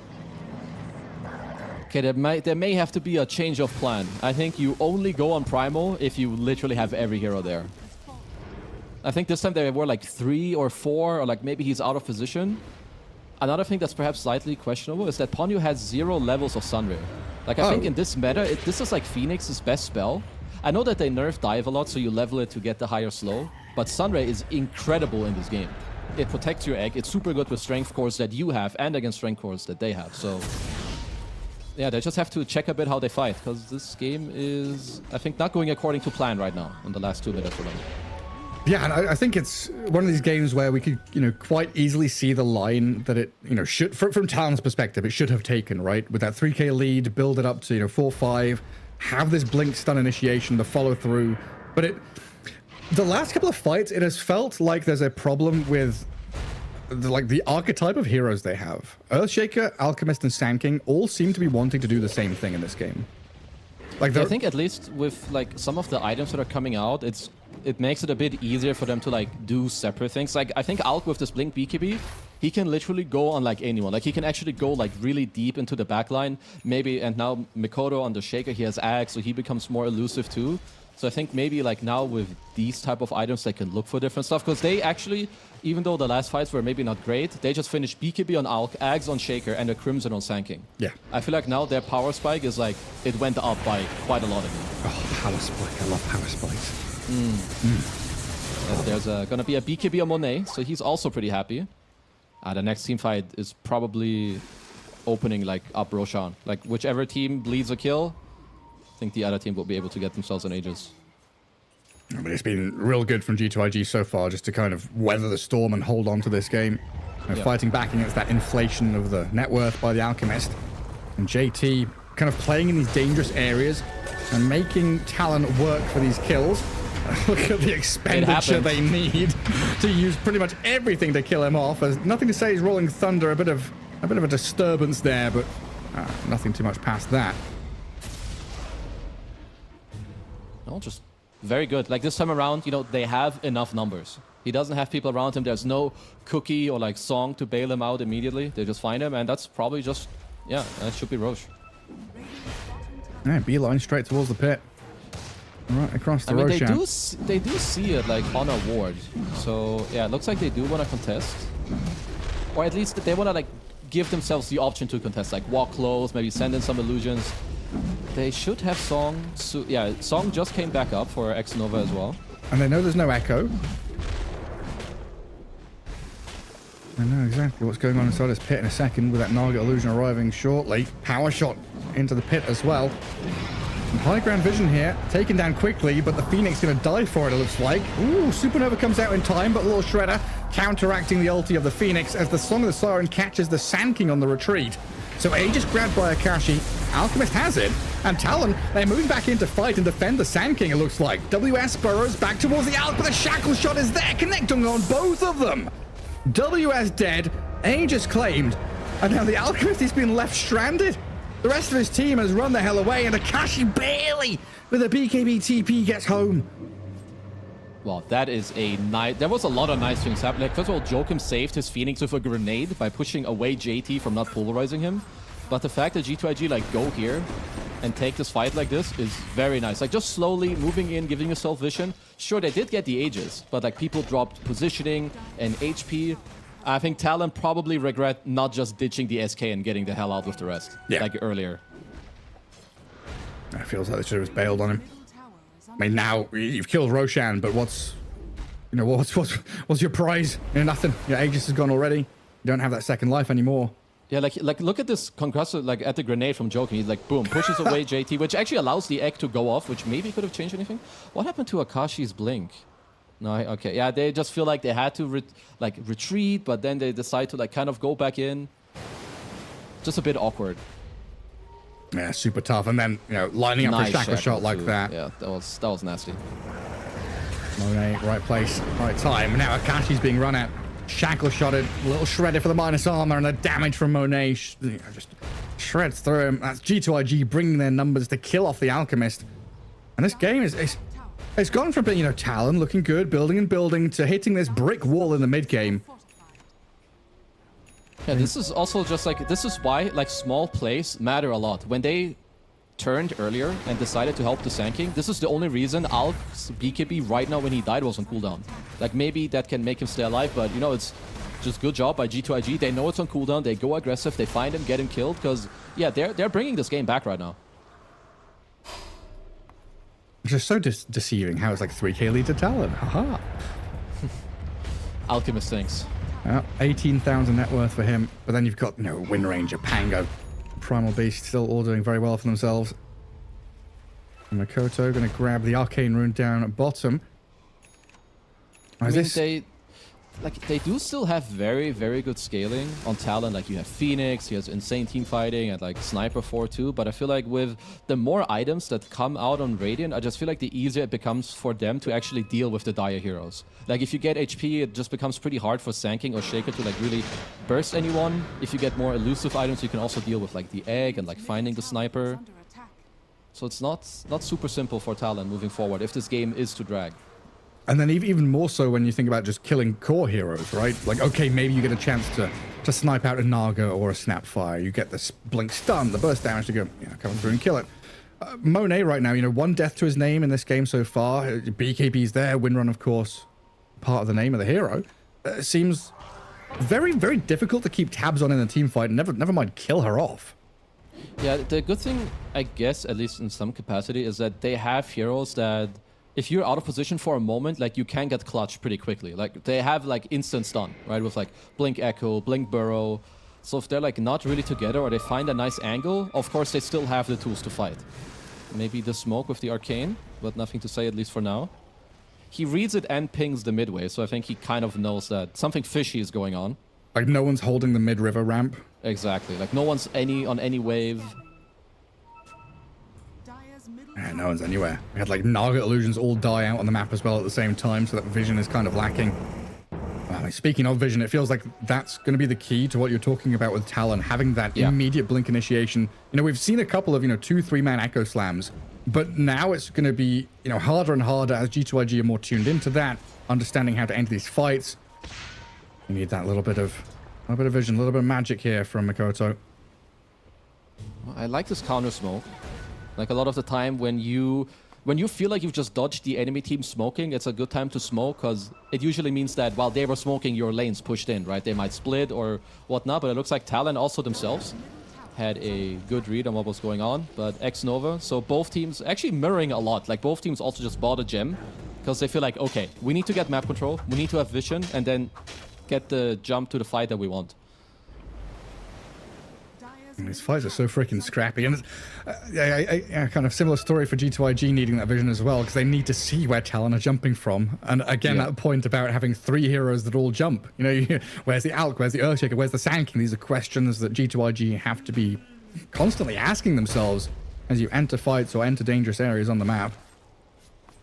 I mean, yeah, because for me, it's all gonna be about the start to the fight.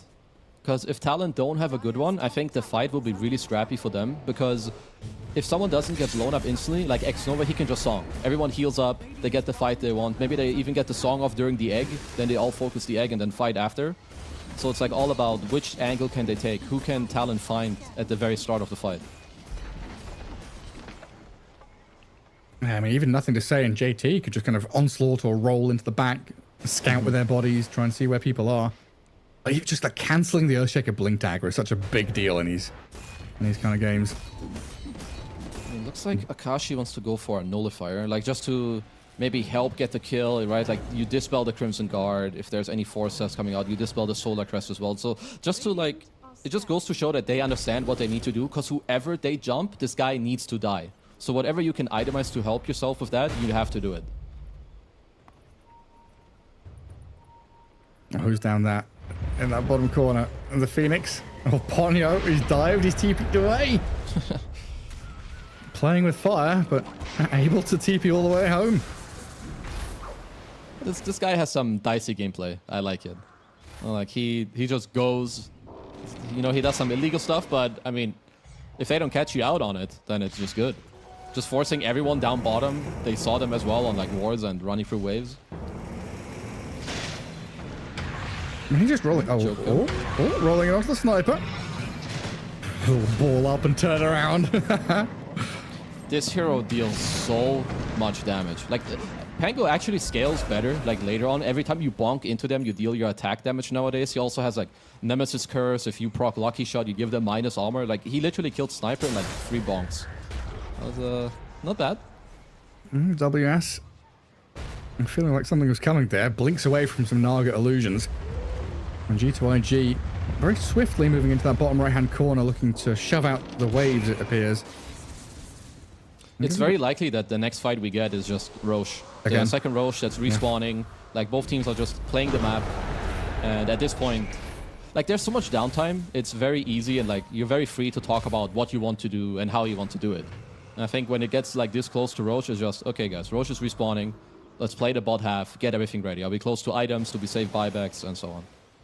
Well, it's that classic, you know, quandary of Dota players. You go take Roshan and immediately lose the Aegis. And all of a sudden it's like, well, we can't go and push tier 2s. That's too scary. There are no tier 1s to kill. We just kind of gentleman's agreement to sit and, you know, wait, jungle until our next items. Oh, I thought that was Roshan coming through the twin gates, the primal beast. No, it's just JT. JT swings through the door, says hello. And to be fair, with how strong he has been this game, I don't blame you that much. Like, considering his net worth, like, he is the... I mean, they're all fairly close, but he's the bottom of the net worth chart. I think he has done a lot. Like, his net worth to impact ratio is, like, very, very high in this game. He's had a great game. Very tight together. It's also really, really quick Roche respawn. Like, if they scout it out, it actually spawns even before Ponyo's back on the map. That's pretty big. Looks like Monet's there. Yeah. And Naga illusions as well are going to help tremendously. It also looks like we're gonna get this item build on WS with the Ags into potentially like a Satanic later, is what I've seen. Or like Ags into Daedalus Satanic. Because then when you Epicenter, it makes like random stingers all around and you have insane talents. As hold that, Baboka is fine. Held the Echo. It means Roshan looks pretty free for the rest of G2IG. Yeah, I don't think they know. Like you said, such a fast spawn. Like they're kind of moseying their way down there. You know, you see those 3 heroes. Like, yeah, wander down the lane. Oh, Roshan's died. Well, Yeah, and that's a big deal because we, like in the last minutes, kept talking about what Talon need is like a good start to the fight, right? They kind of need to like clutch one hero out of the game. Well, now if you run into Wind Ranger, your entire play is gone. So you don't have the option of doing it, at least to Monet. So you have to find someone else, or dodge, or find a different way of engaging into a fight. God, I love this one. This facet is really cool. It's so strong. It does, for some reason, make me think there's a bristleback in the game, though. Freaking I guess stuff. just because you see so much garbage fly around. Yeah. Like a hero just has little quills and spines and arrows flying out of the backside. I mean, it's just, I think it's really strong, and it's like a cool way to change the hero, because this hero has always been like, well, okay, you focus fire one guy, and like you feel horrible after, right? Because like focus fire is like your entire damage kit, but now it's like kind of AoE, so I really like this change. Whoever did that, it's a smart lad. Yeah, could no be the longer. Frog, could have been Garrett. It definitely wasn't. It could not have been me. I think you need several brain cells to come up with this idea, and I have one bouncing around in my skull. It's the little DVD icon that goes from corner to corner. Up, and down, never. Yeah. I like that one.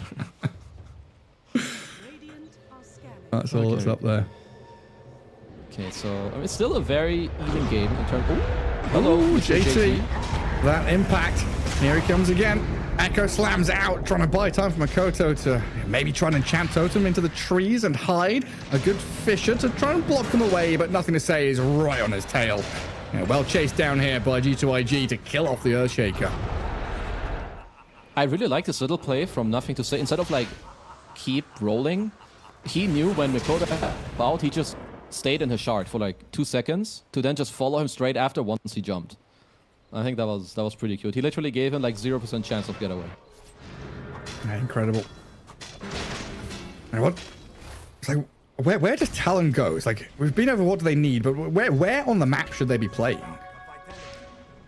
I think there's like no real, like there's like no one spot to like make it happen. It's they need to push out waves, and then out of either a game read of where G2IG are moving, or due to like a ward spotting a hero, they need to find a good jump by, I think, like going around. Like they need to find someone out of position, and it's on them to like create a scenario by, I think, pushing waves. I don't see a straight way to like just force it with like, okay, we 5-man smoke and like run into them. Right. It's they need to be more creative than that. Oh, that's where I was struggling. It's like they can't sit at their tier 3s and wait. They can't go and defend the tier 2s. The tier 2s are too scary. 5-man smoke is going to be telegraphed and read by G2IG. I guess one thing they could do, like if they don't see a move right now, because forcing is usually pretty bad. So if they have a read of like, we smoke around, okay, that's good. If they don't have this read, you could wait for the ages to expire and then smoke on it. But it looks like they do have something going. I'm going to try and make something happen. Multiple but lanes. G2IG's positioning it's too good. They're on a ward, and it seems very hard to smoke around on them right now, because like their supports are like pincered by the cores. Like there's no way you smoke through them without breaking before. And look at the lanes as well. Like you basically have 3 lanes pushing Direbase. So even if you made that move, again, they're going to be very telegraphed and understood as they go for a bit of a poke on the Wind Ranger here. Blink stun, Phoenix dive, try and elicit some kind of a reaction from G2IG, but they're not biting. Oh, that's very good poke. I mean, also like Lincoln's doesn't work on the Sand King stun, so he can just like blink behind, stun through. He's safe, but also stuns the Wind Ranger. But there are some like strong items as well coming up for G2IG. You have an entire Shiva's completed on JT. I think if I saw correctly, X-Nova also got an Aghanim Scepter, which means he can ensnare people in BKB, which is also a big deal. Oh, huge. Like now, Mikoto can't really freely jump around in teamfights. That's very annoying if you Shaker. He does have a Lincoln, so maybe they have to find a way to get that broken beforehand. Now Lincoln's all over the place. What are we now? 37 minutes in? This Naga Siren just, I don't know, surprises me with how much net worth she's able to get, but I guess just sending illusions out, you've had a bit of free time the past couple of minutes. Yeah. Now, like he's X-Nova, of course, has been playing very well. Like you can cut all the waves. Basically, you kill a wave in 7 seconds, or like 8. You use the luge twice, and the waves are just fully dead. So he's been doing a lot, and he's just keeping the entire map locked in at all times. Yeah, you are hard stuck in your base right now. Yeah. Every dire hero is there, just we're next to our tier 3s, kind of waiting for something to happen. And that Next also Roche, makes it maybe? like, yeah, like this makes it like infinitely harder for Talon to like find this play, because we're already saying they need to find a specific one. Because they have to be really clutch. You need to like somehow get the waves pushed out so it's not obvious, but then also hit on the correct like smoke and whatnot. It's definitely a lot easier for G2IG to just like chill, read the map correctly, and make the correct decisions. The Sand King has to sit there for a few seconds just to kill off some illusions from a support. Position 5, Naga Siren. Absolute pain in the backside. Oh, look at that. The confidence out of Monet and JT here just to step up into dire triangle, get a D ward, and maybe even set up for a Rolling Thunder, which I think I say is fake pumping. Onslaught is in. JT 3-man connects in with the kisses over the top, and nothing to say. The roll back across, kills off WS. Double buyback out of Talon, but Akashi BKB, low HP, trying to get back onto this Pango, who rolls straight over the cliffs. He's off to safety. Gem on the floor there. I think that's Talon's one that they dropped when they died. Does get reclaimed. Okay, he will get it back. But this was some high skill retake of like this area. They sent in the one hero, being the primal, to kill the ward, because you could tell that Talon were hesitating. Can we kill him? Should we go? So he kills the ward, backs off, then re-jumps, gets like 3 heroes. The moment you hear the sound of the 2 buybacks, again, disengage. And then back in again. Yeah. Gleipnir into Onslaught, WS. He's one of the heroes that bought back. You gotta be so careful. This, at least for now, is like textbook gameplay from G2IG, how to like slowly win the game. You're up, you're pushing your lead, but they're not overstepping at any point. I mean, they're also not playing Dota with Talon anymore, right? G2IG are playing tennis. Yeah. You know? they're honestly just like screwing them around the map right now. It's like, okay, you're going over to that corner, bounce the ball into that corner, off to this corner. Just really just tiring out the legs of Talon here, forcing them to react to this, react to that, kill illusions, try and de-ward, try and defend ancients. It is just such a challenge. Yeah, I'm just trying to think for Talon where or how they look to come back, outside of like a generic, wait for a mistake or like fight with buybacks. I guess maybe when you have like another set of items on like Shaker, like some Silver Edge on him, maybe he can like find a pickoff, or you play like for some super late game, like Refresher Shaker, you get like 6 slotted on your Sand King. Because the only problem is with Akashi, Alchemist at this stage, he's really tapering off. Like he's disassembled his Radiance for something else, he's bought a Nullifier to like try and help. Like his overall power is just not really that high anymore. No, his net worth is now below the win ranges.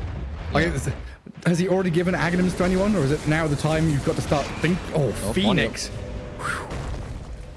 Makoto, thinking about the continuation there, and Monet again just stands his ground and says, come on then, I see what you got. I don't think he's given any Ags yet. It's probably gonna be like, maybe he's gonna upgrade his Blink on Alk, and then I think like gonna pass around some Ags. Like, I mean, maybe Phoenix, but like even then, is it that good? Because you're playing Phoenix into heroes that they have choice what they do. If they song, they can run away. If they song, they can also kill your egg. Same with Pango, he just like rolls in and out. Wind Ranger is full move speed. That's a Wind Ranger with double BKB now. Yeah. Oh, they'll make a jump. Echo. This might be it. It's a big moment for Talon, but Monet, he breaks out of the shackles, turns around with some shackles of his own, catches up the Alchemist and the Sand King. In comes JT. Down goes WS. Pulverize here to take out Akashi. That's 2 cores dead with no buyback, apparently, as Makoto's been scouted. The kisses land, the Pangoliers on his tail. A bit of deja vu for the Earthshaker, as Ponyo has already called GG. I'm honestly on board, because that was really clutch by nothing to say to save him, but something messed up, and this was the one way they could have gotten back in the game.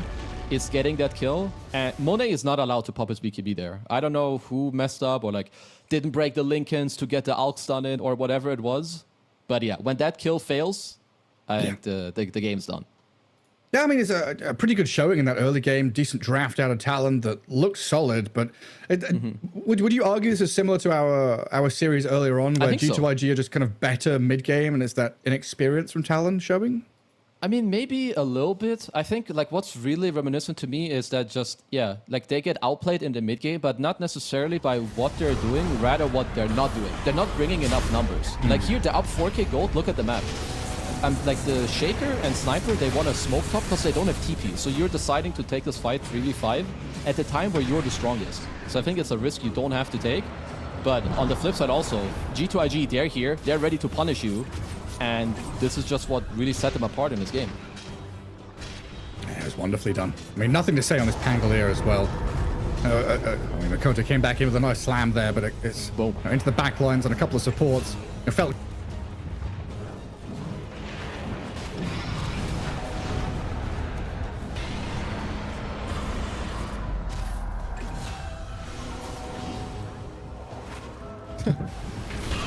Oh, maybe I'm back. I think had some issues with the feed.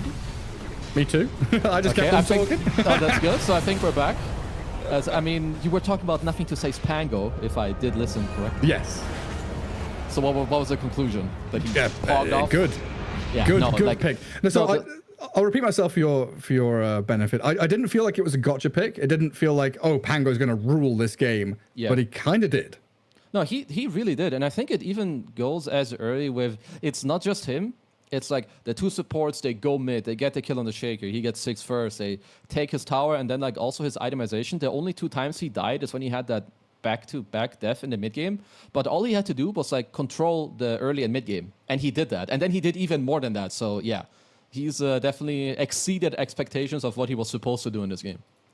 Yeah, it's like JT and Nothing to Say spent the majority of that game just going around going, woo, look at me, you know, charging into enemies, forcing people to kind of turn and deal with them. And that was a JT Primal Beast, you know, 21k net worth, you know, 4,000 HP, what was it, Crimson Pipe, Shiva's Guard, whatever. Yeah, you've got this Pango with AC, Shield Crash, Aghanim Scepter doing tremendous damage out of the Rolling Thunder with a Basher and a Mage Slayer, which you pointed out very early on was a spectacular It was item really choice. good. I think everyone on G2IG itemized really well and also played very well. Like, I think if you're an offlaner and you're not sure if you're always like using your hero properly, are you tanking enough, or like how are you using your net worth? I think JT had like an insane game in terms of like how to be in the enemy's face without feeding. That was a very high skill game from him. And yeah, Nothing to Say Spango, very worthy of being the MVP. Yeah, beautiful, beautiful stuff. So G2IG taking that first game over Talon, but it could be a close fought one here, as we do have this kind of, you know, Southeast Asian battle with G2IG having a fair number of Malaysian players. We'll see how it pans out, though. Game 2 between Talon and G2IG coming right up after this.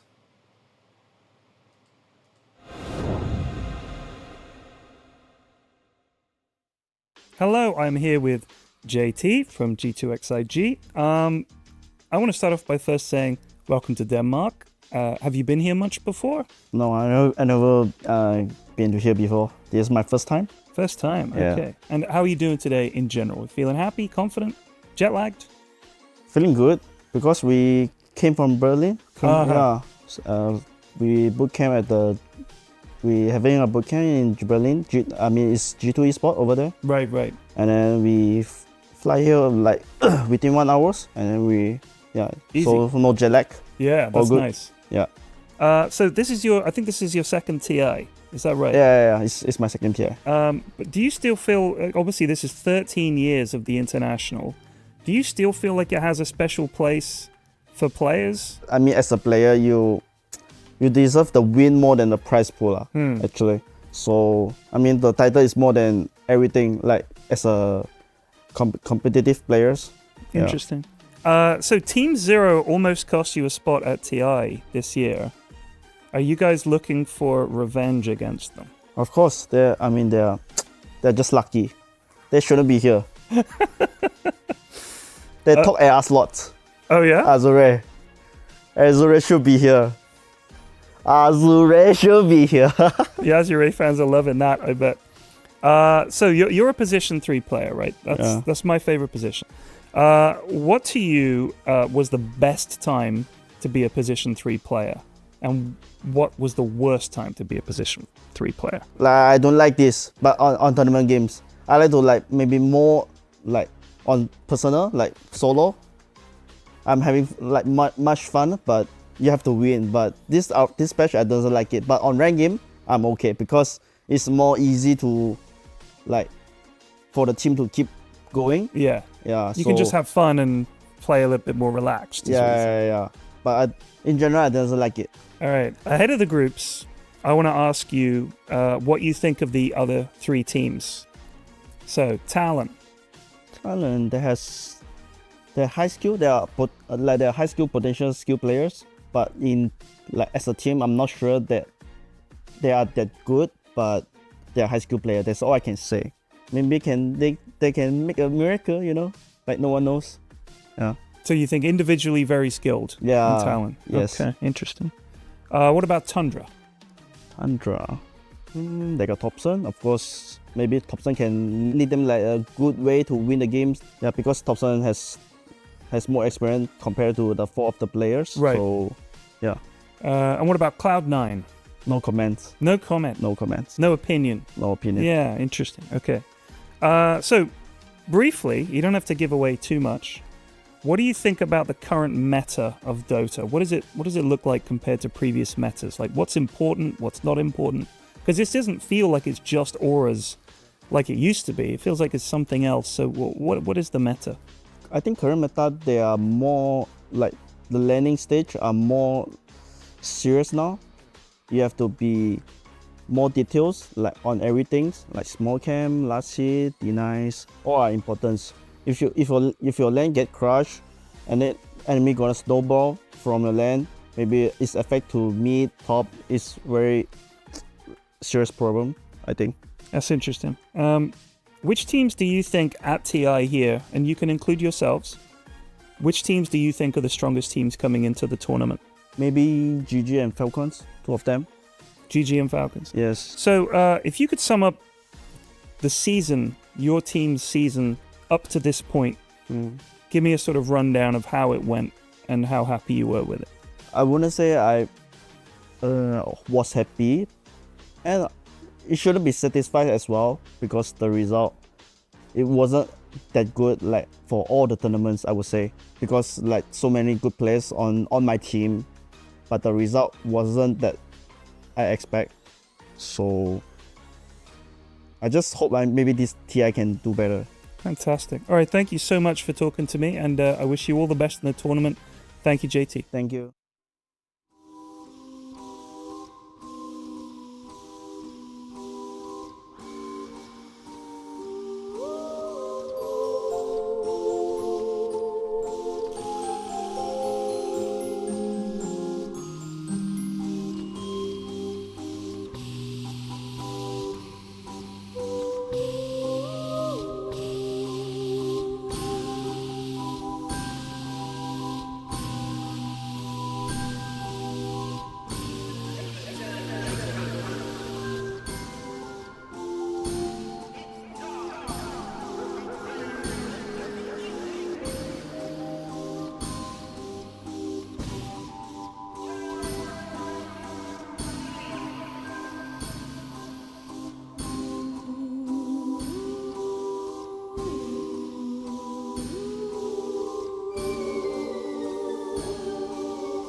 Welcome back to the Road to the International here as we get ourselves back involved with our second series of the day for me and Kezu anyway. It is G2IG against Talon Esports where Kezu G2IG took game number 1.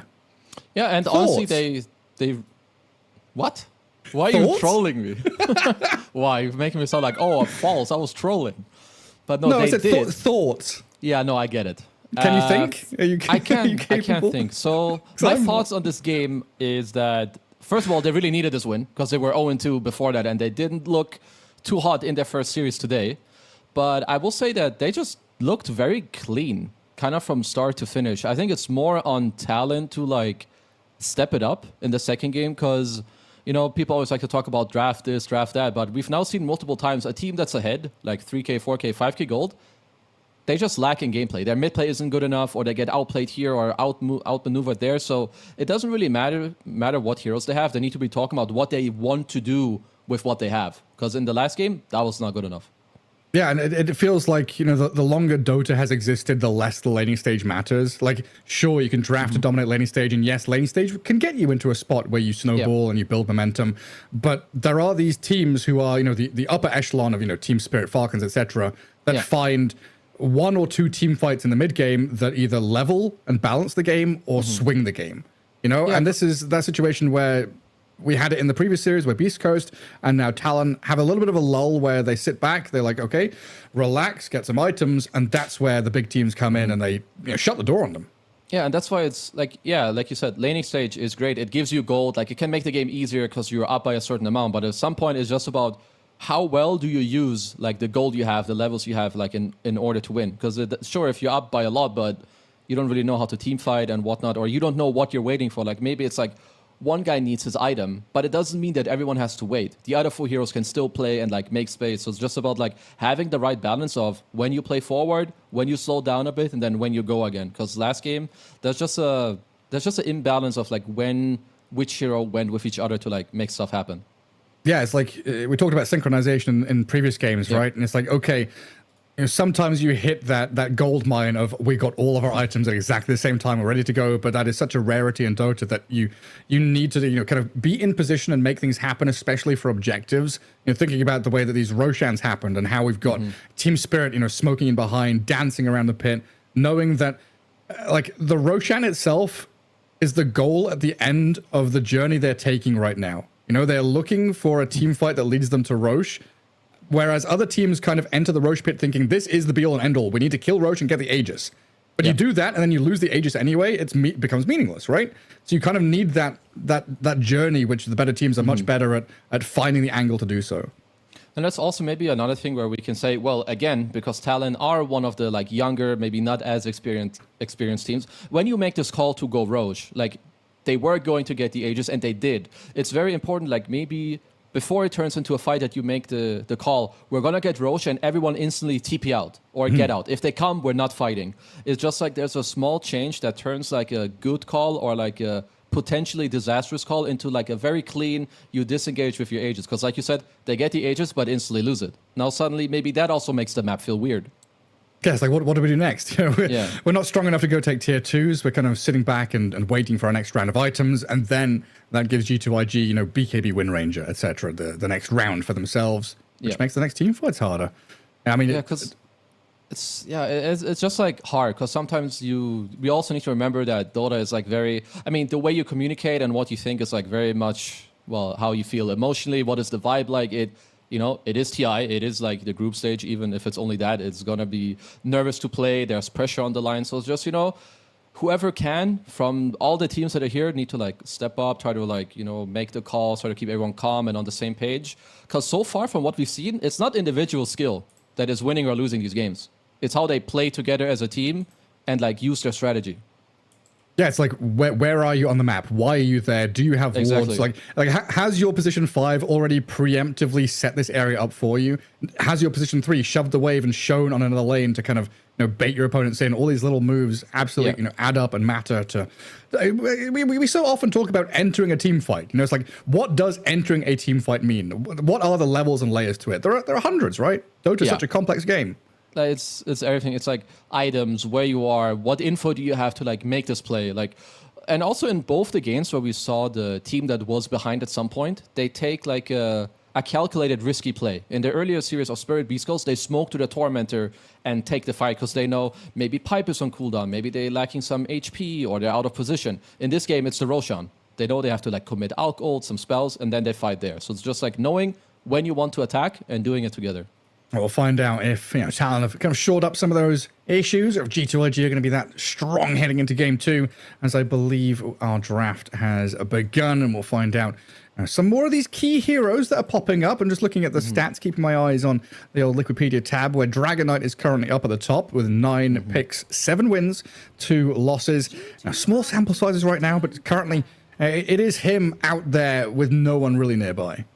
Yeah, that is, and it matters a lot too, because it either, like, it's going to transition into like day 2 and then day 3, and it depends on, are you finding answers that shut it down, or does it just seem like this hero that is very easy to build around? So, teams are obviously going to be looking at this too, because yeah, this hero has looked very good, even from what we saw. But the one thing I see here at the bans is that I think JT, his best heroes are kind of taken out. At least the 3 I see him play in pubs and own on in every game is Timber, Sand King, Primal.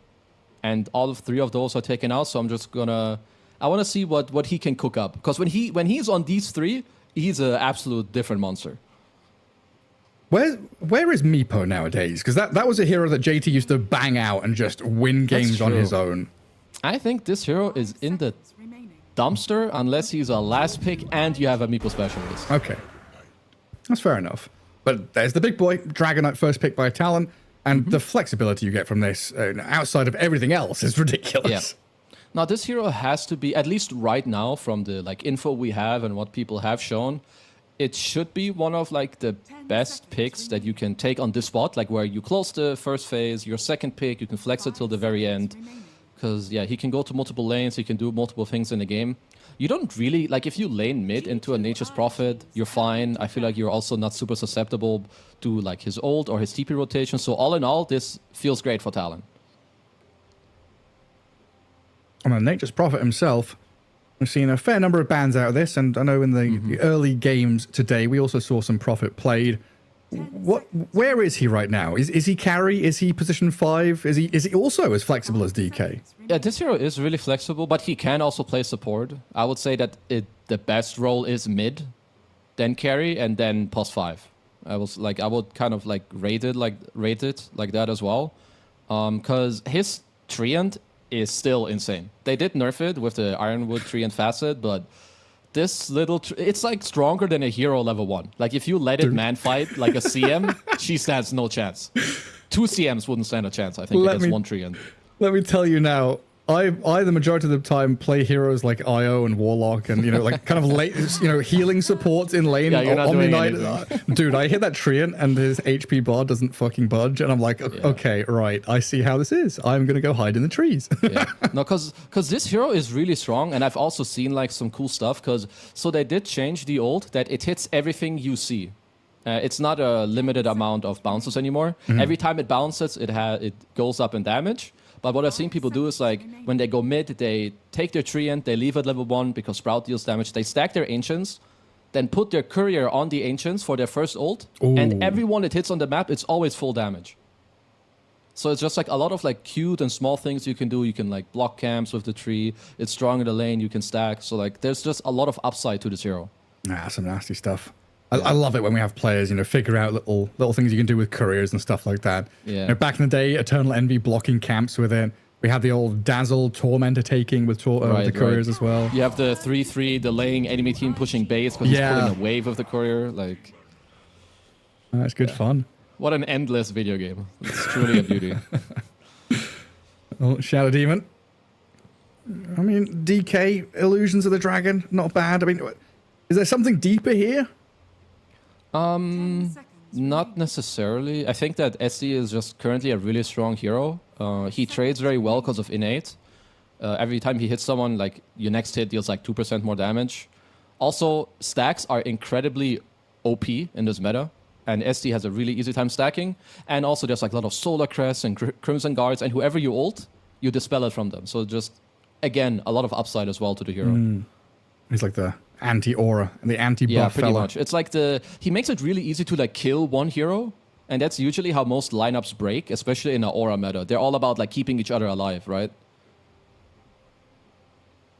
And he also saves people from that exact same scenario, right? Yeah, that's true. Yeah. So like this hero is annoying because yeah, you need to address him by either being like very elusive on the map, like attacking multiple sides, or after attacking top, quickly you move down somewhere else, or you have backline jump, which Mars, of course, can give you, and Prophet can play really fast and is very elusive, so there are answers. And just take away the vision. Don't let him see anyone so he can't disrupt them.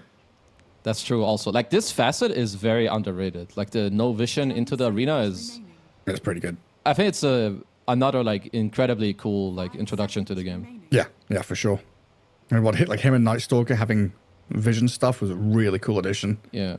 Now And then you Tinker, have someone you touched on, that's been rising, position 4 support here, position 5 for sure. Yeah. But this is G2IG, so it could also still be mid. I know that he has played it even once Tinker got changed recently. Oh, okay. Because I have seen it once, like since the change, it didn't look incredible, but the repair bots and like what it does, this hero is really strong, and I think it goes to show when they pick it into SC, because this dude basically, you can't defense matrix anyone that's SC ulted, and they still pick it just because they feel like it's good, it heals, can build good items. So yeah, just a very, very strong hero. Yeah, just zone everyone away. Does it tell us anything about the lanes? 10 seconds remaining. Not really, right? Like Mars is off lane and that's it. Yeah, I'm currently assuming, Mars is off lane, and I feel like it's more of a ex-Nova hero to play Tinker.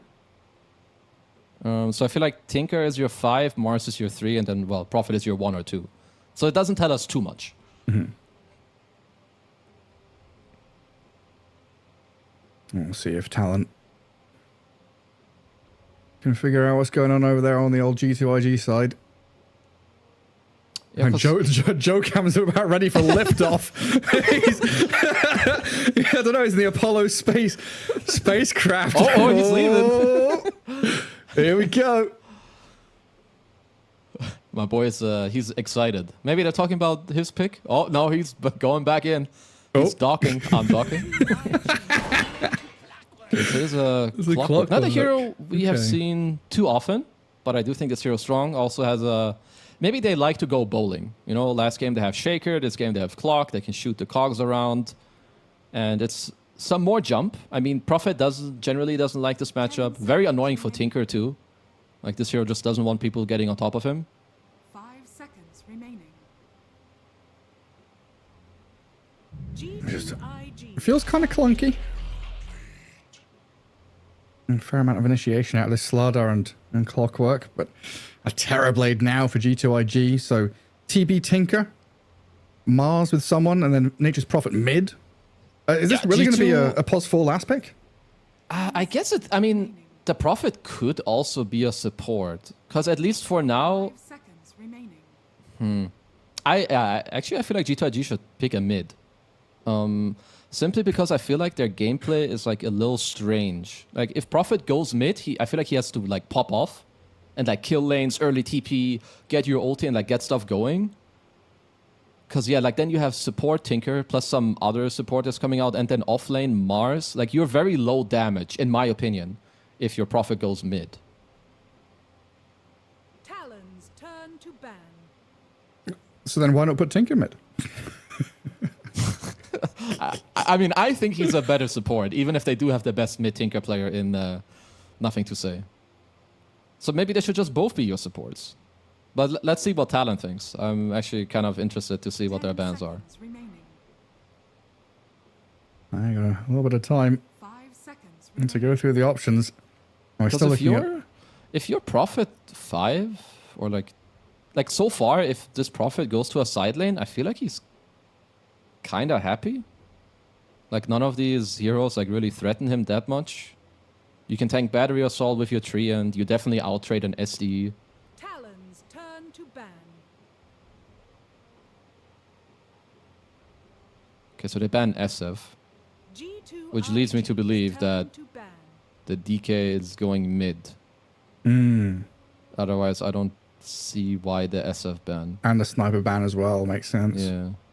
I mean, I guess there could have been something with like SFTB, Tinker, they run out of damage, but still interesting ban on the Shadow Fiend, actually. And then with the Clockwork, you're going to want a ranged carry, right?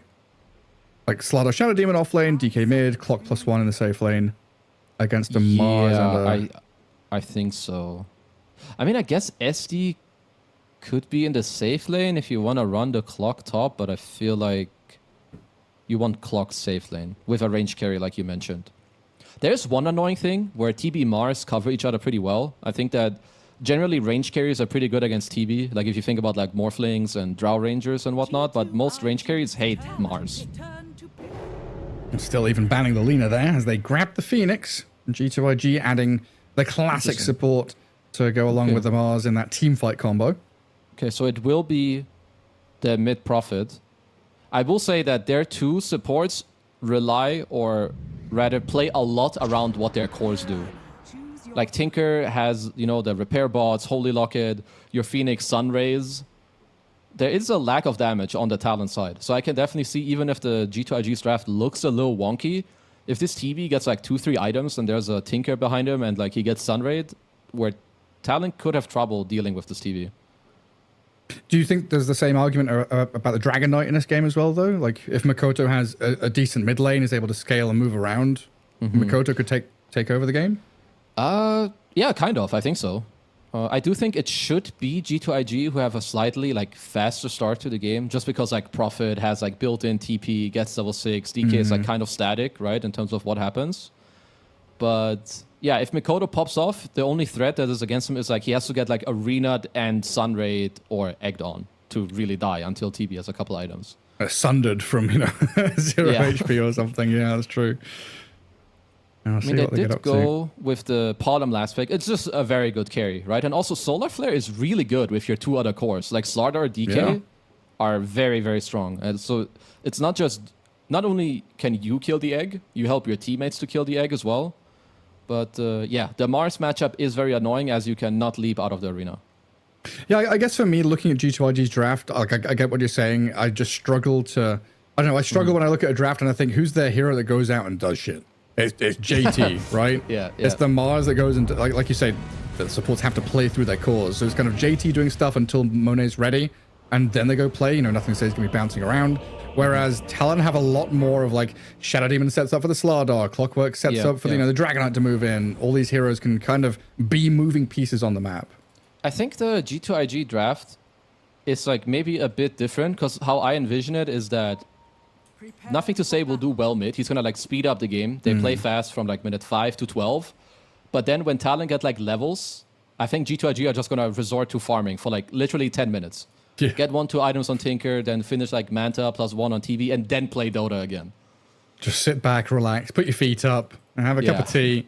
Wait and see what Talon bring to them. But here we go, game 2, ready for our viewing pleasure here. Talon taking on G2IG in day 1 of the group stage for TI.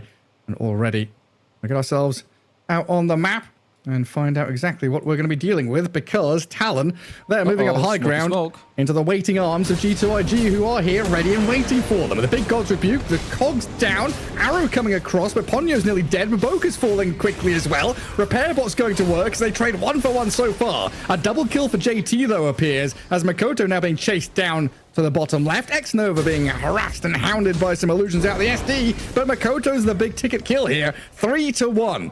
G2IG hold their high ground and crush the invading hordes of Talon heroes. It's not over. Akashi might still be in trouble, you know. And Jokam, a bit of backup to come. Okay. Oh, this is... think of what happens in 10 seconds. You're gonna see 4 bounty runes pop on the dire side, I think. Yeah, looks like that's the way it's going. There's 2 of them, and the other 2 are currently uncontested. All right, we have a disruption into... Oh, he nearly blocked it. Oh, very close, but X-Nova, he's going to hand over his life there. But like, the damage is done already. You got the kills, you've put Akashi on low HP, the Shadow Demon is down bottom, has to TP. They're up 1,000 gold before having killed a creep. Like, who actually got first blood? Like, I lost track of everything that happened there. It looks like Jokin did, actually, on the Radiant side. So at the very least... yeah, even then, they're down 1,000 gold. Yeah, so that is a crazy play, but there's a lot of smokes nowadays that happen like that. I will say some of the strongest level 1 fighters are Tinker and Phoenix. because you have 4 spirits, you have all the repair bots, and yeah, as it was just pointed out, you have hookup on the clock actually, which is, they did buff this facet quite a bit, where if he hooks an ally, both him and the person get a lot of armor, and you have way lower cooldown on your hookshot, which is really cool. I have not seen it yet, so I cannot say if it's good or bad. But No, it's me interesting. neither. It's always been that expanded armature, whatever it is, the cogs one. Just pushing out the Yeah, cogs all exactly. over the place, yeah. The huge cogs. You had to say it that way, didn't you? Yeah.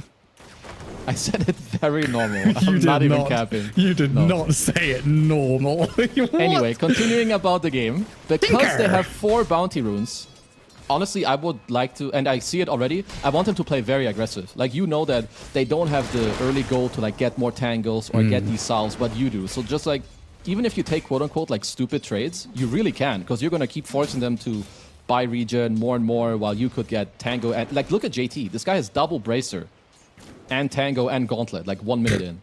This is not fair. I mean, how many fairy fires does Baboka have? That's the question, right? Phoenix with fairy fires, always fun.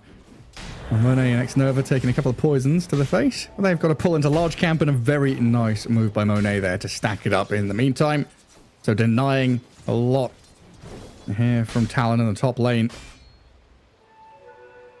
Nothing to say, he's going to grab himself a water rune. Currently, a little behind Makoto here. 12-2 against the 9-2. Yeah. That's DK's strength, who's just whittling away at people in lanes. Yeah, I'm going to be looking at, I think Makoto is going to be the player to watch out for this game for Talon. I think he's going to be the one to kind of pop off and bring it back.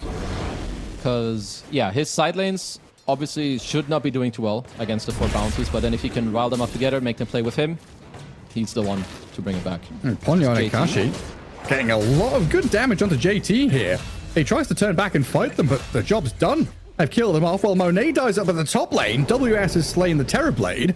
Down bottom, Baboka dives back across and kills off Ponyo. At least something going their way, but Akashi is actually swung back with a good arrow. Starstorm and the leaps the tree plays to try and juke and dodge under the tower. Whoa. He's not going to get it done, but he does allow the trade. Okay, not bad.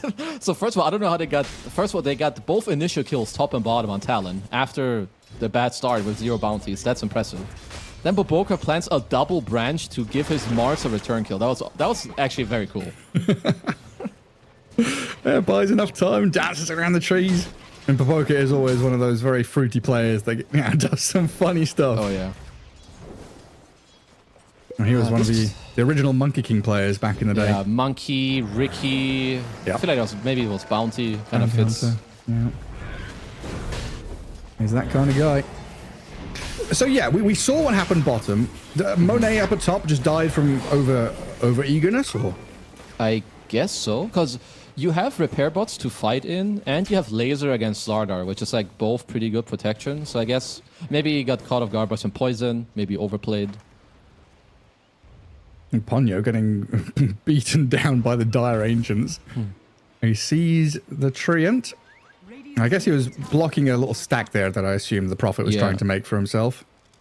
I mean, it makes a lot of sense because you know that when teams play Tinker, they will stack for this hero. Maybe it sounds stupid that they're stacking for a +5, but Tinker is not your traditional 5. Like, this hero gets 1-2 items, and suddenly it's like you can't fight into him anymore. And he clears it so easily. So, yeah, this hero just wants to play with unblocked camps in the top lane, stacks in the triangle, get your Holy Locket, and, like, just go. Just like Locket, Greaves, Blink, and you do not need another item. Like, it could be a 90-minute game and you're fine. You don't need anything else. Okay, at least for now, it looks like the side lane's kind of stabilized, which is a very big W for Talon. Like, that all of this is happening, I think is very good for them. Like, even WS looks like he's going to have very fast treads, which is great. Even out-leveling, so yeah, they're doing very well. I guess the big downside so far has been the Mirana's last hits, but she's slowly starting to catch up with... Yeah, I guess he did get a double kill, so his net worth should be, I guess, reflecting something better than being lowest on the CS. Okay, yeah, that's fair. And protected now by Ponyo's Clockwork, who returns to the lane. Akashi also has the leap charges if need be. We're currently facing off against JT with the Phase Boots double bracer and tanky. Very annoying. And tremendous amount of damage from the Mars.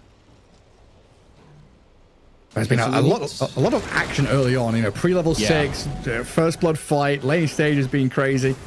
Yeah, no, like, just a lot of, like, fighting, as nothing to say. Did pop his ult. His treants were on the Ancients to give all the good bounces, but looks like not too much is happening. But I like how Talon are responding to it. Not like, oh, be safe on your side lanes, Prophet will ult. No, let's go mid, aggress on him, and just, like, make it awkward for him to leave.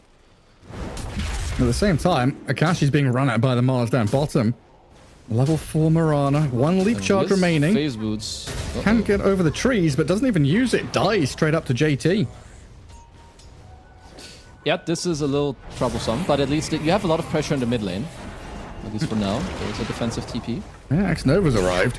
Nothing to say. Monet is here. Protected by the roaming Terrorblade, who comes in from the top lane, takes down Jokam's Shadow Demon, as Makoto tries to get a bit of damage on the tower. No, this is very cool, because I think, like, you know that, I mean, you saw that they're going for this mid tower, and they kind of need to, like, alleviate pressure. And this is why it matters so much, like, where you're angling when you're farming. I think he was already, like, farming the south side jungle. So the more he saw them commit, the more he walks over. But Mr. Ponyo, the illegal stealer, the thief, the criminal. Baboka's just like, I know it's happening. I'm not even going to try. I'm not wasting 4 seconds to go check. But yeah, double Wisdom Rune is very big. Like, also, you have, like, Tinker, Phoenix. These might be some of the most XP-heavy supports possible. Well, there is X-Nova clearing out some of the stacks you were mentioning. I guess that's another reason why Monet was closer to the mid lane. Because the top half jungle is going to be reserved for the post 5. Such and wild. And it's actually, like, correct too, which is odd. Legitimate gameplay. Wild times we live in. back in my day. Yeah. Support Tinker actually not griefing. You know, like, it's just straight up meta and really strong. Oh, what was his name? This is well before your time. Do you remember a player called Ducky? No. I think he was a Danish player. I don't know if he played for MYM, but he played for a reasonably sized team. He was like a very good Dota 1 player. And he played support Tinker and he played support Broodmother. And I'm talking 15 years ago. We've had to wait like 15 years for support Tinker to be attempted for like the first time in Pro Dota to being real now. Support Brood. That guy was spicy, huh? Well, Brood back then was, you know, Spiderlings at level 1. Or, well, Web's at level 1, Spiderlings at level 2, so you were actually able to do stuff, right? Now Brood is like Spiderlings level 6. Yeah, it's like really weak early on. Yeah. The bad old days of Dota. Don't let anyone tell you they were the good old days. They were bad. I think no Dota's TP slot, no now. neutral items. I'm running around as a support with... Oh my god, sentries and obs wards were separate slots in your inventory, so you had to waste 2 slots. I mean, this I remember, and having to upgrade your own career. But Mr. X-Nova is feeling the pain of modern day Dota with the gate. See you later. Down he goes. That should be able to transfer Talon into a bit of a push on that tier 1. I'm a big fan of this move for like a similar reason. Again, you know that G2IG kind of want to pressure like through bottom. If you get Mars Arena on bottom, you're dead. And you might even like force your team stupidly to come help you. So instead, you dodge your move that could come onto you. You go gate and make your own move up top. Now they're pressuring top and they're slightly pressuring mid as well. This is very, very good from Talon. Yeah, they're forcing G2IG to kind of bring people in there to help out. Nothing to say. Just hold on to the tower. And it might not even be enough. Makoto's used like 3 Elder Dragon forms just to hit the tower over and over again, little by little. And then They JT will down bottom. trade for bottom. We also have to mention that DK is not the same pusher he used to be, because the fire facet, like the one where you farm, is even taken on mid DK in like 90% of all games, just because it's too good. Like you scale too well with it, so you just keep farming, you get better timings. Thinking about timings, yeah, you said pretty quick treads for the Slardar, but the Blink Dagger's coming pretty quick as well. You're going to have it after these jungle camps. I mean, I kind of going to get brown boots at minute 10. Yeah, my bro's playing the support life. But it's at least good, like his cores are going to be going in for him, because, I mean, they know, like, look at this. You're like, they're just going to keep farming. They have Phoenix, they have Tinker, they need levels, they need items. Like, as well with, like, Prophet and TB. These heroes, if you initiate on them, they're very weak at fighting back. So you want to play fast, rush Blink Daggers, go on the map, speed up the game, close down the map. Yes, like what has Nothing to Say done so far this game, and what is his goal in the future? It's gonna be hit creeps. It's gonna keep hitting creeps with March, defend towers. I think once he has Holy Locket, they can then he can look more actively to maybe refill someone or take a small fight. But G2IG, they're very happy with stalling this game out. I think their scaling is quite insane, where it's on Talon to speed up the game. So it's the complete opposite what the two teams want to do. So the longer you can hold on to your tier 1s, the better. The faster you can kind of force them back, as Ponyo finds himself on the wrong side of the river. Killed off by nothing to say. Now JT steps up in the mid lane, gets blinked on immediately though, and Mars, well, he's done for. You lose the clock, you kill the Mars, now the tier 1 drops. Mikoto charging forward and looking at nothing to say as a potential target. Blink Dagger not ready for the Slardar though, constantly being tagged up by nice Treant, the right clicks, very annoying. Oh, this is exactly what they have to do.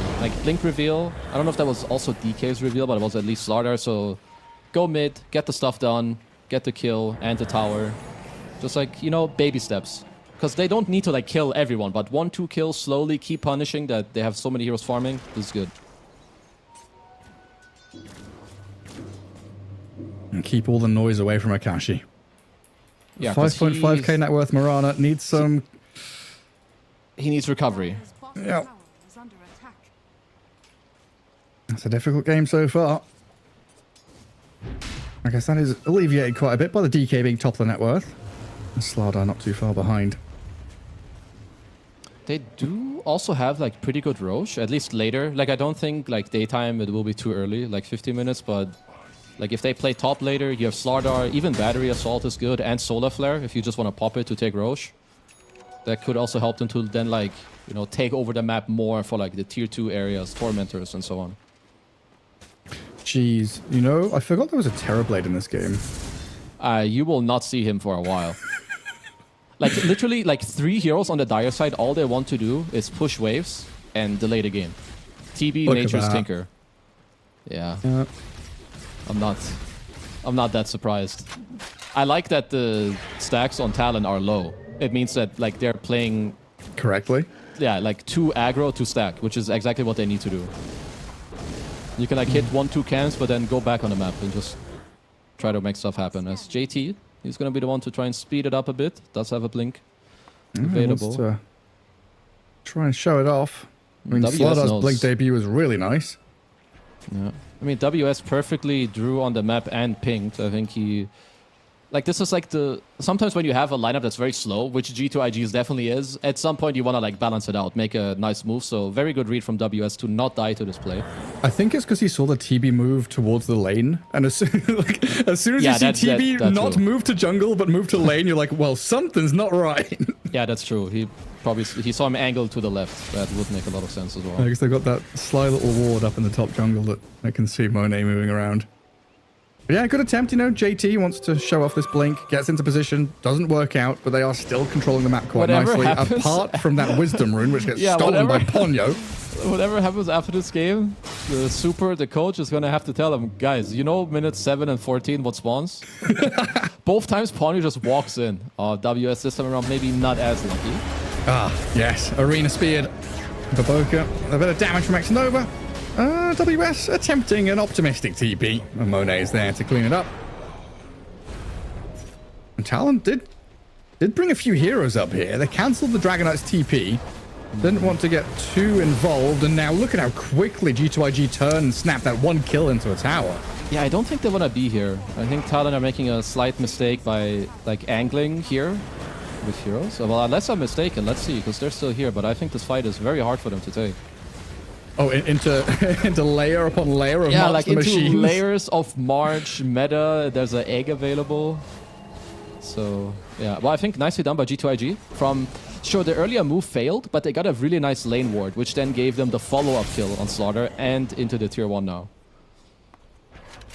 And then back to where they really want to be. Farming Ancients with nothing to say, farming that top jungle with a TB. This is potentially where Talon would... it's definitely where they would love to go and snipe out the Terrorblade, but like you said, that lane ward sees them all coming, and Monet's going to have a nice early warning system there to just be like, hey, I've got an illusion in front of me, I've got that lane ward, I know exactly what you're up to. Looks like this is gonna be... They did define that lane ward. Wow, this sentry must just be out of range. But this is at least a dire Roche. So just very quickly, you have Haze, Solar Flare, boom, boom, boom. Everything dies. But G2IG, I mean, they know. They literally saw everyone run. So they're just gonna push every wave, and they don't care about this Aegis. Because, again, their game plan is chill. Chill, get items, play an open map. Like, would you say G2IG's lineup is greedy? Yes. Okay. Very greedy. Because it doesn't feel like it has been greedy, you know? I think they've had a decent balance of like Mars goes Blink, he looks for moves and like combine it a little bit. But I think it's also this... there's a couple things going on. There's a catch on the Phoenix, but Boka's dead. Arena was there for the Mirana, but now JT's gone as well. Interesting. Very good from Talon. Yeah, you already know what's being said. Guys, just farm. Yeah, pretty much. Look at the other 3 guys that are doing that job. We're hitting creeps. What are we doing under their tier 2, boys? Yeah. I mean, I will say it also maybe doesn't look as greedy because they got 3 kills and 4 bounties at the start, so that also helps. Yeah, but I would consider drafts greedy when you don't... You're generally not looking to like fight back into your enemy, which they're not. Like they just need their time. And I mean, they're very happy with the state of the game. They have 3k gold. It's still going to be the same for a while. Talon need to set the pace. G2IG need to dodge and push waves. That's a good way of looking at it. I guess I was trying to balance the, like, you know, are they greedy? You know, are they going to fight early? Or how good are they in the late game? And I'm looking at G2IG thinking, yes, they all scale really well. Yeah. So they're all kind of greedy. They all, you know, Phoenix wants some experience. They want a bit of money on Tinker. They need profit to be scaling. I guess another way to look at it is they all prefer to just get gold than do anything on the map. Yeah. They're all very happily chilling. What a way to play. This TB shard is really, really strong. Like they buffed it quite a lot. You run nearly hasted, you get 100 attack speed. So Monet's net worth is definitely gonna shoot up. He's gonna be top of the net worth. I mean, he's nearly there, but I think he's gonna take off. This actually reminds me a lot of how Cloud9 or Entity used to play as the spearback Joker. Defensive disruption. Talon are actually lining up to maybe strike back here, but it looks like they're going to retreat.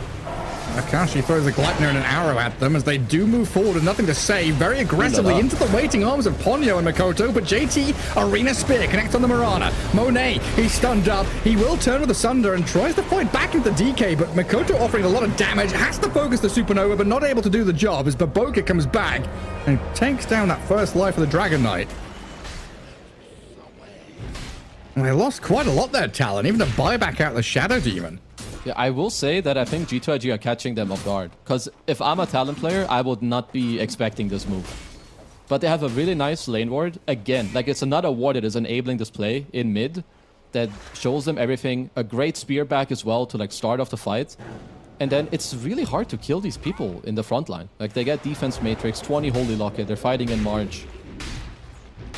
I underestimated their strength actually on G2IG. I did not think they could go and take a fight like that.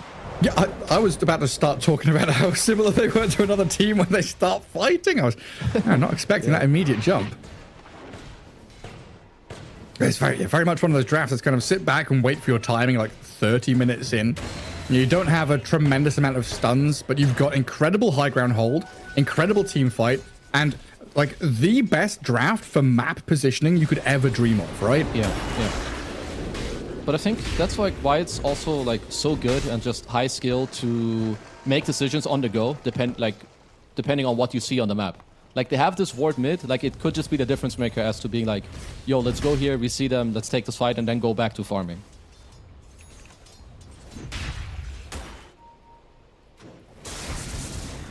Farming is what they will do. BKB on the Dragon Knight though. Mikoto probably ready to, smoke up the rest of his team and go looking for something. No Aegis anymore. Solar Crest though for the Clockwork. Can add a lot to their next skirmish as WS makes the first move onto Monet. A couple of crushes and bashes don't allow the TB to sunder, and down he goes. Radiant's courier has been killed. Maybe some. I mean, he did take it. Kind of looked like to me he was probably fine. He took the rune and I kind of ran away, but WS kind of had his number. They just rotate everyone and get him killed.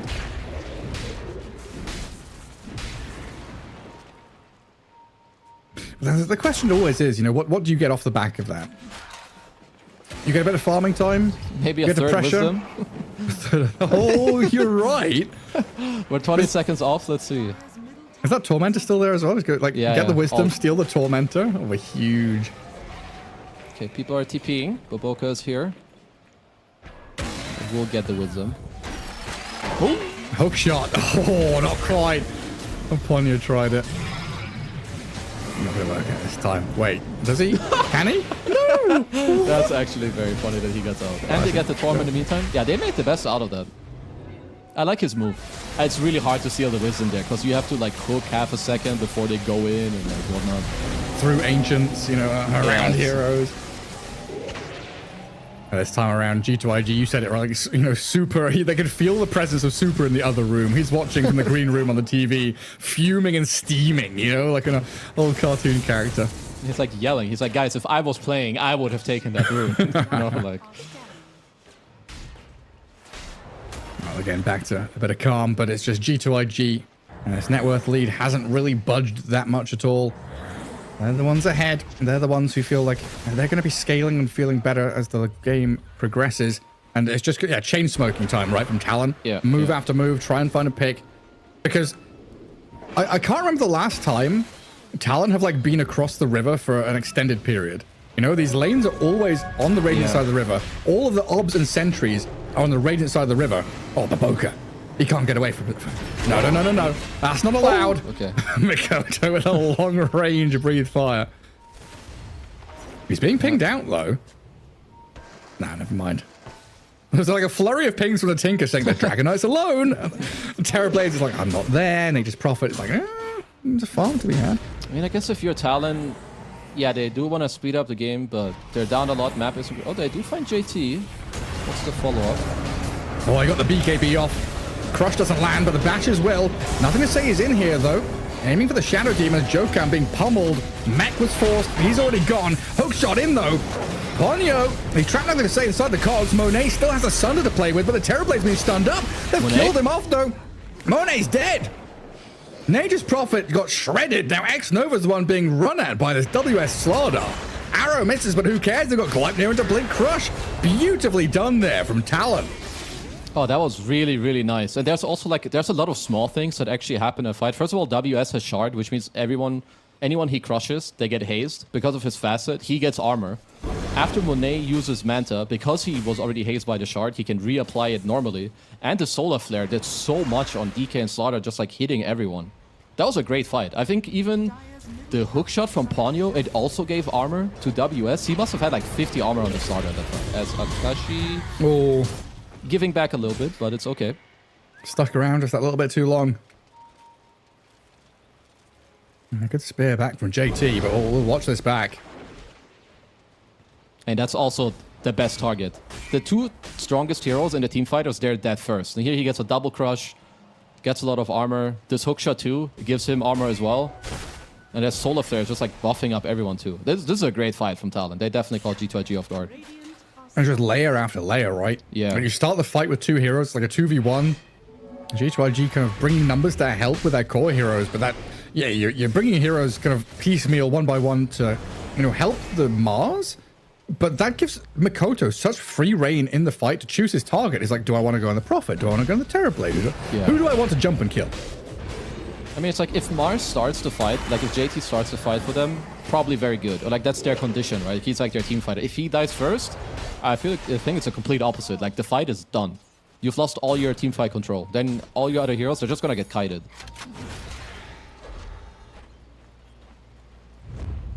And JT grabs himself the full lads now and smokes up with the rest of the squad.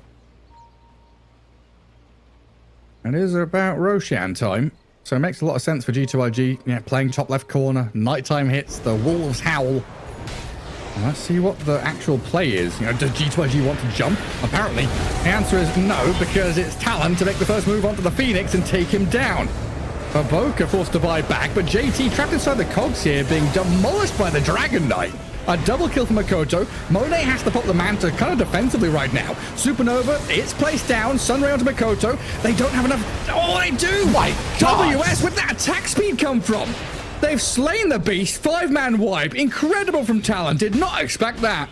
Solar Flare, baby. No, that was just another great fight. Like, they get... First of all, their stun lock on the Phoenix was, like, really superb. Like, they start first for Slaughter, then the DK stun, then the hook at the very end. They keep fighting through, and there's just, like, no chance to stand their ground. You have DK, Slaughter, Potom, all hitting. They dealt 15,000 damage in this fight. That's actually insane. Insane numbers. I don't know, like, Babokabai back there. And it feels like, well, we'll watch it. It feels like a good supernova. And I think, Slaughter can't finish this off. But Solar Flare, man. Like, I really like Akachi's positioning. He's going on the right with the Solar Flare behind, kills X-Nova. And now they just all man up after these guys are dead. Maybe if there's no Solar Flare, I think this egg is good. But simply because they're all attack speed buffed, it dies. Incredible. I mean, Mirana leaps across to help out as well. WS stays alive. Jokan barely scraping his way with his life. And now that's Mirana with Aegis. Networthly swings into the hands of Talon. And all of this time that's been bought, expenditure of energy, 26 minutes of kind of tightrope walking across this game in G2IG. I've now got to think about, defending tier 2s and defending high ground against Talon now. I think sometimes this happens in a lot of games. Like, I will compare or mention how the two teams start the fight. It was very easy for JT until these BKBs were out, right? Anyone in your arena, they're stuck, they're out. But now they have triple BKB on Radiant. Like, if you blink arena, first of all, you need to clutch Spear so that they don't BKB before, right? But even then, are they gonna die in the Spear stun? Like, TB doesn't deal enough damage, which means they're just gonna kite you in the fight. So I feel like this 1k networthly, just like in the last series where I made a similar comment, I think Talent, in terms of how strong they are, they're up like 7 AK gold. Oh, X-Nova. Pummeled by WS. High ground vision gave them the opportunity. And now Makoto just makes a short work of that mid-tier 2. Yeah, they're really strong. And WS, he's on nothing to say. That's Nature's Prophet. BKB does nothing against the Bashes. Yeah, this Slaughter with this Solar Flare is actually really strong. He's getting 84 damage and attack speed. That's like 2/3 of a Moon Shard and like double Demon Edge. That's actually balanced. Oh, that's incredibly really strong. Gleipnir into Arrow. Oh, Akashi, that's a little deep, isn't it? With a hookshot to Dragon Knight, they're just going to take him down. Arena from JT, defensively placed. Monet has now arrived, trying to face off against this Clockwork. Yeah, he's tanky. Doing nothing to him. He's got Crimson Guard, Solar Crest, jetpacks away, off he goes. Akashi still has his Aegis, and Talon start to work on the barracks. TV Illusion takes the first life of the Mirana at the very least. But now you've used Metamorphosis, you don't have Prophet or Phoenix, so no Supernova, no Wrath of Nature, no Arena because he's already used it defensively. You just have to hand over these barracks to them. This is rough right now for them. Like, you're down 5k, and like you said, like even when, or like right now, your meta is over. DK form is gonna be up. I think this is the tough spot for G2IG. Like, you're gonna hit the spot again. Like, okay, what do we need to do to like come back? Because we can't just split the map. There's got to be like a purpose, right? What item do we get? How do we fight? Because they're gonna have to come up with this answer, I think, right about now. Just look at them playing this ward, right? Even Makoto's like, I don't need to last hit the tower. I just walk up to near this observer, play with WS, play the high ground. And G2IG know the vision is there. They already got jumped and they have a sentry down. But knowing and then doing something about that knowledge, very different things in this kind of game. And throw out a tree and start things off on Makoto with a reflection onto the DK, which does nothing. I mean, a good start, I guess, is to try to like delay this DK form. Like, it's only up for like another 15 seconds, I think. So maybe you kind of defended. Also, I think the DK versus TB matchup, it's changed. Like, TB used to be incredibly good because Reflection reflected the DK and he would like put himself to 100 move speed, right? Because of the Frost Dragon Skadi level 18 effect. But you don't get that anymore. Like, yeah. It's just some random DK Illu hitting himself. I mean, he doesn't care. Yeah, yeah, you're right. Used to be like poison and slow and all sorts of nonsense. Now it's Yeah. just like, well, I cleave. Grass. Yeah, that's it. 82% win probability for Talon right now. Nah, it feels that way. Oh, it sure Playing in their does. vision, playing into enemy triangle. And just very... Like, it's gone from being G2IG, complete wide open map, playing 3 lanes, everyone's farming, to now, Nature's Prophet is basically cutting back into the jungle. Yeah, they kind of have to play like cowards because they need items. They need this Daedalus on Monet. I think they need at least Daedalus and AC, like the 2 items that are coming out on your TB and your Prophet, to try and have a chance of fighting back. That's a butterfly on Mirana, and I'm pretty sure WS has one queued up as well. What? So yeah, like you're getting your 2 items, but they're an item ahead. Now when they get their new items, they're like, okay, now we need MKB. Dear Lord. WS is hunting. Oh, someone lurking over here. Someone's killed off my ancients. Well, you don't get 15 KMR without having somewhat of a read where people have to resort to farming. He's That's true. like 10 seconds late, but it's still the correct thing to do. Oh, Ponyo gets spotted by Monet. And what is WS doing? Is he getting ready for the next Tormentor, I guess? I think he might just be like waiting to see if like Nothing to Say is farming there. Well, if he comes back? Yeah, like I think so. I mean, or just to farm, because he feels like Dire ain't doing anything anyway. He's just doing what they're doing, but better. Yeah, so they have... Oh, no, he was waiting for the Tormentor. Gary was correct. Solo Tormy Torm. Oh yeah, he can solo it, can't he? Of course he's got a lot of armor. Oh, the Iron Talon. Back in action.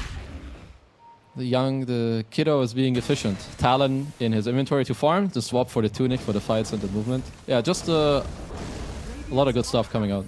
On brand as well. True. On G2IG. A lot on their plate. Like, the life of Baboka right now is going to be so sad. Just sitting behind tier 3 towers. Waiting for something to happen. Please make a mistake. Come to us. Let us fight you. Yeah. Oh, it looks like actually... So Monet changed his mind. He didn't go BKB. He didn't go finish his Daedalus. He went BKB. Interesting. He probably feels like the BKB actually allows him to like hit and deal damage. I mean, otherwise there's the chance to like be disrupted into arrow, right? Like maybe he's also like he saw the butterflies and he's like, okay, then I'm gonna need Daedalus, MKB, and BKB. So I'll just leave it a Chrysalis and go BKB, MKB. Maybe I don't know. The minute 45 timing. Yeah. Oh. Hey. Oh. The double. Huh? A couple of misses. Bit of poking. Just, good old howdy do. Look at each other from across the lane. Another tree it comes in. Bashed down below the deep by the slaughter. A Satanic soon on Mikoto. I mean, yeah, this Dragon Knight is... All these cores on the Radiant side are really, really strong. Yeah, they're monstrous right now. Not long until we see when Roshan respawns. Oh, there's a double damage that spawned up at the top. That could be a big one. Let's see if it's a quick Rosh or a long respawn. 40 seconds. Damn. Close. You were Just 1 minute off. Very close. This entire map just being pummeled down by Talon right now. Push into that top tier 3. And G2IG, the draft does allow them to kind of spread their wings a little bit, stretch their legs, and get out across the map, get some stuff where normal drafts wouldn't necessarily get it. Nothing to Say is back on that left-hand side. JT's playing far down south. Monet, of course, with those illusions, able to kind of get out and cut waves, get some farm himself. So this, again, it's kind of a 6k lead that's plateaued and stuck there, not a massive, drastic lead that Talon have been able to build. So it still feels like next Roshan is a doable move for G2IG? Maybe? Maybe not. Kezu? Has Kezu died? My suggestion was so bad, he's thrown his headphones on the floor. Turned off his computer. If this is a bit and you're there, it's very funny. Okay, I think we've lost Kezu for a sec. I don't know where he's gone. Not much is happening in the game anyway. He's just sitting back and watching. 9 seconds until Roshan's back up. I'll try and get Kezu back in the co-caster seat as quickly as possible. As G2IG probably thinking about contesting this. I don't know if you can just let Talon have this third Roshan. Ideally, they're wanting this next round of items that Kezu was talking about. MKBs. MKB Daedalus on the Terrorblade as well, super important. To try and deal with the butterflies.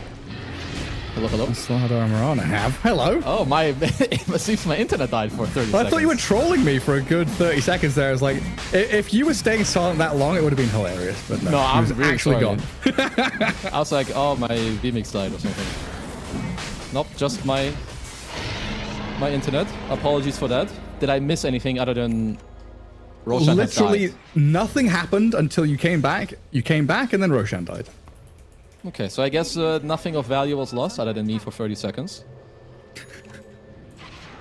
And then we're back into farming mode. No, Talon, they want to go. Or do they? I mean, they kind of should want to go. Because I think now you have 2 modes. You're up 8k gold, you have Aegis. That's a free kill. Dead Phoenix. So yeah, like you try to find them on the map. Like continuously, like maybe you play some side lane wards. Like the ward that G2IG have down bottom. Maybe Talon could consider these type of wards themselves, right? To find nothing to say split push. If they feel like they can't straight up go high ground.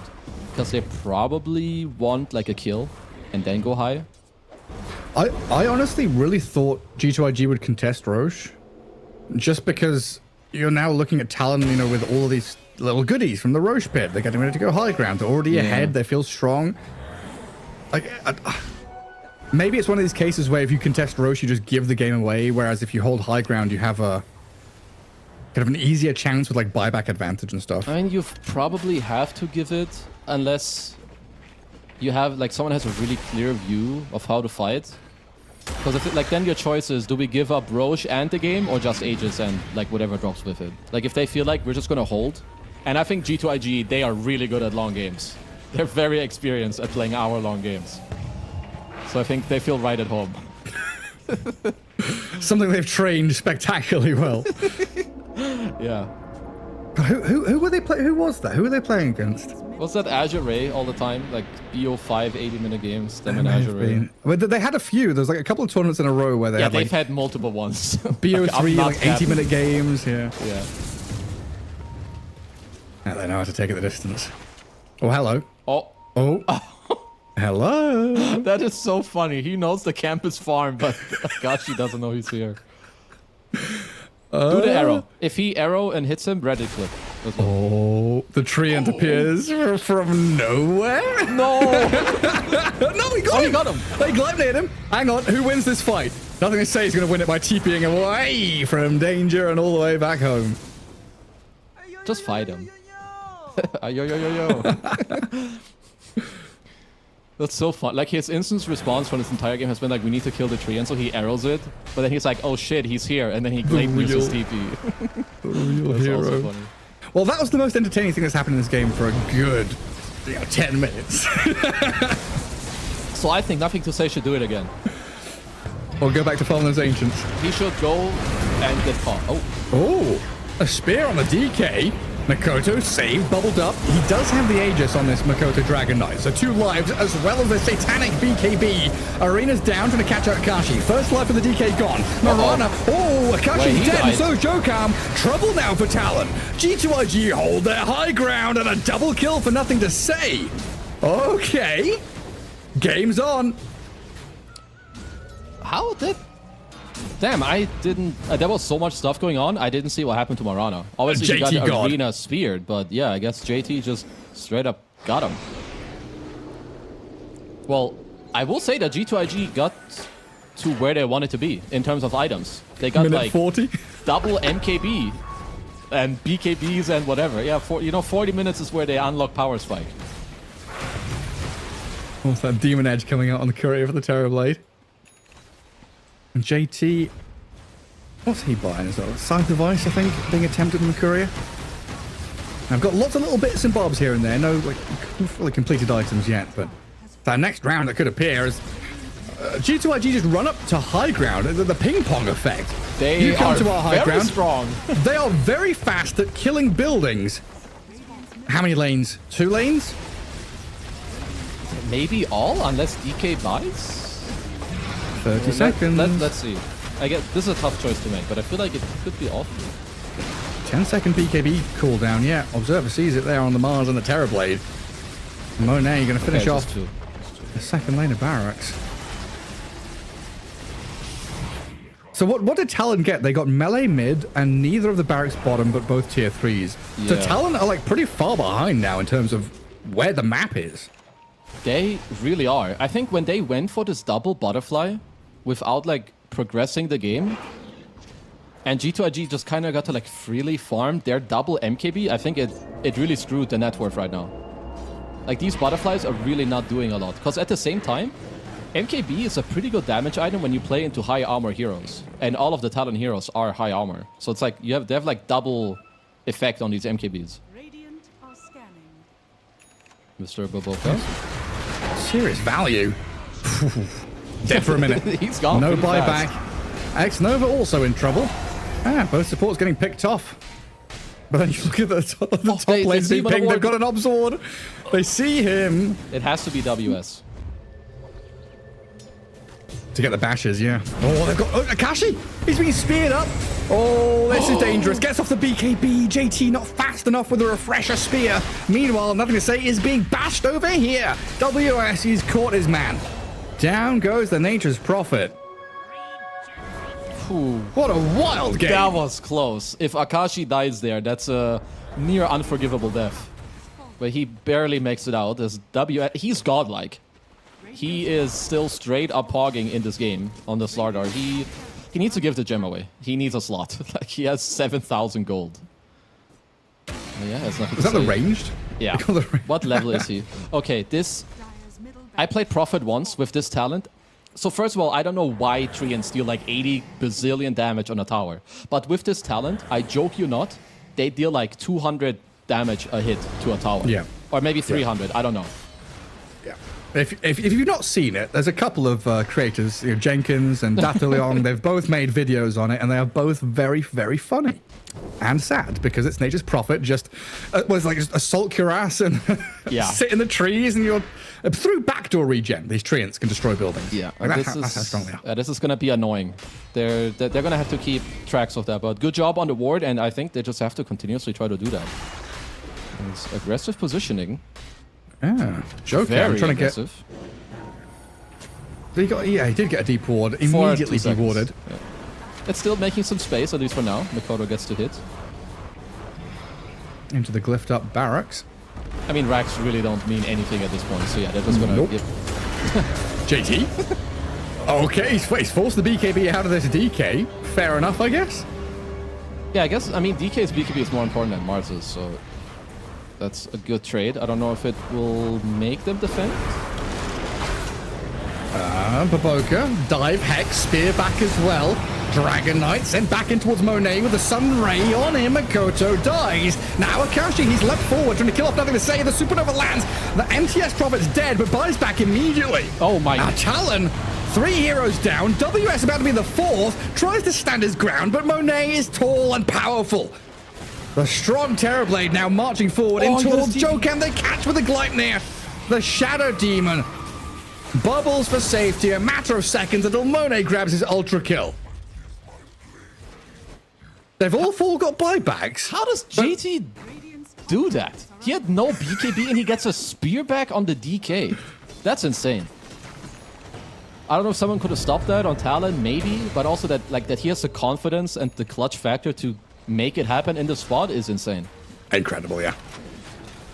Just in the moment, super tuned in. He's got that flow state going. Yeah, this is why he has been known as the Joker for this team, for better or worse.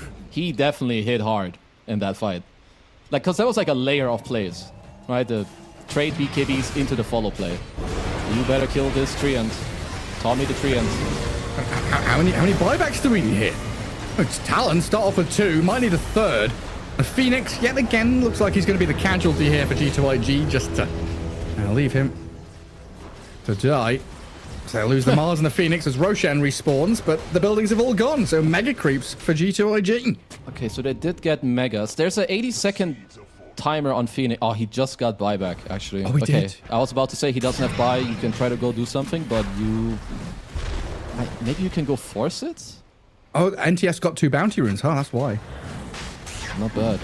And the Rax money, I guess. Looks like G2IG. Damn, they don't know. They lack critical information. They sure do. And Jokam, goes through the gate, goes back again. Oh. And you realize now, WS, Jokam, the damage from Monet is too much. WS is BKB'd, but X-Nova drifts over the Roche pit back to safety as JT Arena just in time. Perfectly placed, spears up the Slardar, and Monet can now unload tremendous amounts of damage. And that's 2 minutes without your Slardar. A minute and a half with no Shadow Demon.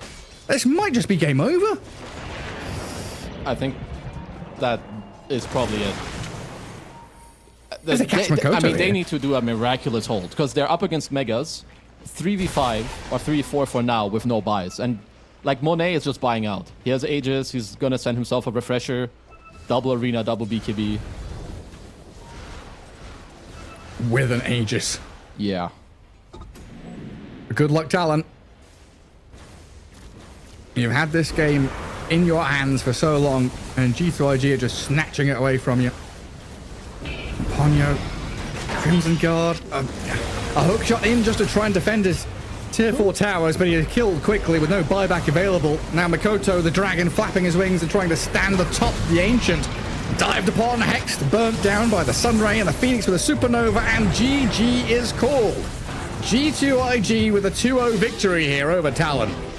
Well, I will say that even though this game is a victory for G2IG, I think there's both teams that did a lot of good things in this game.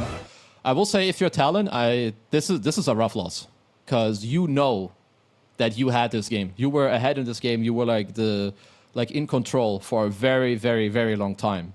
But yeah, JT clutching it up and like them knowing what they have to wait for. Like they see the double butterfly, they adjust their item builds. We need the MKB to fight back. They clutch out a team fight and like bring it back. This was not an easy win for G2IG. This was an impressive win. Yeah, because I keep thinking it wasn't a ticking time bomb of the TB, right? It wasn't a free game for him. It's not that classic AM. We're waiting for him to come out of the woodworks and solo the game. This was very much, a team effort. I think JT again has just shown how good he is. The chill guy, super, super calm in entering these team fights. No, like this was one of the fights where it kind of felt like, okay, like Talon are quite far ahead, which I think most people would agree that that's the case. Like they clean up this fight, they even get a dieback out of Boboka on the Phoenix, everyone is scaling, they're getting like all the items they want. But here, like they're up 13k gold and they're slowly, I think, starting to bleed in some of these fights. They're just getting out, I think, team fought. Their clock is in here, JT is like kind of owning. I mean, yeah, I can't talk about JT enough, I feel like. Just at every step in his team fight, it's him getting a spear back, it's him forcing a BKB or giving his life to save the Terror Blade, it's JT all the way home, it felt like in this game too. And Boboka had some nice dive sights there in the latter stages of the game. This was all set up, like you mentioned, right? That BKB poke of forcing the DK's BKB into the spear back, into this team fight, and Monet just enabled by the rest of his team to do incredible amounts of damage. Yeah, like I will say, of course, Monet did play very well, but I think this is more on the, like you just said, the supporting cast that is like allowing him to hit, right? Like his Tinker, JT with the team fighting. And this is, I think, also what makes Dota so beautiful. Like, even if Talon are ahead and they're like the driving force of the game, it just takes one little mistake. It takes 1 second of you not being ready, a spear back happens, and you might just lose the entire game. Like, it didn't feel like there were any, like, incredible moments from, X-Nova or Nothing to Say. No sick supernovas from Boboka's Phoenix. They all kind of just, soldiered on, did their little jobs here and there, stacked, got to their items, got to the Holy Locket on the Tinker, got to the Hex on Boboka's Phoenix, which was nice as well. Nothing to Say, being a little bit sneaky and trying to force Talon back into weird spots on the map. But just Monet and JT, that partnership in the late game, incredible.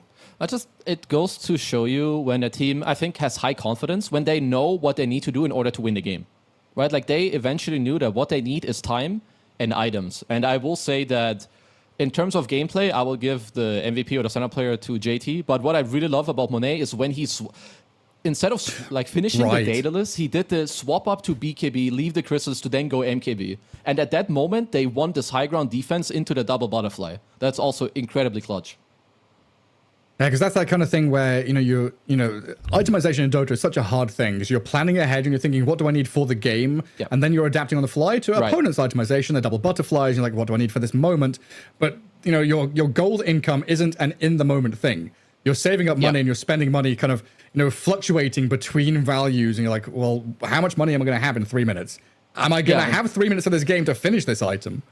And like I will say, this was sure we're just in like day one, but there aren't many days of the groups. And G2IG, I'm pretty sure they were 0-2 after the first series. Like they needed these wins to just like make sure keep the confidence high, because Dota moves fast, and so does this group stage. It does. I mean, very, very quickly, we're 4 series into day one. We've got the 5th and final series coming up pretty shortly as well. BB Team taking on Team Zero is going to be our last one of the day here on the B stream, as I think we can take a quick break and come back with that last series of the day.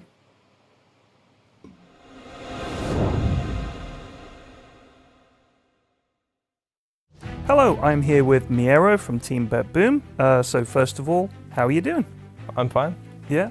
We're doing good. And where did you travel from to get to Copenhagen? From our boot camp, from the Serbia. Have some departures, but that's fine. And how did your boot camp go? Do you think it was good, or was it just kind of same old? Did you do something new? Yeah, we was trying to make some new style of practicing.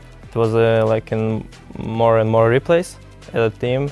We watch a lot, and now I think we're prepared well. So. Let's talk about Falcons. They've knocked you guys out of 3 different tournaments this year, always in the latter stages. But that does also mean that you've played them a lot. They're also in your group here. Do you feel that you have a good understanding of them and how to beat them at this tournament? I think our team have a good understanding about this team. So we watch a lot of their replays. Also, we made some conclusion about this team, and I think every tournament we're trying to beat them. How we can deal with this team. So I think now we have some chances to win. So tell me about your routine, you personally, Miero, because I've been told that you take cold showers, that you do special breathing exercises and stuff like that. What is your routine, and where did it come from? I think it came from my past, because after I started to play Dota, I had some problems in my health, like some spine or maybe some pain or in the neck or something like this. And I just tried to do sport. I was swimming and just going to gym, and I just watched some videos on YouTube and just try this some stuff like this, like breathing or cold shower, and I enjoy it, and I'm keep doing this. So ATF said that he thinks you are one of, if not the, best offlaner in the world. That's what he said. What do you think makes a good offlaner? The good offlaner can adapt in every situation he have. He can adapt his iron build and his game style. Every player needs to make less mistakes he can do, and maybe less death and something like this. Do you see the position 3 player as like maybe more important than some other roles, or do you think that especially now with position 5 being so important and everything, that it's kind of balanced out a bit more? Yeah, I think in this meta, the offlane hero is the main character. Every draft is going about which offlaner you will pick, and it's very important now. We already talked about Falcons, but let's talk about the other teams that are in your group, and I'll just ask you to just give me an idea of what you think of those teams. Zero. I think we played some Clone Wars against them. It's not a bad team, and they're doing the same thing, so I think every team is important. What about Nouns? For now, Nouns is I think it's a good team. Like they have some synergy. Maybe they played well last tournament. So, if you could sum up your feelings about the season so far for BetBoom and for you personally, what were the highs and the lows, and how are you feeling coming into TI? I think in the start of the season we have had not too much synergy, but during the season I just understand a lot of BetBoom Dota. My coach is always telling me about some things I should do. I become more and more better player. And you're confident going into TI? Yeah. Fantastic. Well, we wish you all the best, Miero. Thanks so much for joining us, and all the best in the tournament. Thank you.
Welcome back to the Road to the International Heroes. I'm joined by Kezu again for our last series of Day 1. BB Team up against Team 0. About to kick off, Kezu, as to clash the two regions, two teams that don't really see each other very often. Going to be an interesting one. I'm sure they have never seen each other unless they scrimmed. But I will say that Team 0, they were the first ones to qualify out of the Chinese qualifier, which was already a surprise to people at that point. And they took a game of Falcons earlier, and they were ahead in the second game against Falcons too. So yeah, everyone knows, BB Team, they're really good, most mechanically skilled team, but this team better not be disrespected by them. Yeah, Liquipedia match history between these two teams. Sorry, no results have been found. They have not played each other in Comp Dota, yeah, for sure. And yeah, I had the pleasure of casting some of the Chinese qualifier. Saw them make their run and do very, very well for themselves. Being one of those teams, like you say, that kind of qualified for TI very quickly and kind of surprisingly. I will say the person everyone can see in the top right corner, that is not 7E, that is a Blink who won TI with wings. So I'm pretty sure that he has a lot to do with what his team is doing, like the type of strategies, how they're improving and whatnot, because I will say in the game they played earlier, they played Bristleback position 5. And I've only seen this player do it in a pub. He takes the snot rocket facet, where instead of shooting quills, you shoot goo. And I kid you not, it looked really strong. They could have won that game. They did lose, but it was against Falcons and they were ahead. So that was an unfair question. I'm poking a little bit there. Results-oriented decision making, not the best. We don't look at if they won. That's what you're here, Kezu. You analyze. Exactly. And I say POS 5 Bristleback coming to your pubs, baby, tonight. Very cool. But it's something that, in pubs it's been tried, especially back in the day when level 1 Roshan was a thing, Go in there with your goo and you do that kind of nonsense. But yeah, I've not seen it done properly, quote-unquote properly in a pro game. So that's just really cool because, I think BBT, there's always a talk of the town. They're really good. They always get like top 2, top 3, maybe top 4 most of the time, but they're their own worst enemy. But yeah, I want to focus like a bit on Team 0. I think they have a lot of like younger players or like maybe newer players. Ponlo has been around here and there, like Erika as well, who's their carry. So, it's just a very cool team to watch, at least for now. So I just want to see like a close series and have them show us what they got. Yeah, I mean, they're also a team with, their own identity and their own kind of niche little picks here and there. I remember, maybe this isn't something that, in the new patch or going into TI that they continue, but stuff like, Support Medusa, Treant, these heroes that are on the fringe, that Team 0 just, kind of Wings-esque style, right? Where they just pull something out and say, this works, and we've tried it, and we know how it works. Okay, so this Bat Rider is cool, but a little surprising to me. I will say that Bat Primal is a bit of a weird matchup. I think like early on you're kind of annoying, but later he can always dispel with his level 15 talent. You're good against Sniper, but I feel like that matchup is better for Bat when it's a core Sniper. You always jump him, you drag him in, because nowadays it's just mainly a post 4 Sniper that's very strong. So I want to see if there's like more to it. But they will just go for the Bat. Kanka always very good. We did see it in the earlier series with Collapse. So this hero definitely on the rise. Yeah, it looked real good in the hands of Collapse. Still flexible, potentially mid-hero, more likely off-lane from what we've seen, and then paired with the Bat seems quite nice. But yeah, this Bat Rider, it feels like we've had these kind of snap response picks to Primal Beast in the past. Crystal Maiden, Shadow Demon, Bat Rider, all having a way to kind of stop Onslaught or Trample. Flame Break's going to help you out a little bit, even if Lasso later down the line. Yeah, won't be as perhaps also like when I play a bit more in stacks. I mean, at least Bat and Kanka, they both can. I will say that in the earlier series today, they did not play any Bat, nor did they in 20 days ago when they played the PGL Wallachia qualifiers. They also didn't play Bat there, so maybe just like some new stuff on the block. Did Nightfall rename again, and I've missed it? Yes, I'm pretty sure you can just call him Nightfall. I feel like you get one change. He changed from Epileptic Kid back in the day to Nightfall. Yeah. I'm sure Saika is an anime character. Probably. Well, he had a lot of names, actually, looking at his alternate IDs. Just Let Me Die, Ego Fan, Nightfall. It's just your carry players. Like it's what gets them going. It gives them like some motivation. Whatever works for him, That's good. They go with the Alchemist for now, which I will say... I'm just a big fan. I will say generally range carries feel the strongest, but there's a few melee heroes that still feel very strong, like Ursa, Alchemist. I think when we look at the Team Zero lineup so far, their damage is kind of slow. Like Alchemist never really gets pressured by a Conker. Even if you get X-Mark, Boded, you pop your ult, you will never really die to them. So all in all, I like it. You need that like Laguna Blade or Sunray or something like that. Yeah, or like 3 items Wind Ranger and like a Focus Fire. Because for now, yeah, he's definitely chilling. And I would say they kind of pre-banned for it. Like Doom is out and Timber. Yeah. So like they were preparing this pick at least to some extent. And still maybe keeping the flex open as well. Like Primal Beast, we most often see position 3, but can go 2. Alchemist, same story, but for sure. Usually 1 can go 2. 10 seconds remaining. We'll see what they go towards in the end. As this kind of looks like, you know, their 2 side lanes already wrapped up in a neat little bow. Yeah, and like judging from the picks that you see so far, I think there's like a lot of not just synergy, but like it just feels good when you look at like kill combos. Like if Alchemist has a blink later, both Jakira and Sniper can follow up. It's a lot of damage. If Primal goes in, same story. This is a hero that we don't see too often, and I love when Team Zero play it. I've seen both 7E played in pubs, and he played it earlier to EA against Falcons, the mid Earthbird. He destroyed. He was everywhere and like TPing around, getting kills, and just like he was a difference maker in the side lanes and in the entire early game. 5 seconds. Yeah, I mean, it's more likely the mid Earth Spirit, right? Exactly. Yeah. Yeah, so he's like core. Yeah, I think this hero is probably nearly unplayable as a sub. Unless there's something that I don't know or people haven't figured out. Yeah. I definitely felt that way. He's absolutely the hero that just keeps the fight going, keeps that damage ticking over. Sniper's not going to enjoy it. Jakira's not going to enjoy it. And then you've also got the potential to... you've got multiple heroes here that can displace people as well, which is always really nifty to have. Yeah. Against a Primal Beast who wants to, you know, engage, disengage. Alchemist, same kind of story. X-Mark, Flame Break, Lasso, Kick. Lots of ways to mess the positioning up for your opponents. Yeah, even Tidal Wave later on the Conker as well. So now the only thing when you do draft like this as Team Zero, you are making yourself very susceptible. You have Conker, Earth Spirit. They're both melee type heroes, which means they share a lot of the same lane counters, and they're not flexible. Doesn't matter who goes mid, who goes off lane, they're going to suffer to the exact same thing. Because if you're a BB team, what you want to do right now after seeing this Earth Spirit is try to offset his early tempo. Dumpster him in lane, or have a hero that when he goes to a side lane, you just go there and match him. Like Invoker, of course, would have been great. They take that out. I don't think Queen of Pain is great, but something like that. You beat him in lane with Max Dagger. He goes to rotate, boom, you TP Sonic Wave, and you turn the play.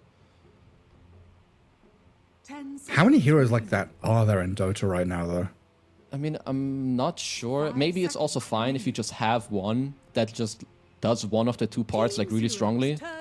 Like maybe Pango doesn't like destroy Earth Spirit in the lane, but when he goes somewhere, you can always match him. Right. I mean, you could go nuclear with like some Viper, but I don't think it's a very good Viper game. Like in general, you would make his lane very hard, but then when he rotates, are you that good at responding? 10 seconds. What about like a Slardar mid or something? Yeah, I like that. I think that would not be too bad. I actually think it would be pretty good. Yeah, they do have last pick as well. You have minus I guess armor and so on. It seems like it could be cool. I mean, is there still the chance like Sniper here is a sly little mid lane hero that's left till the end? I don't think so, just because it's not a particularly great core Sniper game, I think. Like you mentioned all the displacement, that's like #1 thing Sniper hates is when people get on top of him or like put him out of position. Just stay in the fog. You've got a ghillie suit on. Just don't get seen. Just classic ghillie suit. Ghillie suit. Yeah, just hide away. Well, it's GPK in the mid lane, isn't it? Yeah, he will be hiding in the fountain.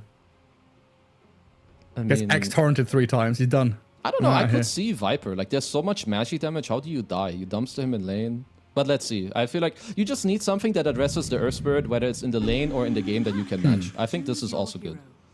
This is like more simple. I think I will say that BB team will be, I feel like they lean more on the safe and good. You know, like they don't take too many risks when it comes to like their draft or their gameplay or like all the finesse type of heroes. I think they'll be like, this hero is good here. I'll be safe. I'm going to have a good time. It's hard for them to shut me down. We're happy. Yeah, I mean, there was a whole era where we were like, you know, oh, maybe GPK is going to play Storm or Ember or, you know, Necromid or Huskar. It's like, I'm picking Dragon Knight every game because I am like literally just like a robotic, you know? Yeah. I'm definitely picking the safest one. So Puck here going to give that maneuverability, the ability to get on top of the Wind Ranger, super nice to have, and, you know, disjointing all the displacement we talked about. Okay, so I'm trying to think, because when I look already at how I would envision Team Zero to play, their kills are quite slow, and they need to connect spells, right? You need like X Mark Torrent or Lasso or Connect a Roll, Connect a Shackle. Their kills are slow, and they don't have the best catch. Both Alk and Puck are really good against these archetypes of heroes. Alk tanks through it, Puck is hard to catch. So I think it's maybe a little harder for Team Zero overall to play. But I think their heroes, if they have a good laning stage, they can like really pop off and make the game very chaotic. So that's kind of one thing I'm looking for their gameplay. How are we pronouncing Nightfall's new name? Is it Saika? I guess Saika? Saika. Maybe it's Saika. I mean, I'm just saying Nightfall. Okay. I wonder if he's had enough of people saying the Nightfall. Oh, he's had enough of the BKB TP being... He's trying to get away from the BKB meme. Honestly, that would be funny and sad. It's bullying. We've actually bullied him to change his name. I mean, that has to be like an interview question at TI. That's a Jenkins right there. Right, P-Flax, Nomad, interviewers. If you're listening, boys, I'll message They're definitely them. listening. Ask, why did Nightfall change his name? Was it because of the BKB TPs all the time? Anyway, game one. BB team up against Team Zero. Game one about ready to start here. So the old Alchemist for BB team here. That kind of quick scaling, early fighting potential for them to hit that timing like 20-odd minutes in when he's got Radiance Blink plus or minus BKB. Team Zero, they've got a lot of fighting to punch back with this Earth Spirit and Kunkka, right? It's going to be it feels like a very fight-heavy game, a lot of scrapping going on. No, for sure. I think there's going to be a lot of, like, maybe not misplays, but I think there's going to be a lot of chaotic stuff going on that will force reactions that maybe you don't want to, because Earth Spirit's going to roll around. I think there's also a lot of, like, gate plays that you can go for with, like, Wind Ranger. It's also a Bad Rider 5, which I have not seen in a long time. If people play this hero, it's mid or post 4. So my boy, ZZQ, I like what this guy's doing. Like, he's the post 5 Bristleback. Now it's like Bad Rider. So I just wanna see what they can get done. That's some funny stuff. Well, I guess from post 5 roll, downside is you're not able to like stack Ancients or Triangle as easily or as comfortably. But upside is here with a Wind Ranger position 1, you're double ranged in lane, which is going to feel pretty nice. But also like Bat Rider Twin Gate from safe lane to off lane, playing into Kunkka Snapfire. Like, Alchemist might actually have a dangerous time in that top lane once we get, you know, to minute 5, minute 6. Yeah, like once a +1 shows up in the Alk's lane, I think that's very scary, which is why, like, maybe even, you know, this could trigger them to talk about the same thing. So maybe you want to start warding the Twin Gate after like minute 4, or try to place wards that like see Earth Spirit when he TP's top or walks top. Because there's a lot of scrappy and chaotic things in this game. A lot of voice chat going on as well. Miero apparently really likes the caw. I mean, I'm not surprised. It's a pretty funny line. We need someone to, you know, go ahead and make Team Pigeons. We've got Team Liquid, Team Falcons, Team whatever. Just have some pigeons in here. Team Dog. That's all You're coming. gonna bark for me. I will. Woof, woof. Oh, 70. Taking a fair amount of damage. Oh, the shrapnel. He kicks GPK out of tower, but 70 is dead. Good torrent with a scatter blast. Ponlo helped out by this Kunkka to take him down. That's a good return play. Like that they actually get anything out of that is not bad. So it's 2 shrapnels used on save, which is something. They didn't use a blood grenade, but just trading, because, you know, sometimes you just get caught off guard on the rune. But 1 for 1. Away we go. Runes, a little pause like that screws my brain. It's like, did runes spawn already? Yeah, they're being taken already. 20 Trump seconds. to Tokyo takes the last one. It's like, but is the clock, you know, ticking down or ticking up? I should have looked at the map. The like other things I've seen with not GPK, but like Puck in general, the innate where when you dodge a projectile, you heal super much. People have started abusing it really hard. Like, you get phase shift, and you tank a tower shot, and then you just phase shift, because you heal like 30 mana and HP every time. So we can keep our eyes on mid lane if GPK does the same. I assume yes. Nice free regen. Yeah. I feel real good.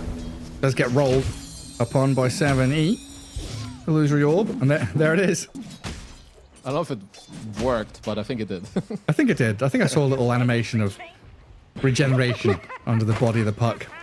But yeah, there are other lanes. More Dota 2 going on. True. Psycho, again, dropping the chat wheel. But down the bottom is Miero and Save. Primal Beast sniper lane up against the Wind Ranger and a Bat. And I thought this would be pretty decent for the Bat and the Wind Ranger being double range, quite a lot of magic damage. But I so often underestimate this sniper shrapnel in a facet. It's really, really strong. I do think the read is correct. The Team Zero should be very happy down here. Like, Erika and ZZQ should be doing well, because Bad Rider can protect himself. You have Wind Run. So if you don't drop like very low and get caught off guard, I think they shouldn't be feeding any kills. Did this sniper shrapnel thing get buffed a lot? Because I remember when it first came out, everyone was just like, it is garbage. I think it got buffed once, but people also didn't realize that his innate as hold that. Oh, Conker. Concoction in the acid spray. A lot of damage comes his way. Yeah. Looks like Ponlo is able to keep the Alchemist and Jakiro at bay, at least for now. Like, another thing about Sniper is the fact that his take aim doesn't give him range anymore, his third spell. So he has built-in attack range, like level 1, when he like has the innate as itself. So he has like really high base attack range. And I think people like started really, oh, we can go headshot level 1. Now the shrapnel got buffed. So like these two things in combination make the hero like really strong. Can level stats instead of take aim. Yeah, I've seen people like take 1 level in it. 1 level stats. Pretty close fought battle in the mid lane again. And across the board, it looks like Team Zero coming out ahead in the last hit battles. Wind Ranger, Earth Spirit, Kunkka all pretty close up near the top, while the Primal Beast is, still struggling. Alchemist also having to fight and scrap for every single last that he can get. Yeah, I'm just... Because lanes should be like pretty normal. Like mid, they're going to hit each other a lot, but both free farm. As here you have the little heal from GPK. And I feel like in the side lanes, not too much should happen until someone offsets it. Like a +1 arrives. There's a twin gate rotation, or sniper TP's top, or Earth Spirit or Puck go to a side lane. So I got my eyes on like the +1s. 7E. Trying to roll into GPK's aggression, but GPK kind of a step ahead there, while up at top lane they make another move onto Beyond. Good dodge of the Torrent, but no real follow through to continue to kill the Kunkka. And 4 minutes about to hit, so it looks like Earth Spirit going to grab the Bounty Rune up in top jungle, then the Water Rune. We'll see if he actually makes a move anywhere, because that, I remembered now, that's something Team Zero used to do a lot. We always expect these mid lane players to kind of rotate around, the first active, 6 minutes, the active rune, supports come in to help you out. But we had 7E, like level 3, level 4, just TPing to side lanes and getting on top of people. Yeah, I like when people play like that. It's not like the very like standard way to play. Like when people have their own style, they kind of execute it. So yeah, I also want to see what they're gonna do, because I think right now the CS seems good, but like I have this feeling that this mid and top lane could like slowly get a bit annoying. I think GPK is gonna stay very high HP always, because he can't really get harassed. And top lane, it looks like Team Zero always have to use their spells defensively, right? They get gone on defensive Torrent. So I think they're bleeding a lot of gold and resources. I'm trying to play aggro here with Ponlo and Beyond stepping up onto Toronto Tokyo. And Jakiro is dropping items in front of them, popping his heals and turning back onto Ponlo.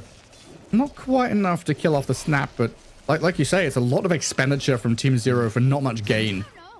I mean, Ponlo has, like, he still had a lot of stakes on Lotus, which is very good. Like, it can help you a lot in these side lanes where you're always fighting, because it's the only reason they didn't commit. There's 1 Lotus, 10 stake. So at least, I think, overall, most of the heroes in this game are very happy.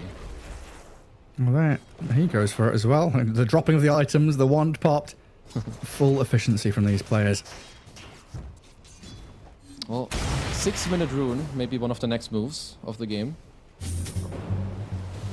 X-Torrent up at top. Is this a kill on Toronto Tokyo? Jakiro is a pretty tanky fella. ZZQ dead, Ponlo falls, Toronto Tokyo is still alive. Team Zero, they lose both of their supports, but at the very least they get the kill on Save down here. Okay, so they do trade at least to some capacity with a 2-for-1. Let's check about the active rune.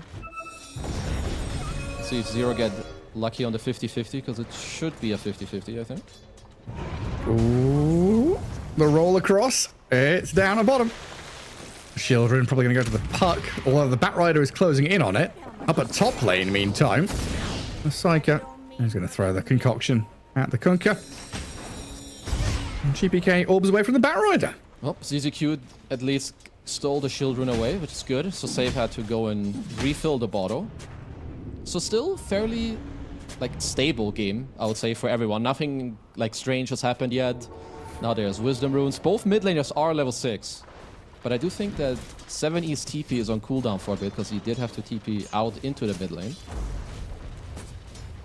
So not able to react as quickly as he maybe would have liked. Miero definitely having some struggles down here, though.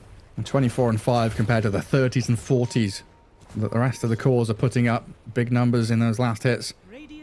And Primal Beast, very often, and I feel like this game as well, is that hero that is the tempo setter. He's the chaos creator, right? If Primal Beast is having a poor time, you kind of need to come and help him out.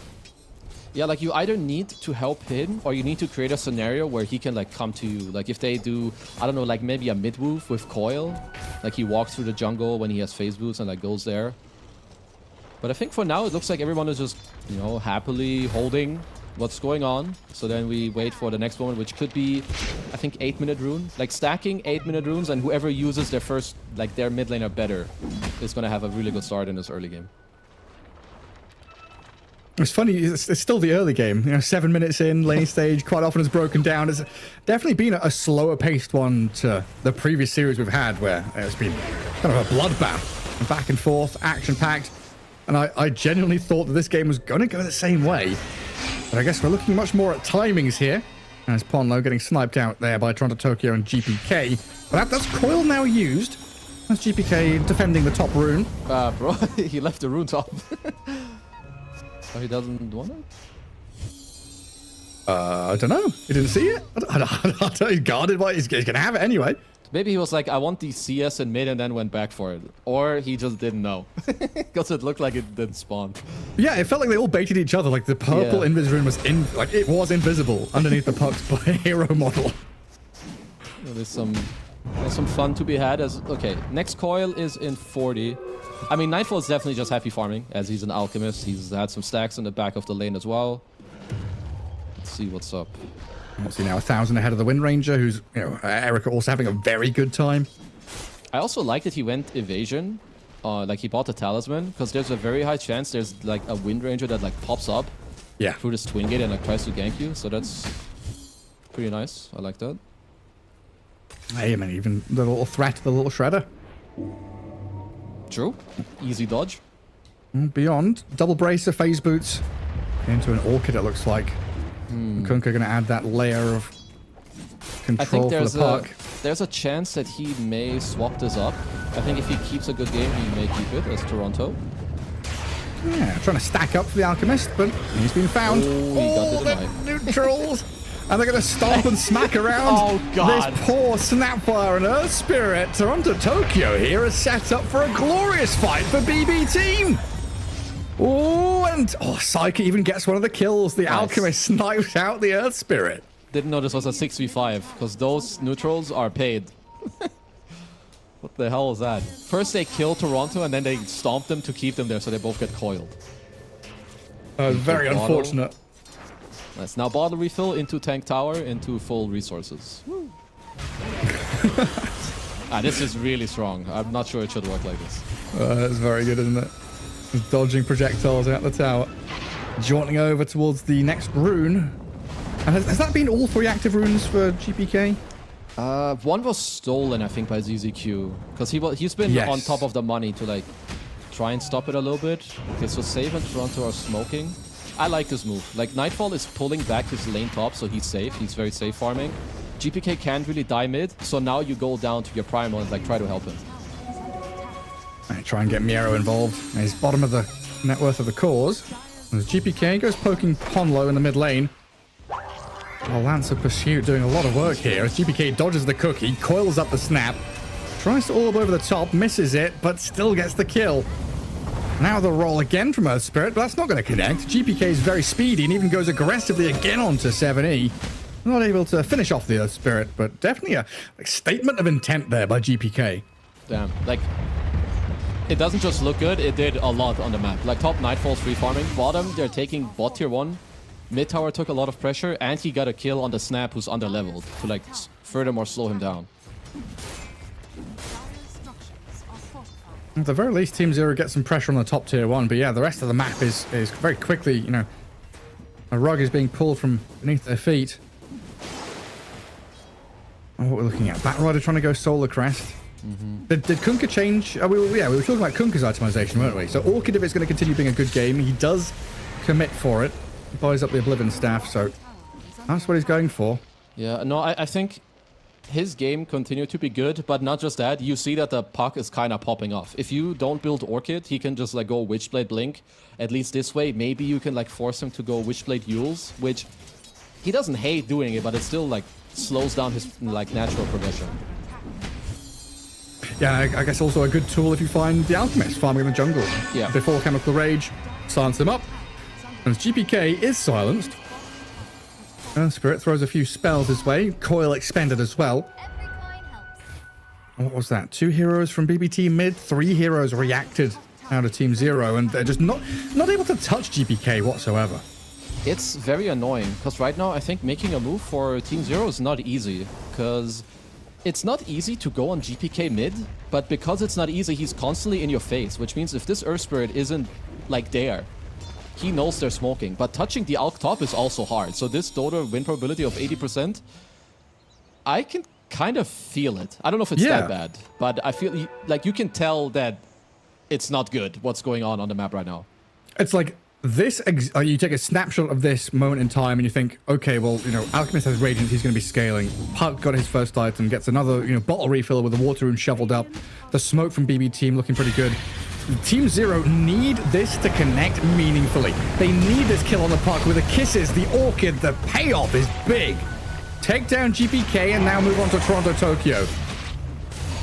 Jakiro down, throws the Macropyre out for good measure, but this was a 5-man move. Team Zero knew exactly how important it was, and they strike right into the heart of BB team. Well, that is a really nice play, because I'm pretty sure that's the best kill they can get. I think like this Alchemist is kind of unkillable top. If you go for the Primal, it takes forever. That was really good.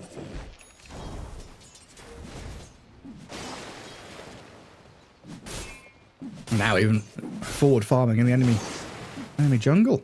Yes, it's good position. And now we did see GPK. It's gonna be forced to build up the Yules. But I guess also that way, like, not just are you making him build Yules, you have a couple heroes, or you have, like, it could set up your Torrent if you know he's gonna have to Yule himself, or Earthspirit can always roll. You're like, okay, I'm gonna force the Yules, and then Earthspirit goes on him. Like, you still have ways of killing him. Yeah, I do for sure. Well, they try with a Shackle shot and a roll, but GPK has slipped through the trees this time. Team Zero put their efforts onto the tier 1 tower instead.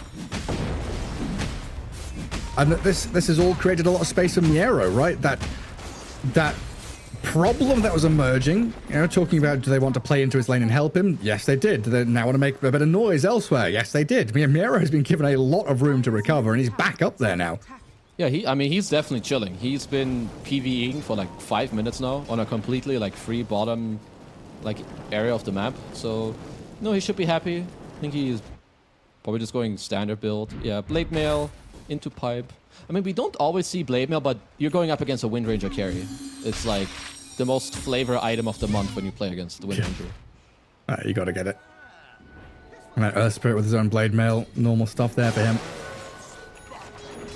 What's next for Kunkka though? Like the Orchid, cool little splash of flavor. Yeah. Is it back to Pipe and Crimson and that stuff now? I think Pipe, probably, because it's just like this no one else is buying it. Yeah, it's just like this mid game of Radiance, Shrapnel.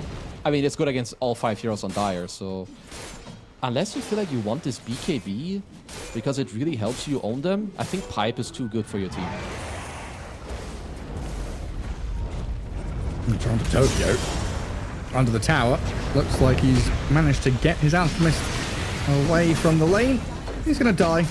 Relinquish control of the tier 1 area.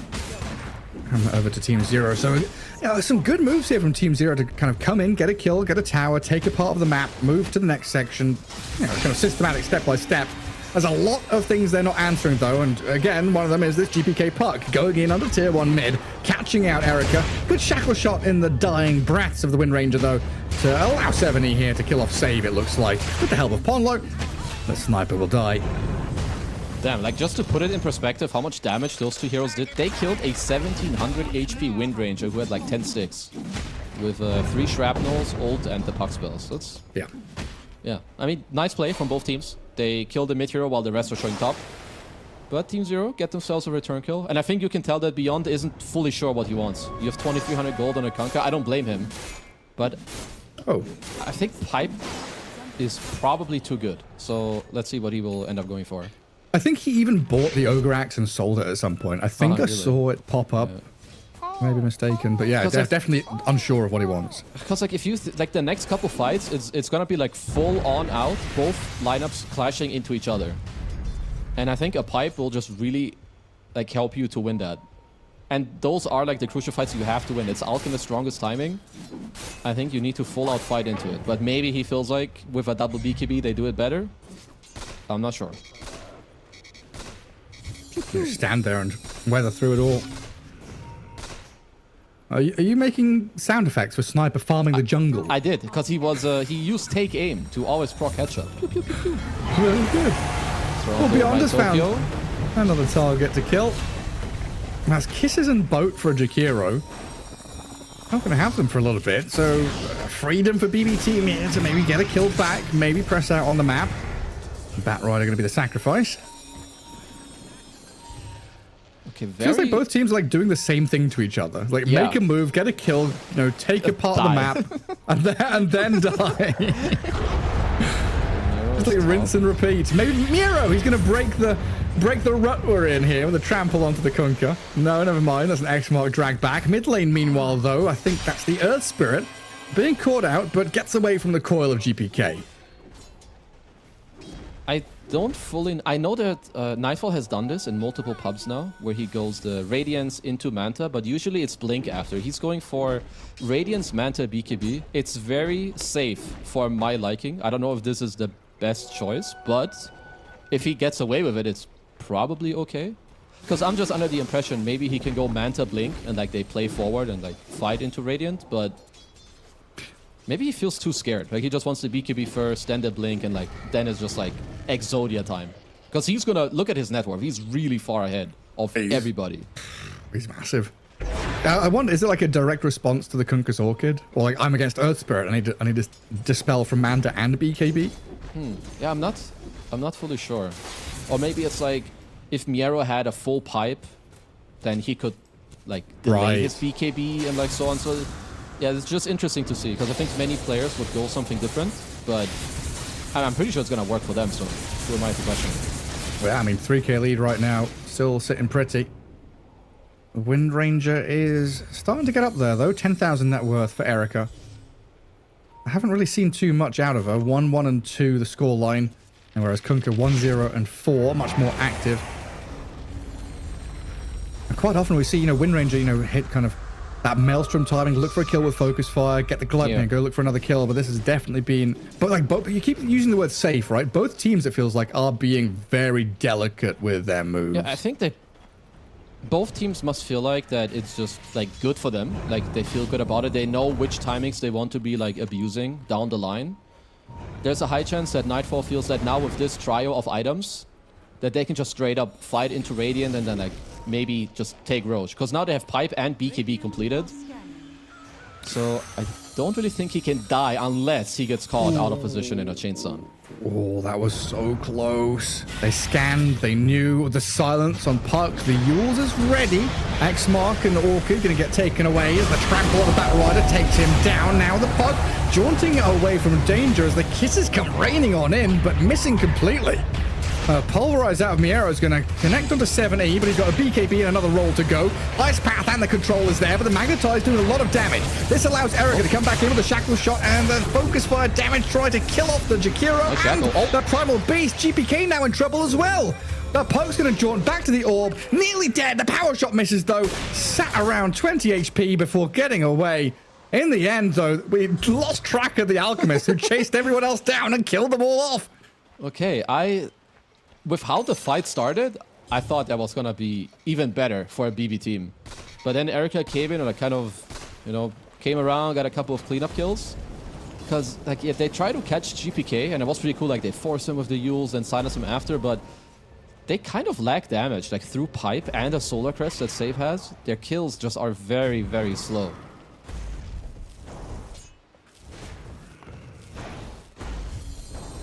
Nightfall's going to feel so good in this game. Oh, yeah. He's about to hit 20k net worth, you know, minute, what, 23? Yeah, this less even 20. He could get 1k GPM in the game if it continues at this rate. He's like killing every wave, killing jungles, manting the next wave. Oh, he's going AC next. He's just stacking, straight up stacking up the auras. Okay. Probably just abusing the fact that, you know, GPK, he's Puck. He's gonna lock people down. We go AC, maybe take Roche, and then just continue playing.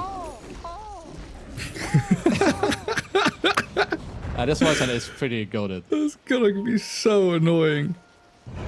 Who's that playing without headphones on? Don't need any audio, huh? This guy, the sound is in his brain.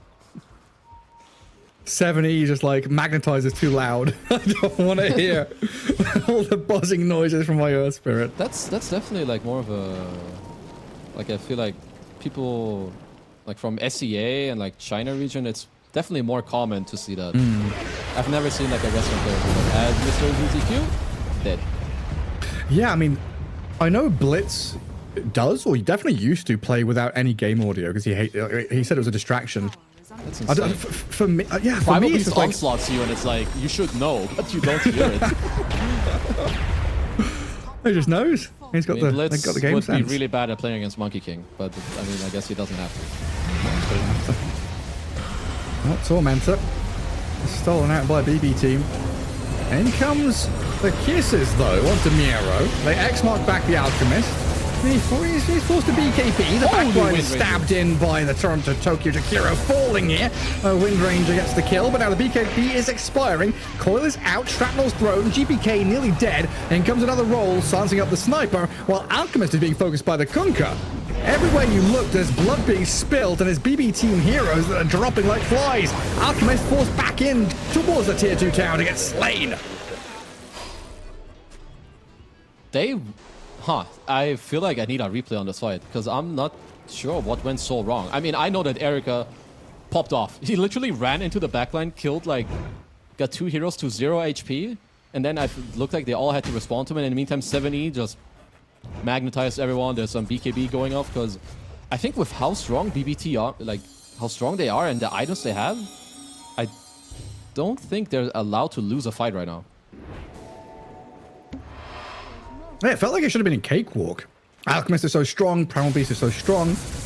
But it really was that kind of separation of front, like literally, this is our front line with Primal Beast. This is our back line, you know, with Puck and the Jakiro all the way at the back.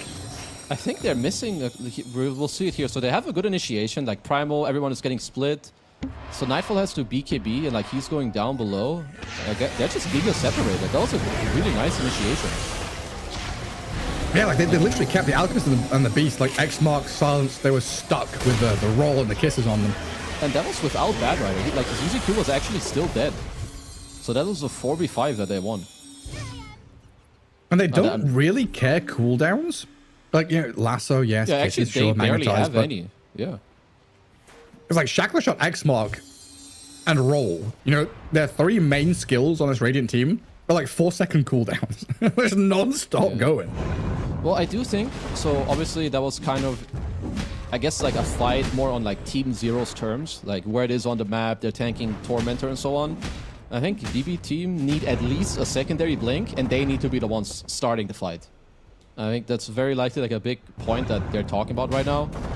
If Nightfall isn't going to have his blink, which I don't think he does yet, yeah, Miro just finished his and the AC is completed. They need to play off of like jumps and vision. And it's not as though BB team have a lineup that like just goes into rope, right? They want to fight before it. This might be it, honestly. If they get the kill on the Batrider here in the top jungle, go through the Twin Gate as the Alk, but they don't even get that first part. Batrider gets away. 70 comes back in, tries to kick across Miero and Toronto Tokyo. Eyeing up the Jakiro and an X-Mark Torrent. Roll goes deep. Toronto Tokyo is like dodging spells by accident. Meanwhile, though, look at Erica getting destroyed by Alk, but now he's in a 1v4. Cannot stand his ground. Miero's got in very deep. Massive damage from 70 in the back, though, to kill off Toronto Tokyo as Miero's left stranded. It seems like BB Team have completely lost track of where, why, when, how, who, what is even going on? They're just getting picked apart. Team Zero with supreme, precise execution. Psycho, I mean, Nightfall, whoever he might be, he's about to lose his name in a second. Concoction's coming, a final bit of damage. He can't deny himself. Erica's got his number. CZQ is dead, but Team Zero with a tremendous team fight yet again. Yeah, they are outplaying them, and I will say BB Team are not on the same page in these fights. Okay, there's some X-Mark here. Nice Orchid. Continuation. Continuation. Oh, save. Dying. GBK is okay though, right? I mean, I guess there was like a good ward towards the start of the fight again. I'm not sure if... I don't think... Like, Alchemist is very much a committal hero. Like, when he goes in and pops like his BKB, he wants to like make use of his 22k net worth, right? So like when he goes in and he trades his BKB for the Wind Rangers, I think that's a big loss for BB Team. Because he's like supposed to drive them forward to like start the fight how they want to then continue it. But if him going in doesn't allow them to like nicely continue the fight, like it looked awkward. Like Mira had to like cruise like through the entire neighborhood into the backline, and then he just ended up dying. No, yeah, it really felt like a series of I'm going in, no, never mind, go back. I'm going in, no, go back. I'm going in, go back. You know, we had 3 different initiations from BB Team. All fail spectacularly. And that net worth lead, it's just disappearing. You know, Alchemist, yes, still top of the net worth, but... They're buying a second pipe. On BB Team? On Team Zero. Oh. Well, on who? Mr. Ponlito and Mr. Beyond already has it. Interesting. Well, I mean, the passive doesn't stack of the aura, but the barrier stacks. So I guess, well, like if you don't stack it, but you use it away from each other. Not sure if next level or forgotten. I will call next level for now. Barrier everything. Yeah, I mean they have Glimmer, Solar, Pipe. Roshan in his pit. Met by Team Zero, but BB Team are coming. Okay, let's see what angle they get. It's kind of on Team Zero to try and stop them. Maybe break a smoke, have some buybacks available. Scan. Oh, I think it expired just before it turned red. 70 hasted up. As is Parasma Puck, Roshan nearly dead. They jump in with the Nightfall out. Snatched Aegis by Erica. Wind Ranger gets it. And Alchemist, look at the damage coming out of this Wind Ranger, destroying him so quickly. Lassoed up. They need a little bit more to finish him off. Nightfall, he falls. And the follow through from 70 kills off Toronto Tokyo. Now Miero's stuck here. 1v3. Can't escape. Down they go. 4 in a row. And the GPK Puck very nearly dead. TPing home, and it looks like successfully gets away. But 4-0, Team Zero with a Roshan kill. The Roshan Aegis take. Roshan kill went to BB Team, all after Roche was like going in and out of the gate. That's actually hilarious. I mean, this whole fight, the fact that Team... I guess BB Team just didn't really... I mean, they kind of got the jump they wanted, I guess. They have vision, they go in, but yeah, they get the Aegis on the Wind Ranger, and... Again, if they don't get a kill on their initial jump, it seems really hard for BB Team to fight. I think they lack damage at this point.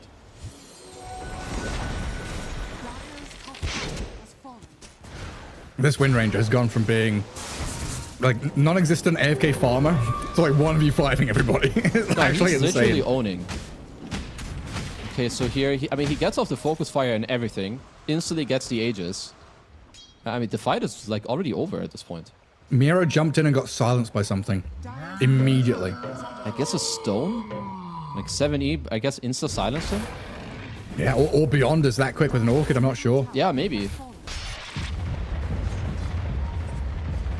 Like I say, it looked like that Primal was in a good spot to, pulverize, trample, cause disruption, get onto a target, and maybe give BB Team the fight they wanted. But now the Primal Beast is being dragged on top of high ground. He's being clipped. Oh, dearie me. Man, Team Zero are just popping off.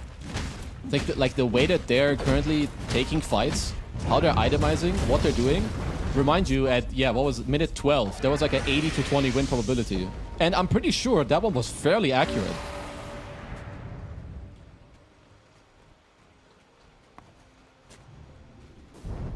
And now we're in a game where Toronto Tokyo is hiding in the jungle, trying to farm little small camps while a Batrider hunts him. Wait, is he not TPing? He cancelled his TP? Or? Yeah? Am I crazy? He was TPing, right? Yeah, he was TPing. It's on cooldown. Oh. Well, now he doesn't have to. That's a good point. Now they have an AC. What aura are they missing on Radiant? I guess Vlad's and Crimson, which they don't really need. Ags on Wind Ranger. Do they have a Helm of the Dominator? I mean, I don't count that as a real aura. Why not? It's fake. Why? Doesn't What do does it. What does it do? Helm You just take, of... you take over a creep. It doesn't do anything for your team. What you get the Granite Golem aura. Oh, I mean, okay. Like, okay, sure. But then... Okay, that's not a real aura in my book, but I'll hand it to you. No, I'll take the L. Okay. Don't argue with me. Yeah, Don't argue with me. Let's just continue. Okay, so Octarine on Puck. I wonder what BB Team feel like they need to do at this point, because I think they need to decide right now if they have to wait for something. Like, are they gonna try to rely on GPK's late game? Like maybe level 25 talent with an Aghanims and one more item like we saw until then. They feed him an Axe with Alchemist, like something like that. Or Sniper, gets an Aghanim fed to him, a Rapier or something, but he's dead, and so is Toronto Tokyo in a second. Maybe, the silence again, cancels the Pulverize, keeping Erica alive, so the Aegis is still in hand for 50 seconds. They've killed tier 3, they've killed 4 BB Team heroes, barracks are falling. Like, this game might just be over. Yeah, I don't know what's going on. But what I know is that Team Zero are just straight up destroying them. They're so good. Yeah, they are. They're literally sapping their will to live. Like, Nightfall must be like, what happened, guys? Get me out of this game. The roller coaster of emotions going from, being the big dog to being a little puppy. Well, so he is buying Ags, and he was trying to finish it while his team died, but I will say there has been a huge disconnect between what he could have done this game and like how they played as a team, I think. And the game is not over yet. I still think that this Puck can really pop off in these games. The problem is he has to play incredibly well because there's a lot of stuff against him. This plus 5 Batrider has Blink, Ag, Solar Crest, Glimmer Cape. That's wild. Yeah. Absolutely wild. I've definitely... I've seen Your eyes are games. open now, yeah? Yeah, I've seen 2 games of ZZQ. This guy is the light. The light of plus 5. He's the future. Look to the east on the 3rd day and you will see me coming over the hills. I am ZZQ playing plus 5 Bristleback. No, I'm telling you. You might be laughing now. Watch it yourself. Holy moly. And 7E on the Earth Spirit. Like, these guys are cooking something. Okay, they might just look for like a clutch quick go. With like a Blink Lasso. If they get GPK here, it's lights out. I'm not going to get it. ZZQ tries to get thrown to Tokyo, but a good Ice Path. Macropire placed down. 7E. Blade mails it back. ZZQ very nearly dead. Not able to get away from danger because Psyche is there with a concoction, but now the Alchemist has put himself in a real dangerous spot. Erica's here with the Gleipnir. The damage. AoE out of this Wind Ranger. It's out of this world. Saves dead. A godlike Wind Ranger allows 7E to get another kill. Buybacks out a BB Team, but at what cost, Kezu? They'll cookie back the Wind Ranger now, or maybe now BB Team will find the kill. The full stamina enough to get her out of there. 7E's also being pummeled and pulverized. Miero and the Dire will share his bounty of 1,320 gold as BB Team hold their high ground. Okay, so they did actually... they did feed the Ags, I think, to Toronto Tokyo. I'm pretty sure I saw the Ags Jakiro ult. So, like, yeah, you get the pure damage and, like, the Giga Slow against all the auras. I do think that makes sense. I wonder if... Yeah, it's just gonna be another Ags. This one... I mean, I guess it doesn't matter. If you give it to Puck or Primal, they both deal a ton of damage, but I think you should give it to your Puck. He gets his 25 talent. Because Nightfall's time to shine... was 10 minutes ago. It's over. Like, he had 20 minutes. It didn't happen. I think it's the correct choice now to hand off the torch. You know? Be like, okay, I know my place. I'm going to give you guys what's up. I'm going to be a blink stun and let's go. I mean, look at this Macropire, though. You know, Ice Path, Macropire, some pretty big damage, and zoning them away. But this Wind Ranger damage is nasty. Also, like, watch out when he steps in. Everyone's nearly instant dead. That's crazy. Sniper. And the Jakiro melt. Yeah, the buyback's desperately needed by BB Team there towards the end. And I do get something good out of it, that Wind Ranger kill. With the Earth Spirit and the cherry on the top. Very nicely done. Like, they're getting levels on some of these heroes that are severely underleveled. Like, Toronto Tokyo was like level 13 before this fight. Now he's like 15 when this is all over. And they did get the Aghanims on Puck. Like, I think Puck 25 with this fed axe. And maybe if he gets a Daedalus, which he was building towards, like, there's definitely a fighting chance. Mindbreaker too, like, you know, things are aligning. Stars align. Remember the 2-minute timer on Roshan respawning? Does that favor BB Team to kind of... Yeah, definitely. Gaben is watching down on BB Team right now, I think. A little bit of time. They're getting the correct neutral items. They get to delay enough until the Daedalus. But you look at where Team Zero are moving right now, right? They're like, Roshan, Roshan. Roshan. Save wants to buy Vlads. I mean, yeah, they're just kind of... They know that if they can win one more fight, or like get this Roche fight, they're definitely back or even in the driving seat. Oh, they've got to be on the same page, though. We can't have any of these wonky initiations. I saw GPK there kind of stepping back from this 5-man smoke. But they do tighten up. Stay together. Toronto Tokyo probably barking at his teammates. Stand in line. Come here, little soldiers. It's time to move forward. Oh, good read from Team Zero. That's a good scan. Because whoever steps into the other team's ward, I think they're going to get destroyed. And now it's on Team Zero. Do they just want to push forward and hit the high ground? They could. The creeps are doing it for them. Yeah, that's true. Yeah, they have. BB Team have to give up. It was a nice try. Like, sometimes this play works, but if the enemy team is clean, which Team Zero are definitely showing us right now, then this play does not work. So what is that now? 30 seconds for Roche. It's a minute 15 until daytime, nighttime. They can do it fast enough, right? Oh yeah, I feel like Wind Ranger could kill 4 Roshans. Okay, maybe 3. If they all hit together... Roshans, Kezu! Okay, wait. They have 42 seconds? That's yeah, I think so. insane! Shut up. Okay, 2. Better? If no dire heroes in the game, at least 2.5. Like they use Mortimer's Kisses, Magnetize, Boat. Well, Wind Ranger has done close to 40,000 damage. How much HP does Roshan have? See, not that much. He's not even using Focus Fire in Roshan's done. 11k? Easy. Well, it's 4 times 11k. It's 40 odd k. 40 odd k. Yeah. Sorry, I just like British English. Anyway. It is a funny language. They have a good ward. Oh, double lasso. Oh, the beast and the Jakiro. In come the kisses. Miero nearly dead. Gets off the BKB in the turn. It's big. Wind Ranger in trouble. Being healed up. Not. Where'd the heals come from? Back to full HP. Not a care in the world. Beast dead. Jakiro gone. And the puck used up, sent skywards down to the floor with a thud and a bang. Down goes GPK. Where did Wind Ranger heal from, like, Satanic? Right, that's what it was. And he was boat buffed, which the rump wore off, and he just lost, like, 1,700 HP. He went to 1. Yeah. So, like, he was tanking through... Like, I don't blame Bedroom or, like, BB Team for this play at all. Like, if they make that happen, he's straight up dead, and they can maybe win this entire Roche fight. Like, it was close.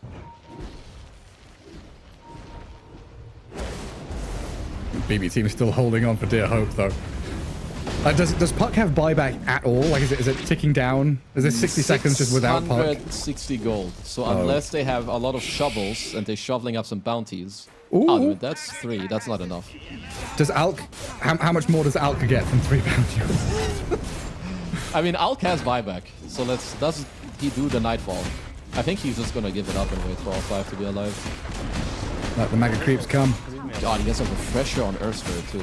Yeah, they are very humongous on the Radiant. Oh, large and in charge.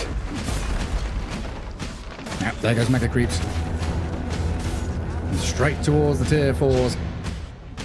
The Primal Beast statue is destroyed by Ponlo. It's still 10 seconds for your Puck to come back up. Bounty runes gathered. Fight. Yeah. Tier 4, one still left standing. Double catapult's going to be annoying, but in comes Miero. Start things off onto Beyond. The double lasso did them dirty. ZZQ, you've been bigging my man up all series long. It's only been one game.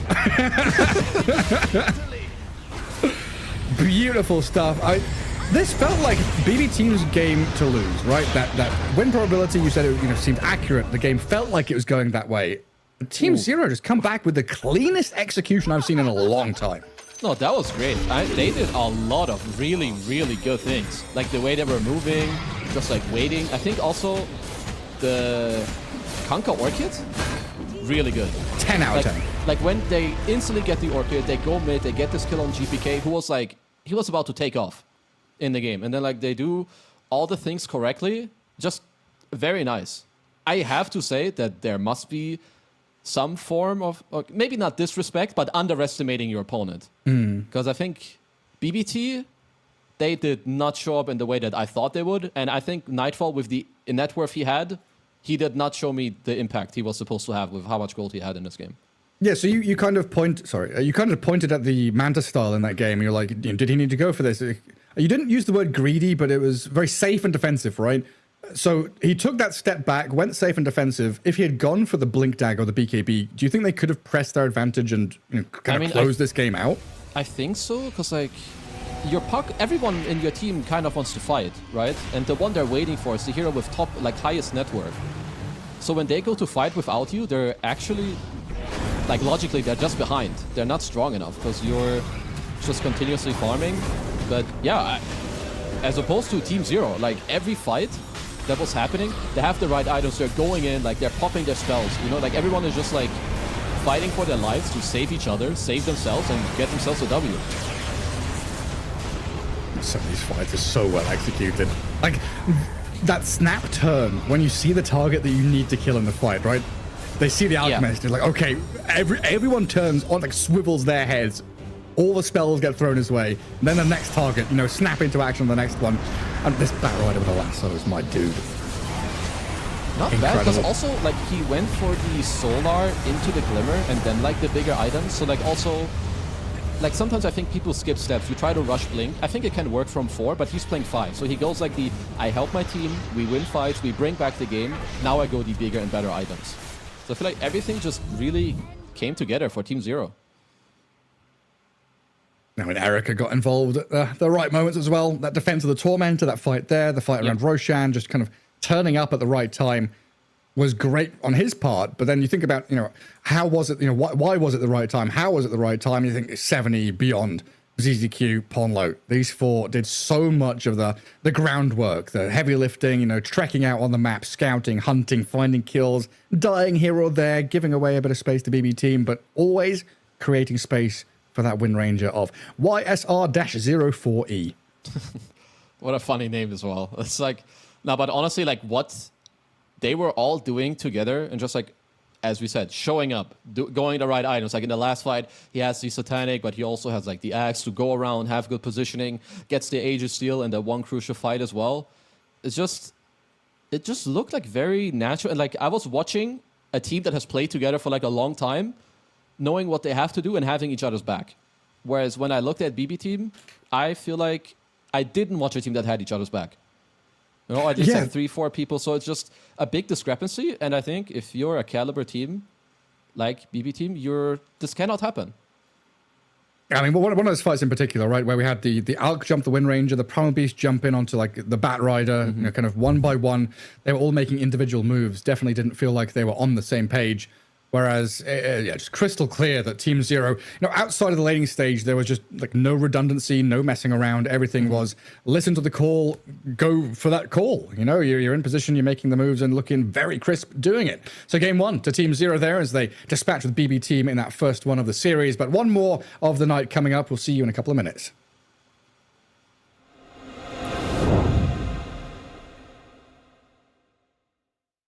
China is one of the hardest regions, especially when it comes to qualifiers, and Team Zero have not made it to many events, but they pulled off an incredible run in the qualifiers to get here, and now Team Zero are one of the true underdogs of TI. Can they make it? I'm going to be finding out with Ponlo from the Team Zero. Ponlo, I mean, you've been trying to get to TI for such a long time now. I mean, you've been playing for over 10 years. How does it feel to finally be at the International? I mean, it still feels quite unreal. Like, I've been in the hotel for like the past 2 days, and it's like you kind of can't believe like all these people are all doing all these things, and you have so many nice things. Just like even random things like having bananas and snacks at your whenever you want to eat. It's like 1 year ago you are like some nobody that you can't even get like basic respect in like normal society. Yeah. So the thing is that I don't feel much different like as a person back then and now. Yeah. So it's the treatment you get is very different. Which people do you feel like are acting differently to now that you've qualified at TI? Are these like people, in Dota or outside of Dota? Or?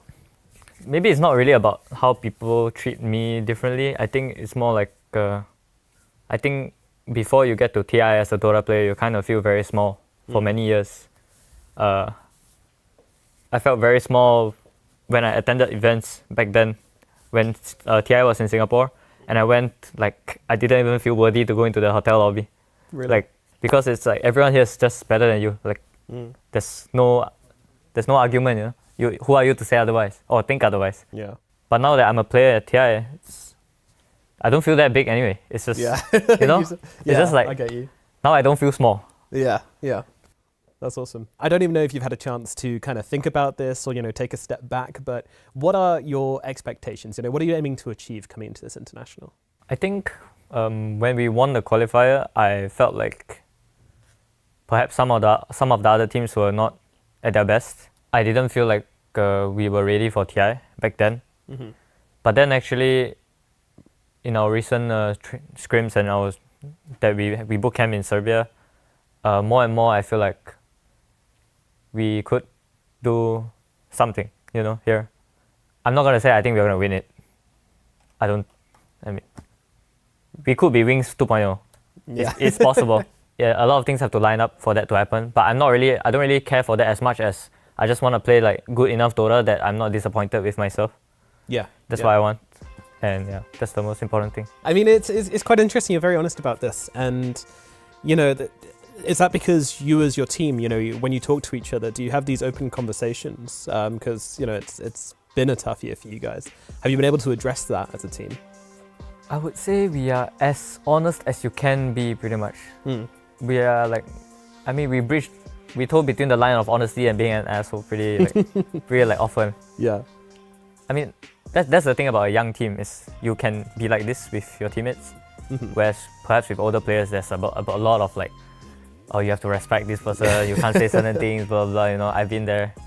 And I don't like that environment. Yeah. I prefer this environment where you can just, shoot the shit, basically. Absolutely. So your plan to come into this basically is to, be chill, be honest with each other and just try to improve as quickly as possible. And, yeah, I mean, the thing is that no one is right all the time. Yeah. But most of us are right most of the time. So when you are wrong and you have to lean on your teammate being right, so your teammate might be telling you that something that he's right about, that you're wrong about, and you need to use what he has. And it's like this vicious cycle that you guys just keep having to use each other's like better judgment of the situation. Because no one is right all the time in Dota. No. Like no one. Interesting. So you feel like your kind of youth and your willingness to kind of, build on each other. Like, do you think that could be a bit of an advantage and something which you can kind of use to your advantage as an underdog in this tournament? That's the main reason we even got to TI. I don't think anyone, when they look at our players, they will be like, oh, this player, I think this player is going to make it over. I think most of our players are pretty I don't want to say bad rep, it's not bad rep, but we are People not underestimate you. People adequately estimate us based on our results, I would say. Okay. And the thing is we are doing better than our past results right now. I mean, except my carry. The rest of us are doing better than our results. And I think it's probably because of our atmosphere that we have, that we can just shoot the shit, Yeah, absolutely, absolutely. It's a long way off, but if you were able to get there, get to the main stage and get to those finals and lift the Aegis, how would that feel for you as a player? Don't even dare to imagine that. I think any sort of result is like you're just happy to be there, man. Just to play. If you can play your best and you can improve on that and play even better than your best, I think that no matter what result you get, you can feel happy, I think. Yeah. For now, at least. Like, that's how I feel. Honestly, I don't really care if I get 2nd or 6th or 8th. Or if you can play your best and improve and do better than your best, that's the best you can ask for, I think. Absolutely, yeah. Absolutely. All right, Palmer, thank you very much for coming to talk to me, and looking forward to seeing your best. Thank you.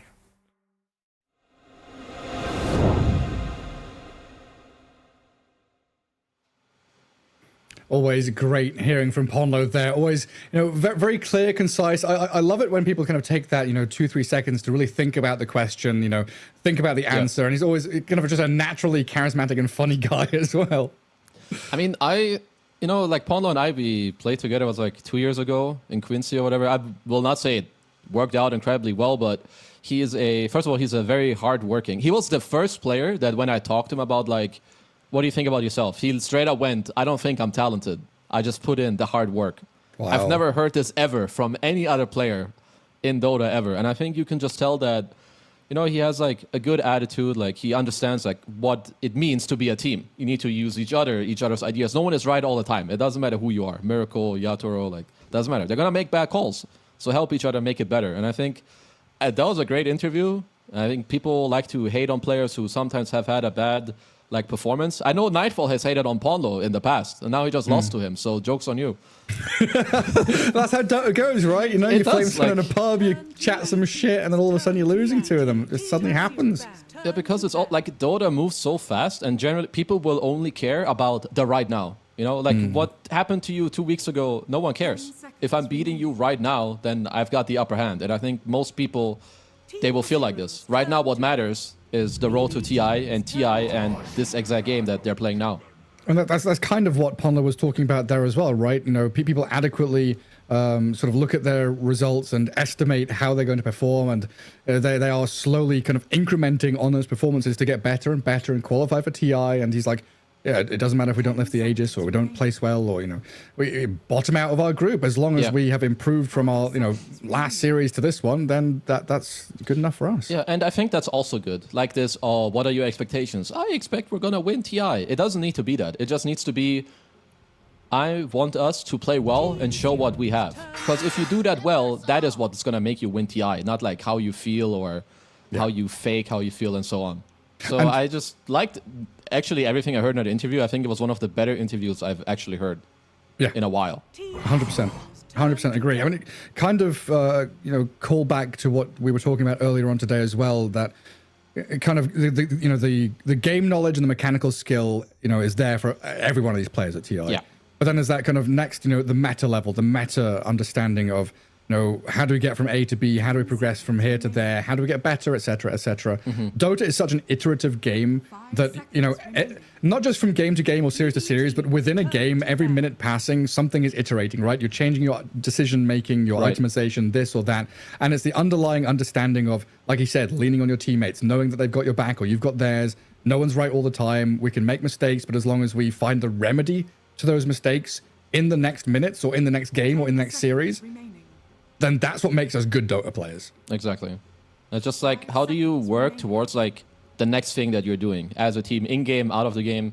like whatever it is. And then, yeah, I guess let's have a look at the draft. You have a SD first pick. This hero is very good. Like something I didn't mention earlier when we touched on this hero is also he has this facet where when he casts the Disseminate, the spell that people always meme about that they don't know what it does, where like, you know, the shared AoE damage. If you pop it on an enemy, they lose a percentage of their HP, like 14% or maybe 20. It scales up. But if you put it on your allies or yourself, you also gain this amount of HP on the spot. So I think this hero just has a lot of good things, but BB team, you know, Timber, one of the heroes that I will say doesn't care as much as others. He's still mobile because he can chain. You don't have to build auras. You can always get on the SC in the backline. So overall, both teams should be happy with the starting point of the draft. Is it still a thing where like Aghanim Scepter Timber Sword can be dispelled? Yes. So the charge up, right, like the shield, it can be dispelled, but you still get the full reactive armor stacks, which is, I will say, like probably the main point of why you buy it. So like, yeah, you feel good like dispelling his boom boom power, but then you can't kill him anyway. So it's like, fair enough. So what? I'll see how it all goes. Batrider again, very popular pick. Coming out again in that second spot. I will say that. Sorry to interrupt you. This camera shot looks like father and son at TI. I feel like it also gives them power. Anyway, sorry. Continue. Oh, just during the break, looking at the old stats page, trying to figure out how BB team lost that one. Sniper currently at 3 wins, 8 losses, 27.27% win rate. Wasn't looking too hot. That's why BB team lost. Individual hero pick, of course. It's stats. For sure. Okay, so you have. Go ahead. No, you have. You have Kunkka into Bat. I think is overall. It depends a lot on like the start of the fight. If Bat has like 2-3 items, like if he has Blink Force, maybe you can drag people out of position. But if it's like more chill, you can always X the guy he goes on, or maybe you get the boat off that the guy can still live through it. So overall, I feel like Team Zero have a pretty nice like foundation. Like first of all, this Mirana already has 2 cores she can play with in the Kunkka and the SD that set it up. SD can stack for Kunkka. They have multiple saves on each other as well already. So I think BB team gonna need a very solid double pick here. It feels like the draft is already difficult for BB team. Like, to be perfectly honest, like it feels like they picked this Batrider because they saw ZZQ do well with it in the previous game. It's like, yes, it's a good hero. We'll grab it on early. Don't let him have it. But now, yeah, you've got like SD Disruption to stop Lasso. Incredible setup for this Mirana Kunkka. Flexibility with the Kunkka Mirana as well, going into multiple core I will roles. say, at least Save is like one of the better Batriders. Like his Bat 4 is really, really good. So they do at least have that going for them. So they will go with the DK, which I think what you also saw on the stats page is, or what you mentioned earlier, this hero has been popping off, has been picked a lot for good reason. Yeah, they're doing very well. 7 wins, 4 losses. 5 seconds remaining. I guess just the Toronto, Tokyo +5 hero. That's what I was wondering though. Like, do you think Toronto, Tokyo has seen that +5 bat and he's like, yeah, go on then. I'll do it. I don't think so. I mean, maybe. I know he does play it. So it's maybe more up to like where do they want which hero to be, but I don't see anything inherently wrong with Bat being your 4, like laning with Timber. Yeah. Or the DK. Yeah, so it's kind of free real estate for what you want to do. Or the third hero, which is the real offlaner they pick later on, because this is a mid Timber and a carry Dragon Knight. I mean, it's definitely one of the big strengths here that they have. And Snapfire doesn't really give anything away either. That keeps everything flexible. I like the idea of like more follow-up damage, because I think right now if the DK or Bat go on anyone, they would always need Timber to be there to get the kill, right? Because like DK doesn't give the most follow damage to Bat and vice versa, but this way you always have kisses on the DK stun or on the lasso. And even like through the boat, sure, it like delays your damage, but it's still overwhelming damage.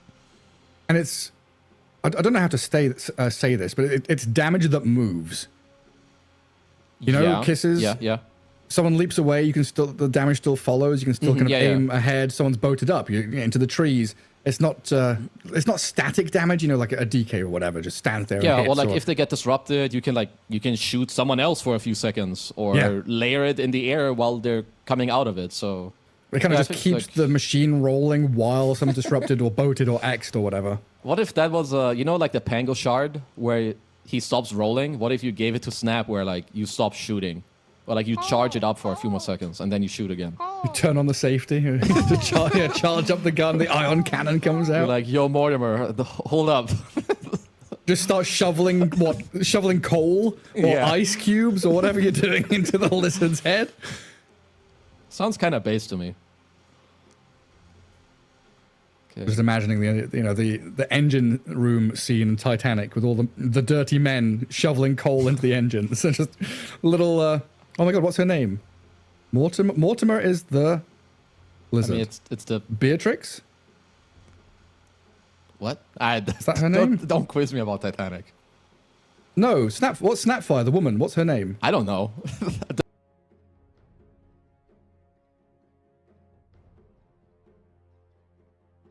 Team Zero's turn. You're just nodding and going, yeah, this guy's a nerd. Drop for 5 seconds, so anything you said, I did not ignore you. I just did not hear you. I came back to hearing you say this guy's a nerd. Her name is Beatrix Snapfire. And I said that you're just going there going, yeah, I don't care. Who asked? This guy's a nerd. I would think it, but not say it out loud. You should say it out loud. Okay, so let's see. I just like when teams bring something new. It's not like, you know, they don't adapt. Oh, what are Falcons doing? What are Gaming Gladiators doing? I'll do that. I see a team like Team Zero who have a lot of setup. There's a lot of like early tempo. When SD goes to, or when Mirana goes to SD or Conquer, there's always a setup. Now you have most likely mid Kato who can rush Vessel and travels and like connect to these plays.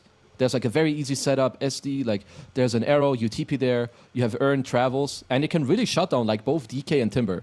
They like to be on these side lanes and farm there, so I like what Team Zero are presenting. I will say that BB Team have decent answers, like Bad Rider is very annoying for Kato. Maybe not in the first 10 minutes, but after like when the mid game starts. Yeah, you find him. The old man in the trees. Yep. What do you even ban? Are we paused? What's going on there? Pause in the draft. We'll have our investigators on that later. Yeah, looks like we're back into it. The countdown has gone back again. I don't know, I was browsing through the tabs, and all of a sudden I hear the unpause noise. Like, oh, spooky. I mean, Team Zero, they need a carry. I mean, Mirana could be your one, but I don't think so. Is it Shadow Fiend time? Ooh. Could be tasty. Turn to ban. Because you're kind of guaranteed to be against DK or Timber, right? No. Yes? No, you're not. Team Zero. Who has ultimate last pick? BB Team does. So BB Team have that flex until last pick. Yeah. So I guess Shadowfiend's not that good of a pick here. I don't think it's that bad. Also, apologies. My internet seems to be acting up a little bit. Oh. Nyx Assassin. Oh, so it is your bottom carry. Yeah. Yeah, right? I'm not getting this wrong. Cottle mid. Could it just... I mean, it is a... If this Nyx has like a decent early game, Spy Carapace is an incredible spell. Good against bad, you can always stun the Timber, and of course you can stop the kisses. I will... I think we've lost Kezu again. There, Nyx looks like an incredible pick. Did he come back for a second? Or is he gone again? Yeah, apologies. I'm not sure if there's a storm outside, but I seem to be struggling a little bit. But yeah, ZZQ, he is my man for post 5 picks you don't expect. Yeah, suddenly Nyx Assassin out of nowhere. That's a pretty cool one. And I don't know, I was honestly thinking about Nyx for BB Team as a potential pick against, Konka and Kotl could have been cool, but I very much doubt it's a block pick. It's definitely something ZZQ is like, yeah, give it to me. I'm laning with Mirana, we've got stuns, we've got Shadow Demon and Konka as a dual lane off lane, which should be pretty nice as well. And my question is always, though, around 70 and these kind of weird mid picks he's got, the Earth Spirit, the Kotl, that have been meta in the past, but don't feel meta right now. But he seems to just be that guy. Yeah, I feel they have some cool vibes going on. Like just this very unique, we do our stuff, we're good at this, so we stick to it. I will say that I prefer the BB Team's draft. I think it's like very stable. Like mid Pango is very good. Like when he gets a roll off, a lot of these Team Zero heroes don't want to be fighting into that. Like Nyx hates when someone gets to like fight into you. Same with Kunkka. Like you can always roll off like against the Caudal. So it's a lot on Team Zero. Like what can they do early on? Can 7E like do well on his lane, then rotate somewhere? Are they gonna get those kills? Are there gonna be like some scrappy Vendetta kills around the map too? Because I think Team Zero, they need to play with a lead after like post laning stage, like 1 to 2k lead. Yeah, I mean, that's like the kind of MO for Kotl, right? It's come out laning stage fat. You know, you're a fat old man. Is it still Spirit Vessel, the first item, and then decide what to do? I know it used to be like personal preference. There are some people who would go like Urn and then Travels and then back to Vessel, but there are some people who love Vessel straight up. So I don't know what's best. I will trust him. And it also depends, like, do you just want to keep camping side lanes? Then probably the Vessel's better. Or do you want to farm a bit and then go? Then the Travels are, of course, better. Yeah, try and play that map a bit wider.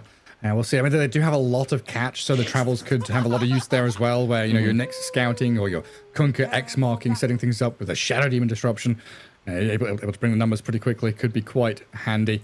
As we'll see what they get up to here in game number 2 and get away with it. As this time around, Mirana with the Solar Flare doesn't necessarily have great partners to go along with it, but it's not felt like it matters.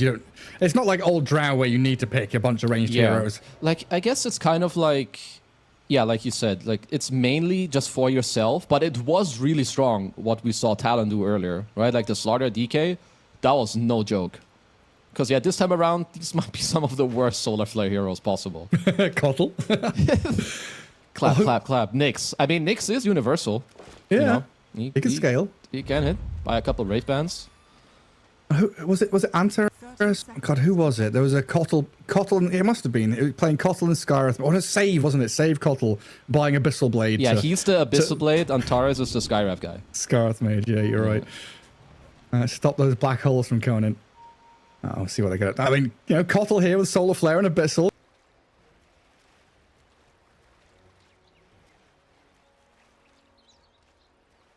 Damage into the Pango. It looks like we've got a...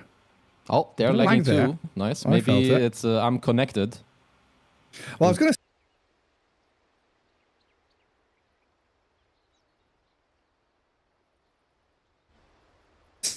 Like, stuff literally melts in this country. I mean, yeah. I hope it's not my internet cable that's melting. Yeah, it's a little box down the road. The node or whatever you connect into. Yeah, I'm sure melting. I'm sure they'll come by and fix it. Surely. But it looks like it. I mean, hopefully it's not a global outage or something like that.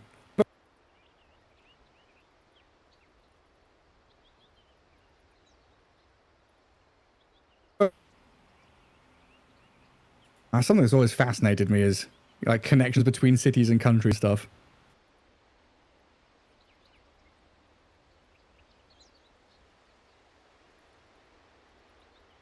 Again. Yeah, it's like every 4 seconds, everything stops. I'll just ask myself questions and answer them. It's fine. At least if there's something where I don't answer, I am not ignoring you. So just keep it up. But it's funny if I pretend you are. It's like, yeah, good point, Kizu. Good point. No, so have you seen this? Like Brazil can connect to Portugal with the internet under the water. Oh yeah, and they've got like 70 ping or whatever. No, that's actually incredible. It's crazy. It's crazy what they can do with cables nowadays. So I know a lot of, a lot of the South American players have either like moved to Europe or Serbia, boot camping there or whatever. Yeah. Or they just moved to. There's a specific like city in Brazil somewhere. No, I can't remember what it is. I read about this last time actually. I know someone was talking about it. Maybe it was like Astini who talked about Probably it. Astini, yeah. Yeah, on Twitter or something. Well, we've got a lot of reconnecting going on. I mean, I will say if Team Zero get a 2-0 in this, I think they're looking very, very good. Like, they already went 1-1 against Falcons. They won game 1 here. And if they can... anyone can win any game. Like, draft doesn't... Of course, it matters. But I do think they're slightly on the back foot. So early tempo is... It's on the horizon here. It's on the menu. They need it. Hungry for it. I mean, BB team just can't... sit back and you mentioned that kind of respect level, right? Maybe underestimating their opponents, maybe not quite fully respecting them. And this is the, game 2 coming in here. You got to be All guns blazing as BB team. Every win matters. That's a 2-day group stage. You're playing multiple times a day. You cannot be dropping games. It's going to become a very tight one.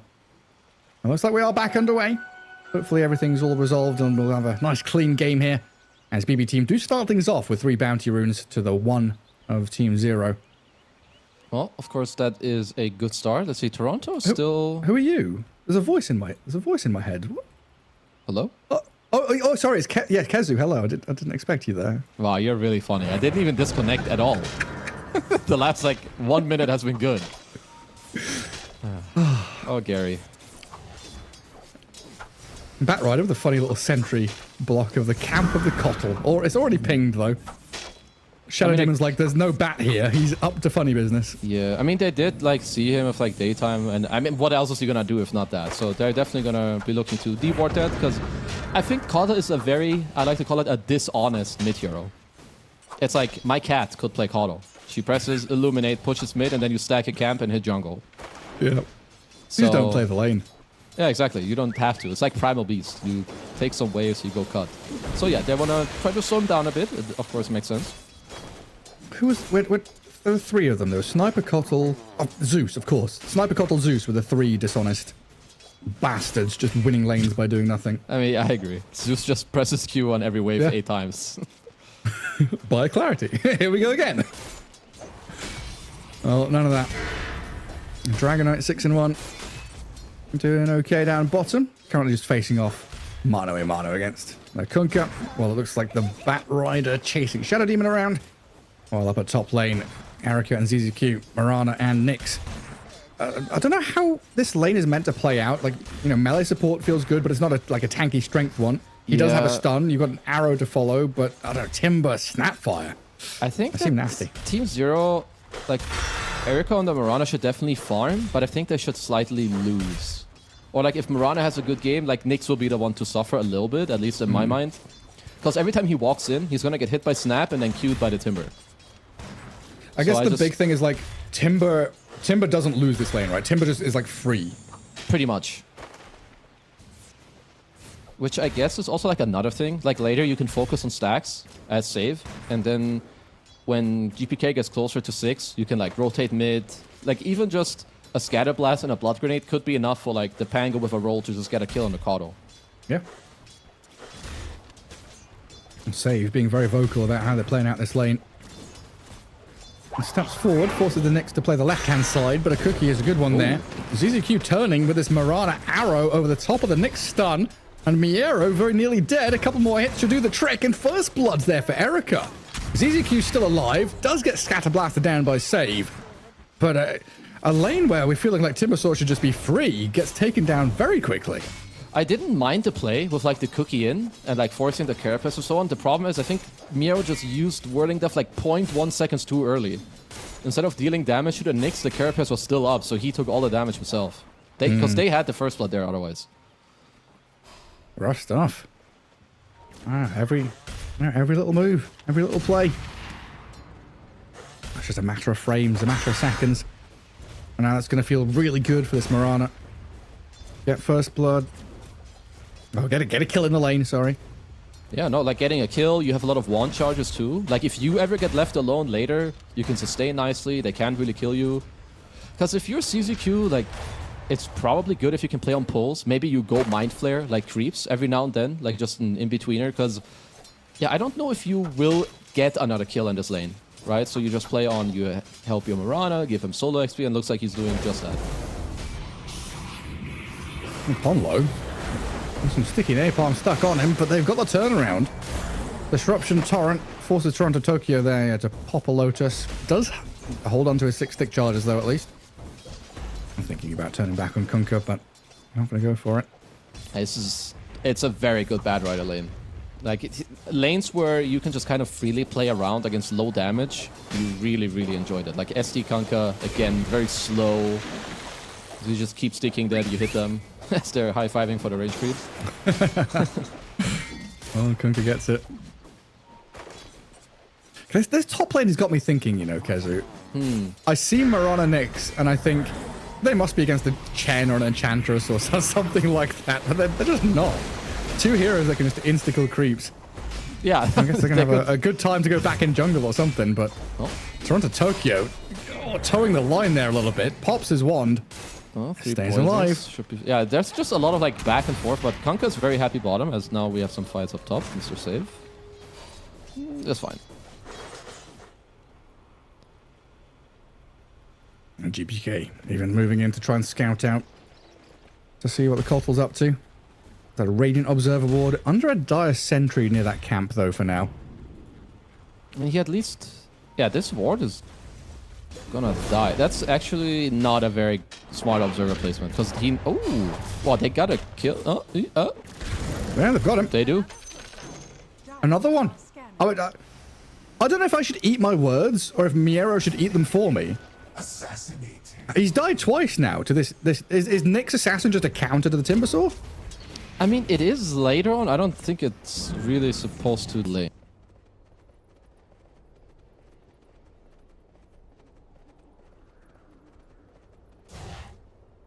Oh, that's not good. Am I still here? I am here. I'm back. I'm back here. Did you also drop or no? I think... I had a little hiccup there as...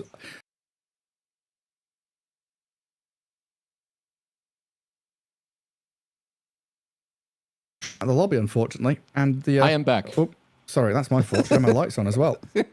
I am back. I have returned, and the players are returning as well. No, so we're having a few little internet hiccups. Okay, so I was back in shortly.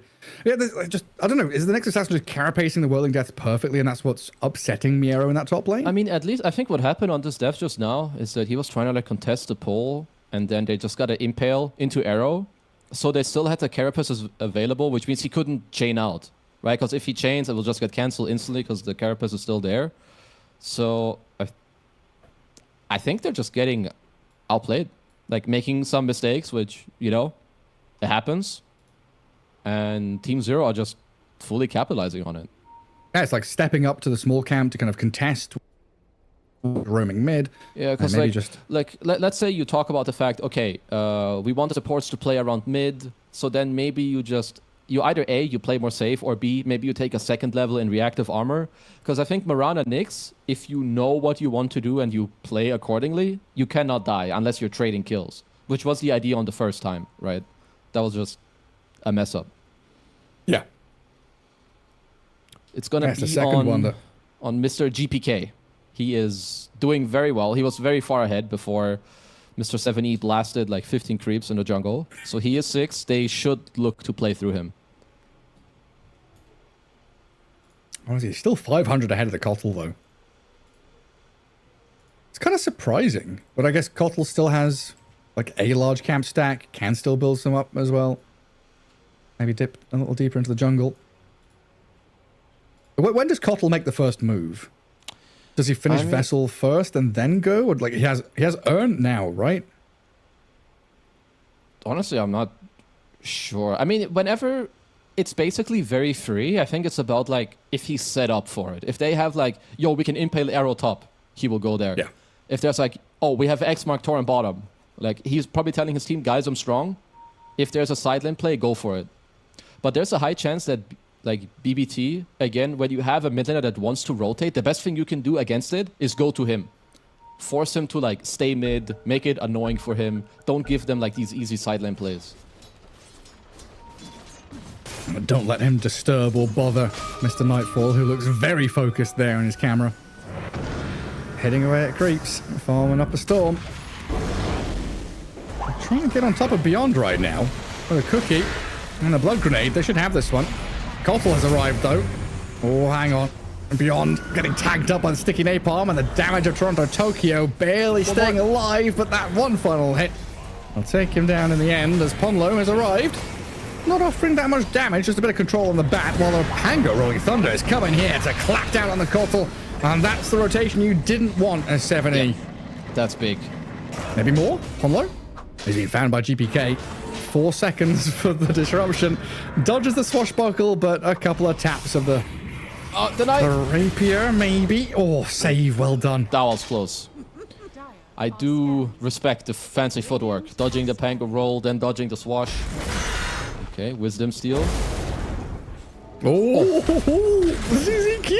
This guy is a gamer. Is he TPing out of here as well? Oh, no, not quite. That one tree next to him. Yeah, at least he does die.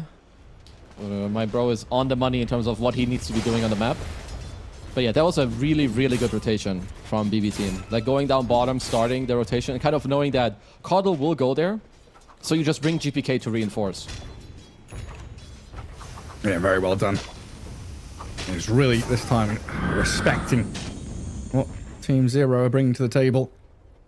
The save is even wrapping in behind 7E here, scouting out that large camp. Maybe thinking about a go as well, but it's a pretty fast Kotl. Can contest this pull. Well, a stack.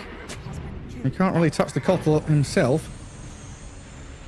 I mean, as long as they're just like annoying to him or like looking at him, zapping his XP, all of these things, like, they definitely matter.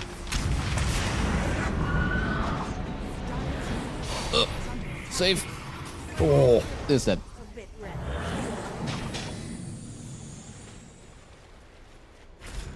And GPK going to make his way over there as well. Let's try and hold out on that mid lane.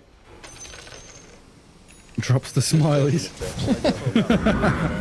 Classic moves. But yeah, things again kind of around this 8 to 12 minute period really do calm down between these two teams we've seen so far. And chill out a little bit. I like the wards for now that the BB team have. Like this bottom lane ward is very hard to de-ward from the Team Zero side. It will always spot the Caudle, like come over, or like if people are coming to like gank this DK. So I think Nightfall will have a very, very nice and easy game. And Polo just being run at. GPK alongside Toronto Tokyo and save. And kill off Ponlo, invade the enemy ancients.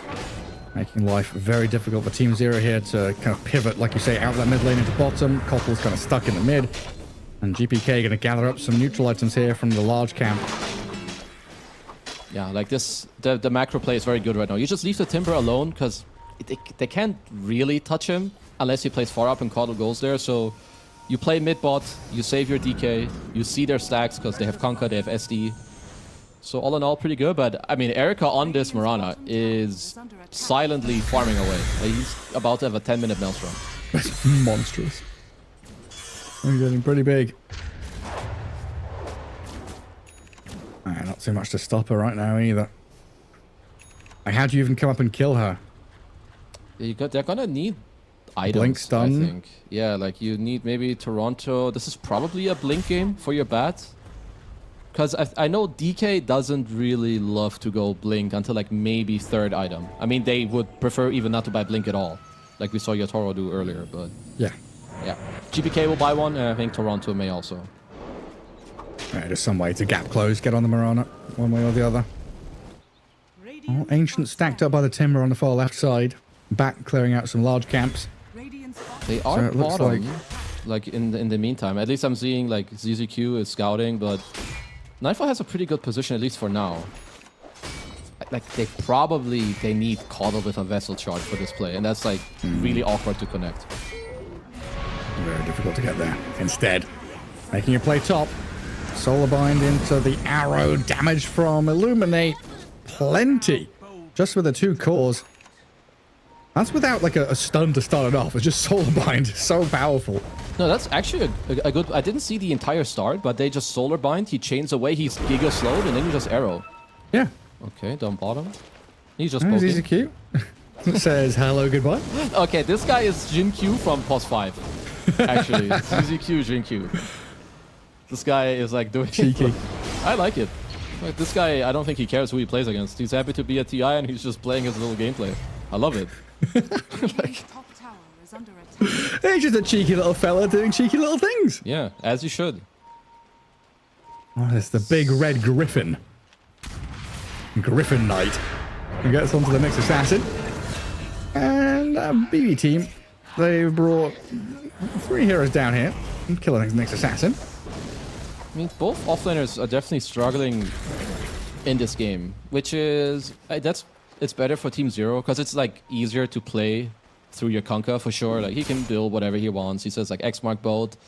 As Miero, as Timber, like you need net worth to like translate it into like moving forward, doing stuff. So yeah, he's at least got the recovery with the Ancients. Yeah, and I guess that lull in these games we've seen quite often comes down to like your cores are having a good time and they're hitting like level 8, level 9, minute 10, and your supports are just like level 4 or 5 or something. So you're kind of waiting for your supports to catch up. Like now Nyx is level 6, now Save is like level 7. Toronto Tokyo is cracked 6 as well. So you now have these ultis available to you, so you can actually smoke gank, play through your cores with your supports and actually make moves. It's probably like the moment in the game where it's like, you know, they talk what they want to do. Miro's like, I want to hit Ancients. Nightfall wants to hit Creeps because he's DK. Both Pango and Bad Rider are like pretty close to the blink, so they're like, let's wait for our blink and then use Snap ult and so on. So everyone is kind of just like waiting. Meanwhile, Kotal, he's like, I want to go jungle. Which jungle? All of them, including the enemy jungle where the Dragonite is residing. Oh my god, Psycho turns around. A lot of damage on the Ponlo with the kisses as well, but the Dragonite's blown up by the Illuminate. And GPK rolls through a couple of them, but Mirana's damage output is tremendous. Shred save, and GPK's roll has ended. Can they catch up to him with 7E Solar Bind? Not going to be close enough. Okay, well, I'm pretty sure those are travels completed on 7E. That's also the bot tier 1 dying, so just very nice rotation. From like, this is just an SD Kodo running like into enemy backlines, like literally. Then Mirana goes in the gate, he comes down bottom, makes the move. It's just very nicely done. Like, it looks very casual from BB team, in my opinion. It's like, you know, they find this DK, but everyone's still farming. Then they're like kind of trying to save him, but not really. So I hope when they get their items that they step it up, because that did not look very promising. Yeah, it's like they're not sloppy, they're just not urgent with anything. Yeah, I think so. Exactly. There's like no. It's like, yeah, we're fine. We're gonna get our stuff. I'm DK, which it might be the case, but it doesn't look pretty, at least from watching. I also love checking in on the player cams of Team Zero after they made a move, like whether or not the move succeeds. They're like, Ponlo is just smiling. Like he's happy to be involved, you know? Ponlo just like, well, yeah, it didn't work out, whatever.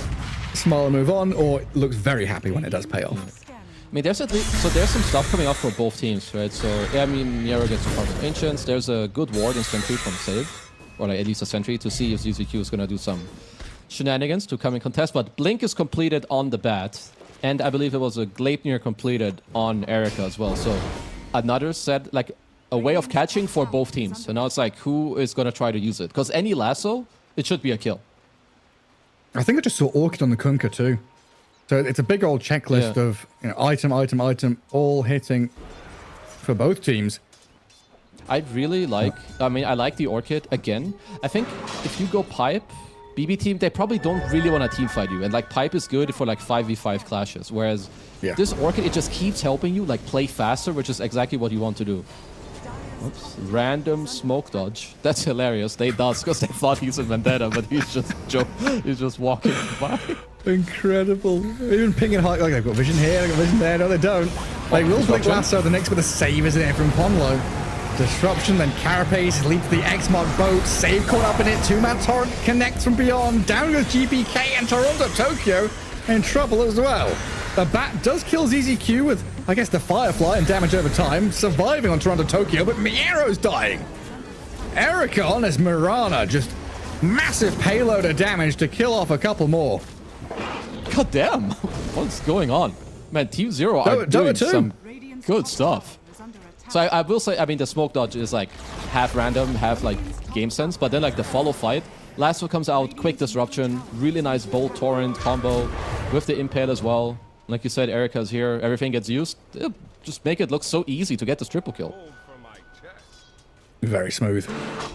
And now, kind of feeling that BB team need the BKBs, they need that extra layer just to stay alive in these fights. Like, it's 9-9, but a 4k lead for Team Zero, minute 16. That's pretty damn nice, as Beyond is going to find himself a solo kill down south. And that was a Bat with a streak? Yeah. It's 500 gold for him. He was... Somehow Toronto had a streak there. I don't know how. Okay, so ZZQ is around. Did get a ward off. Ooh, if this doesn't get de-warded, this ward will do a lot for them. Okay, it's probably dead. It's gotta be. It's dead. Radiant's middle tower is under attack. Orchid into Ags, yeah, why not? More team fight. On who? Kunkka? Mr. Kunkka. Getting the more boats, more damage. The cannons. Yeah. I mean, okay, so you have BKB now on the DK, but like what? Can you use it to like take fights? I'm not sure. It's still awkward. This is the thing, right? You've got BKB on him, but you don't have BKB on anyone else. Yeah, like your Timber is like, because Miero has had such a like bad start to his like early lane and the game, he's not ready. He doesn't have a pipe to like help his team, but he's also only like halfway to his BKB. So it's like this is a weird phase in the game where it's like you have to make a hard call on, I'm gonna farm my BKB and then fight, or I'm gonna come with you guys and try to just fight as it is. That is a big red line. Oh, it is. My BB team's got to try and cross. Arrow. Connects on the Dragon Knight. Stunned for a while. Soul Bind's on him as well as the disruption used by Ponlo to buy a bit of time for Mirana to leap away. Rolling Thunder crashes in onto her though as the Nyx Assassin protects her from the Bat Rider. Carapace and stun keeps Erica alive, kills off Toronto Tokyo, and the Mirana has another leap to get back to safety as well.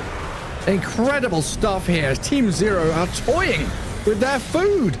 The hungry fella's going to munch on GPK, a bit of Pangolier and a Moose Boost there to maybe look at Miero as their main meal.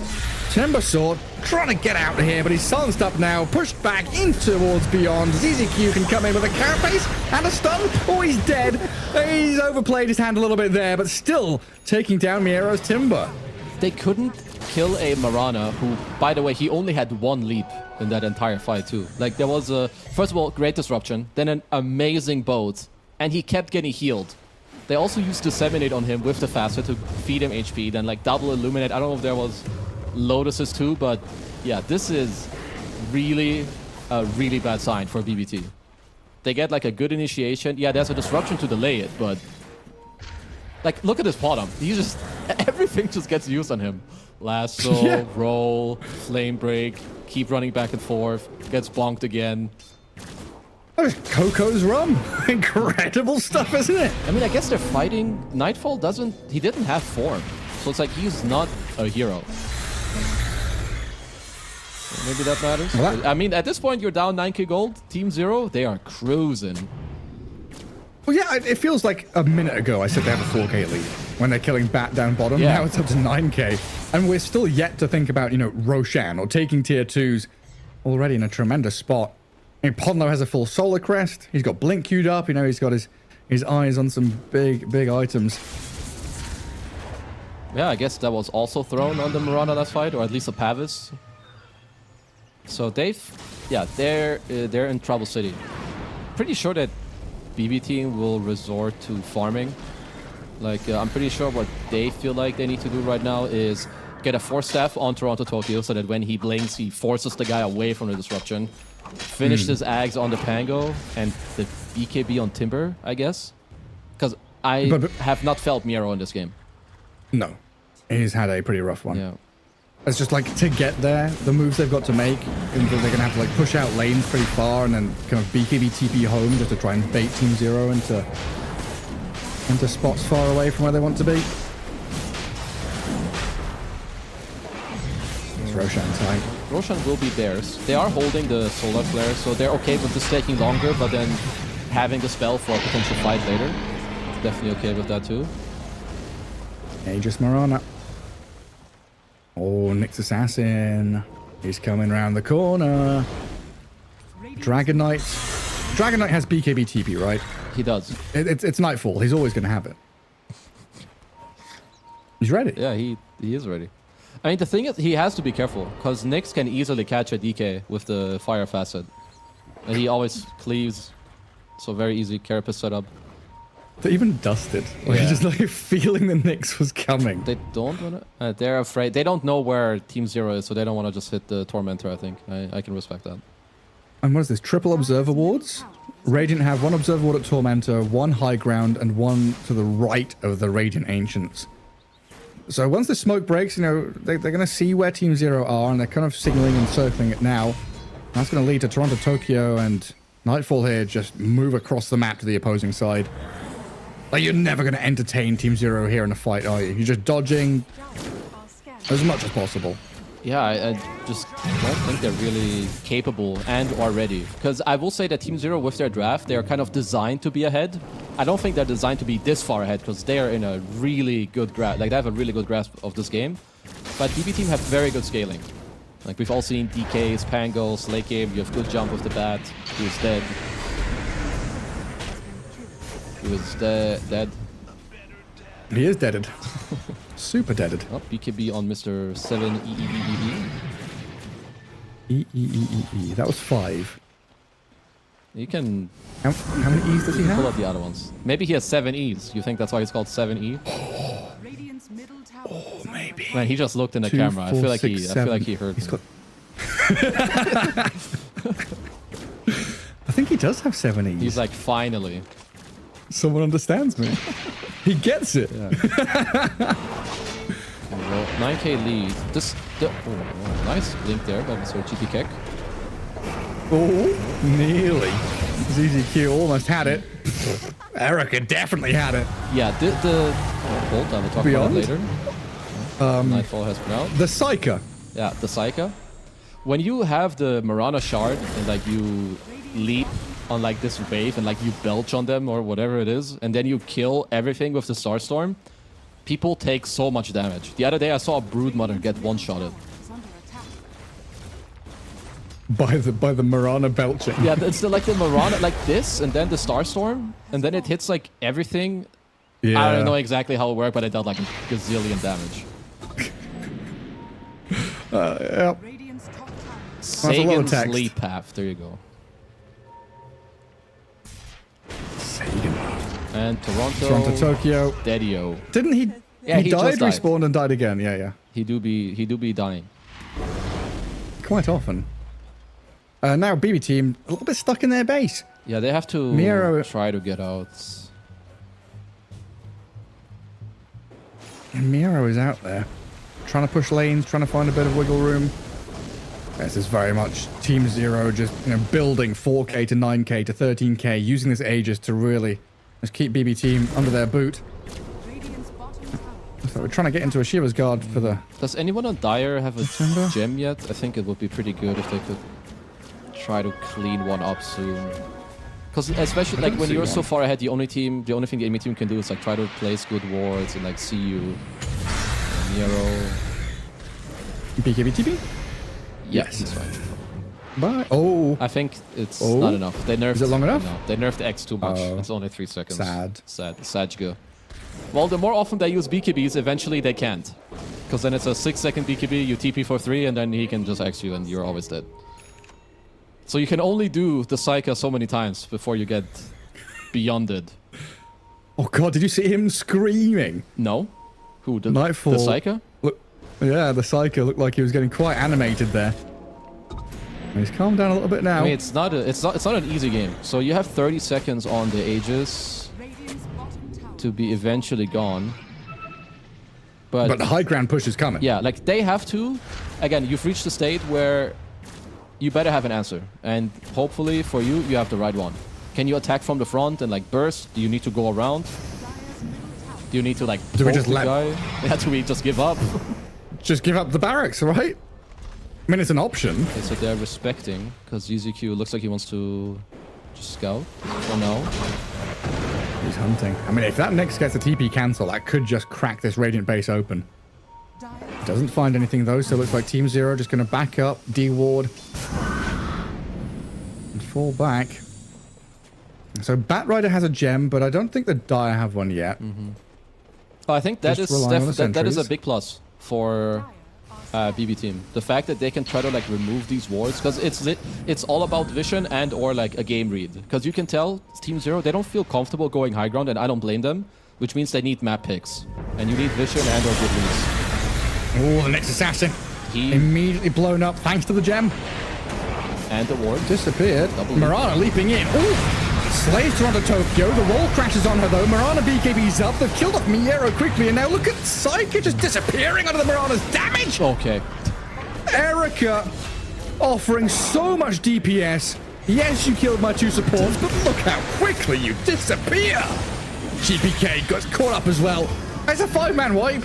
It starts decently for BB Team, getting a snipe, and then it crumbles quickly under their feet. Wait, he crit the snap for like 1100 because he has Daedalus, he had like full solar flare, he has a Grove Bow. Yeah, that is 7400 damage. Oh, God. I mean, ladies and gentlemen, this is why Pos 1 Mirana is pretty good. Back. Yeah, it's really strong. She is back. And they did kill Pawn though. And CZQ. And CZQ, my bad. He has respawned.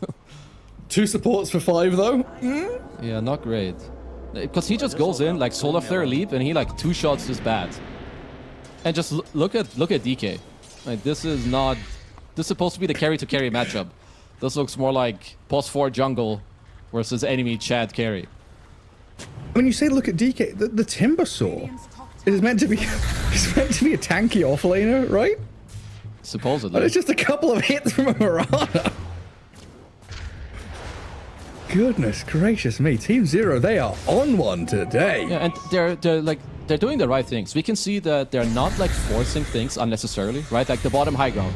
They could have pushed, but they didn't. Instead they wait as Arrow still connects. Everything connected, yeah. Next assassin, he's in a spot of bother now. Nice. Blown up by the Dragon Knight, and Mirana getting rolled on, tries to leap away beyond a bit of protection as 70 does arrive, looking at Miero's Timber Sword to take him down. God. Okay, Erica. That's quite enough out of you. Here we go with a triple kill. This Mirana is out of this world. I think Toronto may have unluckily blinked into like a boat or a torrent, and then he just got double clicked by the Mirana.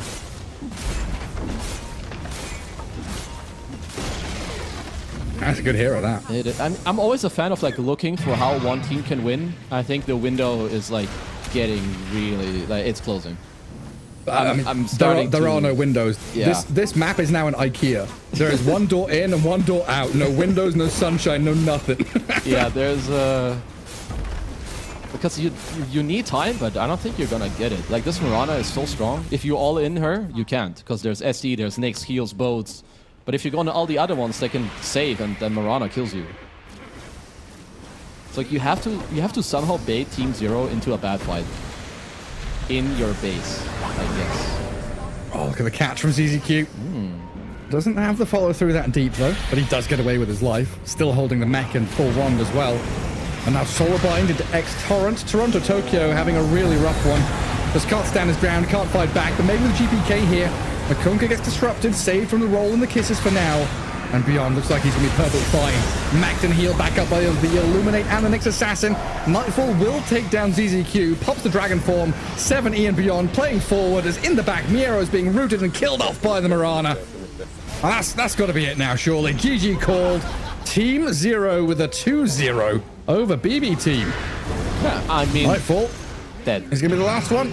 Unexpected. I think 1-1 is like definitely like not out of this world, but a 2-0, and not just like a 2-0, but the fashion. I think like that always matters. Like how much of a fight did one team put up? How hard did they like really beat the opposing team? Because Team Zero, I think, just looking good, making good moves, like very clean for a team where most people are like, oh, you know, they're new. We don't like know too much about them. They don't look like they're that new. I don't know what Ponna was saying there, but he looks like he was saying, I told you we'd 2-0 them. I told you it'd be 2-0. Not a 1-1 for us. I mean, just very, very well done. And it felt like BB Team were asleep at the wheel. You know, they were kind of drowsy, sluggish, not making the moves and the plays that we expect from them. This high skill, you know, high level team, not putting, like you say, kind of not putting up a fight. Team Zero, super crisp. Really, really incredible performance for them. Just drafts were good, solid stuff. Laning stage was okay, but it's that, you know, we so often come back to this topic, right, of separating the S-tier teams from, you know, the good teams and the middle teams, whatever. That mid to late game decision-making and execution was where Team Zero, or has been where Team Zero have shone the most.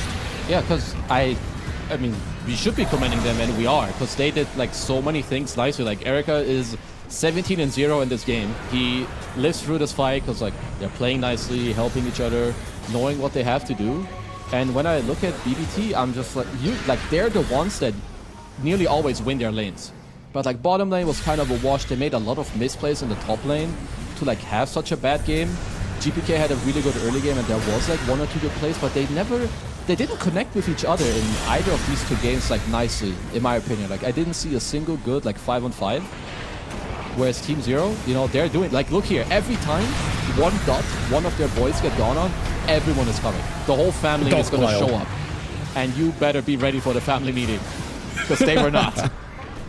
It's not a friendly one. No, it's not. Man, I put Team Zero second place in the group for my companion predictions. Ooh. And I kind of felt a bit cheeky doing that. And I was like, have I gone too far? And now I feel like I've not gone far enough. Should have put them ahead of Falcons even. I mean, I will say, so it is, well, it's day 1 of like day 2 of the groups, I guess. So they are, I believe now 3-1, but they play BB Team and Falcons. Yeah. So the other team in their group is Nouns, and arguably, I mean, definitely BB Team and Falcons, most people will or would rate them above Nouns. So if they can play like this, like if they can replicate what they did in their games today, then this team has a lot to offer in this tournament. Oh, they for sure do. I mean, this is one of those squads where, like Ponlo was saying, right, people are kind of adequately kind of judging their expectations based on results. Yep. But now you're kind of looking at these results and thinking, okay, they won 1, they 2-0'd. This is a team to look out for. And it's not just, you know, it's not just a bit of outplay. It's not a bit of cheese. It's not a bit of this or that. It is, you know, their own identity, their own style, crisply, cleanly executed. Which, when combined as those things, you know, maybe you can dismantle a draft, or you can dismantle a bit of play, or you can think about watching a replay and they ward this way, they play aggressively here. When it's everything together, that's where you struggle to beat teams. Yeah, and I think it's really important. Like, I want to highlight the fact that we talk about they're new. So they have some players who are new and some players who have been on some teams. Like, I think Ponlo has been on teams. You know, Erica has been on teams like it. Pretty sure this guy was on Vici Gaming. And I know some people who have said, yeah, you know, this guy is not so good, this guy this guy that. Like, you give them some time, you know, they vanish, they come back, they play well. This is an incredible confidence boost. Like, they're just going to feel good, now they can feel good as a team, and just take that, you know? Do what you did today, feel good, maybe you can do even better than that. So, honestly, just really, really nice wins for Team Zero. Yeah, I mean, they play, first up tomorrow against Nouns, and BB Team against Falcons going to be that. That's a spicy day 2. Yeah. My God. I mean, what are they sat at now? BB Team 2-2, because they 2-0'd and they got 0-2'd. Falcons are also 2-2? I think so. Yeah, this group is getting super messy. Yeah, this group is spicy as hell. Because also, like, if you're Nouns and you're at the bottom, like, in their mind, they would also probably prefer to also play Team Zero last. Just from, like, you know, what is going on. Maybe it's not true, but that's how they feel. So I feel like both of these teams are getting what they want. It's just absolutely wild. But that's the spot we find ourselves in, though, right? With like TI, DOTA, these teams come in as like a couple of tournaments leading into TI, but not every team played in those tournaments. So you've got some with like a bit of, you know, expectations behind them, some with, you know, that hit, like you said, that kind of hidden nature, right? If they've been scrimming in their region, or you know, Ponlo, I think, saying, you know, boot camping in Serbia, then getting to play pubs in Europe and scrim with European teams, that has always been something that's super important in LAN play in particular, right? Is your scrim partnership. I mean, you have to do it. You can only be as good as the people you play against daily. If you keep playing as people who are not good, then you can get like false bias on what heroes are good or like how good you are. So yeah, absolutely incredible stuff. I think that wraps up our day here, day 1 on the group stage, all wrapped up. We can take a look at the standings we've been talking about across all 4 of the groups. So Extreme, I believe, are guaranteed set in stone, 4-0. They are good up in Group A. And then, of course, we've got the draws in the rest of them. A couple of 2-2s, a couple of 1-1s so far. Cloud9, 2-0 up at the top of theirs. Any like surprises or weird stuff outside of Team Zero doing it this well? Yeah, I mean, Team Zero being at the top has to be a surprise to me and to most others. Now, Tundra, I don't know what's going on in their series. I think if Tundra are going to be in the bottom 2, that will be surprising to me. If Cloud9 end at the top of this day, that would also be surprising to me. But we don't see the rest yet. I will say outside of that, it looks pretty normal, at least to me. Yeah, it looks like it.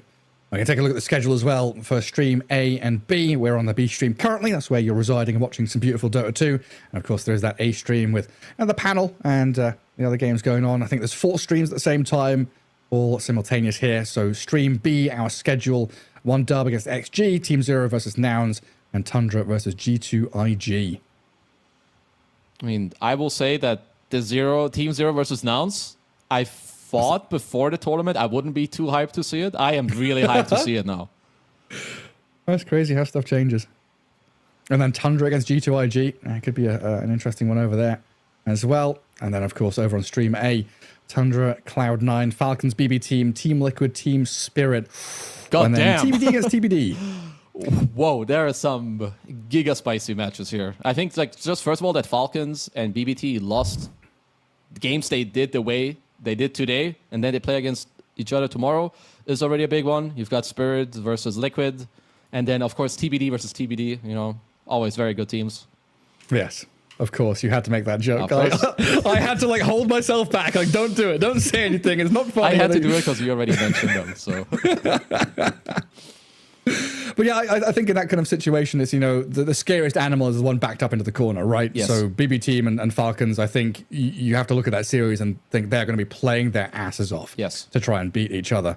But yeah, that wraps up our Dota 2 day here for the international, the road to TI, the group stage day one, all wrapped up as we say goodbye until tomorrow from me and Kezu. We'll see you in the morning.